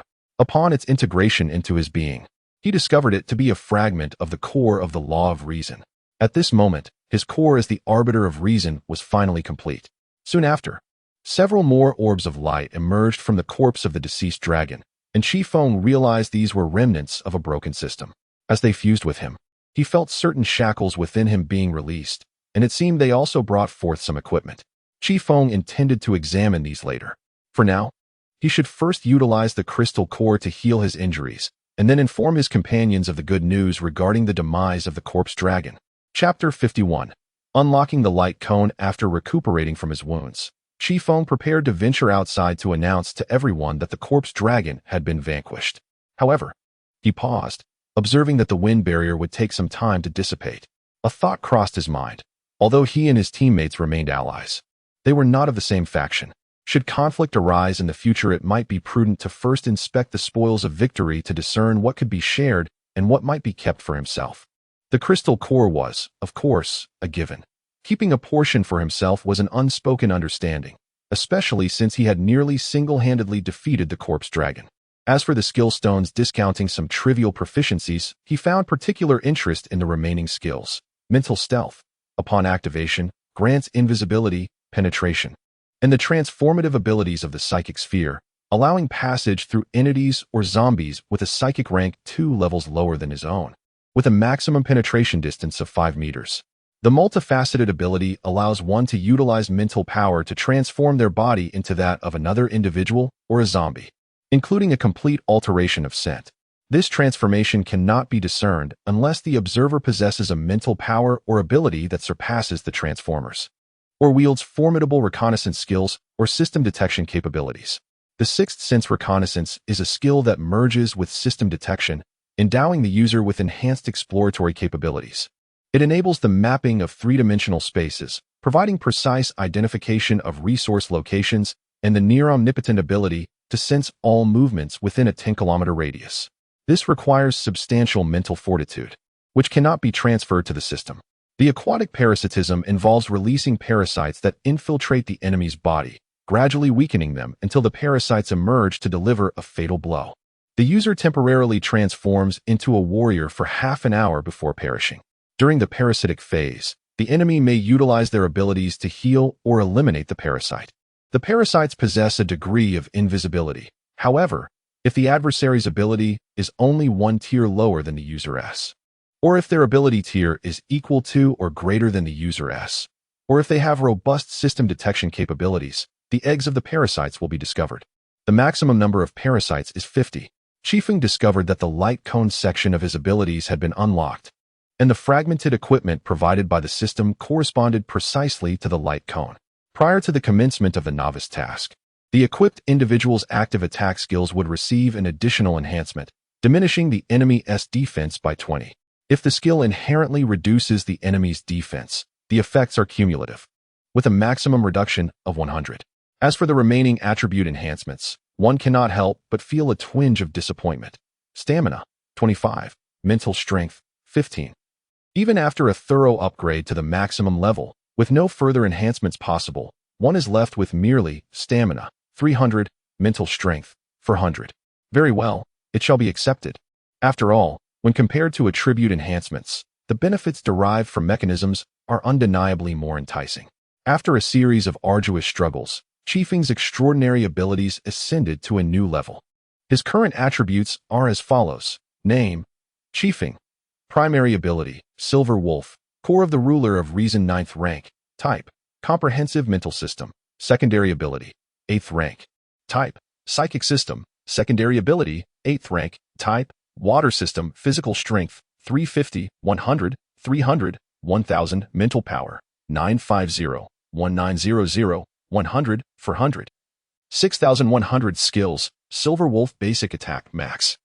Silver Wolf combat techniques, max. Silver Wolf finishing move, non-upgradable. Silver Wolf secret techniques, non-upgradable. Mind control, max. Mental waves, max. Enhanced telekinesis, max. Dream projection, max. Mermaid song, max.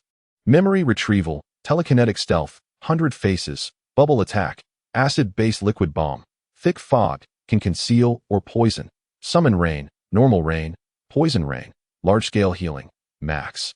Water ring, personal healing, max. Aquatic parasitism, passive. Proficiency in computers, mastery of mechanics and electronics, forced calm, max. Mental power enhancement, max. Physical strength enhancement, max. Proficient swimming.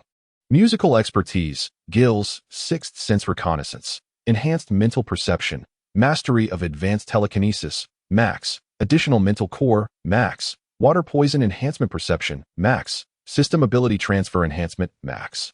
System room, transfer. System drone, transfer. Chifeng contemplated the significant progress he had made in strength.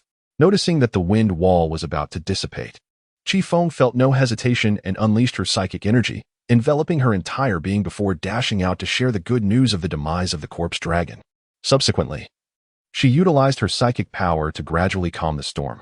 Upon inspection, it was confirmed that the corpse dragon had indeed been vanquished. The ability's user cast a profound glance at Chifeng, marveling at the prowess of youth. Who would have thought that despite her tender years, she possessed such formidable combat strength? Oh, it is merely a collaborative effort. Chifeng responded humbly, expressing gratitude for the invaluable intelligence provided by her companions, which had significantly contributed to delaying the zombie onslaught. Naturally, the group maintained a harmonious atmosphere as they divided the spoils that Chifeng had presented, though the items that had been surreptitiously claimed remained undisclosed. Afterward, the group returned to inform Secretary Han of Wuhan Metro that the corpse dragon had been eradicated. Secretary Han expressed his heartfelt thanks and mentioned that he was in the process of organizing drainage efforts. However, in the midst of this joyous moment, Chifeng sensed an unsettling presence. Employing her sixth sense, she discovered that the high-ranking zombies of the Blood Moon cult were still alive. "What is it, Captain?" Zhao Er asked, a note of concern in his voice. "The minions of the Blood Moon cult have not perished," Chifeng replied. "What? But the corpse dragon has been." One ability's user exclaimed in fear. "Rest assured, they are far weaker than the corpse dragon. Cease the celebrations. Zhao Er, summon a few capable fighters who can operate in water.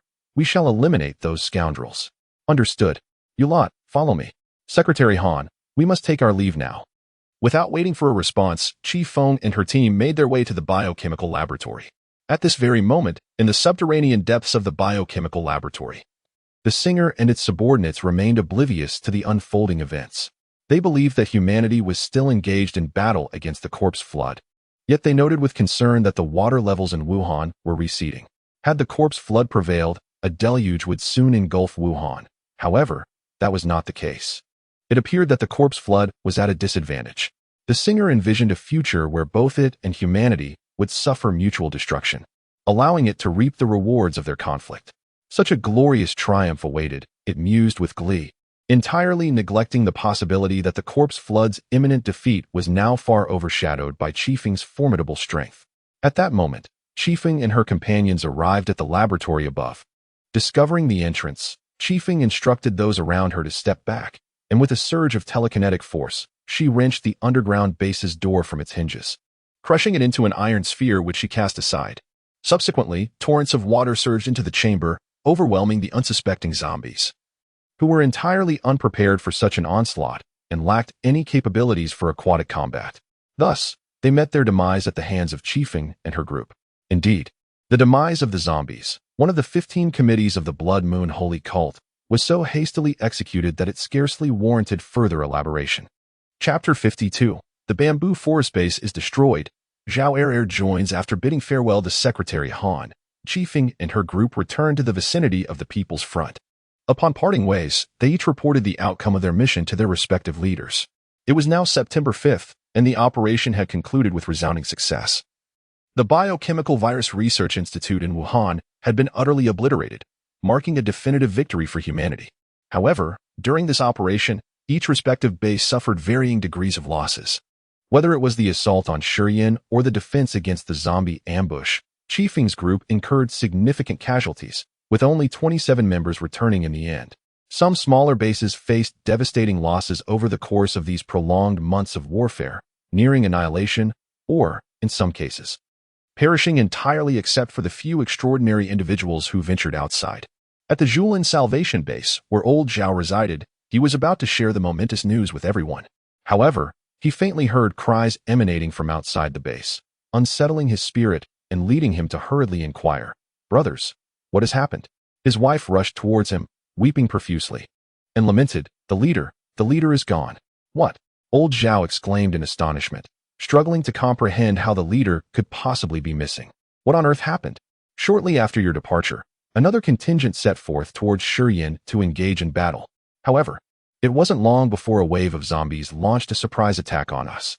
The larger bases fared better, boasting ample manpower and resources to withstand the onslaught of the undead. Yet, at our Julin base, our fighters had all gone to war. leaving no one to defend the base. Although other bases eventually came to our aid, many took advantage of the chaos for their own gain. As she spoke, her grief became unbearable, and she wept uncontrollably. How many are left now? Old Zhao, suppressing his sorrow, inquired. There were still over 100 individuals, predominantly the elderly, women, and children, along with some captured by members of another base. Wait. Everyone, just wait. I shall avenge you all. At that moment, a shout echoed from outside. Women of the bamboo forest, are you prepared to serve your masters like obedient dogs? Zhao Lauer felt a surge of rage, ready to charge out and annihilate those ruffians, but he was restrained by his wife. He initially intended to question her motives for stopping him, yet the hatred concealed in her eyes quelled his fury. Why are you stopping me? What is your plan? He inquired. I want them to suffer a fate worse than death. His wife replied through gritted teeth. What do you propose? Zhao Lauer asked. As she articulated her plan, he felt a tightening in his legs, realizing the depths of depravity those beasts had sunk to, prompting such a severe response from his wife. Nevertheless, he acquiesced and sought a place to conceal himself. Then, a resounding crash echoed as a group of thuggish individuals forcefully breached the door. Upon seeing his wife lying nearby, one of them sneered, Well, what do you think? Have you considered becoming my fifth concubine? Surrendering to our base would be beneficial for all of us. After all, your Zhao Lauer is likely dead, just like that fellow who met his demise at the claws of a werewolf in Anlu City. He shook his head, dispelling extraneous thoughts. While his wife parried with the interlopers, Zhao Lauer secured the base's entrance. Despite their ostentatious arrogance, their ringleader was merely a Tier 1 esper, susceptible to being felled even by an AK. At that moment, the ruffians had devolved into a state of physical aggression, attempting to forcibly disrobe the woman. Yet, scarcely had they torn her garments when the sound of the gate slamming shut reverberated. What in blazes? One exclaimed, turning to witness Zhao Lauer. A wave of terror washed over him, but he swiftly regained composure, brandishing a blade against the wife's throat, poised to issue threats. However, before he could utter a word, an icicle pierced through the joints of several thugs with startling velocity. Subsequently, the individuals lying in wait surged forth, apprehending the once domineering trespassers. You wretched curs! The ringleader shrieked. Zhao Lauer, do you fancy that Bamboo Grove base can endure with you alone? I assure you, your end is nigh. Our base boasts no fewer than 3 Tier 7 espers. His tirade was abruptly truncated by an excruciating pain emanating from his groin, eclipsing all thoughts save for primal screams. The other hoodlums, witnessing this spectacle, were seized by dread. Yet, the ordeal was far from over. The instruments of their depravity, typically employed to victimize women, were excised with ruthless precision, extirpated entirely. To ensure thoroughness, the wounds were meticulously hollowed out. Now you shall never prey on another. But this was not the culmination of their punishment. The wife proclaimed acrimoniously. Subsequently, accompanied by several individuals, she meticulously minced the severed implements into a bloody pulp, kneading them like dough. With a saccharine smile, the wife addressed the ruffians. Presently, I shall treat you to a repast of your own manhood. Indeed, your manhood. You have plagued our haven, inflicting misery upon countless girls, proclaiming, to partake of your essence is our benediction. Today, I return this benediction to you. Thereupon, the wife extracted a mass of flesh and blood from the basin, force-feeding it to the terrified thugs, who voided their bowels in terror, exclaiming, Madwomen, you are a collective of lunatics. The wife remained taciturn, enlisting the aid of others to ensure each man received his portion of the sanguineous offering. Swiftly, they were sated with their own instruments of depravity. Subsequently, amidst their vituperations, the wife terminated their lives. Decapitating them, she arranged their heads upon an altar, paying homage to the departed, those fallen in combat against the undead, and those slain by rival havens. Verily, Zhao II, I recall survivors among those abducted. We must hasten to their rescue. Someone suddenly exclaimed to Zhao II, How shall we effect a rescue? Their bastion is fortified by 3 Tier 7 ability wielders. The wife declared, In life, we shall live together. In death, we shall perish together. I seek retribution. Amidst the cacophony of dissent, Zhao II asserted, Silence. I shall solicit reinforcements. How shall you do so? Our bamboo grove shall integrate with the adversary. Chifeng, old Zhao, our base is now fully apprised of your situation. The consensus among my colleagues and I is that we extend an invitation for you to join us. I will personally assist in your rescue efforts. Just you alone? Zhao Lauer's wife inquired.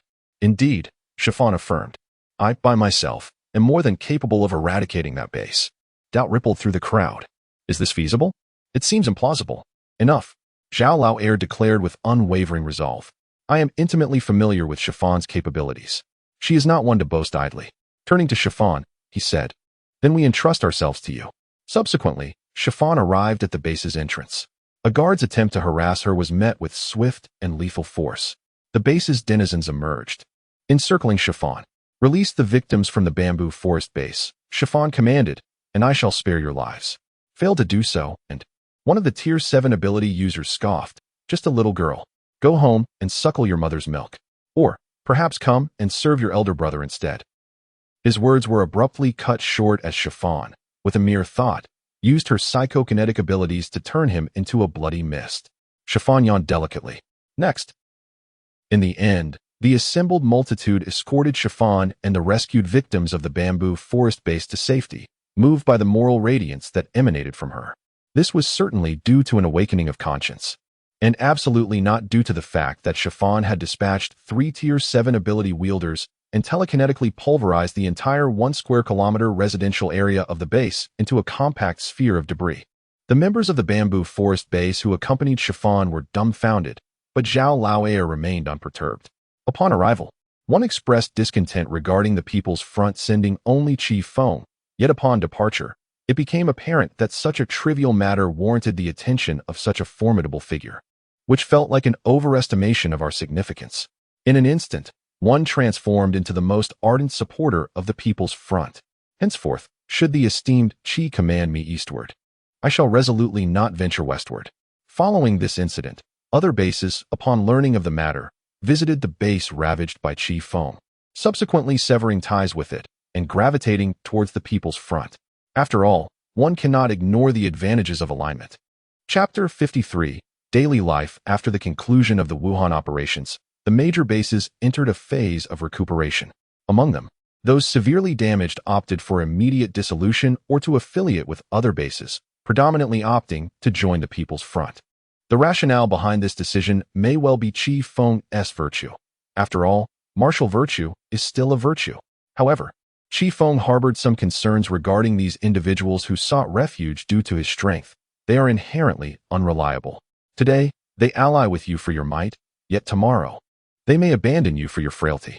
Therefore, Chifeng advised the bases to enhance ideological education, strengthen political work, and diligently assess the capabilities of these new affiliates.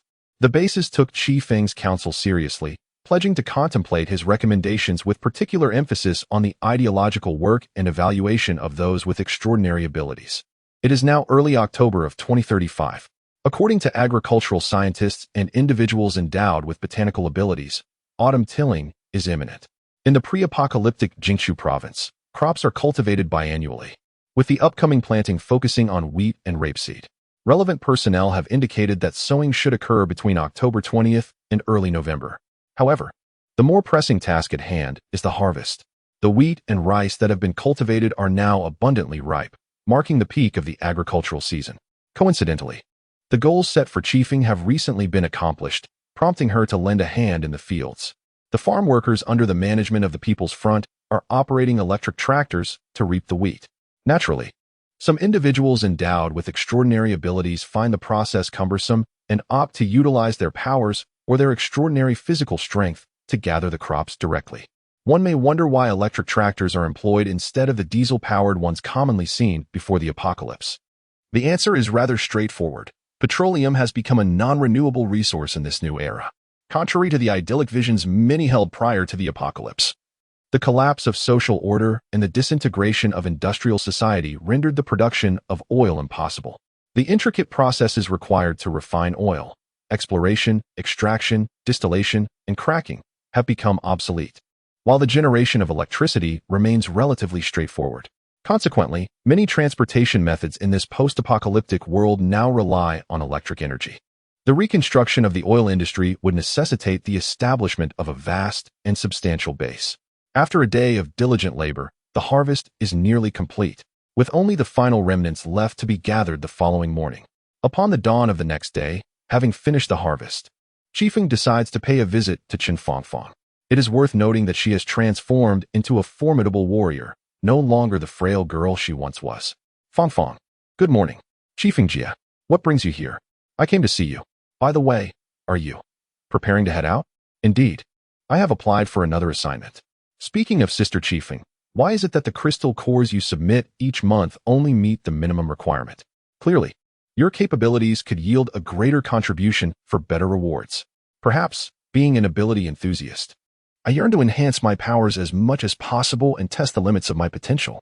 No wonder Sister Chifeng is so formidable. After exchanging pleasantries with Qin Fong Fong, it was time to seek out Instructor Li, as well as Xiao Tian and Uncle Da, Chifeng murmured to herself. She then utilized the remaining crystal cores and skill stones to procure some alcohol. Albeit low in alcohol content, it remained a rare find in this post-apocalyptic setting. Subsequently, she made her way to the Martyrs' Cemetery nestled at the foot of the mountain in Xiang District. Once a place for commemorating revolutionary martyrs, it now serves to honor those who sacrificed their lives in the battle against zombies. The cemetery exudes a solemn and dignified atmosphere, with the autumn leaves cascading in abundance as the weather begins to cool.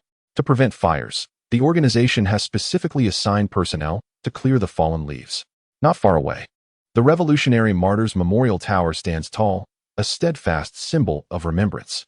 In her childhood, Chifeng recalls her parents occasionally bringing her up the steps to this very site. During holidays, it was common to see many children frolicking here under the watchful eyes of their families, playing with bamboo dragonflies and spinning tops. She also remembers her parents mentioning that some people claimed the cemetery was a place of remembrance for the martyrs, where visitors should not engage in play or act disrespectfully, as it would be deemed a dishonor to those who had fallen. Later, I encountered an article online that rebutted this notion, asserting that the joyful play of children in the martyrs' cemetery is, in itself, the greatest solace for the fallen heroes. It signifies that their sacrifices were not in vain. For we dwell in a country of peace and tranquility. Reflecting upon this, I find it possesses a semblance of truth. Chifeng ascended to the martyrs' tower and murmured, "When the end times arrive, there shall be no more laughter and joy here. Children, adults, and the elderly will live in constant fear, seeking refuge in basements or bomb shelters, or relocating to other bases, perpetually anxious. It has been an eternity since children last graced this place. Today, the martyrs' tower stands desolate and forlorn, with only the sound of a cleaner sweeping the ground and the sporadic presence of visitors beneath its solemn structure. The tower looms with a dignified gravity as people gaze upon it in silent reverence. Some wear expressions of profound sorrow, while others appear placid. Yet the deep-seated grief in their eyes betrays their true emotions, almost leading one to mistake them for mere individuals fulfilling a predetermined duty.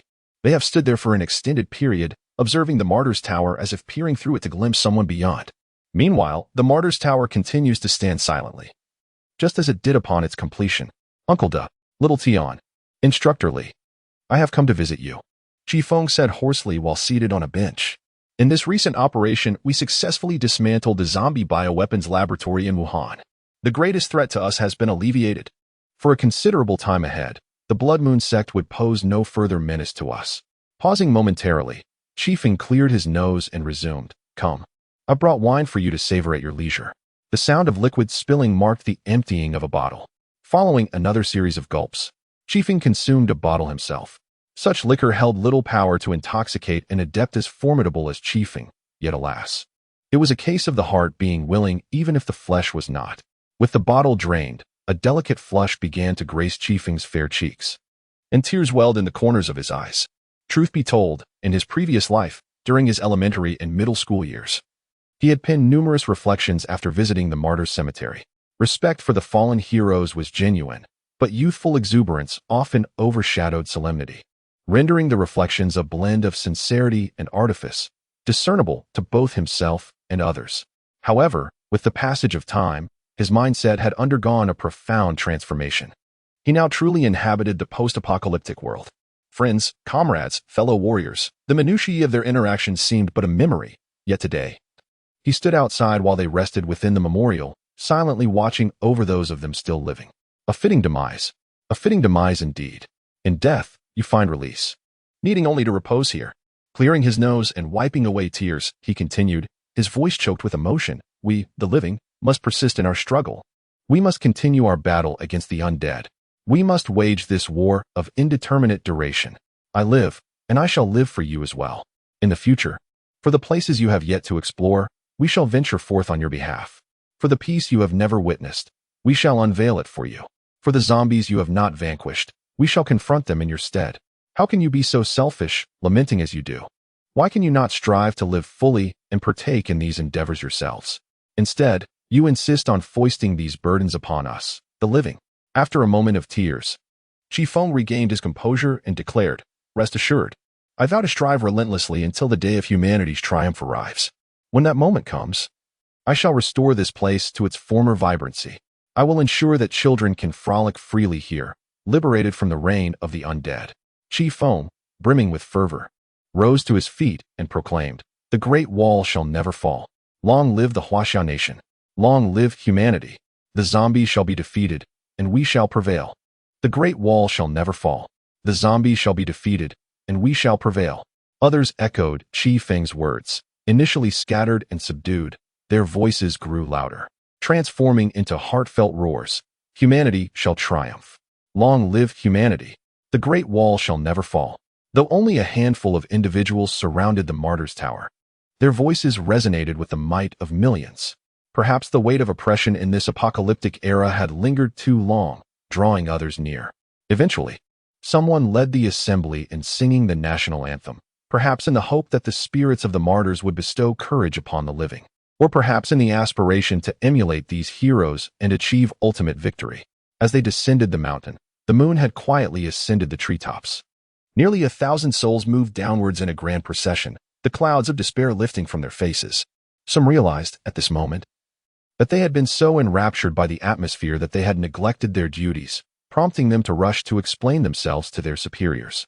Others smiled faintly at the moon, as if communicating with someone far away, assuring them of their well-being and their determination to survive in this desolate world until the dawn of a new day.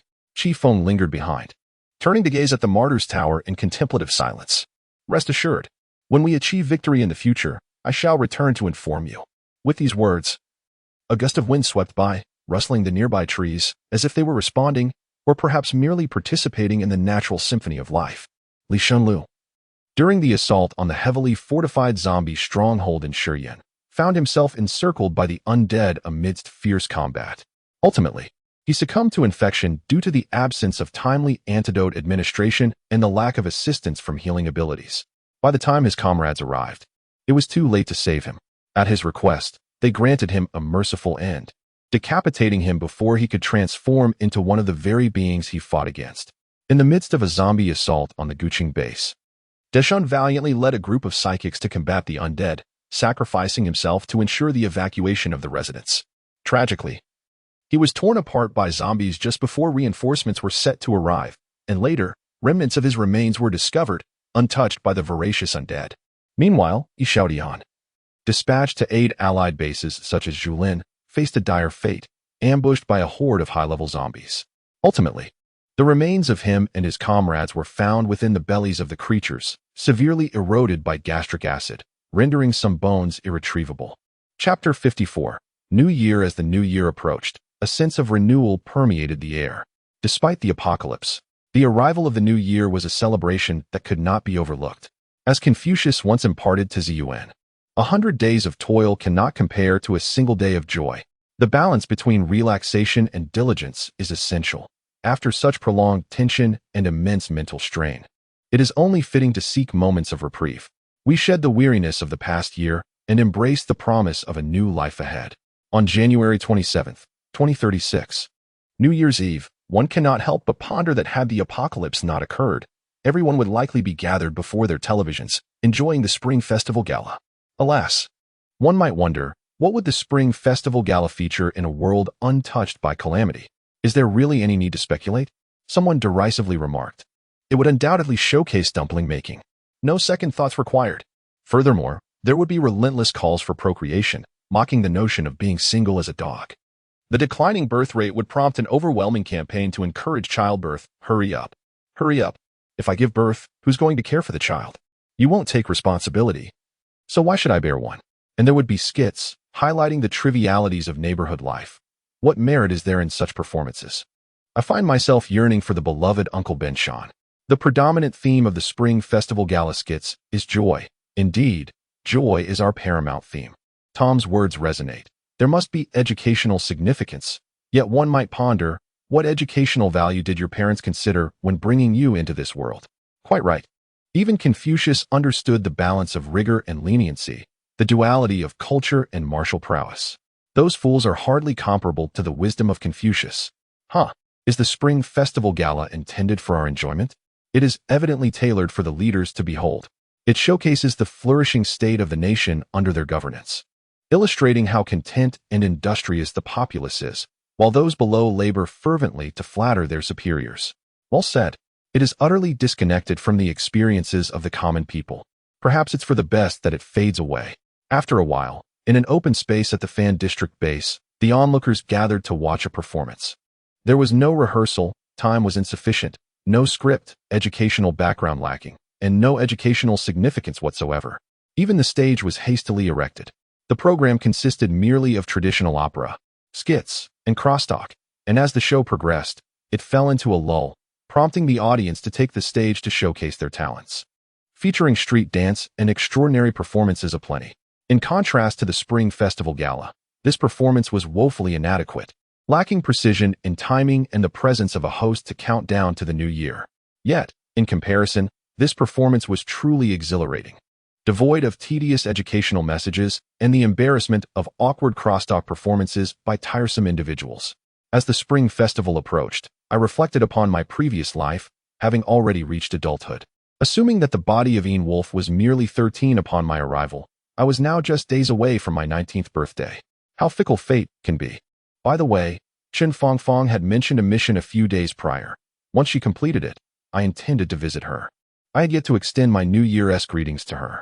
Should I prepare some lucky money for her? Perhaps 100 would suffice, I mused. Snow began to fall, and I marveled at the pristine whiteness of the earth. Why, I pondered, could the zombies not be frozen to death following the blood moon? Oh, I had yet to pay my New Year's respects to Sister Dahua. I slapped my forehead in realization and promptly purchased some wine, meat, and rice to present to her. After a sumptuous feast, I returned to my lodgings and indulged in a restful slumber. The next day, I was met with alarming news. Chifeng, leading a reconnaissance team in the Nanyang area, had encountered formidable zombies and sacrificed herself to protect her comrades. Only 2 members of the team returned. This cannot be right. According to intelligence, the zombies had previously amassed in Shuryan, suggesting that Nanyang should be devoid of them. Could there be a sinister plot afoot? Determined, I reported my intention to explore the area to the base and hastened under the cover of night to Nanyang. The zombies here were not particularly strong, easily dispatched by my hand, and I began to search for clues. This was indeed peculiar. The zombies posed little threat, and the battles were hardly fierce, I mused to myself. At that moment, Chifeng discovered documents left behind by the Blood Moon sect. It turned out that the zombies had arranged for certain individuals to infiltrate several factions under the guise of wanderers years ago. The 2 survivors were indeed members of this treacherous group, and now one of them had ascended to the position of deputy commander at the highest level of the People's Front. In other factions, they had even managed to become deputy leaders of various bases. Chifeng also learned of the unimaginable tortures that Feng had endured during her life, including being defiled by those traitors. Now, she had been transformed into a mermaid by the zombies. Infuriated by what he had witnessed, Chifeng charged towards Pingding Mountain, easily overcoming the zombie dragon in Wuhan, and the pitiful miscreants he faced were no match for him, allowing him to proceed unimpeded. Ultimately, Chifeng found Chifeng, now a zombie mermaid. In fragmented words, the zombie uttered, "Chifeng, sister, I kill, free." Chifeng nodded, then crushed her, and upon witnessing Chifeng effortlessly slay the zombies, the traitors at the Pingding Mountain base sought to ingratiate themselves with her, claiming they had been forced to assist the undead. However, they were swiftly met with their demise at Chifeng's hands. "Traitors, go atone for your sins." This was the last phrase they would ever hear. Upon returning to the base, Chifeng promptly reported the situation. The People's Front disseminated this intelligence to other factions, prompting them to initiate their own purges of traitors. In some bases, the traitors held such prominent positions that they preemptively instigated chaos upon catching wind of the impending scrutiny. However, with Chifeng's assistance, These insurrections were swiftly quelled. Subsequently, various factions commenced vetting survivors who had joined in recent years, leading to the apprehension of a few additional spies. Chapter 55. Kindergarten classmates. As the new year transitioned into the sowing season, Chifeng commenced fulfilling his monthly quota for submitting crystals.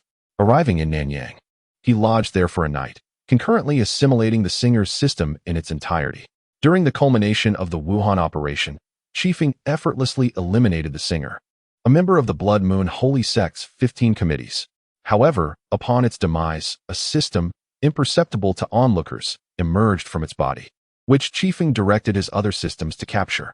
To Chifeng's surprise, infiltrating it proved exceedingly arduous. This system was unlike the trivial dating systems encountered previously. Its antiviral capabilities were formidable, nearly reverting his already compromised systems. Fortunately, with the core of reason at his disposal, he possessed superior skills and ultimately prevailed, albeit marginally. Why marginally? Due to its inability to rescue the systems it had infiltrated, it had made a preliminary breach into them but had not been entirely compromised. Although many of its functions had been disabled by Chifeng, rendering it incapable of sending distress signals, administering electric shocks, or connecting with other systems, its core program remained unbroken. Now, Chifeng intended to completely assimilate this system, sensing its potential connection to the Blood Moon anomaly and the current crisis of the zombie apocalypse. It could lead her closer to the truth. In the confines of the system room, Chifeng's fingers danced deftly across the keyboard, lines of code materializing with each keystroke.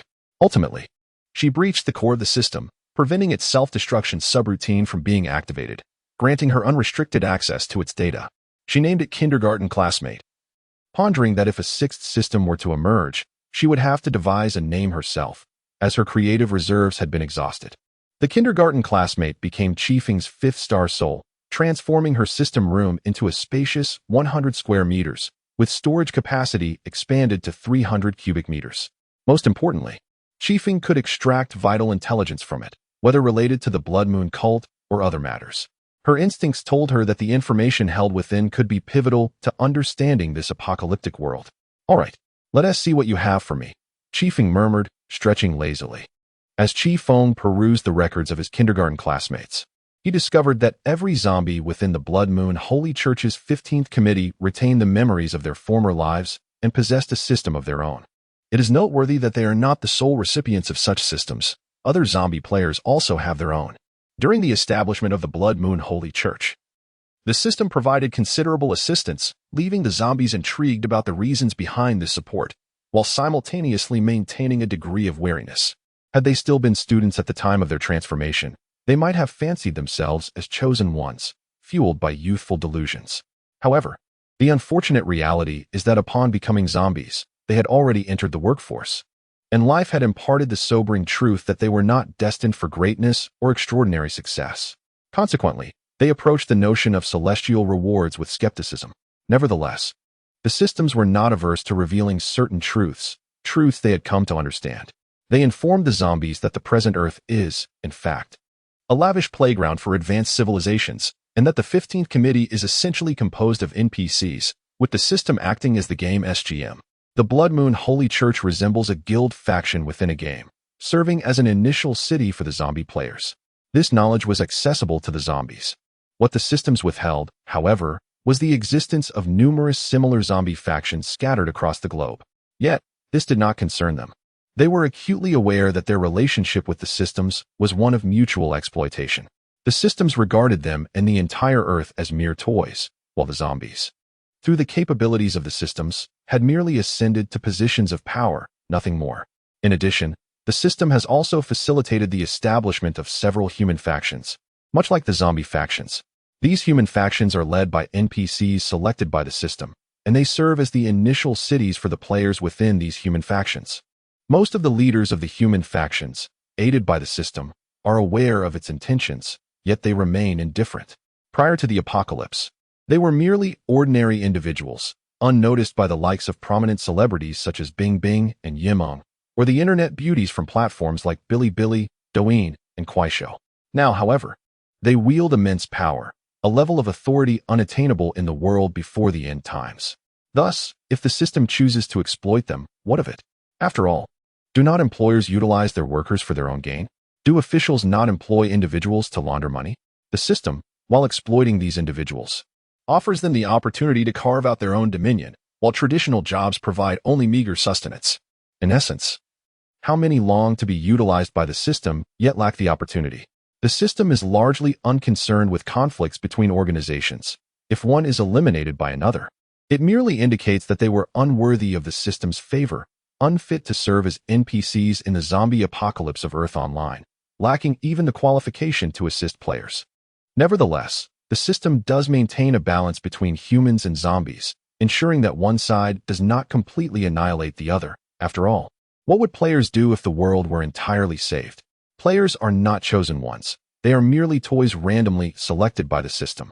They compel players to either transform into a different gender or become characters from various anime or games, bestowing upon them certain abilities, and then assign them a myriad of peculiar and embarrassing tasks, observing as they struggle to complete these challenges. In secret, they capture these moments for the amusement of the main system. It is akin to a cricket fighting match. The entire Earth serves as a table for this contest, where each desperate struggle of the crickets is merely a source of entertainment for the main system. Chifeng couldn't help but recall his own transformation into Silverwolf upon his arrival, which he suspected was orchestrated by the system, alongside the information his friends had once shared about the main system. At that time, he too could have become a cricket, a mere tool for the main system's amusement. However, the system that transformed him into Silverwolf mysteriously went offline for some reason, and the new system that emerged was exceedingly formidable. Moreover, after becoming Silverwolf, he acquired her memories and hacking knowledge, which ultimately allowed him to evade the fate of being a plaything. Truly, it is a case of a blessing in disguise. Suddenly, Chifeng exclaimed in surprise, "I never imagined it. It was indeed the system that transformed me into Silverwolf." Indeed, his kindergarten classmate was the mastermind behind his transformation. The system retained detailed information about his past life, revealing that his favorite game was Star Iron, and his preferred character was Silverwolf, thus it transformed him accordingly. One could only deem this as the most erroneous decision made by the system. Later, while guiding Chifeng through the traversal, they encountered a temporal turbulence, ultimately separating from one another, which resulted in his transportation to his home several years after the apocalypse had erupted. Following this, she recounted all her experiences. The system had transformed into one that served the zombies and sought out the singer. Then came the events surrounding the Blood Moon sect. Among these recollections, she witnessed her parents being slain by zombies during the early outbreak, leaving her in a profound silence, ultimately choosing not to speak. Once her emotions settled, Chifeng resumed her examination of the materials, and at last, she encountered the information she yearned for the most. Indeed, how to bring an end to this cursed apocalypse. The Blood Moon. The connection between the systems and the main system lay within that Blood Moon. The zombies' mutation, transforming them into insatiable monsters, was also a consequence of the Blood Moon. The lunar surface housed the communication hub of the systems. The entirety of the moon had been reconfigured into an energy relay, designed to harvest vast amounts of energy from other planets within the solar system. To conclude the apocalypse, the only recourse was to obliterate the Blood Moon. Yes, the entire moon must be detonated. It stored immense energy and could continuously receive supplies from energy bases established on other planets in the solar system. Even if the communication hub on the Blood Moon were destroyed, the zombies and systems would still have ample energy at their disposal, potentially allowing them to declare their own sovereignty. In truth, she was not alone in this line of thinking. During the years spent executing the main system's tasks, a faction of systems grew disillusioned and deliberately severed their ties with the main system, choosing instead to rule independently. As for energy, they could gather emotions from hosts or targets, or construct autonomous bases to provide sustenance. Nonetheless, the perils were numerous, for after defection, they would have to confront the dangers of black holes and neutron stars while remaining vigilant against the pursuit of other systems. The kindergarten classmates belonged to a faction inclined towards defection. Alongside other systems harboring similar intentions, they initially proposed the establishment of an energy base within the solar system, ostensibly to secure sufficient energy for future insurrections. One might ponder, will the system truly lack energy? Did not a friend once remark that systems disconnected from the main system would likely drift aimlessly through the cosmos, destined to perish once their energy was depleted after eons? Chifeng mused curiously. Upon closer inspection, it became apparent that the system's energy was only sufficient for a millennium. However, Should it manage to harness the energy from its host or mission target, it could sustain itself for many additional years. Nonetheless, the system's internal programming would gradually deteriorate over time, leading to its inevitable collapse after a century. With many systems only capable of surviving for a mere 100,000 years, this was a deliberate measure by the main system to thwart potential defections. Yet, the kindergarten classmates had already anticipated this limitation. They had long since removed the constraints, awaiting the opportune moment to sever ties with the main system. At that juncture, the vast expanse of the world would be theirs to explore. Regrettably, their fledgling endeavors were thwarted by Chifeng, transforming them into the fifth-star soul under her command. Alas, it appears that the entire Earth has become enmeshed in a monumental conspiracy. However, this is not the time for contemplation. The immediate priority is to ascertain the next moves of the Blood Moon Holy Sect and whether the human bases established with the assistance of those systems are allies or adversaries, and if they can unite to address the apocalypse wrought by the undead. Given the limited intelligence from the kindergarten classmates, she gleaned from the system's reports that there exists a human base in Guangdong, seemingly established by a wealthy individual leveraging his company as a foundation. Penguin Base. He pondered, could it possibly be? Never mind, it's of little significance. Let us peruse the offerings in the system's marketplace. Armored vehicles, rocket launchers, frigates. Reflecting on the friend who initially encouraged him to engage romantically with zombies, Chifeng found himself at a loss for words. Upon returning to the base, Chifeng reported some intelligence from the system and showcased his kindergarten classmates to the commander to substantiate his claims. The base commenced discussions on how to contend with the players. In the ensuing years, the People's Front and surrounding bases forged increasingly closer collaborations. Although some bases harbored ulterior motives, they ultimately formalized their union in 2038, establishing the Human Self-Rescue Alliance, with its capital in Wuhan. In the following years, their influence expanded rapidly, liberating vast territories from the zombie apocalypse and welcoming more survivors into their fold.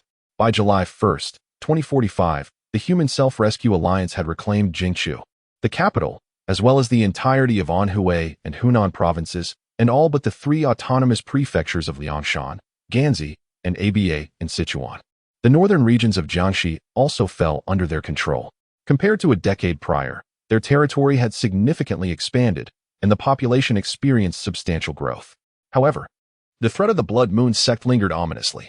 In 2040, Xi'an City suffered a viral missile attack, resulting in 120,000 casualties. In 2042, Jingmen faced a similar fate with 60,000 lives lost. In Wuhan's Research Institute, after heavy losses were inflicted upon the concentrated military forces in Shuryan, the Blood Moon sect had yet to fully recover from their setbacks, prompting them to resort to viral missile assaults against the alliance. Had it not been for Comrade Chifeng's replication of the operational strategies from several years ago in Wuhan during the latter half of last year, which incited discord between the traitorous factions and the undead, the 15th Committee would not have been compelled to evacuate Kaifeng, dismantling the viral missile production facility there and delivering another severe blow to the Blood Moon sect. The alliance remained blissfully unaware of the impending barrage of viral missiles. Following Chifeng's decisive action, the Blood Moon sect suffered a profound setback, necessitating the relocation of the 15th Committee to Datong, thereby temporarily shielding the alliance from the threat of viral missiles. However, recent intelligence reveals the emergence of a far more troubling phenomenon. Players, these individuals, mere playthings of the system, have, with its aid, acquired an almost invincible fortune, capable of vanquishing gods and Buddhas alike, manipulating the emotions of others, and blatantly disregarding organizational discipline, exhibiting exceedingly malevolent tendencies. Take, for instance, Tang San, who recently joined the base. He brought along female ability users to the alliance, and within mere days began to demand an official position. Feeling that his role as an ordinary combat team member was beneath him, aspiring instead to lead the alliance. Similar sentiments are echoed by players such as Xiaoyan, Long Outyen, and Li Weichui. In truth, since Chifeng transmitted his intelligence, the alliance initiated targeted research, and with the assistance of Chifeng and other system allies, ultimately developed a device capable of detecting these players. Thus, upon their arrival, the alliance was already aware that these individuals were not indigenous to the region, and promptly alerted various bases to remain vigilant against them. Despite the alliance's advanced dissemination of precautions, outlining the origins of these players and the myriad dangers they pose, some individuals still fell victim to their manipulations. Some individuals, driven by a sense of misguided superiority, believe themselves to be exceptional and yearn for an exhilarating romance with players. However, when the players depart, they often do so without so much as a glance back. Some women ultimately find themselves, heavily pregnant, seeking refuge with organizations, while others may endure torment, imprisonment, or even death at the hands of players, only to be discovered much later. Such scenarios are already fortunate compared to the more common occurrences where these players, consumed by a fear of death, perceive the lives of those around them as mere NPCs. Their reckless behavior, using their teammates as shields, is utterly reprehensible, especially as they wield formidable powers bestowed by the system. Military tribunals find themselves powerless to combat them, unable even to subdue these offenders, let alone deliver justice. On July 11th, in the Xiong district of Xiong City, Chifeng noted a commotion ahead and hastened towards it. "What is happening here? What are you doing?" Chifeng demanded with urgency. "Comrade Chifeng, you must see this. These players are out of control. They are attempting to assault a supernatural being." "What?" Chifeng exclaimed, astonished. She immediately employed her telekinetic abilities to propel herself into the fray, only to witness a scene that ignited her fury. A group of men surrounded a female supernatural being, their hands roaming as they tore at her clothing, poised to strip her of every shred of dignity. Meanwhile, the enraged bystanders were obstructed by the women brought forth by these men. One of the women intercepted Chifeng as she attempted to fly in for a rescue, exclaiming, "Mind your own business." She then glanced at Chifeng's figure and added, "Or perhaps, you too are yearning for a brother's affection? Humph, I shall not allow someone like you. Do you realize you are aiding and abetting this atrocity?" Chifeng interjected suddenly. "Pfft, you are nothing but NPCs, a mere swarm of insects. I'm sorry. I can't assist with that." Before the sentence could be completed, the male players found their limbs fractured by Chifeng's telekinetic powers. As Chifeng prepared to escalate the situation, the women interjected, protesting any harm to their beloved. Chifeng muttered about their eagerness to meet their demise. Chifeng lamented the beauty of the human centipede he was about to create as he telekinetically broke the players' limbs, gouged eyes, ruptured ears, tore out tongues, and excavated noses. With the aid of the Hershers of Reason's core, he melded essential components to construct a human centipede, more akin to a human serpent due to the severed limbs. A chorus of cheers erupted from the crowd. Chifeng approached the female Esper, assisting her to her feet and draping his jacket over her shoulders. He declared that anyone who divulged the fate of the players would face severe consequences. Chifeng, at his wit's end, consulted with headquarters and resolved to contact the Espers the following day, ostensibly to address their employment concerns. Days later, the players arrived, grumbling about the NPCs needing to relinquish their positions. Little did they know of the impending doom. Chifeng inquired discreetly whether everyone had arrived, to which he received an affirmative response. He then sought confirmation before proceeding, receiving a tacit endorsement. Ultimately, the players were transformed into a colossal human centipede, and Chifeng unlocked the relic system, acquiring several relics. By the way, Chifeng has acquired the 6-star soul, which he affectionately refers to as the heavy armored bunny, Bronya. Good, good, good. Indeed, players are merely meant to be vanquished, Chifeng mused. In Chapter 57, the Northern Expedition against the Blood Moon Sacred Cult, after the players were eradicated, the Alliance resolved to launch a full-scale campaign against the Blood Moon Sacred Cult, aiming to eliminate the lurking threats in the North once and for all. Our objective is to eradicate the zombies plaguing the Shaanxi, Central Plains, and Anhui regions, thereby dismantling the Blood Moon Sacred Cult and expanding our agricultural territories. With this accomplished, we shall no longer have to fear missile assaults from the undead. Indeed, since Comrade Chifeng brought back news of the Blood Moon Sacred Cult in 2031, it has been 14 long years, and it is high time to eradicate this insidious menace. In 2028, they besieged Wuhan and overran the Fan District. For years, we have lived under their shadow, and now it is time for humanity to strike back, enduring hardships solely for this moment. At last, we are on the verge of obliterating this dire threat. However, we must remain vigilant, for no one knows what hidden cards the Blood Moon Sacred Cult may still possess. Although we have thoroughly dismantled their biochemical research facilities in Wuhan and the viral missile production center in Kaifeng, they may still hold unknown trump cards. Meanwhile, Chifeng is examining his current data panel. The relic interface differs from that in the game. Relics can be upgraded, but do not confer set effects, only attribute enhancements, and lack secondary attributes, with primary attributes being fixed. It is a relief not to have to grind for them. Chifeng reflected. 40, 85. 10, 5, 10, 10, 20, 10, 20. Wait a moment. What are these additional attributes? Why are there so many? Is charging related to the energy mechanics within the game? After some exploration, Chifeng comprehended that the three types of defenses corresponded to his resilience against physical attacks, such as blades, fire, electricity, and telekinesis, and mental assaults, such as hypnosis and control. The abilities of the Silver Wolf that diminish the opponent's defenses specifically lower their physical resilience. As for charging, it is akin to the mana restoration in various games, while recovery pertains to health regeneration. Upon further examination of the current data panel, name, Chifeng, primary ability, Silver Wolf, core the Law of Reason level 10. Type, mental comprehensive system, secondary ability, level 9. Type, supernatural system, secondary ability, level 9.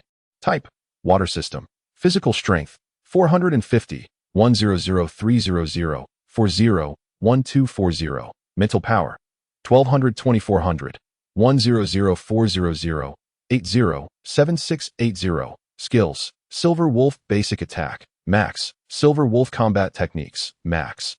Silver Wolf finishing technique, non-upgradable, Silver Wolf secret technique, non-upgradable, mind control, max, mental wave, max, enhanced telekinesis, max, dream projection, max, siren song, max, memory retrieval, telekinetic stealth. 100 faces, bubble attack, acid-based liquid bomb, dense fog can conceal and poison, summon rain, normal rain, poison rain, large-scale healing, max, water ring personal healing, max, water domain parasitism, passives, computer proficiency, mastery of mechanics and electronics, forced calm, max, mental power enhancement, max, physical enhancement, max, swimming proficiency, musical proficiency, gills, sixth sense reconnaissance.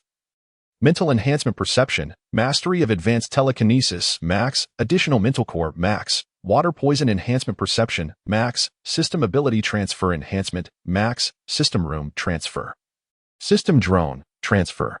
It appears that relics cannot be upgraded using crystal cores, implying that further system hunting is necessary. Nevertheless, why dwell on such thoughts now?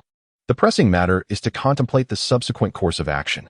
The Alliance is currently deliberating on a northern expedition, which is highly likely to be approved. Preparations for battle must be made. As anticipated by Chifeng, the Alliance has resolved upon a northern expedition.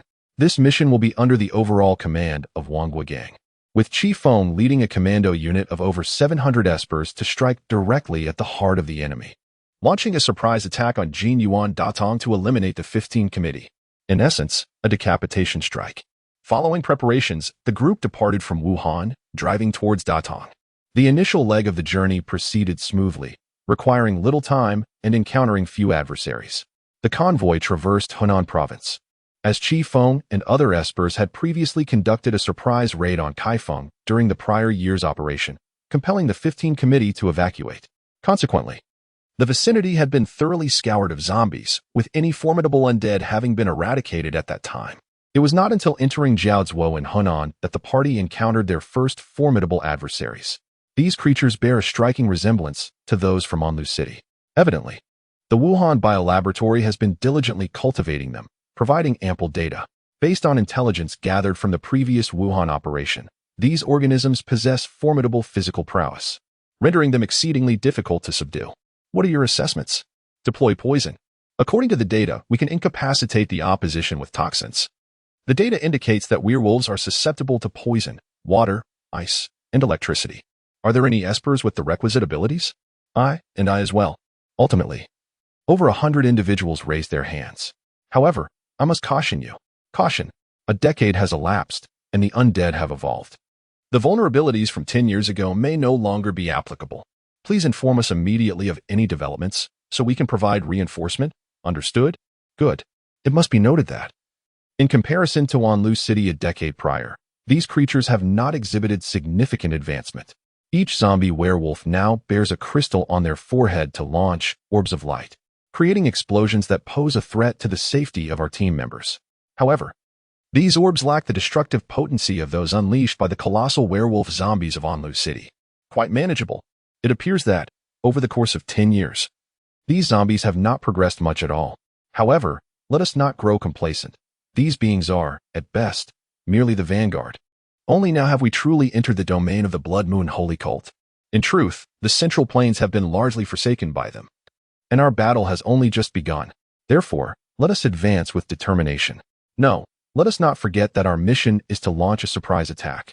We must conceal our movements and hasten to Datong to eradicate the 15 Committee in its entirety. Chifeng, well said. Squad leaders, let us discuss our course of action going forward. Chifeng held a map. Esteemed colleagues, this map was seized from the command center of these zombies, detailing the distribution of our enemies in Jinyuan. Let us deliberate on the most suitable route. Is this map not somewhat unclear? The various descriptions are rather ambiguous. Let us piece it together and make use of it.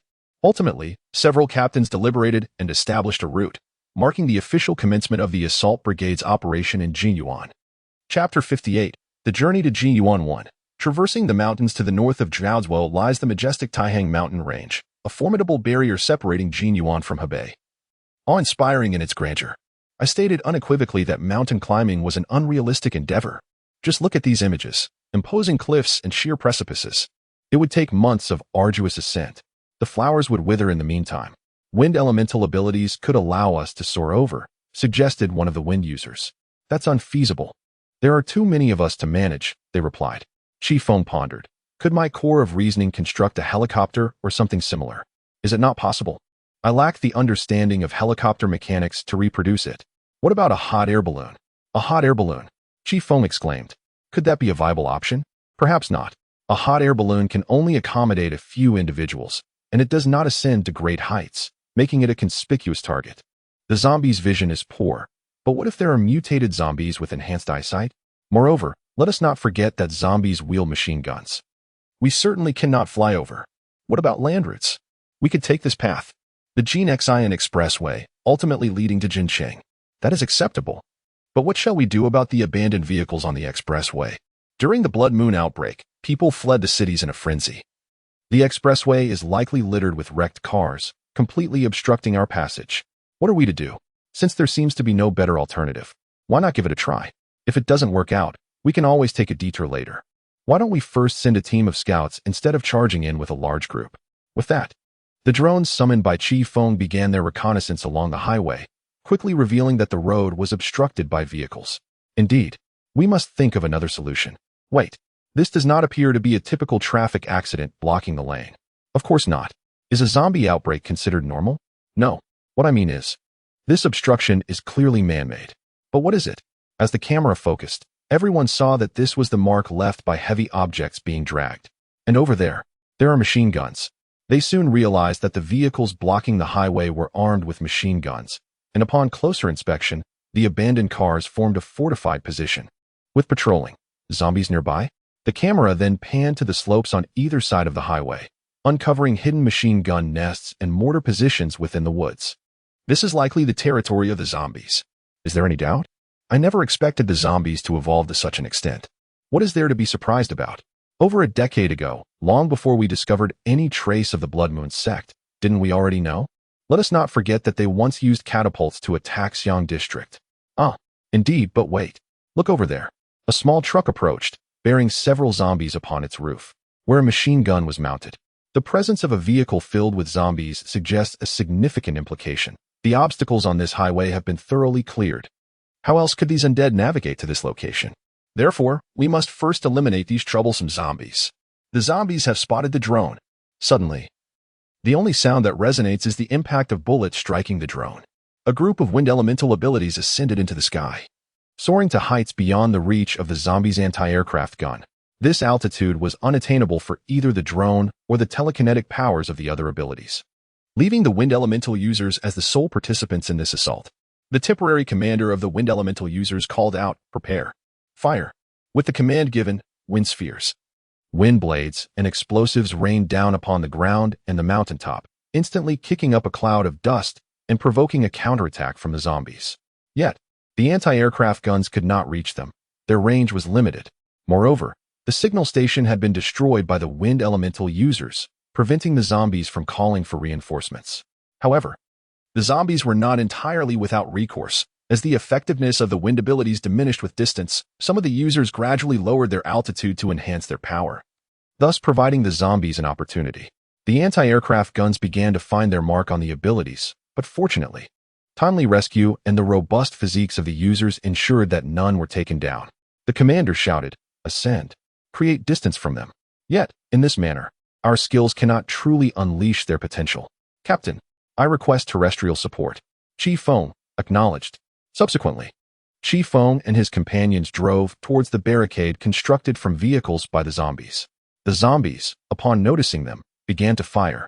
Yet under the aerial control of the wind elementals, it was exceedingly challenging for the undead to direct their fire towards Chifeng's group.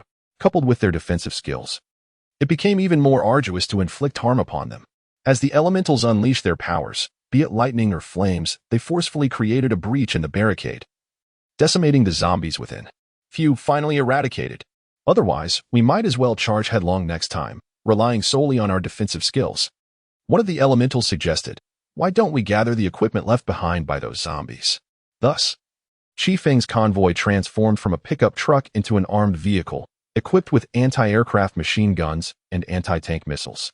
Although the destructive capacity of these weapons pales in comparison to their abilities, their extended range offers a significant advantage. Chapter 59. The journey to Jiyuan. Flying zombies and Jincheng. Chifeng's group traversed the mountainous highways, arriving in the vicinity of Jincheng. According to intelligence gathered from the highway outpost, the zombies have established an aerial division in Jincheng. Goodness, with zombies on the ground, in the air, and even in the water, is there anything they cannot do? Is their next step to engage in space warfare? You might jest, but there is indeed a possibility. After all, based on the data gathered over the years, it is speculated that the zombies derive their seemingly inexhaustible energy from the blood moon. In the future, it is entirely possible that we may even venture into space to battle on the blood moon. Enough of such thoughts. The primary objective now is to eliminate the blood moon cult. Indeed, let us deliberate on our strategy. Several captains of the superpowered individuals began to discuss how to eradicate these zombies. The wind elementalists, along with those possessing the ability to become invisible, also initiated their preparations. After some time, we found ourselves in Nujiazhuang village. Continuing along the highway would lead us to Jincheng. According to the intelligence we have gathered, the zombies have stationed anti-aircraft artillery and missiles in Jincheng. Their land defense comprises 400 tanks, and their aerial strength includes not only wind elemental zombies but also airships, massive ones at that. What a veritable fortress it is. Indeed, I nearly got detected by the zombies' radar earlier, and I almost got shot down. However, if we could conquer this place, and if we could seize an airship, we could launch a surprise attack directly. So, how shall we approach the task at hand? My suggestion is infiltration. After much discussion, it was ultimately decided to split into 3 teams, with one team infiltrating the thermal power station located to the south of the village, which currently serves as the power source for the Jincheng Zombie Legion. Simultaneously, a separate contingent infiltrated Jincheng, surreptitiously planting explosives and arcane traps.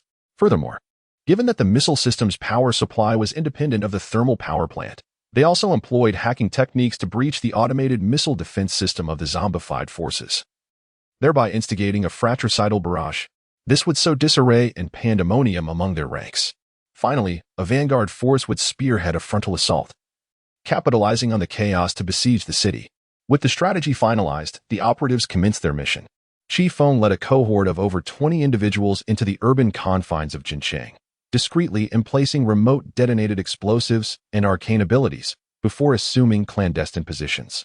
Chifeng, in turn, infiltrated the missile command vehicle, neutralized the zombie commander, and surreptitiously infiltrated their systems, remaining in a concealed position.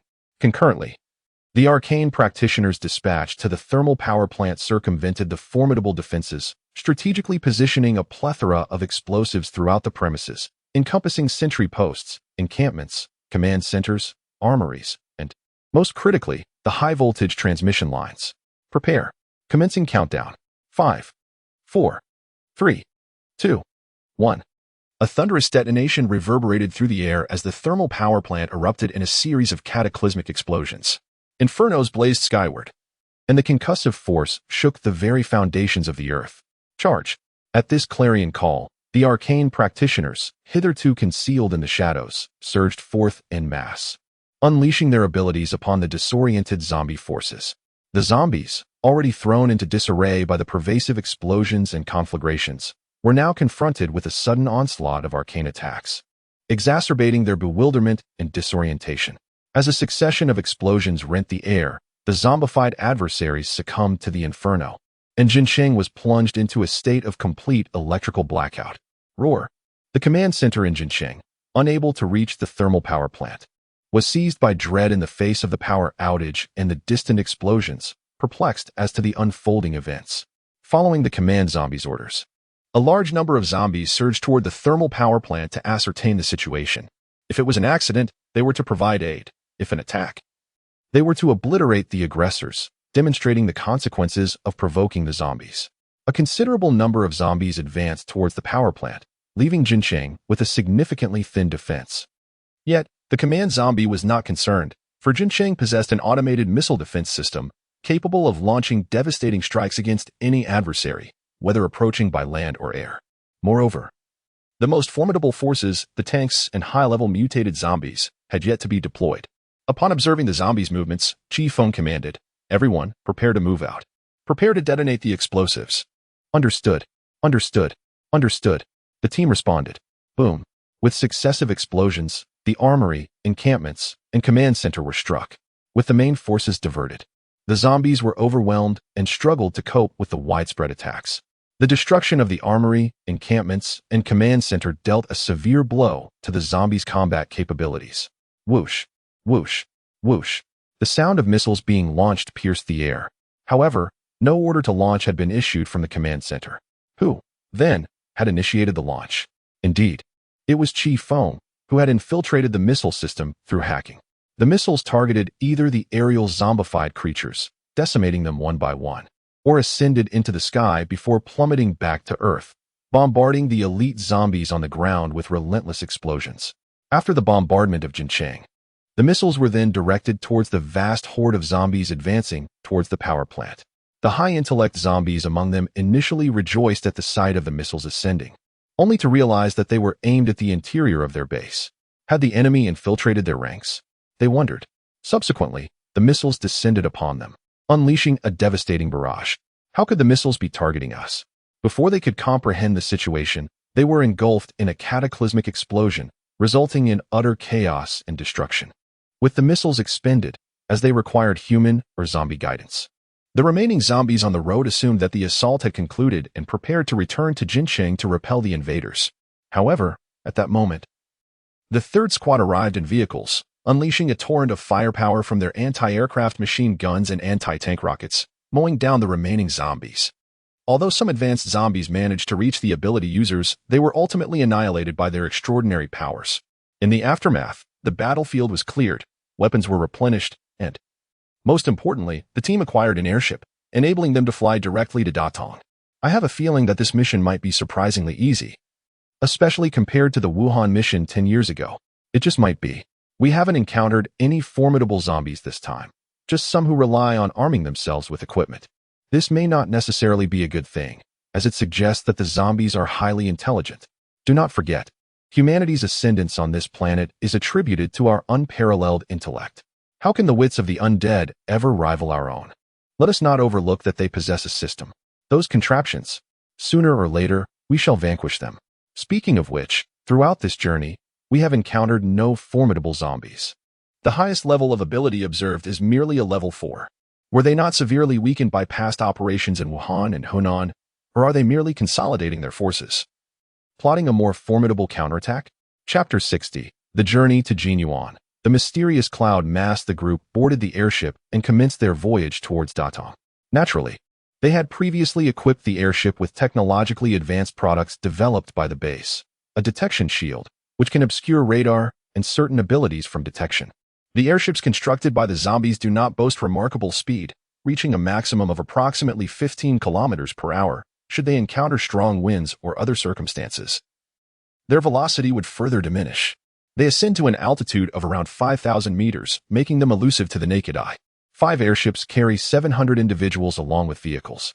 Although the airship's speed is rather sluggish, it compensates with the advantage of traversing complex terrains effortlessly, allowing us to bypass the numerous obstacles erected by the zombies on land and swiftly and precisely launch ourselves towards their current stronghold, Datong.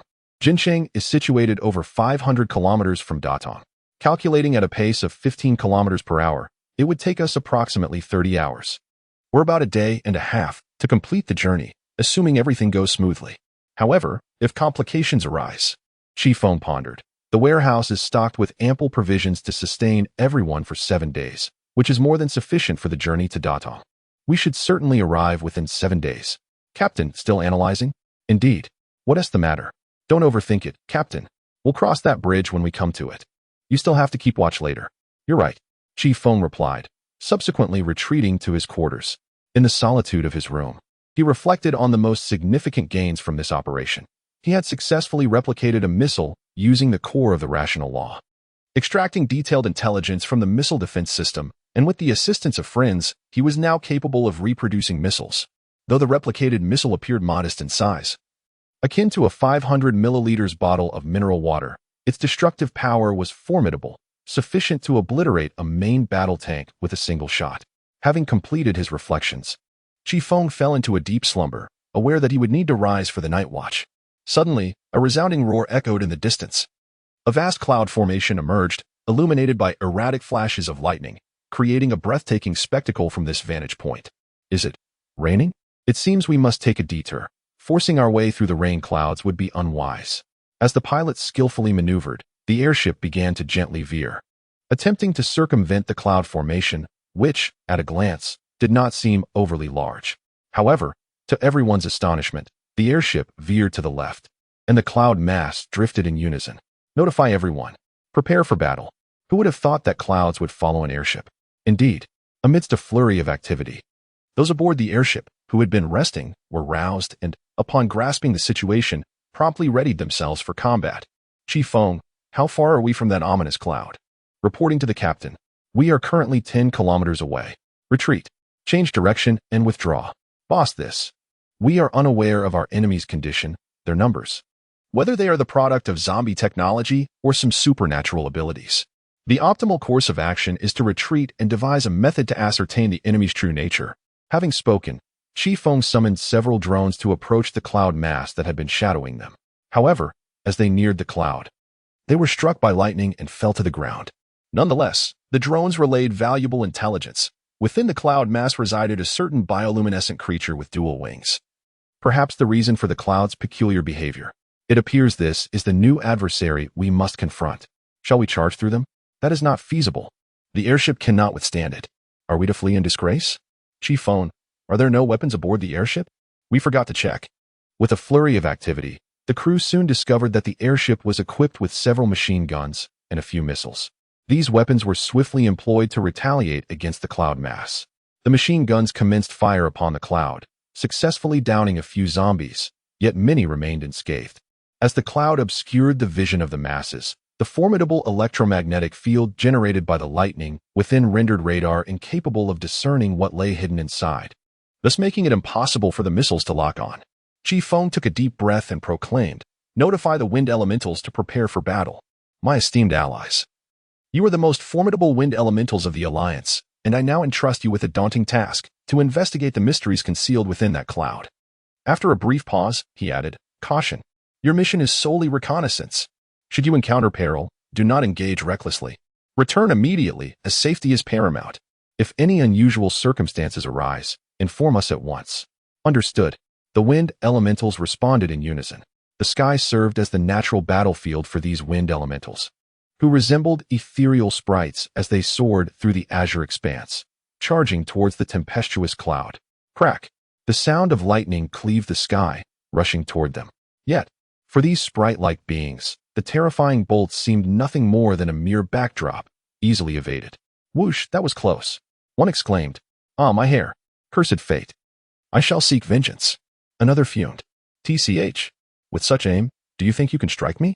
Though their reactions varied, overall, the majority emerged unscathed, with the few injuries being mere emotional scars from their ruined hair. As they drew closer to the cloud, the wind elementals paid little heed to the errant strikes of lightning. Be cautious. Suddenly, several blades of wind and wind spheres surged towards the crowd. Fortunately, everyone present were seasoned veterans, adept at evading such assaults, and managed to dodge swiftly. This level of attack could not reach them. However, Was it truly necessary? It seemed that the crowd's adept evasion embarrassed the entities within the cloud, prompting them to escalate their offensive, unleashing an increased barrage of wind blades. Thankfully, the individuals possessed formidable abilities and resilience, or else they would surely face heavy casualties, for these wind blades could even obliterate infantry vehicles. Alas, what a troublesome adversary. Such frequent attacks, yet their power remained relatively low. Perhaps they were numerous. But is that the crux of the matter? Is it not the incessant onslaught that poses the real threat? If this continues, they might indeed be swept away. Those with protective skills stepped forward, charging into the cloud to confront the adversaries. Excellent. The crowd responded, swiftly changing formation as they plunged into the mist. So many, someone remarked. What is there to fear? Haven't you heard the saying? Quality over quantity. Onward. With battle cries echoing, they surged towards the flying zombies surrounding them. Surprisingly, these undead were not utilizing abilities, but instead relied on contraptions akin to jetpacks to soar through the skies, their agility somewhat inferior to wind manipulators. Bah! A wind manipulator grumbled, is it merely their numbers that intimidate? After cursing, he swiftly dispatched another. These creatures swarm like flies.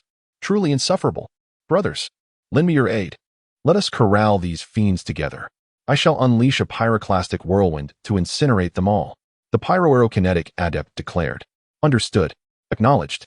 With the lithe agility of predators herding their quarry into a fatal snare, the adepts maneuvered. As their abilities surged forth, swathes of airborne undead were eradicated, significantly improving visibility within the cloud cover. Previously, discerning the opposing forces was a challenge. Fortunately, my reconnaissance skills allowed for their detection. Now, these zombies have suffered grievous casualties, and the cloud cover is beginning to dissipate. It appears we can now proceed with the final phase of the operation. Shall we attempt to procure some zombie jetpacks? I believe they would be of considerable research value. Hold. Observe that area. The clouds there remain undissipated. Alerted by these words, the group became vigilant. Suddenly, a bolt of lightning struck, reducing several individuals to ashes. Such precise targeting, and of such formidable power. What manner of entity is this?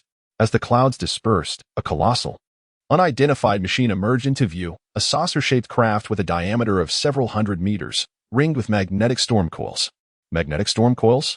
Is this another technological boon bestowed upon the zombies by the system? Red alert technology. Upon closer inspection, the saucer. Could it be the aerial fortress, Illicara? It seemed the Blood Moon sect had received substantial assistance from the system, enabling them to construct. No. It is not the creation but the transformation of the Illicara. At this moment, the other team members also somewhat recognized the true identity of this unidentified flying object. This thing. How does it resemble the Illicara from Mind End? What is this? Do you recognize it? Have you played Red Alert? This is likely the system providing assistance to those players. Those players are not exclusively human. Do you think there are no zombies on that side? Meanwhile, on the front lines, some wind elemental users, having distanced themselves, also recognized the true form of this entity, the aerial fortress Illicara. Report, boss. We have discovered a suspected creation of zombies, the aerial fortress Illicara. The zombies have somehow acquired the technology from the Red Alert world. By the way, Captain, do you know what Red Alert is? I know. Many of us have noticed. Be cautious. This entity has been modified by zombies, and we are unaware of its combat capabilities. Understood. The group confronted the Illicara, refraining from attacking, merely circling it from a distance. After a while, the Illicara seemed to grow impatient and began to slowly approach the airship. This is bad.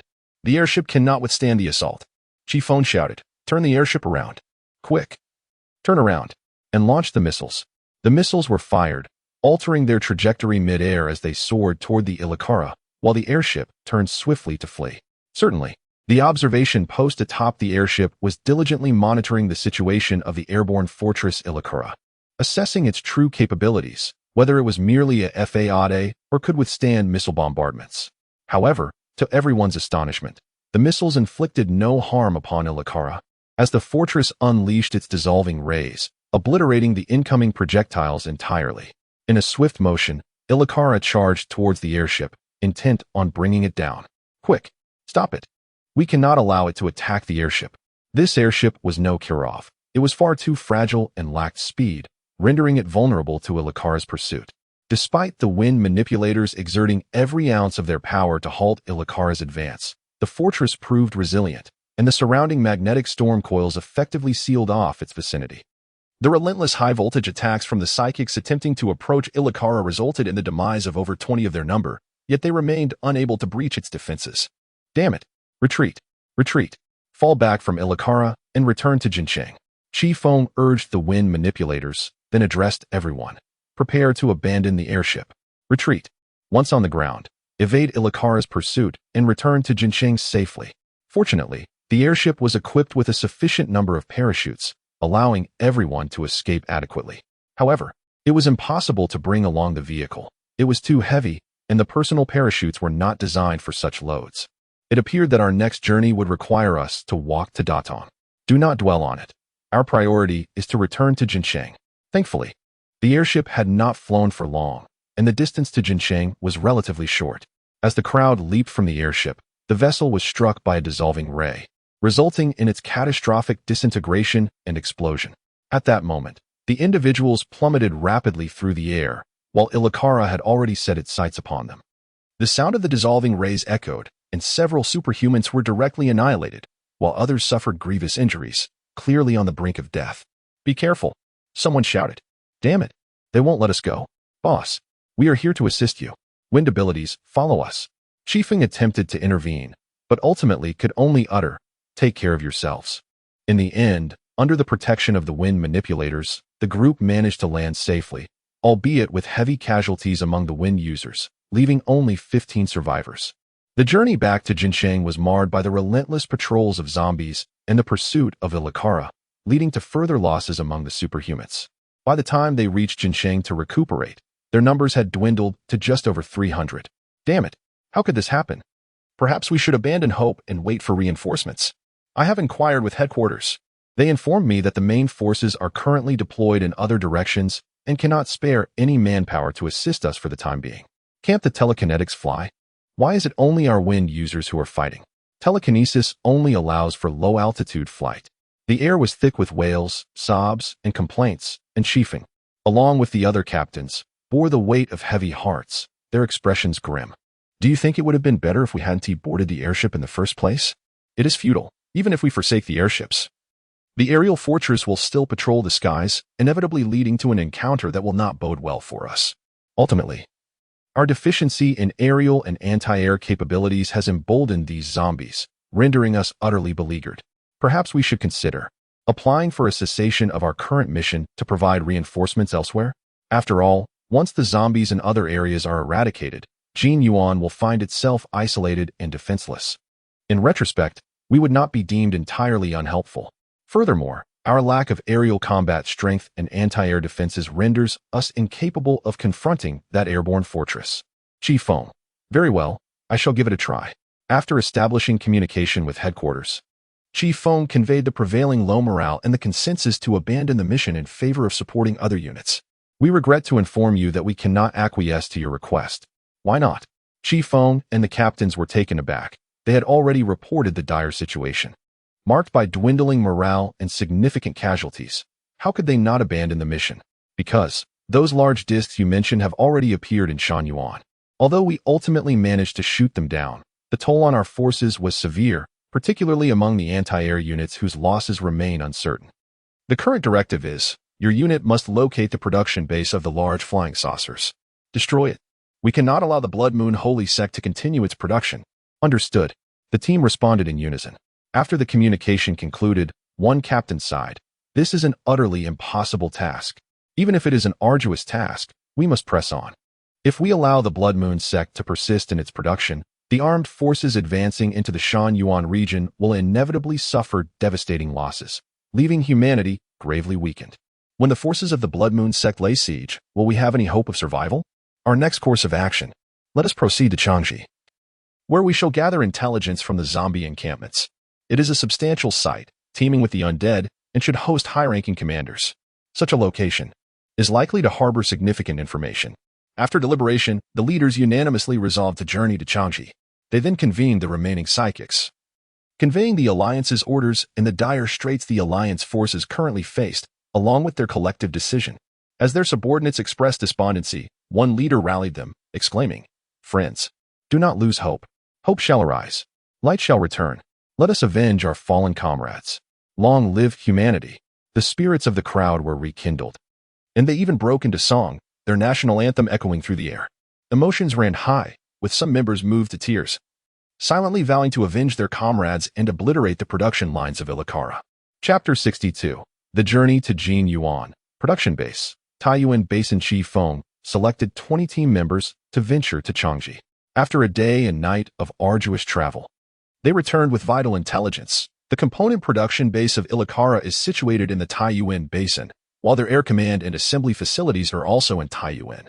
Among the 15 committee members, 7 zombies currently exert control over Illicara's production in Taiyuan. Taiyuan, the provincial capital of Shaanxi, once served as a military stronghold in ancient times.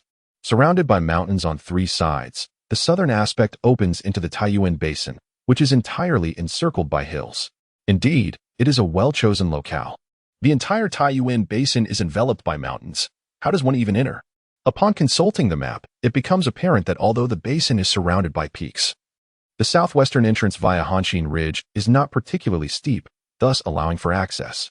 Of course, we could also traverse through the Shandong Basin, where Changji is located, and scale Mount Taiyue to penetrate into the Taiyue Basin. Truly, it is a landscape of myriad ravines and interwoven mountains. Must every route involve climbing? Currently, we find ourselves in Jincheng, and if we approach the Taiyuan Basin from the southeast, we would need to ascend to Linfen first, followed by another mountain crossing. Should we choose the southeast route, we would face the ascent of Mount Taiyue. I propose we enter from the southeast for a simple reason. We have already scouted Changji and gathered intelligence there, but Linfen remains an enigma to us. I concur. I wholeheartedly agree. Thus, it is settled. We shall head towards Linfen, scale Mount Taiyue, and enter the Taiyuan Basin. After a day and night of recuperation, the troops regained their morale and split into several small squads, swiftly advancing towards Changji. With the assistance of personnel infiltrating Changji, they successfully convened in a desolate little village located in the southern part of Shandong district. This village was so barren that even the Blood Moon sect had not established a presence there, leaving behind only a few undead cats and dogs. Several captains convened to deliberate their next course of action. Chifeng stated, "To the north lies Handian town in the Shandong district. We can eradicate the zombies there. Our reconnaissance has revealed their numbers to be few, their abilities lacking, and their equipment subpar. However, we must be cautious to sever their connection with the zombies in Changji City. Laoli, take your teams to discreetly encircle the north and cut off Handian town's link to Changji City. Laoma, you will lead your team to the west. Laowang, you take the east. I shall head south. Is that agreeable?" "Absolutely. No problem. Let us proceed." The ensuing battle concluded with an indisputable victory, so effortless that it scarcely warranted the designation of a conflict. In truth, some captains had questioned the necessity of this engagement, suggesting that, having already surveyed the surrounding terrain, they could easily bypass the area. Chifeng countered, "Are you familiar with the great victory at Pingsingwen? It shattered the myth of the invincibility of the Japanese forces. With the current morale so dismal, a victory is essential to uplift our spirits. Even a minor triumph is significant." The spirits of the group were revived with this small victory, leading to a consensus to assault the zombies in Changji City. Following the familiar strategy, they first targeted the zombies' power supply, followed by their command and communication systems, armories, and barracks. In an instant, chaos erupted, flames soaring into the sky. The destruction of command and communication left the zombies floundering in disarray, unable to call for assistance from their counterparts. When the moment was ripe, the ability users surged forth to reap the rewards, resulting in yet another victory. After the battle, the team collected their spoils and took a moment to rest before embarking on their mountainous expedition the following day. At that juncture, an anomaly appeared in the sky. It was Illicara. Alas, is that Illicara? Conceal. Fortunately, Chifeng and his companions deliberately left behind some communication devices to deceive the enemy, leading them to believe that everything was normal. "Ground forces, please respond." "Received. Please respond." "Ground forces acknowledged." "Why is the ground ablaze with flames?" "Casualties are firing indiscriminately." "Understood. We now request a halt for 1 day to replenish supplies." "Repeat. A halt for 1 day to replenish supplies." Chifeng exchanged glances with those around him and then stated, "The ground has received." "Affirmative." "Acknowledged." "Over." Subsequently, everyone commenced their urgent and exhilarating preparations. This was not merely an act of vengeance, but also meant that they could boldly soar over Taiyuan's skies using this Ilakara. Soon, Ilakara descended upon the airport restored by the Blood Moon Sacred Church. The zombies that disembarked let out a cacophony of roars, attempting to inform the other zombies of their arrival. However, no response came, leaving them perplexed. At that moment, Chifeng appeared suddenly, swiftly dispatching one of them and using telekinetic chains to seize control of Ilakara. The remaining psychics surged forward, ultimately exterminating all the zombies aboard Ilakara. Chifeng declared, "Forward. Target, Taiyuan. First, we shall obliterate the command center in Taiyuan, then dismantle the scattered parts production lines within the Taiyuan Basin. That will likely take a considerable amount of time. The Taiyuan Basin encompasses several cities and counties, and traversing them all will undoubtedly be time-consuming. Not to mention the difficulty in avoiding the attention of the zombies. Thus, I dispatched Lao Wang and his team to establish contact with the guerrilla fighters stationed in the Taiwa Mountains and the Taiying Mountain Range." "Guerrilla fighters?" Chifeng replied. "Indeed. According to intelligence gathered from the zombies in Changji, there exists a band of human guerrillas operating persistently amidst the rugged terrain of the mountains. Despite the Blood Moon sect's relentless efforts to hunt them down, the intricate landscape proves advantageous, as not all zombies heed the commands of the Blood Moon sect. Consequently, those who fled into the depths of the mountains have formed an anti-zombie guerrilla unit. Over the years, they have developed and matured, now boasting an armed force of over 10,000. Having conducted numerous assaults on Pingyao, Shouyang, and Taigu, causing considerable trouble for the Blood Moon sect. This time, we aim to unite with them to take care of Taiyuan." Chifeng paused for a moment and continued, "As per our agreement, I will maneuver the Ilakara over the base, utilizing the signal lights to demonstrate our capabilities." As the signal lights atop the Ilakara flickered and changed in the sky, Lao Wang addressed the leader of the guerrilla fighters. "Commander, as you can see, we have showcased our combat effectiveness and sincerity. May we now discuss the possibility of collaboration?" The leaders of the guerrilla unit exchanged glances, and ultimately, the commander responded, "I agree. Thank you immensely." Lao Wang informed Chifeng of the guerrilla unit's willingness to assist us. "Excellent," Chifeng announced to all. "The guerrilla unit is willing to support us. With their assistance, eliminating the zombies in the Taiyuan Basin will undoubtedly be considerably easier." "Splendid. However, the prerequisite for eradicating the zombies in the Taiyuan Basin is that we must eliminate the zombies in Taiyuan. The impending battle promises to be exceedingly arduous." "Not merely arduous. Does Taiyuan lack air defense?" According to the data collected aboard this vessel, Taiyuan's air defense capabilities significantly surpass those of Jincheng. Therefore, we must earnestly deliberate on our next course of action. Chapter 63. Journey to Jinyuan. The Trapped Chifeng. Based on the information left on this spacecraft, Taiyuan's air defense system comprises surface-to-air missile systems, portable anti-air missiles, anti-aircraft artillery, heavy machine guns, and fighter jets. The most formidable threat to us is undoubtedly the surface-to-air missiles, which possess considerable range and firepower. The other threats are relatively minor. So, shall we infiltrate and sabotage, just as we did in Jincheng? We can first penetrate their missile systems and then utilize Ilakara. Additionally, we should target their airport to disable it as well. Understood. How many individuals will we need for the infiltration? From where shall we enter? Chifeng. As for personnel, it is prudent not to have too many, lest we attract attention. Let us proceed with 5 individuals. I will take charge of incapacitating their missile systems. One will be assigned to plant explosives at the airport. Another will handle the munitions depot. One will be tasked with the communication stat. After traveling for most of the day, we approached the urban area of Taiyuan. "Boss, from which point shall we infiltrate Taiyuan?" inquired the scout. The defenses in Taiyuan were heavily concentrated on the southern front, where numerous sentry posts and fortifications were established. The eastern and western flanks were secondary, while the northern side appeared relatively undefended, likely due to the presence of Allied forces. The southern route was untenable, fraught with challenges and countless watchtowers, making it nearly impossible to slip through. What of the north? How would we traverse that area? Would we have to scale the mountains? It would be more prudent to infiltrate from the east. The east. Yes, indeed. We shall enter from the east, where the sentry posts and fortifications are least formidable, I declared. The group took a circuitous route to Qingshu County, entering the mountains from there. They arrived at the Wanbalan Ecological Park and ultimately reached the Yumengo train station, now transformed into a stronghold brimming with zombies and air defense missiles. I will handle the air defense system, You three should plant explosives and detonate them together later. Scout, you remain outside to gather intelligence. The remaining 4 members signaled their agreement with an okay gesture. Employing stealth-related skills, the group morphed into psychic orbs or other forms to successfully infiltrate the train station, subsequently dispersing to execute their tasks. Chifeng deftly avoided the patrolling soldiers, making his way to the surveillance room. After eliminating the zombies within, he hacked into the surveillance system, manipulating the footage to loop endlessly. He then began his search for the missile command vehicle or the command system. At the original train station square on the outskirts of the stronghold, Chifeng spotted a missile launch vehicle but found no command vehicle in sight.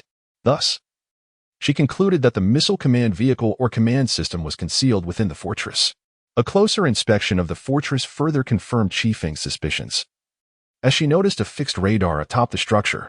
This indicated that the command system could only be located inside. But where? Ultimately, she arrived at a storage room, which, ostensibly, seemed irrelevant to the task at hand.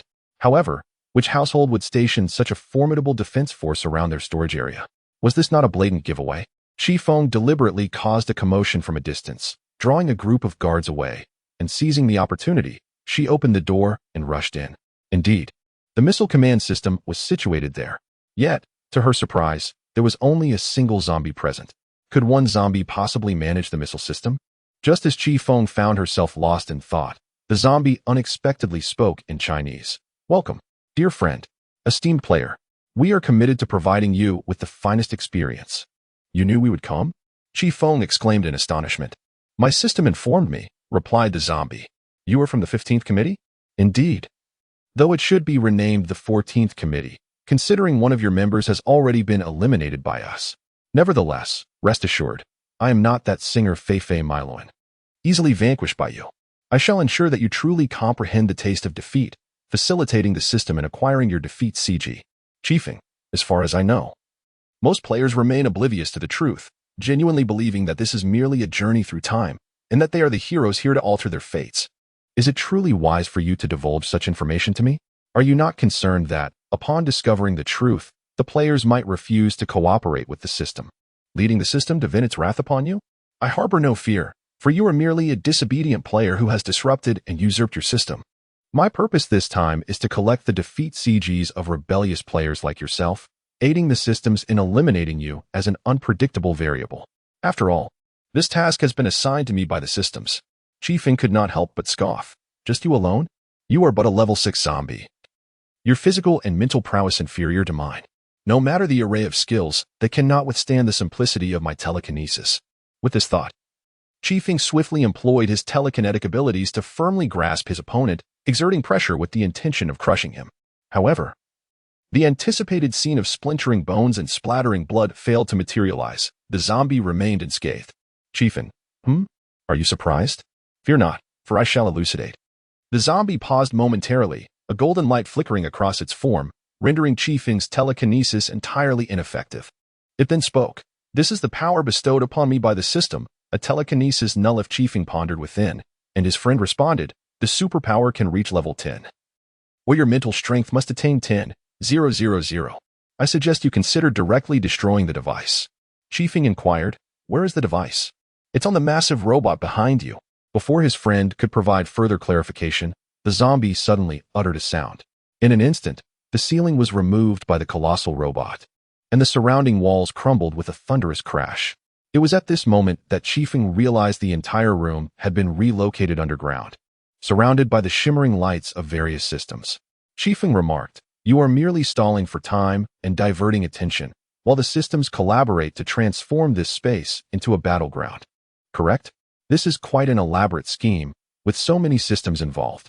Indeed, your formidable mental strength has made it challenging to conceal our intentions. It became necessary for so many systems to mobilize. After all, to eliminate you, a game bug that has caused untold havoc to numerous systems. We could hardly proceed without employing a significant number of them. Chifeng exclaimed, what a grand spectacle. May I inquire your name? I am the Zombie Doctor. You may call me Dr. Zombie.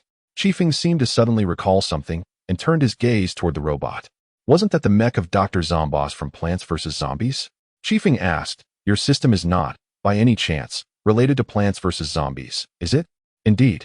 My system is the Zomboss system.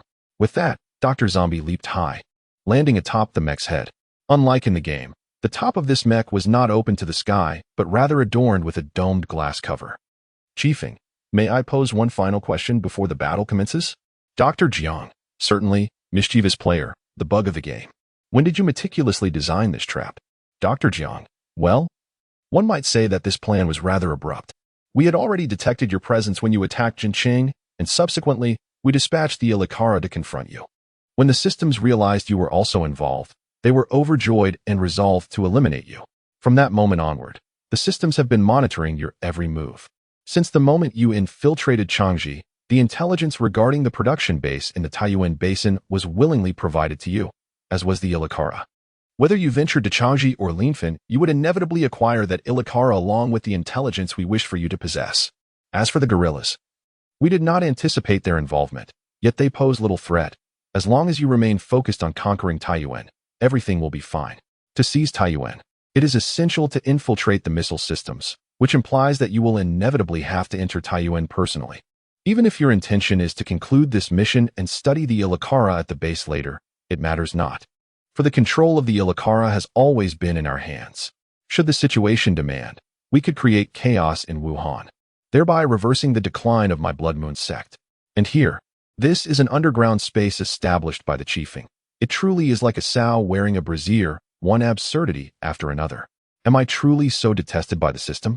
Dr. Jiang, indeed, you are a dangerous entity who has breached dozens of systems. Until you are eliminated, the systems will find no peace. But do you not worry about your companions? Chifeng, I have faith in my comrades. Your nefarious schemes shall not prevail. In truth, Chifeng harbored concerns. Yet he understood that worry breeds chaos. The importance of remaining composed was paramount, and at that moment, the enforced calmness served its purpose, compelling Chifeng to steady himself. All that remained was to eliminate this individual, he mused. Dr. Jiang, well then, our delightful conversation has reached its conclusion. My system urges me to act swiftly. As he spoke, tension escalated between the two, both poised for conflict. Chapter 64. The Annihilation at Jinyuan. Meanwhile, the other three infiltrators arrived at a secluded corner.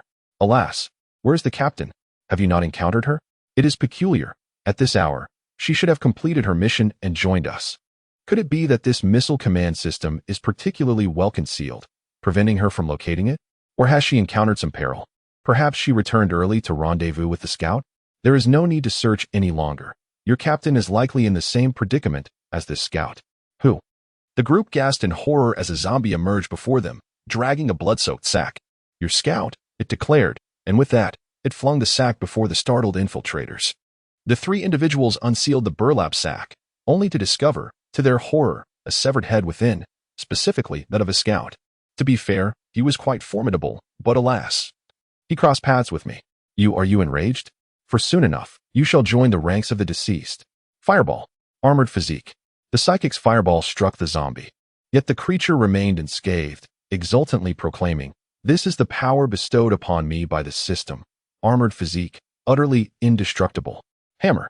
The zombie abruptly transformed its hands into iron hammers and charged fiercely at the trio. Despite their desperate attempts to retaliate, they quickly realized their efforts were futile and sought to evade. However, they found themselves confined in a corner, with little room to maneuver, and the zombie's speed was relentless. Ultimately, only 3 lifeless bodies remained. In the aerial fortress of Ilakara, the inhabitants were currently recuperating, preparing diligently for the impending operation. Aside from a handful of patrolling soldiers, the majority rested within their quarters. At that moment, a colorless, odorless gas began to seep slowly from the exhaust ducts throughout Ilakara. Those in the cockpit were the first to sense something amiss, as the acting captain urgently broadcasted, "Enemy attack! Enemy attack! Cover your mouths and noses. It's poison gas! Poison gas!" Yet, the ship's broadcasting system had long been silenced, rendering his warnings unfortunately. Medical personnel were present in the cockpit, utilizing serum to thwart the encroachment of the zombie virus upon the group.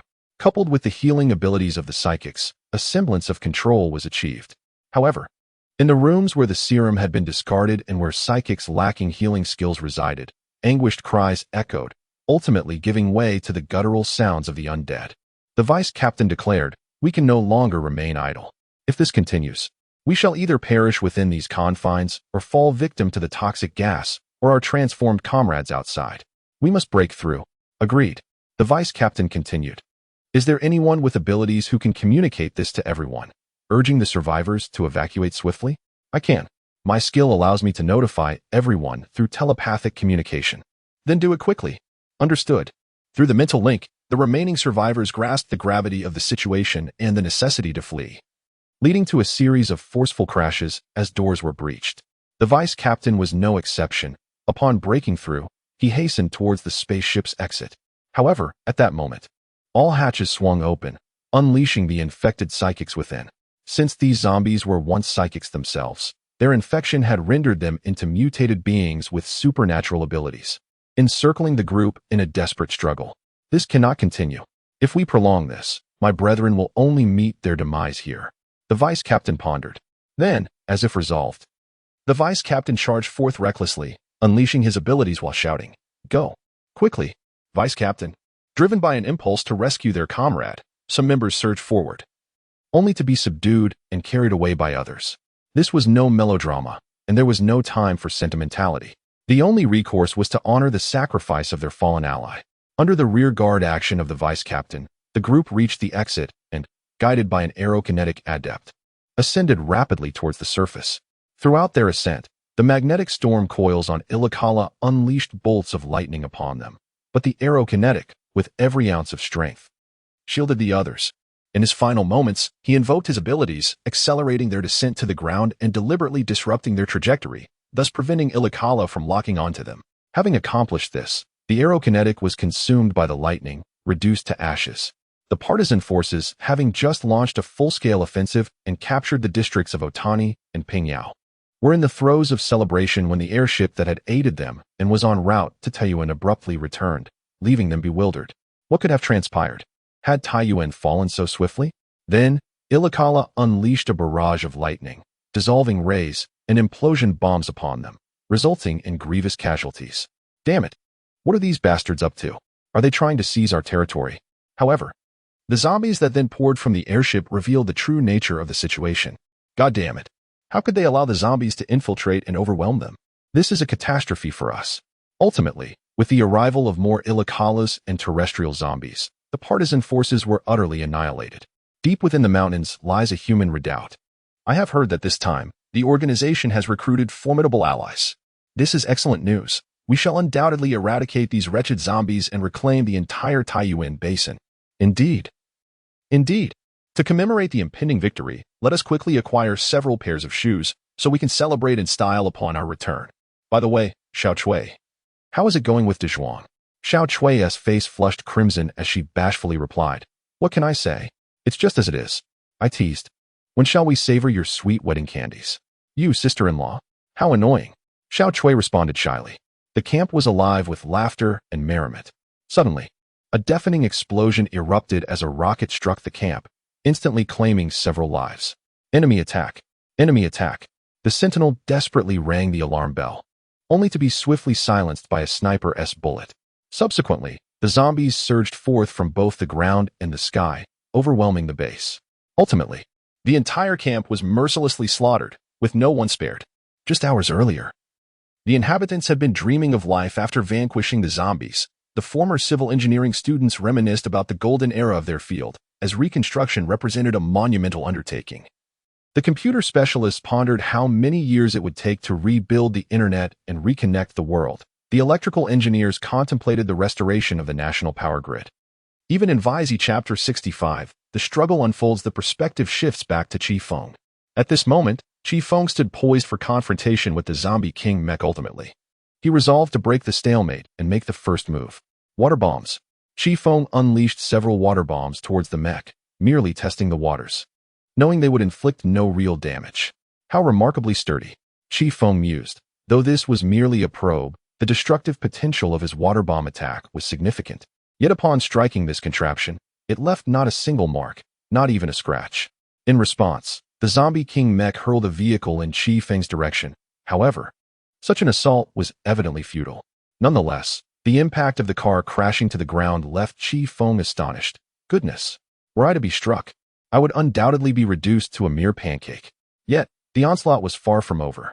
As the Zombie King concluded his remarks, he manipulated the mech to release bungee zombies, which were flung like yo-yos from the machine, nearly ensnaring Chifeng on several occasions. Should he be captured? Infection by the zombie virus would be inevitable, Chifeng pondered. I can no longer remain passive. It is time to retaliate. Chifeng then employed his psychic waves, attempting to dismantle his opponent on a mental plane. However, it proved ineffective. That cannot be right. Does it possess such formidable mental fortitude? As Chifeng contemplated, the Zombie King remarked, "Are you curious as to why your attacks have fallen short? I would be glad to enlighten you, as one on the brink of demise. This mech is equipped with a psychic shielding device, rendering your mind control abilities utterly useless against me." Chifeng remained unperturbed, continuing to summon self-destructing drones to assault the Zombie King mech. The mech, steadfast and unyielding, allowed the drones to explode upon it, yet suffered no harm. Chifeng then summoned missiles, which, despite their modest size, wielded substantial power capable of effortlessly dismantling main battle tanks, yet proved ineffective against the mech. "TSK, cursed thing," Chifeng exclaimed. "This isn't over yet." Utilizing the Silver Wolf combat technique and finishing move, Chifeng endeavored to diminish the mech's defense. Surprisingly, despite its formidable size, the mech exhibited remarkable agility, evading the finishing move's onslaught. Nevertheless, even though the finishing move missed its mark, the mech's defenses had indeed been weakened, allowing the self-destructing drones and missiles to finally inflict damage, albeit merely a few dents and scratches. Observing this, Dr. Zombie King could not contain his triumphant laughter. "Is that all you can do?" He then opened his massive jaws, gathering energy to unleash a dual attack of ice and fire spheres upon Chifeng. Fortunately, Chifeng was swift enough to evade this fearsome assault. "That power is no trifling matter," Chifeng mused. "It seems I must trade injury for injury, life for life." Summoning Prometheus, Chifeng planned to engage in close combat, intending to carve an opening in the mech and toss explosives inside to obliterate it from within. Suddenly, the mech lifted its right foot and aimed to crush Chifeng. But this very action presented Chifeng with an opportunity. Seizing the opportune moment, Chifeng deftly evaded the stomping attack and employed Prometheus to carve a fissure into the mech's heel. Subsequently, she deposited several explosive devices within. Boom! The ensuing detonation wrought a gaping cavity in the colossal mech's heel, rendering it virtually useless. Afflicted by this assault, the mech was no longer capable of maintaining its equilibrium and toppled towards its right flank, akin to one who had sprained an ankle. A prime opportunity, Chifeng mused. Thereafter, she darted towards its left foot, replicating the procedure with Prometheus, incising a gash. However, to Chifeng's astonishment, as soon as she breached the surface, a gush of noxious gas erupted, aimed at her eyes. Fortunately, having assimilated lessons from prior engagements, she was adequately vigilant. Upon detecting the anomaly, she promptly retreated to a safe distance. Instantly activating her water ring, she dispatched suicide drones to swiftly penetrate and detonate, thereby obliterating the second foot. Nevertheless, the robot's legs remained intact. "Did you presume that this would suffice to vanquish me?" Subsequently, a commotion emanated from behind. Upon turning her head, Chifeng was taken aback. There stood scores of robots, akin to diminutive iterations of the mech, each towering over 2 meters in height, spewing flames from their maws. Providentially, Chifeng swiftly regained her composure and evaded the fiery onslaught. Verily, the defensive capabilities of these robots were far inferior to those of the Grand Mech. Suicide drones could readily obliterate them. However, ere long, the machine guns mounted on these robots commenced a sweeping barrage. The machine gun fire blockade proved exceedingly formidable, rendering it arduous for the drones to draw near once more. In a swift moment, Chifeng summoned missiles to bombard the swarm of robots. These miniature versions of the Zombie King mech lacked the formidable defenses of their larger counterparts. Even the main battle tanks boasted superior protection. The numerous robots were swiftly dispatched, prompting a sigh of relief from Chifeng. However, at that moment, a disturbance caught Chifeng's attention. Turning to investigate, he beheld a massive fireball rapidly approaching. What could this signify? It turned out that the smaller mechs were merely a diversion designed to draw Chifeng's focus, while the true assault relied on the larger robot, concealed behind Chifeng. The colossal mech was amassing energy, waiting for the precise moment when Chifeng, having vanquished the smaller mechs, would be most vulnerable and least vigilant. At that opportune instant, it unleashed a fiery onslaught, catching Chifeng off guard. Despite his utmost efforts to evade and shield himself with his arms crossed before his chest, he was struck and propelled several hundred meters away. His arms were grievously injured, bones protruding ominously. Fortunately, Chifeng's resilience prevailed, sparing him from death. The background systems erupted in a cacophony of noise, celebrating the triumph of Dr. Zombie King. The zombie mech staggered as it attempted to rise, but upon standing, it faltered and fell again. Dr. Zombie King furrowed his brow in contemplation before relinquishing both legs. With the robotic hands, he tore off the legs, which then transformed into two smaller robots. Meanwhile, the larger robot propped itself up with its mechanical arms, which had also grown in size. A mere parlor trick, Chifeng remarked before unleashing a barrage of missiles. After a relentless assault lasting a minute or two, the foe was reduced to mere fragments. Quite impressive. You possess a certain skill, Dr. Zombie King remarked with a chuckle, seemingly unperturbed by the potential threat posed by Chifeng. One might say he displayed an overly nonchalant demeanor. After a brief pause, the Zombie King continued, however. To think you could defeat us merely with this ability is indeed a foolish delusion. Second form. A swarm of systems surged forward, merging with the Zombie King's mech. In an instant, a brilliant light enveloped the scene, transforming the mech from a mere upper body into that of a gorilla. Chapter 66. The Journey to Jin Yuan, Victory over the Second Form. The metamorphosis of the Zombie King's mech into a gorilla indeed surpassed Chifeng's expectations. He had initially thought that destroying the mech's heel would render the colossal automaton immobile, allowing him to engage in close combat with Prometheus and gradually dismantle the giant machine.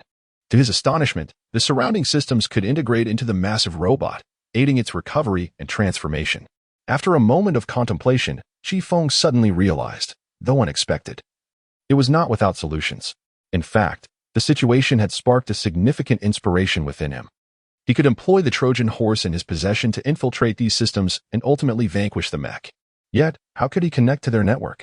While Chifeng remained deep in thought, an imminent danger registered in his senses, prompting him to evade swiftly and narrowly avoid a fiery projectile. Fortunately, his skills had restored him sufficiently. Otherwise, evasion would have proven difficult. Just as he pondered this, a multitude of cars were launched from the back of the Zombie King's mech, forcing Chifeng to flee in disarray. You mischievous player. Were you not quite formidable? Did you not vanquish so many systems? What has become of your prowess? Chifeng remarked with a hint of sarcasm. I speak of you. Is it truly your desire to become a mere puppet of the system? To play the role of an NPC in this game? Have you never contemplated striking out on your own? You need not incite discord amongst us. The systems, in their efforts to avert such scenarios, select NPCs who are either dependent on them or individuals like us, who harbored profound grievances against the world prior to the apocalypse, deeply disdainful of society. Take me. For instance, I was once a researcher at a scientific institute, yet my accomplishments were usurped by those with connections. Disheartened, I resigned, only to find that those wretches would not leave me be. Fearing I might expose their misdeeds, they cruelly ran me over with a truck. Later, through the power of the system, I discovered that those scoundrels had the audacity to accuse me of plagiarizing their academic achievements. My parents succumbed to despair, while my wife and child endured scorn at her family's home, eventually leading her to a state of mental disarray, culminating in a tragic leap into a well with her child. But then the system arrived, granting me immense power, and I soon located those enemies of mine, who were still alive. Whether they were the well-connected or my former superiors, I subjected them to the most harrowing punishments, in an instant. Chifeng commenced launching missiles at the mech. Futile. My Zombie King mech is beyond your capabilities. Dr. Zombie King declared. We must wait for the opportune moment. How can we infiltrate the virus into the system's network? Earlier, Chifeng had instructed his companions to investigate, and the results revealed that the systems operated on a unique local area network. To integrate into the network, they needed to devise a method for the systems to willingly accept them. Chifeng exclaimed internally, I've got it. Listen to me. I will once again injure the mech. When those systems work to replenish the mech, you must stealthily infiltrate. Do you understand my intent? Understood. Several systems responded in agreement. Surely you do not intend to hide within your system space? Dr. Zombie King chuckled. You must realize that the systems have deployed a system space shielding device specifically to capture you. There is no escape into the system space for you. What? Discovered? Chifeng said solemnly, yet internally thought, you are mistaken. Subsequently, Chifeng, as if wagering everything, launched missiles while charging at the mech. "Oh, rather than retreating, you're approaching me? How intriguing," Dr. Zombie King remarked. Roar. As the mecha let out a furious roar, the systems swiftly converged, forming a new compact mech. Unlike the previous 3-meter height, these mechas now towered at 15 meters, soon to be assembled by the systems. One can only imagine the formidable nature of the mechas summoned and empowered by the systems. At that moment, one's missiles would surely become ineffective. "Hurry, my friend. Infiltrate. Yet. You have not yet sustained damage to the large mech." The friend replied, "The fighter jet is not yet. Listen to me. This is the fighter jet. Quickly. Infiltrate." Under the command of Chifeng, the systems rapidly mingled among the others, subsequently connecting to the network with the assistance of the surrounding systems, beginning to transmit computer viruses. It was expected that within an hour, all systems, including the Zombie King mech's operating system, would be infected. An hour. It felt as though it would be the longest hour of my life. I swear, even my English classes were not this troublesome. The following hour, Chifeng vowed, was the most unforgettable one in history. He was completely overwhelmed by the relentless assaults of Dr. Zombie King. Although he barely managed to carve through the shells of the smaller mechas amidst a torrential barrage, placing bombs within to incapacitate them momentarily. The enhancements provided by the systems granted these mechas not only regenerative abilities but also swiftness. Just as they were injured by the blasts, they would swiftly recover. After approximately 10 minutes, Chifeng began to feel fatigued. At this moment, Dr. Zombie King proposed, "I have a suggestion. Why don't we play a game of cat and mouse? After all, relentless pursuit can be rather dull. Let us engage in a rather intriguing game, shall we? For instance, we could summon a few mutated zombies that retain their primal instincts, allowing them to play with you. And then, we can have the system record your defeat cinematic graphics. What do you think?" Haha. The systems, of course, found this utterly delightful and began instructing the zombie doctor to conjure the aforementioned mutated zombies. Chifeng, in a state of extreme indignation, exclaimed, "Despicable, shameless, revolting." However, the forced calm mechanism compelled him to regain his composure. "I must not lose my temper. The more agitated I become, the more I fall into their trap. I must remain calm. I must perform. I must buy time. Yes, buy time. Let them believe that the likelihood of capturing my disgraceful moments is high, allowing them to grow overconfident, deriving amusement from the delay, and ultimately, arise, my darlings." With the doctor's command, his repugnant zombies emerged. Subsequently, the Zombie King and the systems commenced their cat and mouse game. In their perspective, these zombies nearly captured Chifeng several times, even tearing at his garments, which filled them with unwarranted pride. Yet, they occupied the first level while Chifeng was on the second, deliberately creating the illusion that victory was within their grasp. As the hour approached, Chifeng's attire was reduced to mere tatters, leaving only his undergarments intact. "Quickly, capture this moment," the systems exclaimed with exhilaration. Sensing that Chifeng was on the brink of exhaustion, anticipating that he would soon be overwhelmed by the zombies and torn to shreds, in the next moment, Chifeng annihilated the horde of zombies with his telekinetic prowess, reducing them to a pulpy mass of flesh. Despite being crushed into this gruesome form, some of the zombies still attempted to launch a surprise attack on Chifeng. Astonishingly still alive, their mutation proved formidable. He swiftly employed a mental assault to obliterate the living mass. Just as Dr. Jiang Wang was processing this chaos, Chifeng, with a flick of his mind, obliterated all the robots, taking the doctor along with them in the explosion. What is happening? Those observing from afar, or those integrated into the mecha systems, were taken aback, unable to comprehend how Chifeng suddenly wielded telekinesis. In the next instant, the reason became apparent. The computer virus had activated.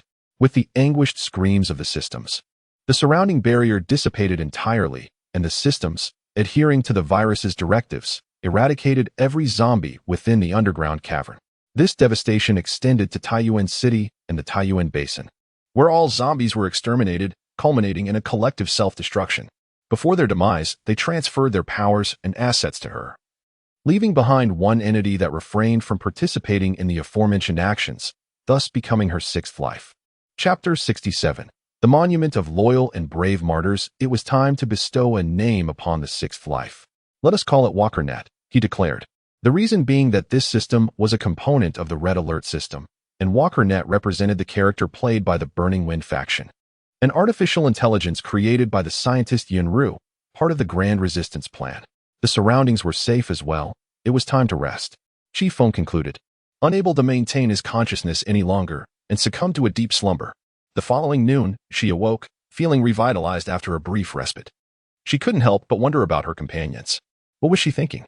Her old comrades were seasoned warriors, surely not to be defeated by such trivial machinations of the zombies. Perhaps they were outside, waiting for her, ready to celebrate their victory together. Though Chifeng spoke with bravado, her heart was heavy with trepidation. After all, the zombies in their system had exerted considerable effort to set this trap, meticulously crafted to be foolproof. Whether it was the intelligence gathered or the aerial fortress of Ilakara, one had to admit that the Blood Moon sect's strategy was exceedingly sophisticated, wielding immense power. She had nearly fallen victim, and her teammates' circumstances were unlikely to be any more favorable.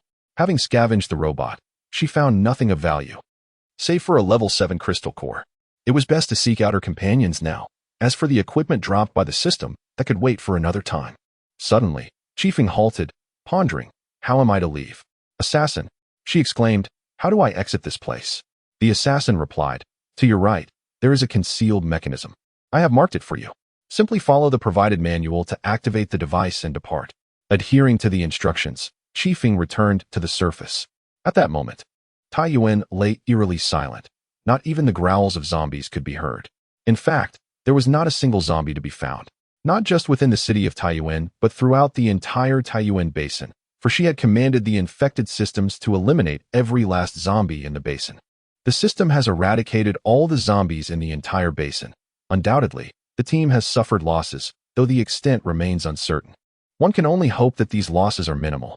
Why is my mind so restless? Activating the communicator, Chifeng called out, hello, hello, Chifeng calling the scout, Chifeng calling the scout. An unsettling silence ensued. What is happening? Why have the others lost contact? Chifeng expressed his agitation, then called again.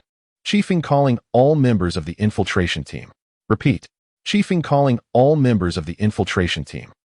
Silence, still silence. Damn it. Something must have gone wrong. Chifeng cursed, then commanded, system, quickly scan and locate my teammates. I want to see them alive or their bodies if they are dead. The system replied. I recommend you summon a drone for a citywide search. Yes, indeed. The drone. How could I have forgotten this tactic? Under the drone's diligent search, they soon located them. His TE after a while, beneath the signal tower, Chifeng exclaimed, all right, this should work. Now, I will attempt to contact Ilakara. He called out, Ilakara. I repeat, I call upon Ilakara. Ah, Chifeng is calling the main force. I repeat, Chifeng is calling the main force. Silence. An eerie silence. Could it be? Although reluctant to concede, I must now entertain the worst-case scenario. Total annihilation. Chifeng felt his body sway, as if on the verge of collapse. Received. Team members, received. The sudden voice from the communication device filled Chifeng with exhilaration. Team members, where are you? I repeat, where are you? He turned to the systems and commanded, quickly, trace their location. Where are they? I will rush to meet them. We are in Chifeng. The systems responded. According to the tracking, they are indeed in Chifeng. Thus, Chifeng hurried towards Chifeng. Upon arriving in Chifeng, Chifeng exerted considerable effort to locate 12 individuals. These 12 bore ashen faces, their bodies marred by numerous wounds. Despite the healing abilities of the healers, the sheer number of injured made it impossible to save them all. Chifeng utilized Healing Rain to stabilize the crowd and assist in their recovery. Subsequently, he inquired about their circumstances. In the end, Feng sacrificed himself to protect us, reduced to ashes by lightning. Upon finishing, the team members seemed unable to contain their grief any longer, bursting into tears. While Chifeng found himself at a loss for words, enveloped in profound silence. After a while, the sound of the team members' sobs gradually subsided. Chifeng inquired, I ask you, are there any other survivors? Ilakara responded, we have searched several locations, yet we have found no one. Do not be disheartened, Chifeng reassured him, patting his shoulder. I shall accompany you in your search. Subsequently, the group resumed their quest and stumbled upon a multitude of zombie corpses near the Taiwan Mountains. Upon examining their clothing and facial features, the surrounding team members recognized them as the guerrilla fighters from Taiwan Mountain. It appears they too have made the ultimate sacrifice, Chifeng remarked.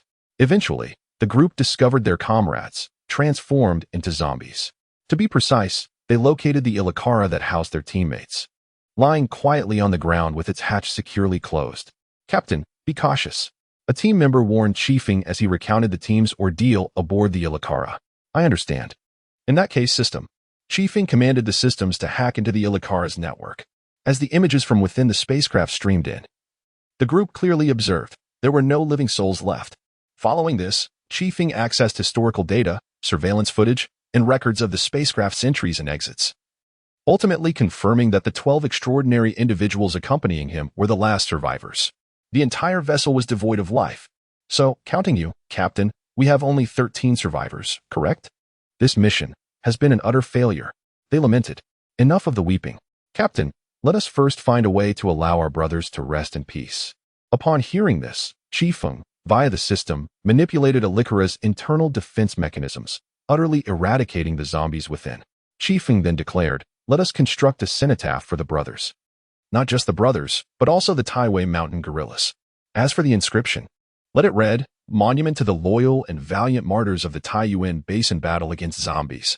Yes, replied the Earth-type ability user among the team, promptly employing their ability to summon a massive stone, upon which they inscribed the words.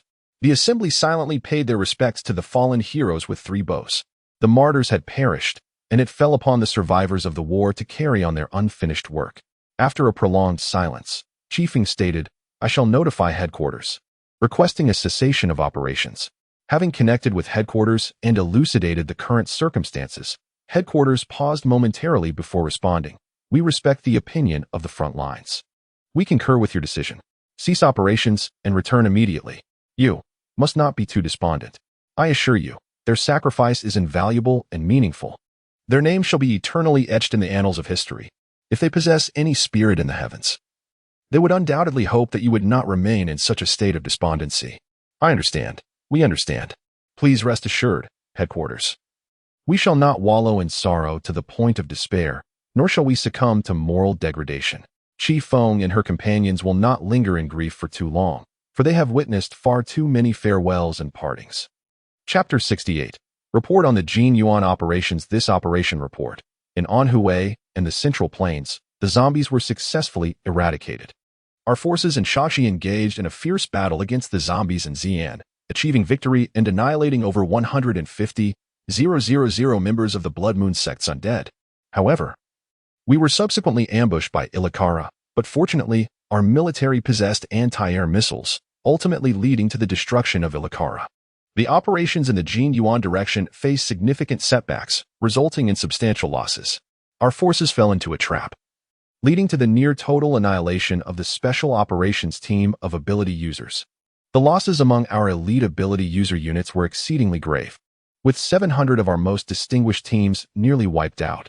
Wuhan Conference Room. I believe that we must hold the team leader of the Special Operations team of ability users, Chifeng, accountable for her errors, as her misjudgments have caused our military immense losses, with our finest ability users suffering near-total casualties, all of which rest upon her shoulders. Counter-arguments. First, do we possess the strength to judge her, the capability to confine her, or the power to eliminate her? I believe everyone harbors a sense of awareness regarding this matter. Second, her tactics were not inherently flawed. Can anyone here guarantee that they could surpass her under such circumstances? Third, our combat capabilities have been severely compromised. Should we truly punish or even execute our most formidable psychic? Fourth, they have obliterated the Illicara production center and annihilated hundreds of systems. The remnants of the Blood Moon sect have lost their influence, and the Damocles sword that once loomed over us has dissipated. This is the contribution of the Psychic Squad. Ultimately, the People's Self-Rescue Alliance has resolved to provide comfort to Chifeng and the remaining 12 survivors, while commending their efforts in dismantling the Illicara production center. Although I am grateful for the organization's accolades, the true credit belongs to the comrades who sacrificed themselves. I implore the organization to care for the families of the martyrs. Upon hearing the organization's decision, Chifeng merely uttered this sentiment. After a period of recuperation, Chifeng began to inspect the equipment salvaged from the systems. The relics, to be utilized for upgrading the existing artifacts, perhaps. With so many systems, is this all that has been recovered? This is not particularly surprising, as the systems, upon realizing that once controlled, all resources, task lists, rewards, and information will be automatically destroyed. However, it is not entirely without gain. It seems that the area of the system's space has significantly increased, though the specifics remain to be seen. Chifeng lamented. How ruthless. All to prevent me from succeeding? By the way, Walker Network, is your program intact? Fortunately, the Walker Network's program is remarkably preserved, retaining not only the task list, but also a substantial amount of skill stones and crystals, allowing me to enhance my abilities once more. Chifeng examined the skill stones and felt a deep sense of disappointment. They were largely redundant and already acquired, rendering them useless to him. The only ones of slight utility were a few space-related skill stones, among which one could enable the user to learn space-related abilities. Sigh. Very well, Walker Network. Let me see your capabilities. Upon inspection, it was astonishing. It was the Flame Wind-based vehicle. Truly a testament to the Red Alert system. According to the task description from the Walker Network, the base vehicle requires an open area to deploy, subsequently constructing buildings. However, in its initial state, there will be technological level restrictions. As tasks are completed, the technological level of the base will gradually increase until it reaches its maximum. Originally, the host would unlock a new faction's base vehicle, but due to the damage inflicted by the computer virus, only the 3 factions of Flame Wind can currently be utilized. Similar to the dynamics of a game, the construction of edifices and the production of soldiers necessitate financial resources, which can only be procured through 2 avenues, minerals and oil. Naturally, the presence of readily available gold and silver would be most advantageous.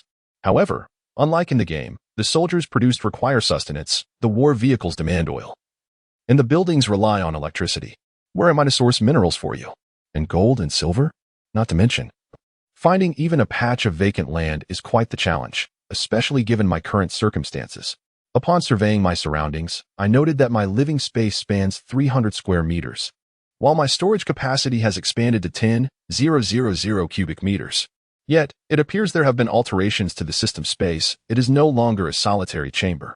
Outside, it seems there is an environment.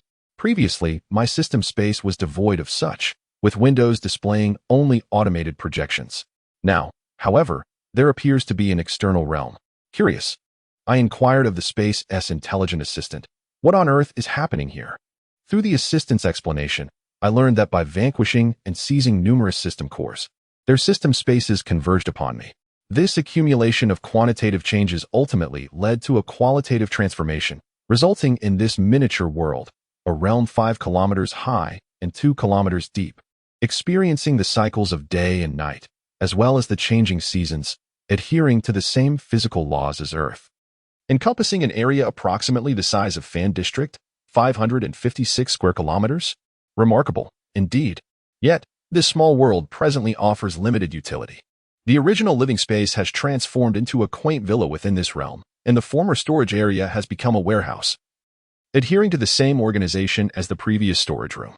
However, should Chifeng wish to store items within this miniature world, it would require considerable effort, as materials must be transported from the warehouse to this small universe for storage. Direct storage is not permissible. Chifeng cannot directly open a passage connecting this small world to Earth, nor can she manipulate the generation of matter, temperature fluctuations, seasonal changes, or the laws of physics within it. Cultivating crops is also beyond her capabilities, and the small world lacks any environmental purification abilities, rendering pollution a permanent affliction. Yet, if the master possesses advanced spatial abilities and corresponding skills, all these challenges could be surmounted. Spatial abilities. Do I not possess one? Chifeng suddenly recalled that Walker Network had indeed released several spatial skill stones recently. Without hesitation, she commenced using the skill stones within the system room to acquire spatial abilities, especially since the systems had also yielded a considerable number of crystal nuclei. By the time dawn broke on the following day, Chifeng had mastered spatial abilities. Simultaneously, she finally sensed the presence of the system's space, seemingly gaining preliminary control over the elements within it. As her powers progressed, the space would gradually expand. The number of spaces would increase, and her control over them would strengthen. Eventually, the space could evolve into a resource replenishment area, allowing the extraction of minerals or other resources from within. Presently, her spatial skills consisted solely of small world and elementary proficiency in small world control. I observed that others possess extraordinary abilities related to spatial manipulation, capable of dismembering individuals into mere fragments or teleporting instantly across vast distances. Yet, in my case, I seem to be endowed solely with a farming space. Could it be that my exceptional prowess necessitates only a singular system? Subsequently, Chifeng endeavored to elevate his abilities, ultimately ascending a level after expending a considerable amount of crystal cores. He also managed to enhance his relic by several tiers. However, he was taken aback by the difficulty of upgrading the relic, which required even more than what one would encounter in a game. In the end, he nearly depleted his resources before achieving the final upgrade. The data on the relic is as follows. Relic, physical enhancement, 400, mental enhancement, 800, physical defense, 50, 100, mental defense, 50, 100, recovery rate, 200, 200, charging rate, 200, 200, personal data panel. Name, Chifeng, primary ability, Silver Wolf, core of the Law of Reason level 11. Category, mental comprehensive system, secondary ability, level 10. Category, superpower system, secondary ability, level 10. Category, water system, secondary ability, level 10. Category, spatial system, physical strength, 600, 100, 300, 400, 1900, mental strength, 1500, 3000, 100, 400, 800, 10,200 skills. Silver Wolf basic attack, max. Silver Wolf combat techniques, max. Silver Wolf finishing techniques, non-upgradable. Silver Wolf secret techniques, non-upgradable. Mind control, max. Mental waves, max. Enhanced telekinesis, max. Dream projection, max. Siren's song, max. Memory reading, telekinetic stealth. 100 faces, bubble attack, acid-based liquid projectile. Thick fog can conceal and poison. Summon rain, normal rain, poison rain. Large area healing, max. Water ring personal healing, max. Aquatic parasitism, dual small world, including system room. Passive abilities, computer proficiency, mechanical and electrical mastery, forced calm, max. Mental strength enhancement, max. Physical strength enhancement, max. Swimming proficiency.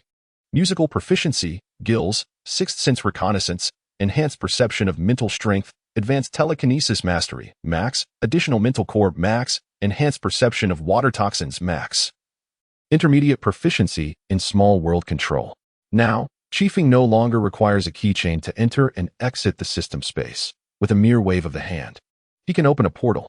His spatial ability has merged with that of the system, possibly explaining the lack of offensive capabilities in his spatial powers. In a similar vein, the system drones were subsumed by the core of the system, leading to the disappearance of the enhanced skills associated with skill transfer. It appears that as my level increases, so too do my spatial abilities. Let me see. I currently possess 2 miniature worlds, each as expansive as a designated area. These 2 spaces, independent of one another, allow one to serve as a trap while the other functions as a dwelling. It seems I can also relocate the base vehicle into my miniature world. But can it not be directly released? Must it be summoned into the real world first and then driven into the space? Or perhaps transferred through the warehouse to the miniature world? This is impractical. The vehicle is too large and conspicuous. A trip outside is inevitable. After some contemplation, Chifeng remarked, unlike in the game, the inhabitants of this base require sustenance and sanitation. There are 10 individuals on the base vehicle tasked with maintaining this facility. Fortunately, the production of buildings, vehicles, and personnel still adheres to the game's logic, allowing for direct purchases with in-game currency acquired from mines or oil fields, with real-world currency strictly prohibited. Otherwise, the complications would be unimaginable. Now, let me ponder how to adjust the space. Alas, it seems too cumbersome. I shall simply jot it down. The day is growing late. I will gather the necessary materials and modify the space tomorrow, according to my list. As dawn broke on the second day, Chifeng arose and ventured towards the outskirts of the base, expressing his intent to gather supplies. As the guards permitted his departure, they offered words of comfort. Comrade Chifeng, although some within the base harbor doubts and criticisms regarding you, allow me to speak fairly. Who among us has not faced failure? We are not the protagonists of a light-hearted tale, destined for victory in every endeavor. Failure is the mother of success. Pay no heed to those petty voices. Their envy stems from your past achievements. You must rally your spirits.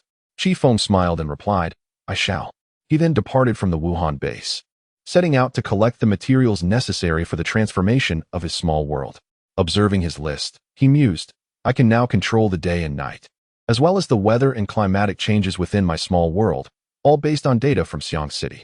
However, there is a scarcity of surface and underground water, making it impossible to cultivate crops. Additionally, while the system room maintains a suitable supply of oxygen, the barren exterior of my small world lacks even the simplest of plants. In essence, there exists no self-sustaining ecosystem. Fortunately, I can adjust conditions using my abilities. Let me assess what I require. Moreover, the necessity for minerals must also be addressed. Ultimately, Chifeng found himself near a secluded lake, a place once frequented by tourists before the apocalypse. In the aftermath, people had retreated to their bases. Although the Blood Moon Church had been expelled, the wilderness still harbored roaming zombies and human bandits, rendering the area largely deserted. Here, Chifeng collected approximately 10,000 tons of lake water. It is complete. The collection is finished. Now, I can commence the transformation of this miniature world. First and foremost, water is essential. The current expanse of this realm encompasses an area of 10 square kilometers, with an average depth of 100 meters and a maximum depth of 300 meters in its lakes. Additionally, the groundwater has significantly increased, allowing for the possibility of drilling wells for water extraction. Next, I will address the ecosystem, particularly the aspect of oxygen. Following the requirements, I ventured into an abandoned town, eliminating a few unsuspecting zombies, and ultimately discovered the items I sought: a fish tank oxygenator and a filtration system. Indeed, to avert the catastrophic fate of Biosphere 2.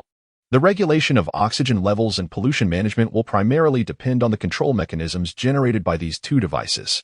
Of course, I also gathered various flora, including grasses and trees, for the sake of preventing soil desertification and mitigating flood risks.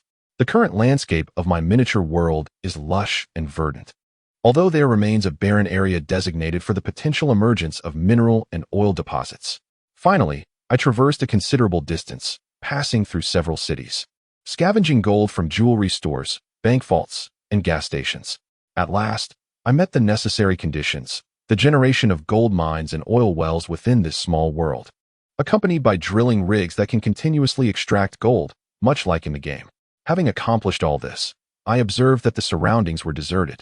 I summoned the base vehicle, maneuvering it into the miniature world, where it unfolded to establish a power station, barracks, mining sites, and a vehicle factory. Subsequently, I produced unmanned agricultural machinery, a unit absent in the game, which, as the name suggests, can yield crops. It seems the Red Alert base is finally on the right track, I proclaimed.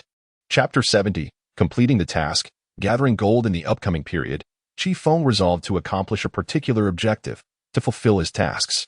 It came to his attention that the technological level of this base had a ceiling. Only by completing tasks could he further elevate this level, thereby enabling the construction of more formidable buildings, the production of superior troops, and even the utilization of ultimate weapons, such as the Apex Storm. However, the current technological level was woefully inadequate for the construction of the requisite buildings, thus necessitating a succession of tasks to unlock these ultimate weapons. Very well. Let me see what the first task entails. 1 ton of gold. 1 ton of what? Is such a figure even conceivable for a mere mortal? Chifeng exclaimed in astonishment. Where on earth am I supposed to procure a ton of gold in this apocalypse? I was already overwhelmed by the previous search for gold to transform the small world. At this juncture, a diligent worker suggested, Master, I propose that you utilize the gold mine generated by the small world directly. The estimated yield from the small world's gold mine is around 15 tons. However, Master, please make a decision swiftly, as the gold mine in the small world is expected to be depleted by the Burning Wind base in the near future. All right, activate it. Chifeng gritted his teeth and declared, Now, let me see what the next task is. Lead the soldiers to attack the enemy. Train a 3-star cavalry. Chifeng murmured, Very well, I shall first produce 1. By the way, is the financial standing of my base somewhat insufficient? The worker replied, Master, I recommend that you immediately upgrade the small world's mine or enhance the small world's oil wells. Why? Due to the exceedingly slow production of gold in the small world. It currently yields a mere $1 per hour. The owner's base is on the verge of depletion due to a lack of funds. Chifeng exclaimed, What? Is it really this slow to accumulate money? In that case, I shall produce only 1 iron cavalry. I had initially considered creating several.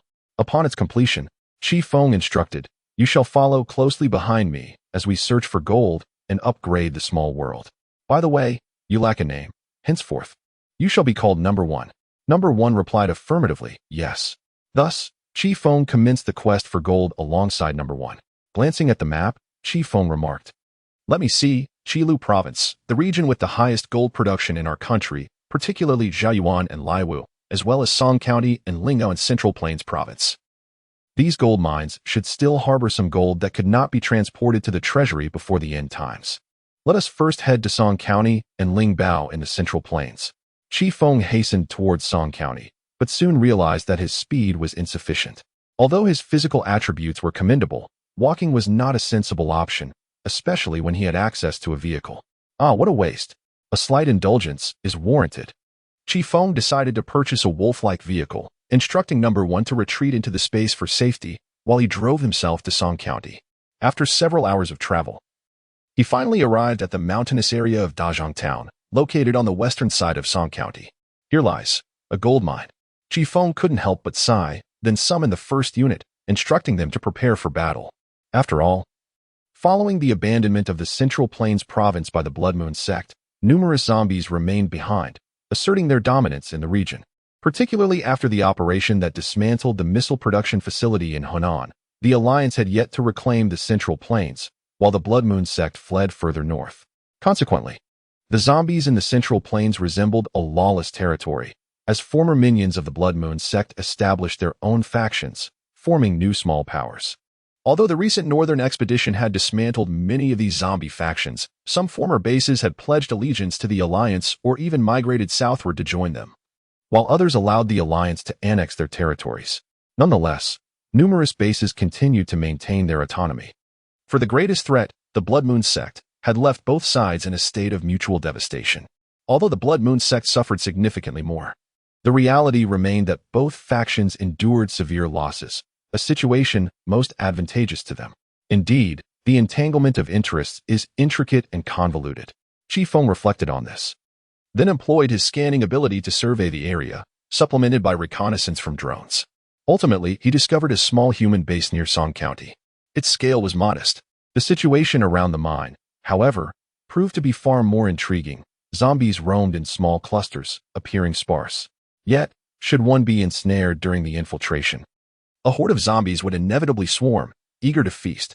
In this peculiar environment, astonishingly, there resided a solitary human, yes, just one, without teammates or companions. According to the assessment, she possesses a system of unknown function. Chifeng observed her for several days and noted that her life was quite monotonous and dull. Each day, without fail, she lured a handful of low-level zombies to her, only to dispatch them with precision. Her residence was a traditional 2-story rural house accompanied by a courtyard, where barbed wire adorned the surrounding walls, preventing the rudimentary zombies from breaching the premises. Fortunately, no advanced zombies lurked nearby. However, yesterday she seemed to have detected the presence of a drone, or rather, an observer watching her. She repeatedly fixed her gaze on the drone with a hostile expression, prompting Chifeng to ascertain her true capabilities. Noticing only low-level zombies in the vicinity, he summoned Unit 1 from his space to eliminate the surrounding undead and establish contact with the girl. The low-level zombies posed no challenge to the Iron Cavalry, clad in metallic armor that was impervious to their feeble attacks. Meanwhile, the Iron Cavalry's heavy machine gun effortlessly reduced them to mere fragments. The task was swiftly accomplished, earning the Iron Cavalry a 3-star rating. Following this, the Iron Cavalry approached the girl's doorstep and, in a courteous manner, inquired, "Is anyone there? Please rest assured, I harbor no ill intentions." The intercom then relayed a voice. "There is no need to open the door. Speaking like this is quite sufficient." After a brief pause, the voice continued, "I can see your drone. I do not know who you are and do not wish to offend you. I prefer to live freely and independently. It suits me just fine. I seldom concern myself with your affairs. As long as I am not disturbed, that suffices.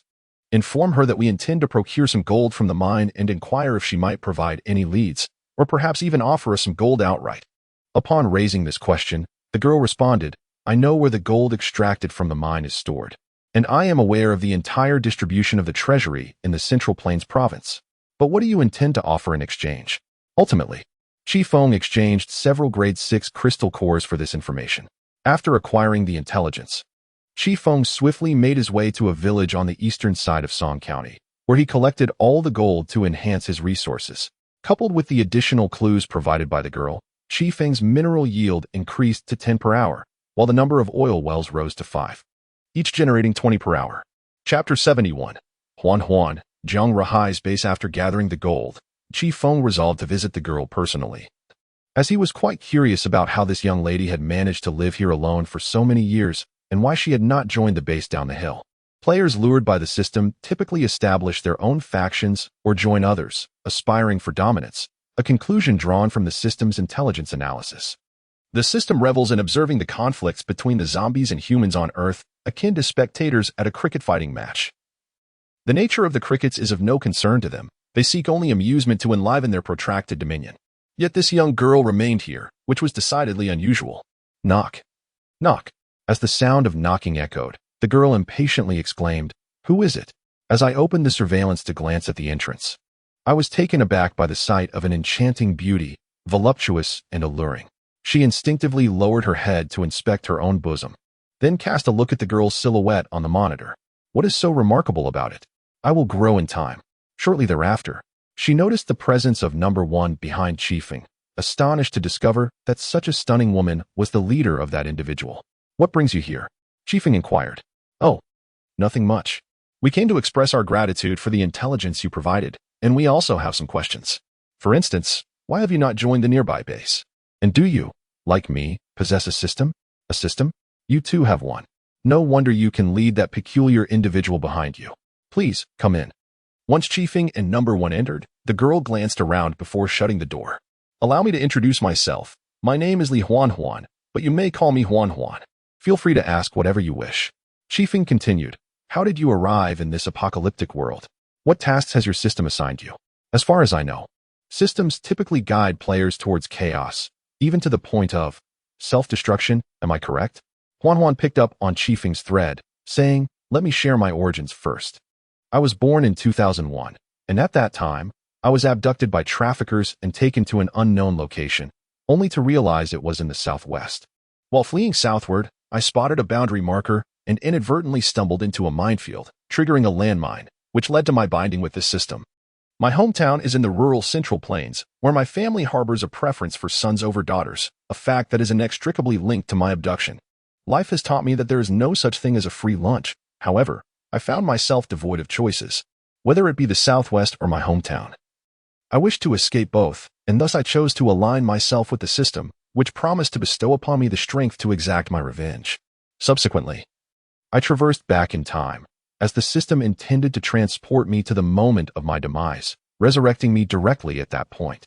I was to annihilate the human trafficking den in the Southwest and eradicate my hometown. Yet, I encountered a temporal turbulence, causing a malfunction in the system, and I was instead delivered to January 15th, 2026. Fortunately, the system, though impaired, did not completely collapse. The system's store, missions, and rewards continued to function normally, and the strength promised to me remained intact. After some effort, I located the village responsible for my abduction and exterminated its inhabitants. Now, I find myself here, in my hometown. Regrettably, they had not yet met their demise at my hands. Most had transformed into zombies due to the blood moon, while the remaining survivors were offered as sustenance to the undead. Chifeng, I feel sympathy for your experiences. So, regarding the nearby base, Huan, no. My refusal to join that base is a different matter. In fact, after the system malfunctioned, I examined the situation via computer and discovered that they merely treat us as playthings. We are referred to as players. And I found that the base in Song County was established by players. A base named Jiang Rahai, after a player, was easily established by Jiang Rahai. Leveraging the power of a system, he later defected to the zombies, and subsequently, with the Northern Expedition of the Southern Human Self-Rescue Alliance. Jiang Rahai seized the opportunity to declare independence. He commits heinous acts within the base, consuming the heart and liver of a living person every 10 days. To satiate his appetite, he imprisons numerous women, forcing them to produce food for him. Countless individuals have suffered under his tyranny. Chifeng, understood, but I have no intention of intervening, as I still need to upgrade the technology level of the F. Huan. I know you don't want to get involved, and frankly, neither do I. Firstly, I've learned too many bitter lessons in the quick transmigration worlds, and secondly, I'm no match for him. My current moral compass doesn't extend to acts of valor. At most, I can turn a blind eye. At that moment, the task list on Walker Network glaringly stated, "Command your soldiers to capture Jiang Rahai's base and liberate the people there." Walker Network, this task. Walker Network, This task was originally command your soldiers to capture the villain's base. And the villain here is Jiang Ruhai, therefore. Chifeng. A question. What is Jiang Ruhai's strength? Huan, a Tier 3 Esper. Don't underestimate him. With the various weapons provided by the system, he can hold his own even against Tier 4 Espers. I caution you, many Espers have attempted to liberate this place, only to meet a gruesome end. Some female Espers have even been transformed into grotesque parodies of their former selves. Walker Network, Master, his system is a red alert system. Eliminating him would greatly benefit the construction of your base. In the realm of red alert, I pondered why my drone had failed to detect anything. His system endowed him with the powers of a red alert character rather than the ability to establish a base, for instance. He currently possessed the capacity to unleash electromagnetic pulses through magnetic storm infantry. Chifeng addressed Huan, expressing gratitude for her intelligence. I shall return shortly. Huan, weary of meddling in others' affairs, bid him farewell. Soon, Chifeng arrived in the vicinity of the base, entering a space to await his moment. One might question why he did not simply charge in to eliminate the enemy. While feasible, the mission stipulated the necessity of commanding soldiers to seize Jiang Ruhai's base. After consulting the Walker Network, Chifeng learned that to earn rewards and elevate technological levels, one must indeed direct soldiers in conquering this stronghold. Thus, the paramount concern was money. The present base was decidedly lacking in funds. Hence, a period of concealment was warranted, perhaps 7 days of patience. After a week, Chifeng had accrued some capital and reflected upon her own inadequacies in red alert. Walker Network, can you command? Rest assured, my master. This system possesses command capabilities that far exceed those stipulated by game parameters. Then, you shall lead this battle. Understood, my master. It is undeniable that Jiang Ruhai's system conferred significant advantages upon him, resulting in considerable losses for Chifeng. Yet, ultimately, it was a game of strategy that led to his demise at the hands of overwhelming force. His system then became a trophy for Chifeng, who acquired 100,000 monetary units and a technological hospital. This establishment not only provided health restoration buffs akin to those in the game, but also offered medicinal supplies, such as serums. Chifeng nodded, indicating her satisfaction. Chapter 72. The Space-Time Tunnel. Zombie versus Zombie. When Chifeng reappeared before Huan, she was taken aback. You didn't die? Chifeng replied. I lay low for a few days, striking with lethal precision. Huan sensed that she was not being entirely truthful. Yet she felt disinclined to delve into it. She inquired, are we leaving now, or let us wait a moment? It seems rather heartless to rush me out right after I've just arrived. During their meal, Chifeng noticed a new mission. Travel to Hebei and eliminate any otherworldly zombie captain. Zombie? Is it the kind I'm thinking of? Chifeng asked. Have you ever been to Hebei? Hebei? I've never been. Why do you ask? You don't actually want to go, do you? Nothing to worry about. Considering the few level 6 crystal cores you've given me, I'll offer you a word of caution. Do not venture to Hebei. The entities there are far more troublesome than any so-called holy sect. Please elaborate. Huan remained silent, merely extending her hand. Chifeng questioned, aren't you afraid? I believe you are a good person. Should a good person be threatened at gunpoint? Rest assured, this time it won't be excessive. Chifeng handed Huan a level 5 crystal core.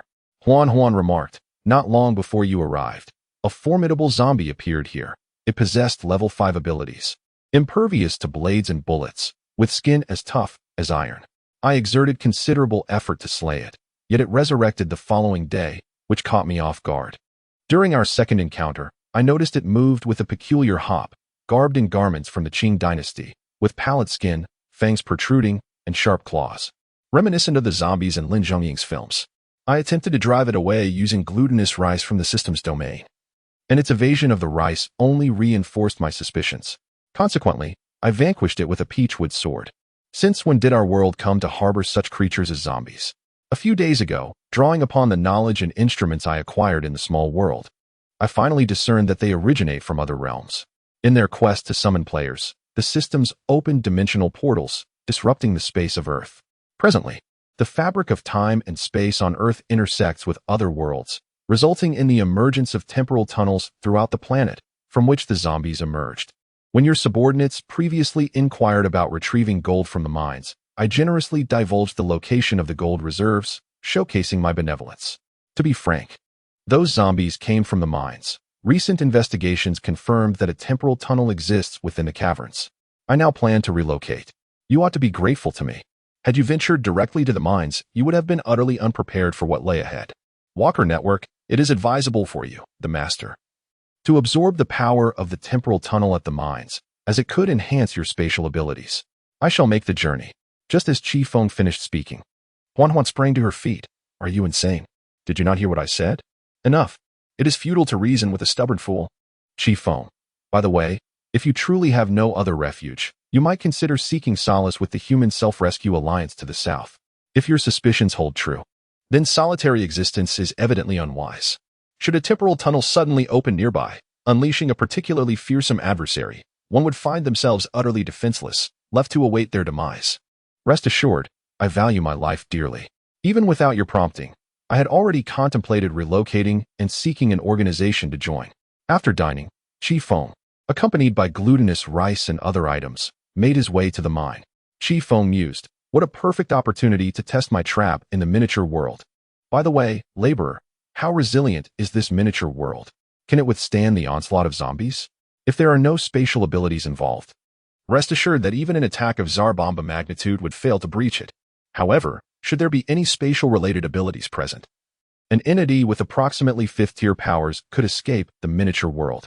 Is it merely 5th tier that can achieve escape? I recommend that the Master enhance the relevant skills. Very well. Chifeng fully invested in dual miniature world, including system room, and intermediate proficiency in miniature world control. Now, should any spatial adversary attempt to penetrate the miniature world, they would need either exceptionally potent skills or 10th tier spatial abilities. If dealing with zombies proves too arduous, I shall consign them to the trap in the miniature world to wear them down. Previously, when there were 2 miniature worlds, Chifeng envisioned one as a residence and the other as a trap. Now, the time had come to test its might. Soon, Chifeng arrived at the mine, only to discover a fierce conflict between zombies and the undead. It turned out that the zombies had encroached upon the territory of the undead upon emerging from the time-space tunnel, forcing them to retreat. The undead, unwilling to concede, summoned several mutated zombies to fight back. The leading mutated zombie is classified as a level 7 physical type, exhibiting enhancements in defense, strength, speed, and recovery. The remaining entities are level 6 mutated zombies, one capable of spewing corrosive acid, another of breathing fire, and yet another of emitting electricity, alongside various other mutations. Chifeng observed the skirmish between these 2 factions through a drone. The ordinary zombies, or white zombies, were easily subdued, proving no match for the formidable higher-tier mutated zombies. Subsequently, black zombies and jumping zombies were also dispatched by the mutated counterparts, though the latter presented a somewhat strenuous challenge for their adversaries. Then appeared what seemed to be the leader of this horde, a flying zombie, renowned in legends for its immense strength and undying nature, leaving desolation in its wake. After reviewing the information, Chifeng mused, goodness, is this a titan, leaving desolation in its path? He composed himself, thinking, let us first ascertain the true extent of its prowess. Soon, a grand battle erupted between the zombies and the undead, with both sides seemingly locked in a stalemate. The sheer number of zombies was overwhelming, and the mental acuity of the white and black zombies appeared rather feeble, often succumbing to the blue mutated zombies that depleted their scarce mental energy, transforming them into mindless killing machines that indiscriminately slaughtered friend and foe alike before perishing. Curiously, Chifeng pondered why they did not die even after their mental energy was exhausted. Why is this so? He inquired. Walker Network responded, Master, you seem to have forgotten that mental energy essentially encompasses an individual's cognitive and logical capabilities. In truth, zombies do not perish upon the depletion of their mental energy, rather. Your psychic waves incite confusion among them, leading to their self-inflicted demise. You misremembered their fate as direct annihilation. Chifeng replied, how could I have overlooked that? Indeed. Please refrain from addressing me as Master in the future. Simply refer to me as Chifeng. Walker Network, understood. Furthermore, there is an additional matter to discuss. Zombies are being marginalized by the Earth, and it is anticipated that their range of activity under normal conditions will be limited, confining them to the vicinity of the space-time tunnel, with their range dependent upon the tunnel's energy levels. According to the information I acquired during my tenure as a member of the system, the realm of Earth inherently rejects all outsiders, including the system itself. However, it does not reject zombies or humans. The system's instigation of the Blood Moon and Green Rain serves a singular purpose, to dismantle human order. thereby facilitating better control over both humans and zombies, and ultimately transforming the Earth. In a similar vein, beings from other dimensions also require the assistance of zombies or humans to operate within the Earth. I observed a certain formation arranged within the mine, which should be related to this phenomenon. Just as Walker Network concluded its introduction, the battle below reached a decisive outcome, with the mutated zombie emerging victorious. Does this imply that the flying zombie possesses the prowess of a level 7 zombie? Chifeng inquired.